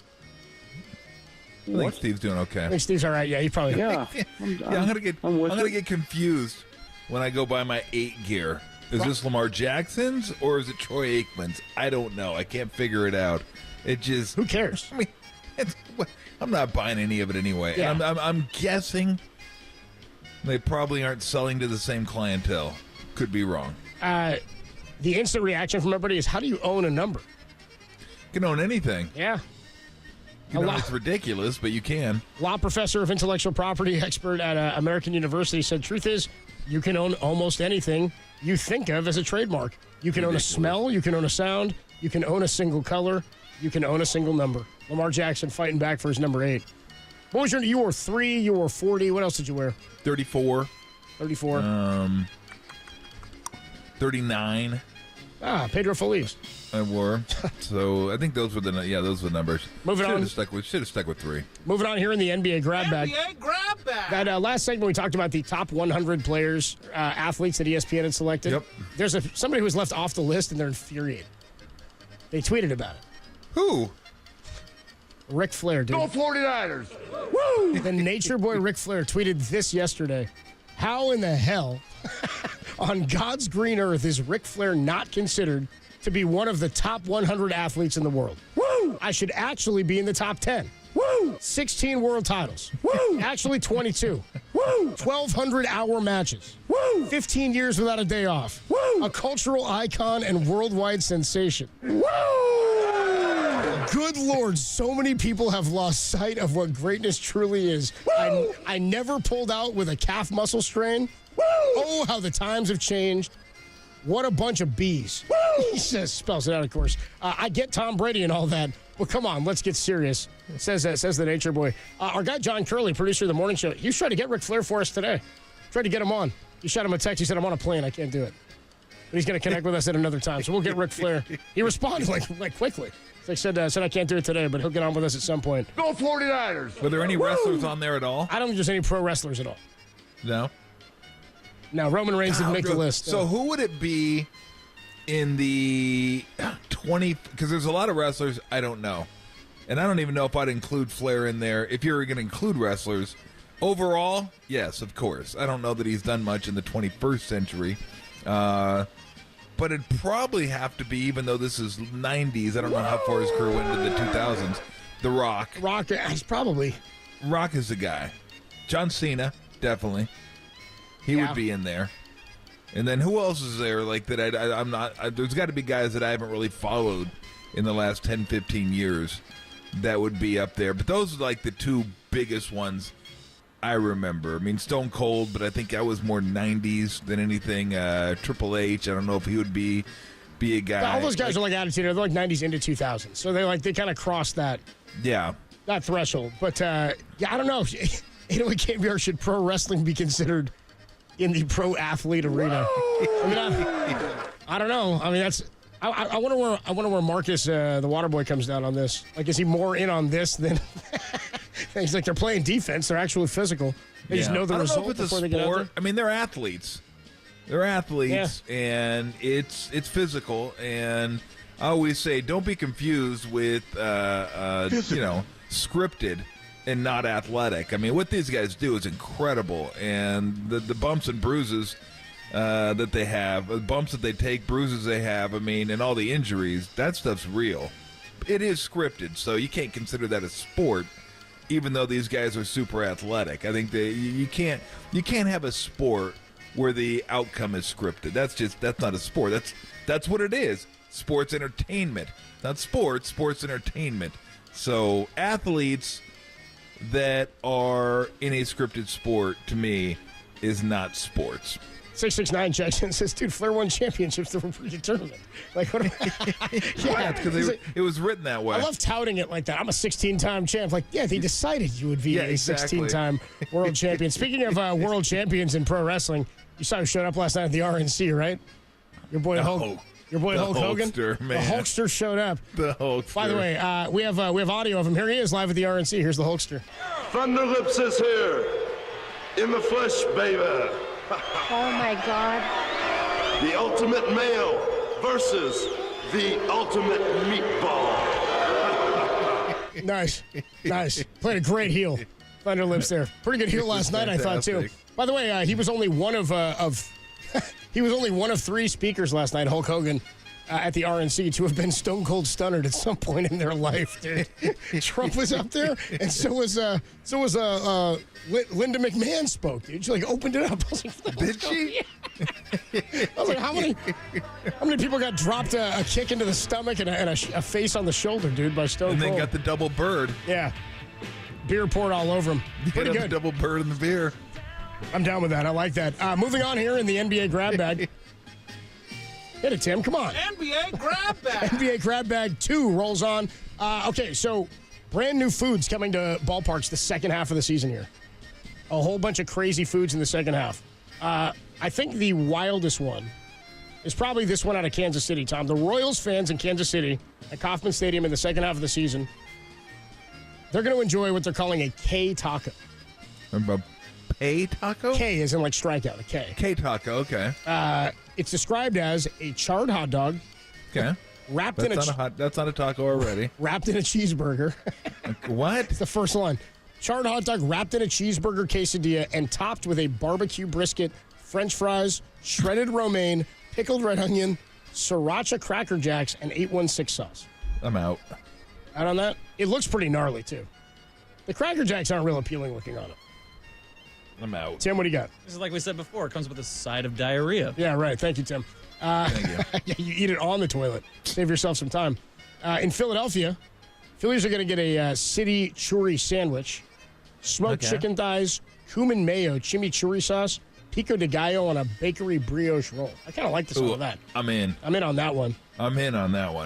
Red Sox fans are getting the Pig Mac, which is a grilled cheese sandwich.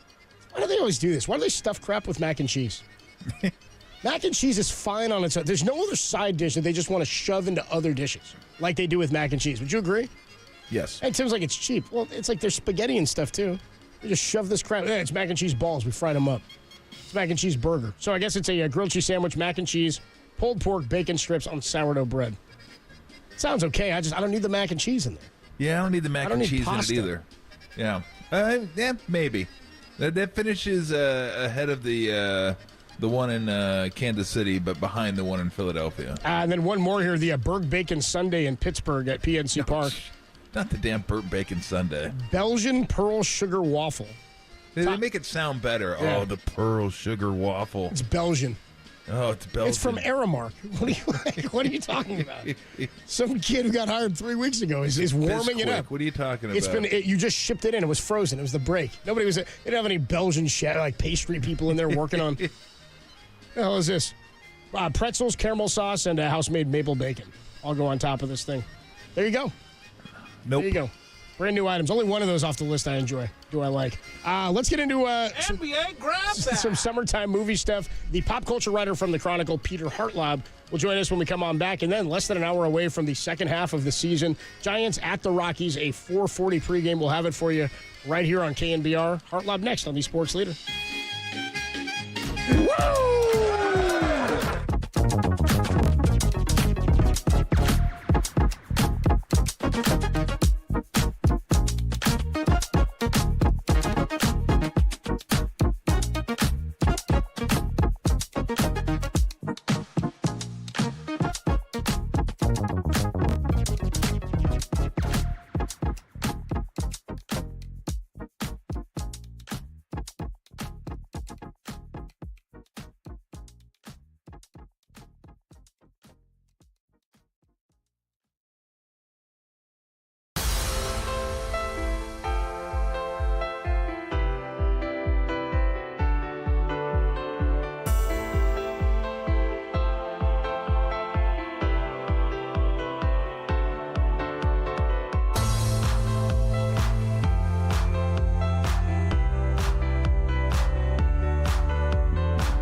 Wilson takes the ball tonight as the Giants look to build momentum for the second half. How far does the young lefty have to go tonight? You can let us know on our socials at KNBR. Hey, what's going on, everybody? Adam Copeland here for O'Donnell Financial Group. Look, making the transition from work life to retirement can be jarring and disorienting, but it doesn't have to be. Greg O'Donnell and the team at O'Donnell Financial Group are dedicated to achieving a smooth transition into retirement life, and we can help you prepare to retire at a time that works for you. Sooner than you think, you may have an entirely different lifestyle, but it doesn't have to be in one giant leap. The experts at O'Donnell Financial Group will help you craft a plan tailored to your desired timeline. You can transition into retirement confidently, and you can do so on your own terms. So don't wait. Call Greg O'Donnell, CEO and founder of O'Donnell Financial Group, for a complimentary review of your financial situation today. The number is 866-496-2300. That's 866-496-2300. Or you can visit them online at odfigroup.com. That's odfigroup.com. If you're a licensed financial professional, please consult your compliance department prior to giving any specific advice. All information included herein is confidential and proprietary to Lone Beacon. All associated content or any portion thereof may not be reproduced or used in any manner whatsoever without the express written permission of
Tolbert and Copes, or Tom Tolbert and Adam Copeland if you want to be formal about it. Got Google Nest? If so, listen to the sports leader at home. This is KNBR 104.5 at 680.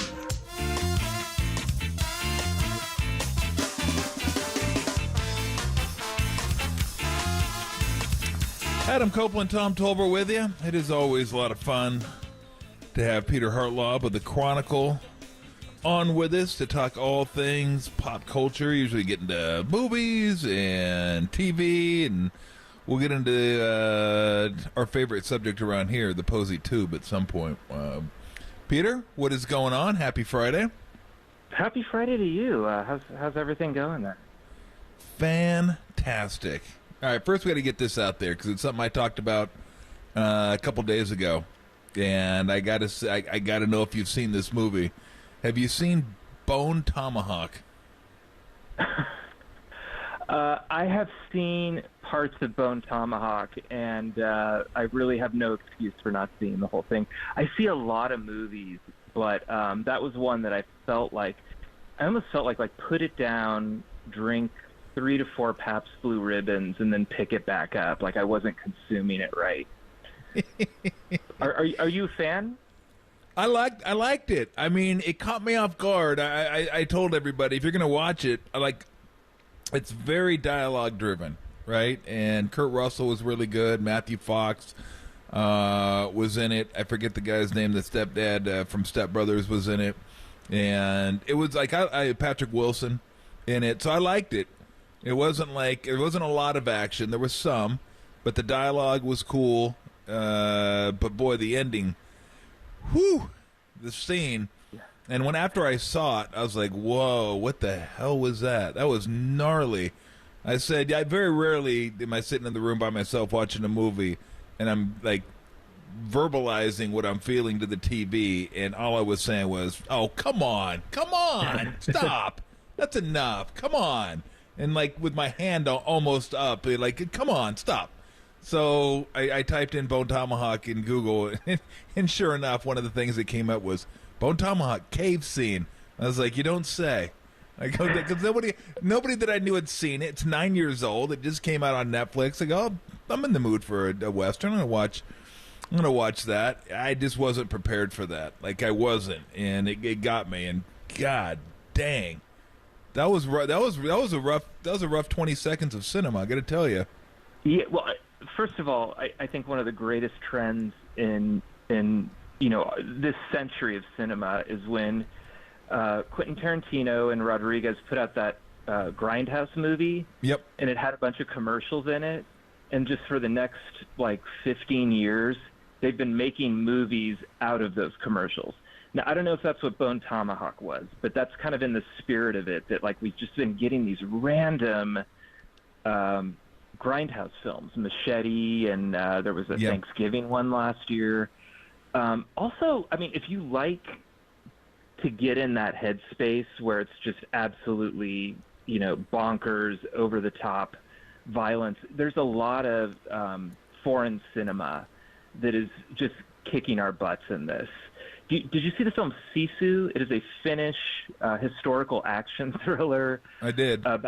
He's basically a miner who's fighting Nazis. I liked it.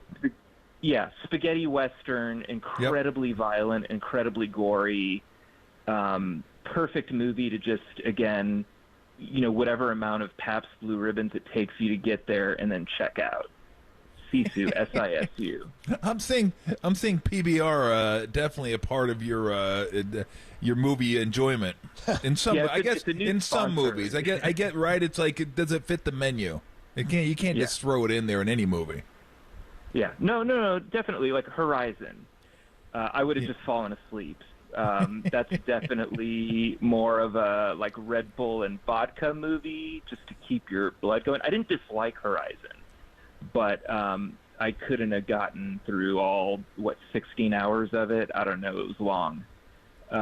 If I was just pounding. I love the fact PBR. You're pairing alcohol with movies like it's food. Yeah, no, I mean, we all should do that. Well, don't forget. It's I think it's spaghetti westerns that Pacino's watching in the Quentin Tarantino movie Once Upon a Time in Hollywood. When he wants to watch the Rick Dalton marathon, he says, "I cut a cigar, pour myself a cognac, and have myself a Rick Dalton marathon." There you go. You got to pair your cocktails and your drinks with your movies. I will go so far to anybody who asks me. I will pair a movie with a cocktail and the theater they should see it in. Really? I think Bone Tomahawk would be really good at the 4-star theater in San Francisco.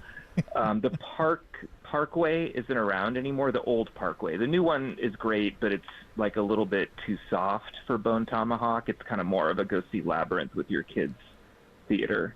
But no, I'm big on pairing those experiences. Like Twisters. I'm going through my head right now, where's the perfect theater to go see Twisters, and short of going to Oklahoma, I'm thinking maybe the Ream up in Moraga. I might bike up there. That'd be a good one. Tim recommends a drive-in. If you can find a drive-in, that'd be a good one too. Drive-in, that's a great Twister. one. Good rec, Tim.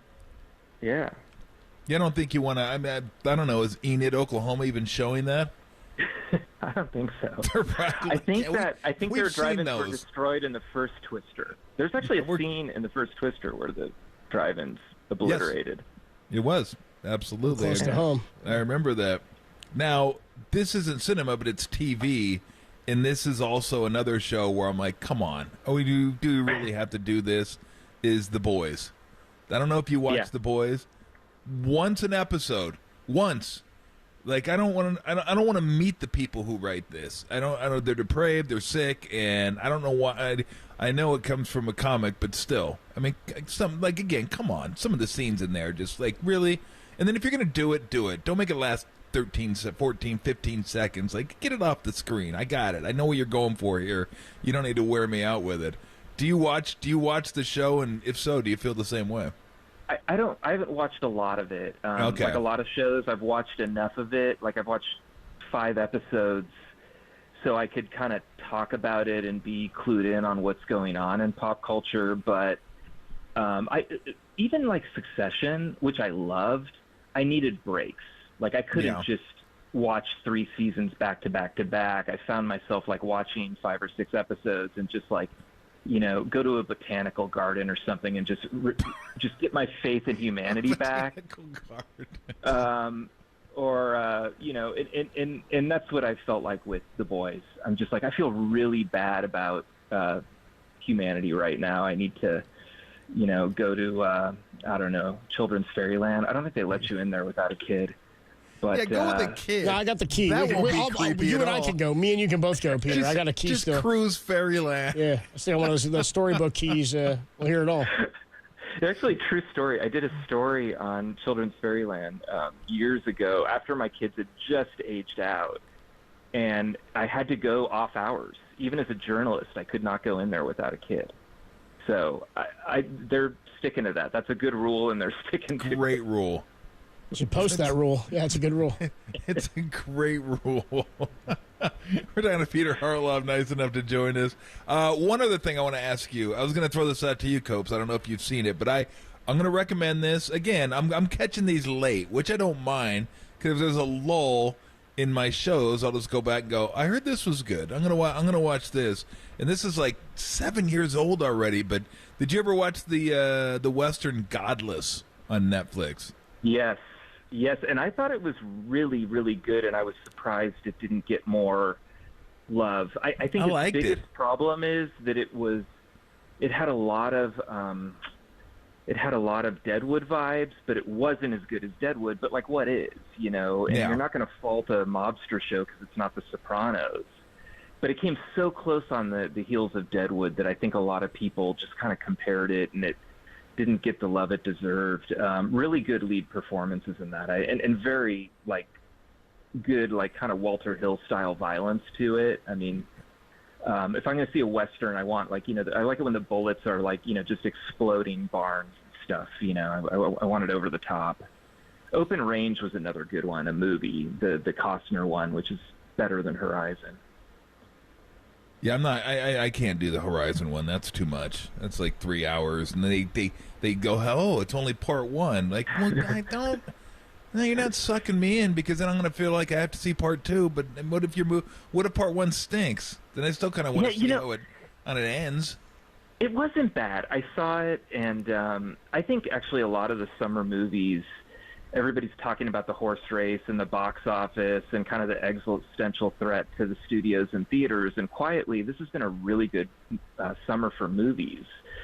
Fall Guy, I thought was fantastic, and it didn't do really well. Everybody's talking about, it's a failure, and I'm like, it's not going to be. Long term, people are going to see it. They're going to make their money back. Furiosa, I thought Furiosa was really good. Yep. I mean, its biggest fault was that it wasn't as good as Mad Max Fury Road. What film in the 21st century has been as good as Mad Max Fury Road? But everybody, the narrative around that was like, oh, it's a box office failure. And I'm like, yeah, but I had a really good time and saw it 3 times. It's a box office failure. That's like telling me some guys like player efficiency rating isn't what it should have been for a game he goes for like 65 points. I'm like, dude, who cares? What do I care what that was? It was incredible what we just watched. Yeah. Talking to Peter Hartlaub here on the UMA guest line. What's the worst movie you've seen this year? Oh God, worst movie I've seen this year. I'm not forced to go to movies like I used to be. I mean, I was kind of like the bad movie guy. So I think the worst one was, and I think it's from last year, but I finally got around to seeing the Super Mario Brothers movie. I was just chilling with my son and turned it on, and I'm like, how did this make $1 billion? Like, what? How distracted are kids? You go back and look at a movie like Muppet Movie now, and Muppet Movie seems like an episode of Masterpiece Theater. It moves so slowly compared to just the kind of YouTube-y one after the other. The joke doesn't even have to be funny. The Minions and Despicable Me movies are kind of like that too, except maybe a little better. So, but I kind of have divorced myself from seeing bad movies. I did that for like 17 years at the Chronicle. So, no, I've seen mostly good ones. It's been a good summer. Thelma, that's like a quietly really good movie. It's still playing in a lot of the art theaters, and I'm excited for Twisters. I'm going to see that this weekend. Twister 2 still twisting. What did you pair with Mario? What alcoholic beverage you pair with that masterpiece? It was like Gatorade Zero or something. I'm not gonna like Gatorade Zero. I think there's a problem if I'm drinking PBR with my kid watching Super Mario Brothers. I mean, maybe not. Maybe that's just where we are. Maybe that's where we are in America. I don't have now. a problem with it at all. Yeah. Talking to Peter Hartlaub of the Chronicle. So I want to know about your trip through the Posey Tube on a bike. For those who don't know, Posey Tube is a tube that connects Alameda and Oakland. And I didn't even know they allowed bikes in that thing. It can get scary enough in a car in the Posey Tube. Like, you decided why you wanted to take a bike in there. I have no idea.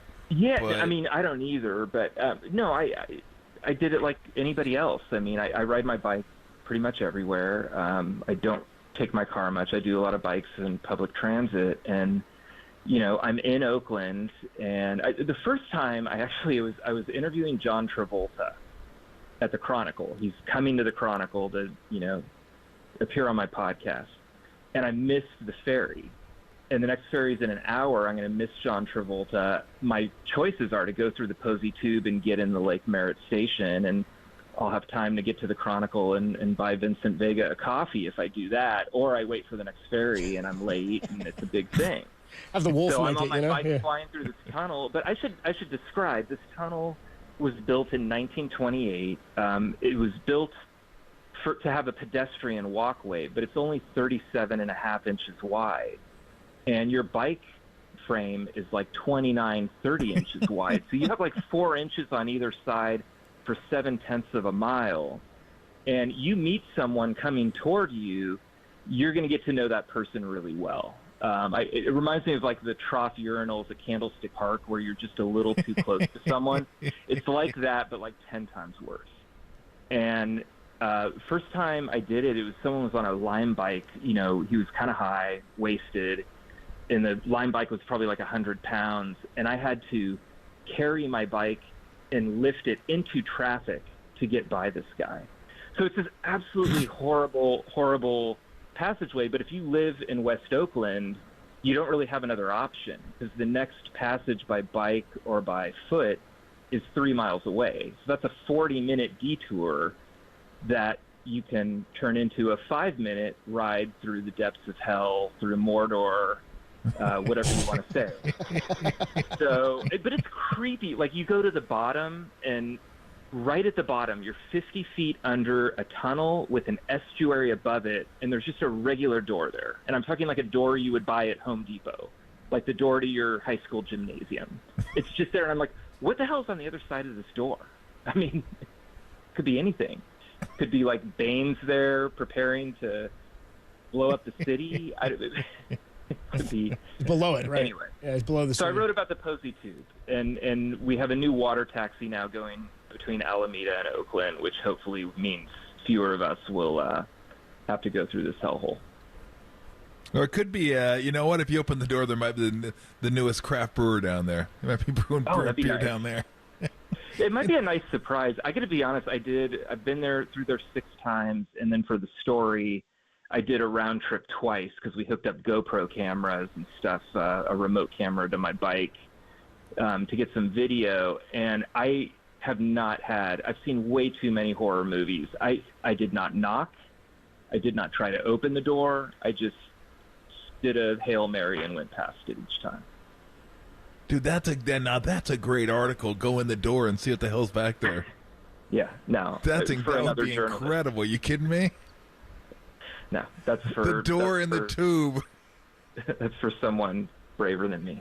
It writes itself. The door in the tube. Boom. We're good to go. Well, you're good to go because I'm not going. Yeah. That would be... That would be incredible. We're going to need a bigger bike. Yeah. Oh, God. We're going to need a bigger tube. It's like, I think you did like Blumhouse movie. You could do a whole movie just on the door at the bottom of Posey Tube. I can't tell you what alcohol to mix with that yet, but something strong. Many people checking in on the text line saying, dude, it's built in 28 and it's called the Posey Tube. It's money. It is money. Exactly. It's a good omen. It's a good omen. I'll let everybody know out there, too, as we let you go, Peter, and we always appreciate you joining us, that if you haven't seen Deadwood, first off, you're missing out. Deadwood's one of my favorite shows ever. It's one that I have a box set of, and I have very few box sets of movies. I think I have that and the Larry Sanders Show, and that might be it. But if you just want to get a clip, get a feel for Deadwood, one of my favorite scenes had me laughing so hard, and it's just so Deadwood, was the Ian McShane when he... Al Swearingen and Wu trying to describe who stole the money. and what was that disco? What just put in Al Swearingen and Wu who stole the money? Like describing who stole. Oh man, I remember seeing that. I had to rewind and watch it like 3 or 4 more times. I was like, "What the hell just happened?" That was killing me. Yeah, that show is fantastic. The fight between Captain Turner and oh God, I'm mixing his name. Al's right-hand man. Oh, yeah, I know who you're talking about. Yeah, I mean, with the, sorry, spoiler, the eye coming out at the end, I mean, that was just some fantastic television. And shout out to physical media. I mean, we've got Microsoft, the planes aren't flying today and stuff. Keep that Deadwood box set. They're putting less and less stuff on streaming. I think we're all going to be... I'm going to be biking across Alameda, not through the Posey Tube, and I'll trade my West Wing for your Deadwood for a week. Yeah, that's fantastic.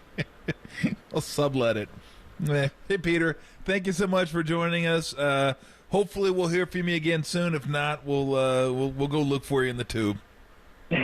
Sounds good. You guys have a Thanks, good Peter. Thanks, Peter. Peter Hartlaub, the culture writer, pop culture critic for the San Francisco Chronicle. Yeah, 510 says, if you ride in that tube with on your bike and you miss at all, you're going to crack your knuckles on that wall or the tile, everything on the railing. You're so narrow there.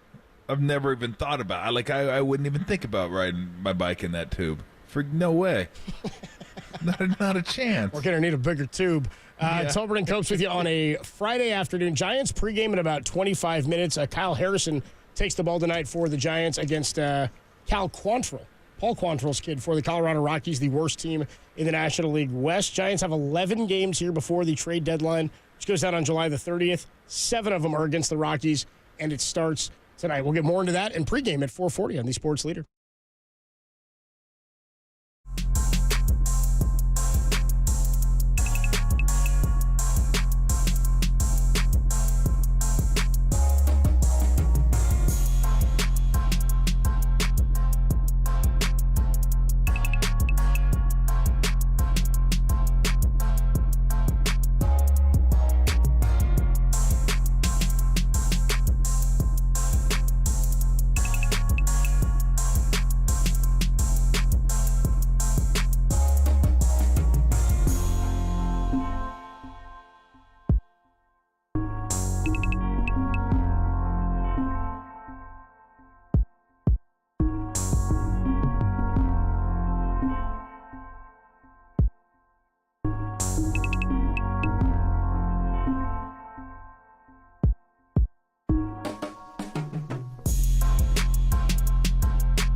bigger the next 11 games for the Giants? Mike Krukow weighed in this morning with Murph and Marcus. Find that podcast, KNBR.com and the KNBR app.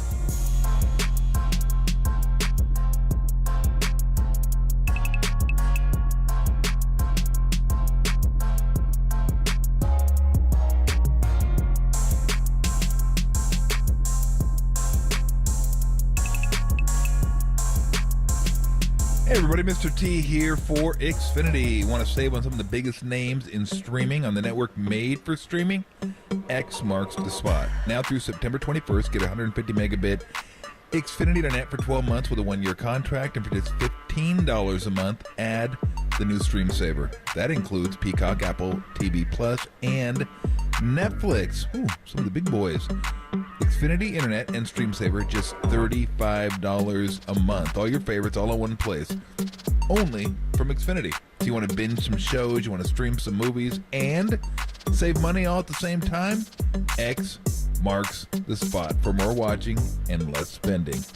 Switch to Xfinity, the network made for streaming, and bring on the good stuff. Go to Xfinity.com, call 1-800-XFINITY, or if you're out and about, visit an Xfinity store today. Restrictions apply. Internet offer requires paperless billing and auto pay with stored bank account. Equipment taxes, fees extra after promo regular rates apply. Currently $54 a month. Actual speeds vary. Stream Saver requires Xfinity Internet or TV, and price subject to change. You love sports, you love high def, you love streaming all your favorite things all in one place. You will love Xfinity.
and Copes continue live from the KNBR Casino Matrix Progressive Jackpot Studios. Casino Matrix, Progressive Jackpots are here. Where are you? Just drop in. Please play responsibly. 1-800-GAMBLER. This is Tolbert and Cope's Sound Soiree. No, I've whipped up this nasty little soiree. The best sounds you might have missed. What? Soiree, honey. I think that means party. On the sports leader. Tolbert and Copes, Friday afternoon here. We'll be wrapping things up here at 4:40 for Giants pregame. Kyle Harrison takes the ball to open the second half. Giants at 47-50, taking on the Rockies. We'll get into that in just a little bit. I think it's Joe Rizzo and FP on the call tonight, so we'll probably talk to Joe in the talkback. Let's get into a little bit of Sound Soiree here. So yesterday we had Raph in for the Sound Soiree. By the way, you see we got the on the YouTube stream. You see we got the control room camera back. You can see Tim now. They call it the crap cam. Remember that? Oh, the crap cam, yeah. Yeah. Actually, we had the crap cam initially, and then it crapped out. It was pretty crappy. It did exactly what we thought it would do.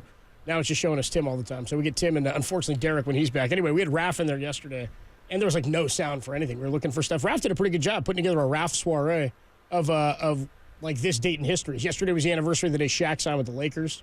Anniversary of David Cohen's perfect game, Willie Mays' 3,000 hits, a bunch of good stuff. So we'll see what Greg Silver put together here. He's got Rob Nen, was on with the morning guys, Murph and Marcus. And Rob Nen was asked if the Giants should trade Doval or hold on to him. His closers are rare. Here we go.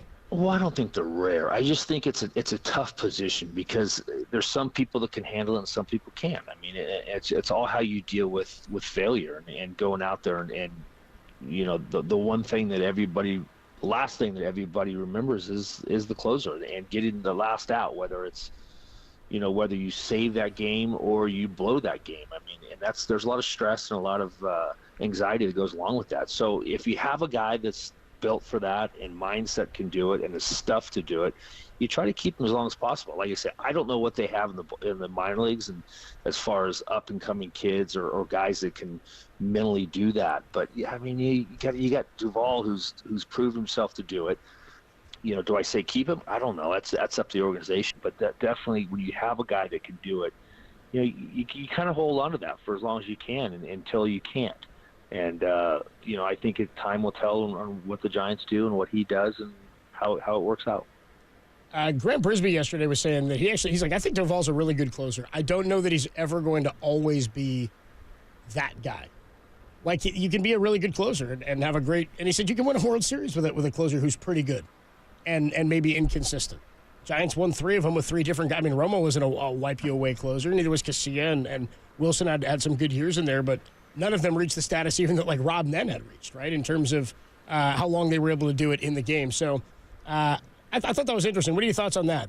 Grant Brisbee had said, I think he's a good closer. I don't know that he's going to be one of the elite guys all the time. Yeah, that's fine. Let's just put it this way. If you give me last year's Camilo Duvall, that's fine. Like, he was really good last year. I still wouldn't consider him great, but it can't be this year's version. This isn't just, again, this isn't just, he's good, but not great. I don't even know if I'd classify him as good this year. Does he have great stuff? Yes, he does. A lot of guys have great stuff, but can you harness it? Can you put it over the plate? And again, I don't know that, but it's not ready. For me, it's not time to move on unless you get something that upgrades your team. Like, I don't even want to say significantly, but I'll put it this way.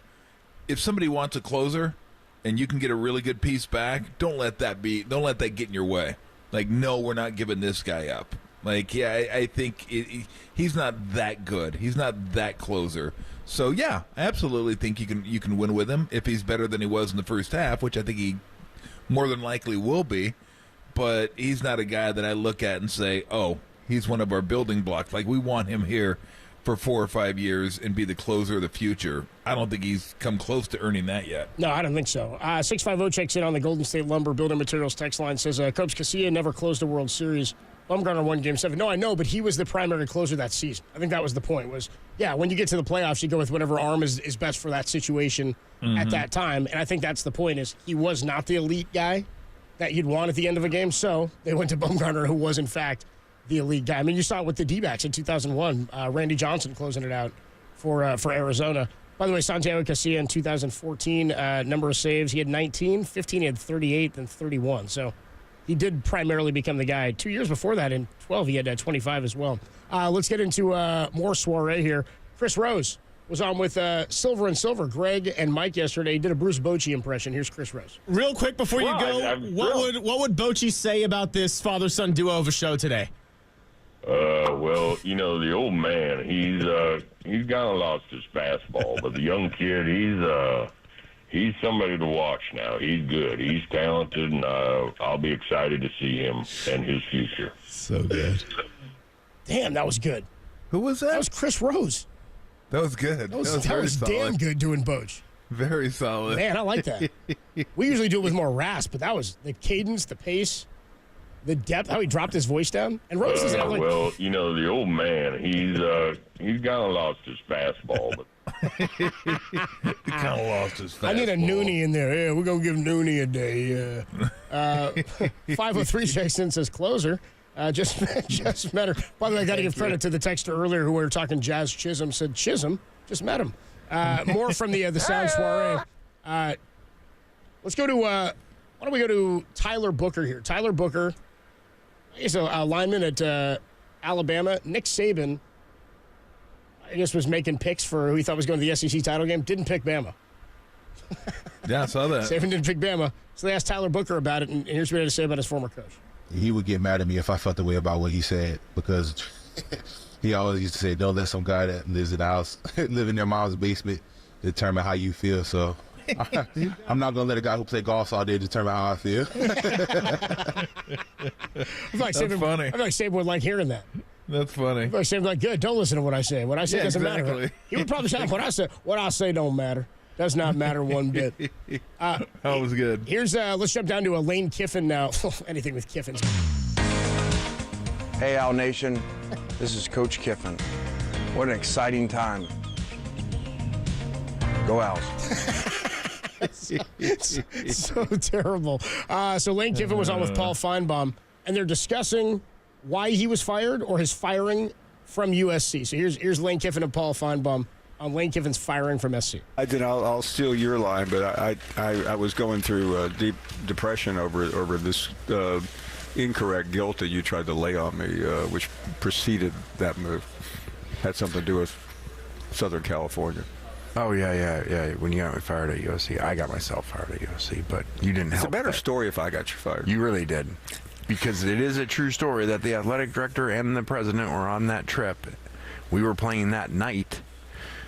And you were on College game day, and you had to make your big splash, and they were watching it, because I know the other person in the room that was watching it with them, and you said what a joke I was, and I'm the Miley Cyrus of college football coaching, and I should be fired, and they looked at each other, and later that night I was fired. Yeah, by the way. So, but hey, look what happened. I would have never gotten to work for Coach Saban. All these other things wouldn't happen, so I appreciate you for helping getting me fired. Thank you. Look at what you're doing today. You're predicted to go to the playoffs. And look at Miley Cyrus. She's had a nice comeback. So you're wrong on that. I mean, you putting me down with that. So really, I don't really know what you're good at. Like you predicted that Coach Saban was done. That didn't happen. You basically said Miley Cyrus stinks, and she's still going. Yeah. Well, anyway, it's always great to be ridiculed by Lane Kiffin here at SEC meet. I don't know what you're good at. Kiffin don't care. Football coaches don't care. It might be the one like coach. Go Owls. The one sport where coaches like, I just don't give a damn. Especially college. If I can rip you, I'll rip you. What are you good at? Hey, you're wrong about Nick Saban. He wasn't done. Miley Cyrus, you said she was done. She's still going. I don't even know if the Miley Cyrus of college football coaches is. That's your Sound Soiree for Friday, July 19th, 2024. The second half of the 2024 Giants season starts at 5:40 today against the Rockies. We'll have pregame for you in just under 10 minutes at 4:40 right here on the Sports Leader.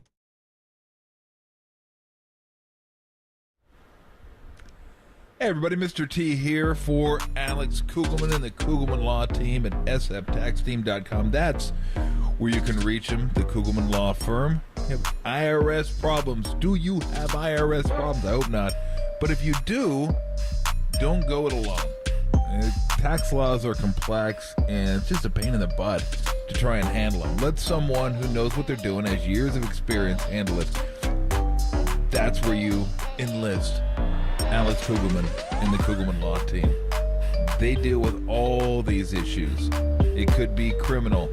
It could be cryptocurrency, or just good old-fashioned late filings. They can deal with all that. Let them deal with the IRS. You don't want to deal with the IRS. You don't need the phone calls. You don't need the letters. Maybe a knock at the door. Probably not, but it depends on how late you are. Know this, though, that the IRS, like an elephant, they ain't forgetting. It's not going to be like, oh, it's been 7 years now? Man, let's just go ahead and forgive that. It's not happening.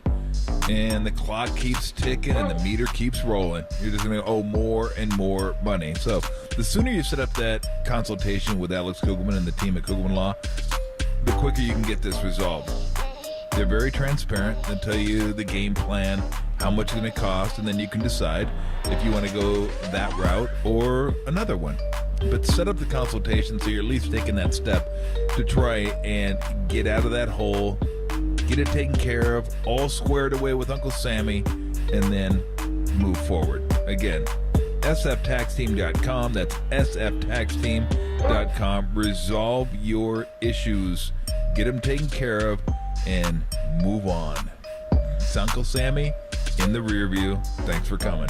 sftaxteam.com. Kugelman Law, your tax, crypto, and estate planning attorneys. Alex Kugelman, managing attorney, 21 Tamil Vista Boulevard, Suite 202, Corte Madera, California, 94925. This paid endorsement does not constitute a guarantee or prediction of results.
All right, Tim, shut up so I can do my show, okay? Stop talking to me. Let me get to this. People need to hear this stuff.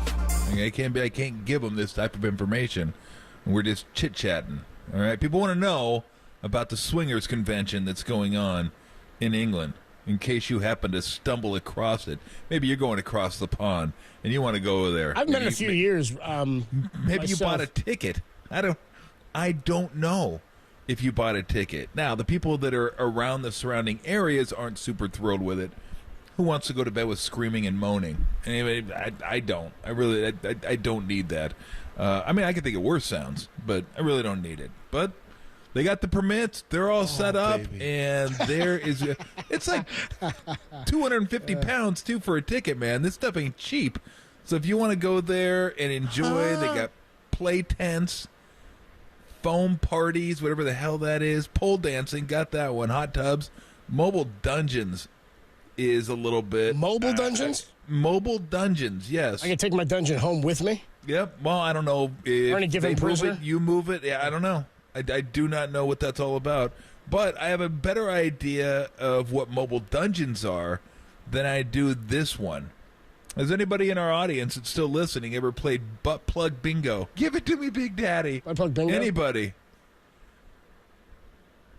That'll be a 42. Oof. Oh, Tim said Derek's out this week, so I can't.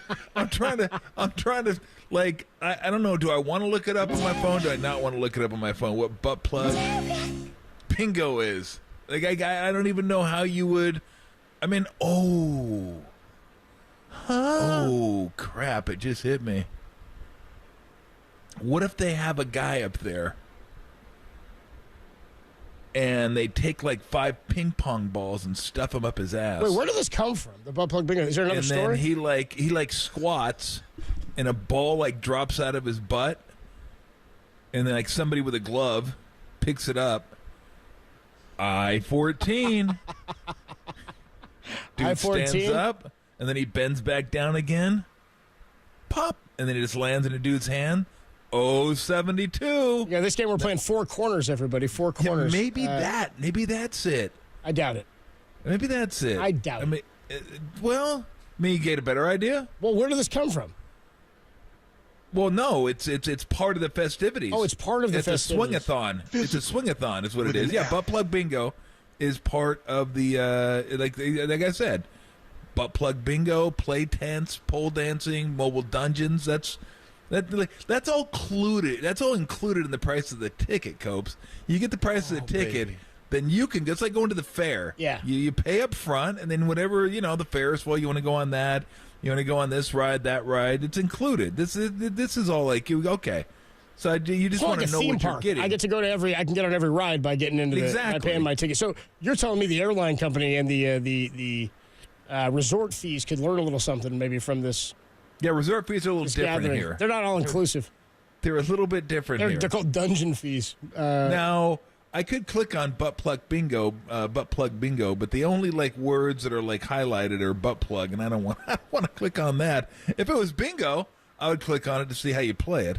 But no, I'm not clicking on it. Tom Googled it, and the link was like pink. He'd already Googled it in the past. No. He clicked it before. It said they also have a huge LGBT space where they're going to do a lot of workshops. And these are their words, not mine. There is a whole holistic offering. And I said, I bet there is. Thank you. Tom? A holistic, yeah. Absolutely. There's going to be a lot of holistic stuff going on there. I might have to look up butt plug bingo at one point. You know what? Maybe I won't. Maybe I won't ruin mine. I like the fact you stick ping pong balls up your butt, squat, and they come out. And maybe if you're really talented, you can get them up there. And then in your bladder, you can twist them around so they come out in a different order. All right, let's get you ready for Giants baseball. I got a pull tab too. First game of the second half. Thank you to our guests. Thank you, Craig. Thank you, Tim. Time to get you ready for the Giants right here on the Sports Leader. Take it away, Dirk. Oh, my God!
The second half of the season begins today, and it's a 65-game sprint to the finish for the Giants, who are 3 back of the last National League wildcard spot.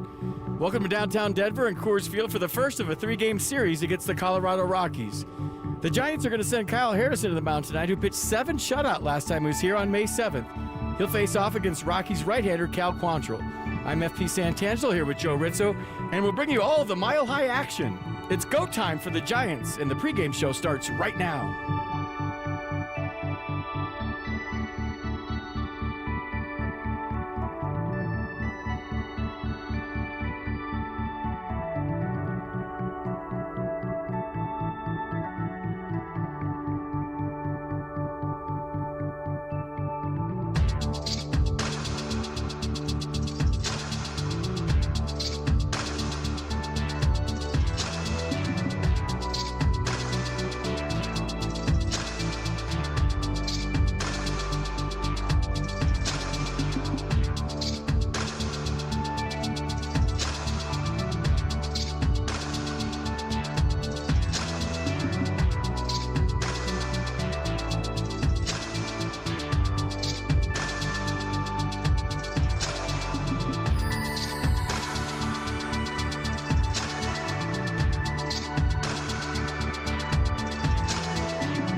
Hey, everybody, it is July 19th in Giants history, and as we welcome you back from the All-Star break, let's do a little recent history to 2021. On this date, Giants on their way to 107 wins. Oh, my God, still seems like a dream, doesn't it?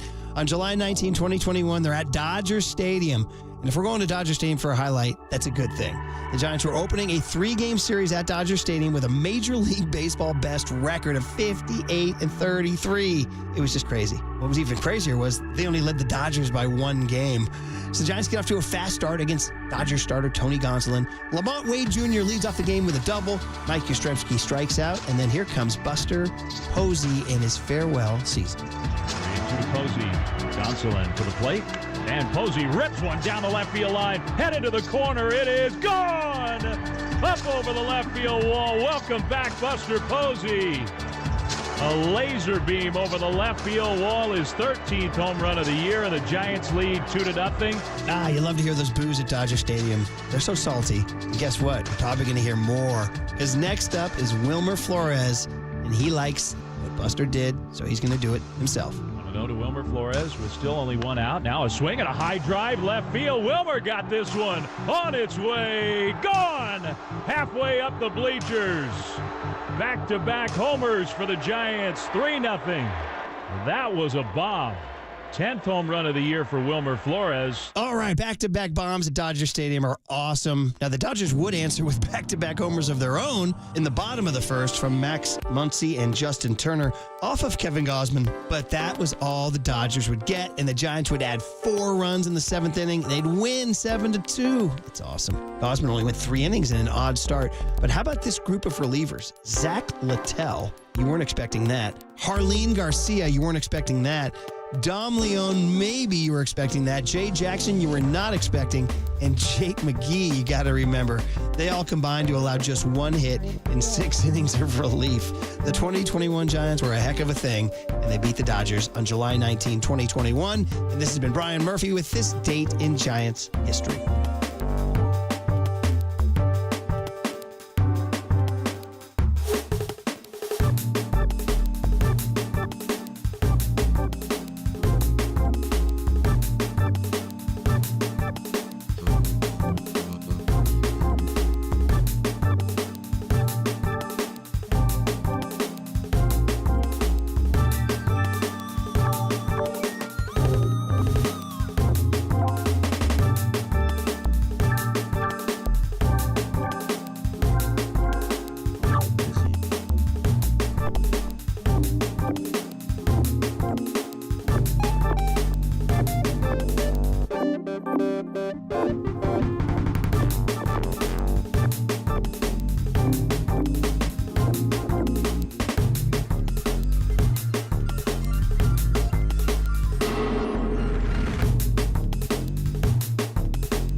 All right, time to get you ready for the second half of the season as the Giants are in Denver to take on the Colorado Rockies. And to help us get ready for the game and the second half, Joe Rizzo. Joe, what's going on?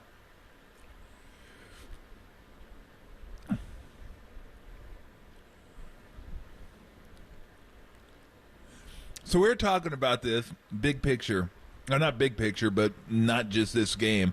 Over the next 11 games, you got the Rockies for 7 and the Dodgers, and it's probably about the best you could hope for when you got to play the Dodgers 4 in a row, to have them hobbled like they are, still very capable, but not at full strength.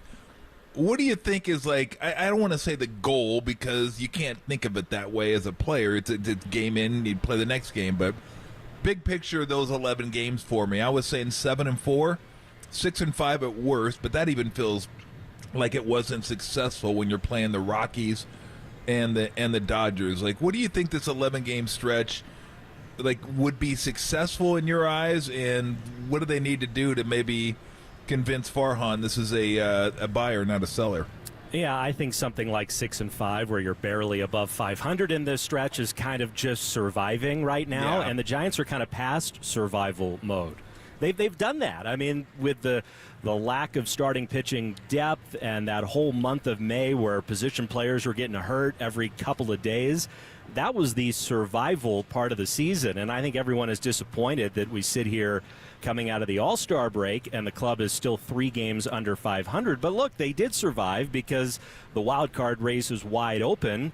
And you mentioned these next 11 games. What if they go 9-2 or something like that? Then all of a sudden you're sitting there and you might be in wild card position at that point. So it may not take much in terms of a 10 or 14-day stretch to get yourself into playoff position. I mean, if you look out even further and say, well, what are the number of wins the Giants need to be at probably at the end of the year? And I think right around 85 wins. I mean, 84 got you into the playoffs last year, so let's say about 85 wins. Well, if the Giants want to get to 85 wins, that's where they sit right now, they'd have to go 38-27. And if you look at that winning percentage, that puts you at about a 95-win pace. They're going to have to play at a 95-win pace over a full season here this second half of the year. And that 95 wins, I mean, that's a first-place team. So that kind of gives you an idea about how well the Giants need to play, not only in these next 10 days, and it's critical because you're coming up against the trade deadline, and it will send a message to the front office about where you're at right now, but just over these next 2.5 months, can they play at that 95-win pace? And to do that, you can't be splitting series with the Rockies. 4-3 against Colorado over these next 10 or so days. So it's going to take more than that, I think. And we'll see if they're up for it. I mean, again, survival mode is over. Now it's go time, and it starts tonight. A little surprised Harrison gets the nod out of the break? Not really. I think Logan threw 31 pitches in the All-Star game, so giving him an extra day, it sounds like he'll be going tomorrow in Game 2. They want to give Jordan Hicks a little bit more of a break. We all know about how he's already reached a career high in innings, so that extra 3 or 4 days hopefully can help him. Perhaps Blake Snell would have been an option today, given how well he's thrown, and this would have been regular rest for him.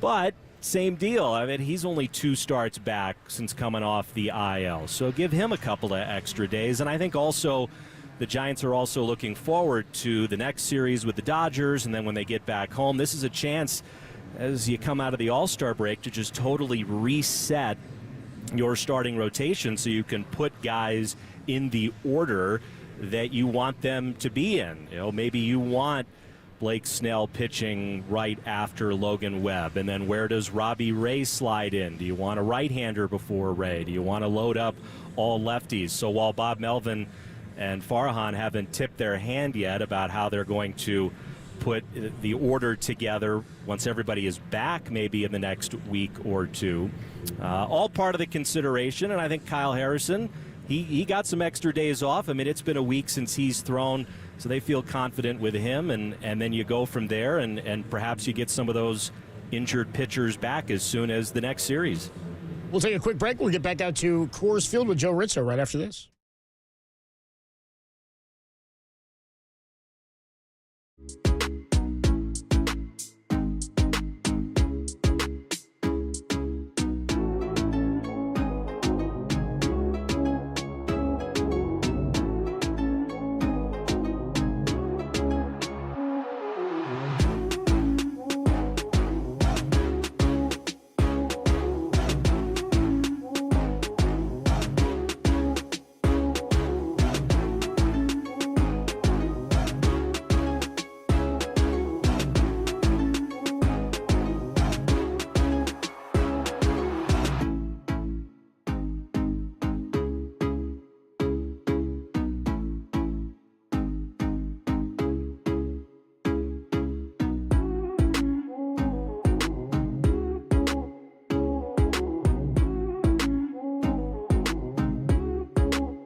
Back here with Joe Rizzo ahead of Game 1 of this 3-game series between the Giants and the Colorado Rockies.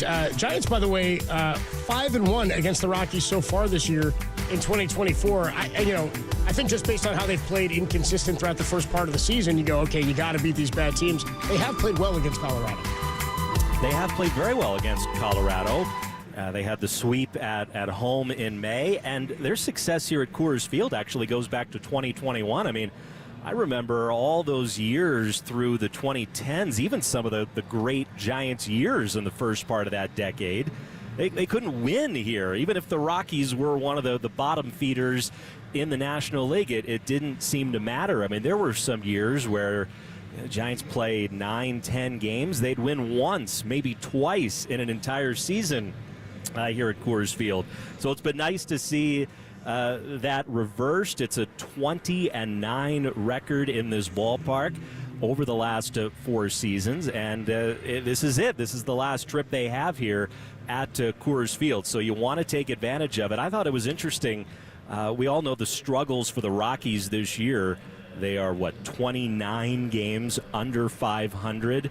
The Rockies' record against teams with a winning record is 20-21. They're basically a 500 team against winning ball clubs this year, which means their record against teams under 500 is 14-42.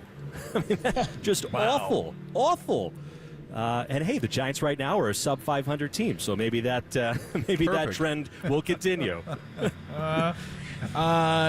If it's a close situation, you think Duvall gets the ball? I do. Now, what we saw Sunday, where Ryan Walker was up quickly, right? I mean, the first sign of trouble, had that been maybe 2 or 3 weeks earlier, probably Bob Melvin just kind of rolls with Camilo and sees if he can get through that, keeping the game tied. But it was a quick hook for a pretty established closer there in the 9th inning. So it wouldn't surprise me if Camilo Doval's out there tonight in the 9th inning. It's a 1 or 2 run game.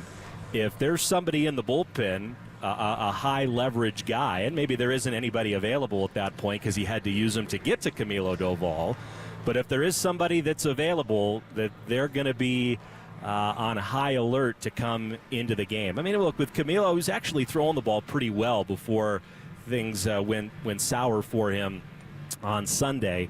But there just hasn't been the consistency this year. We've all seen it, and it hasn't been a sure thing, or as close to a sure thing as you would like from your closer. So that is going to be a key storyline for this team and the bullpen. And if he's out there tonight or tomorrow, whenever he first takes the ball in this series, you could make the case that it's the most important outing of his year. I don't think that's an understatement.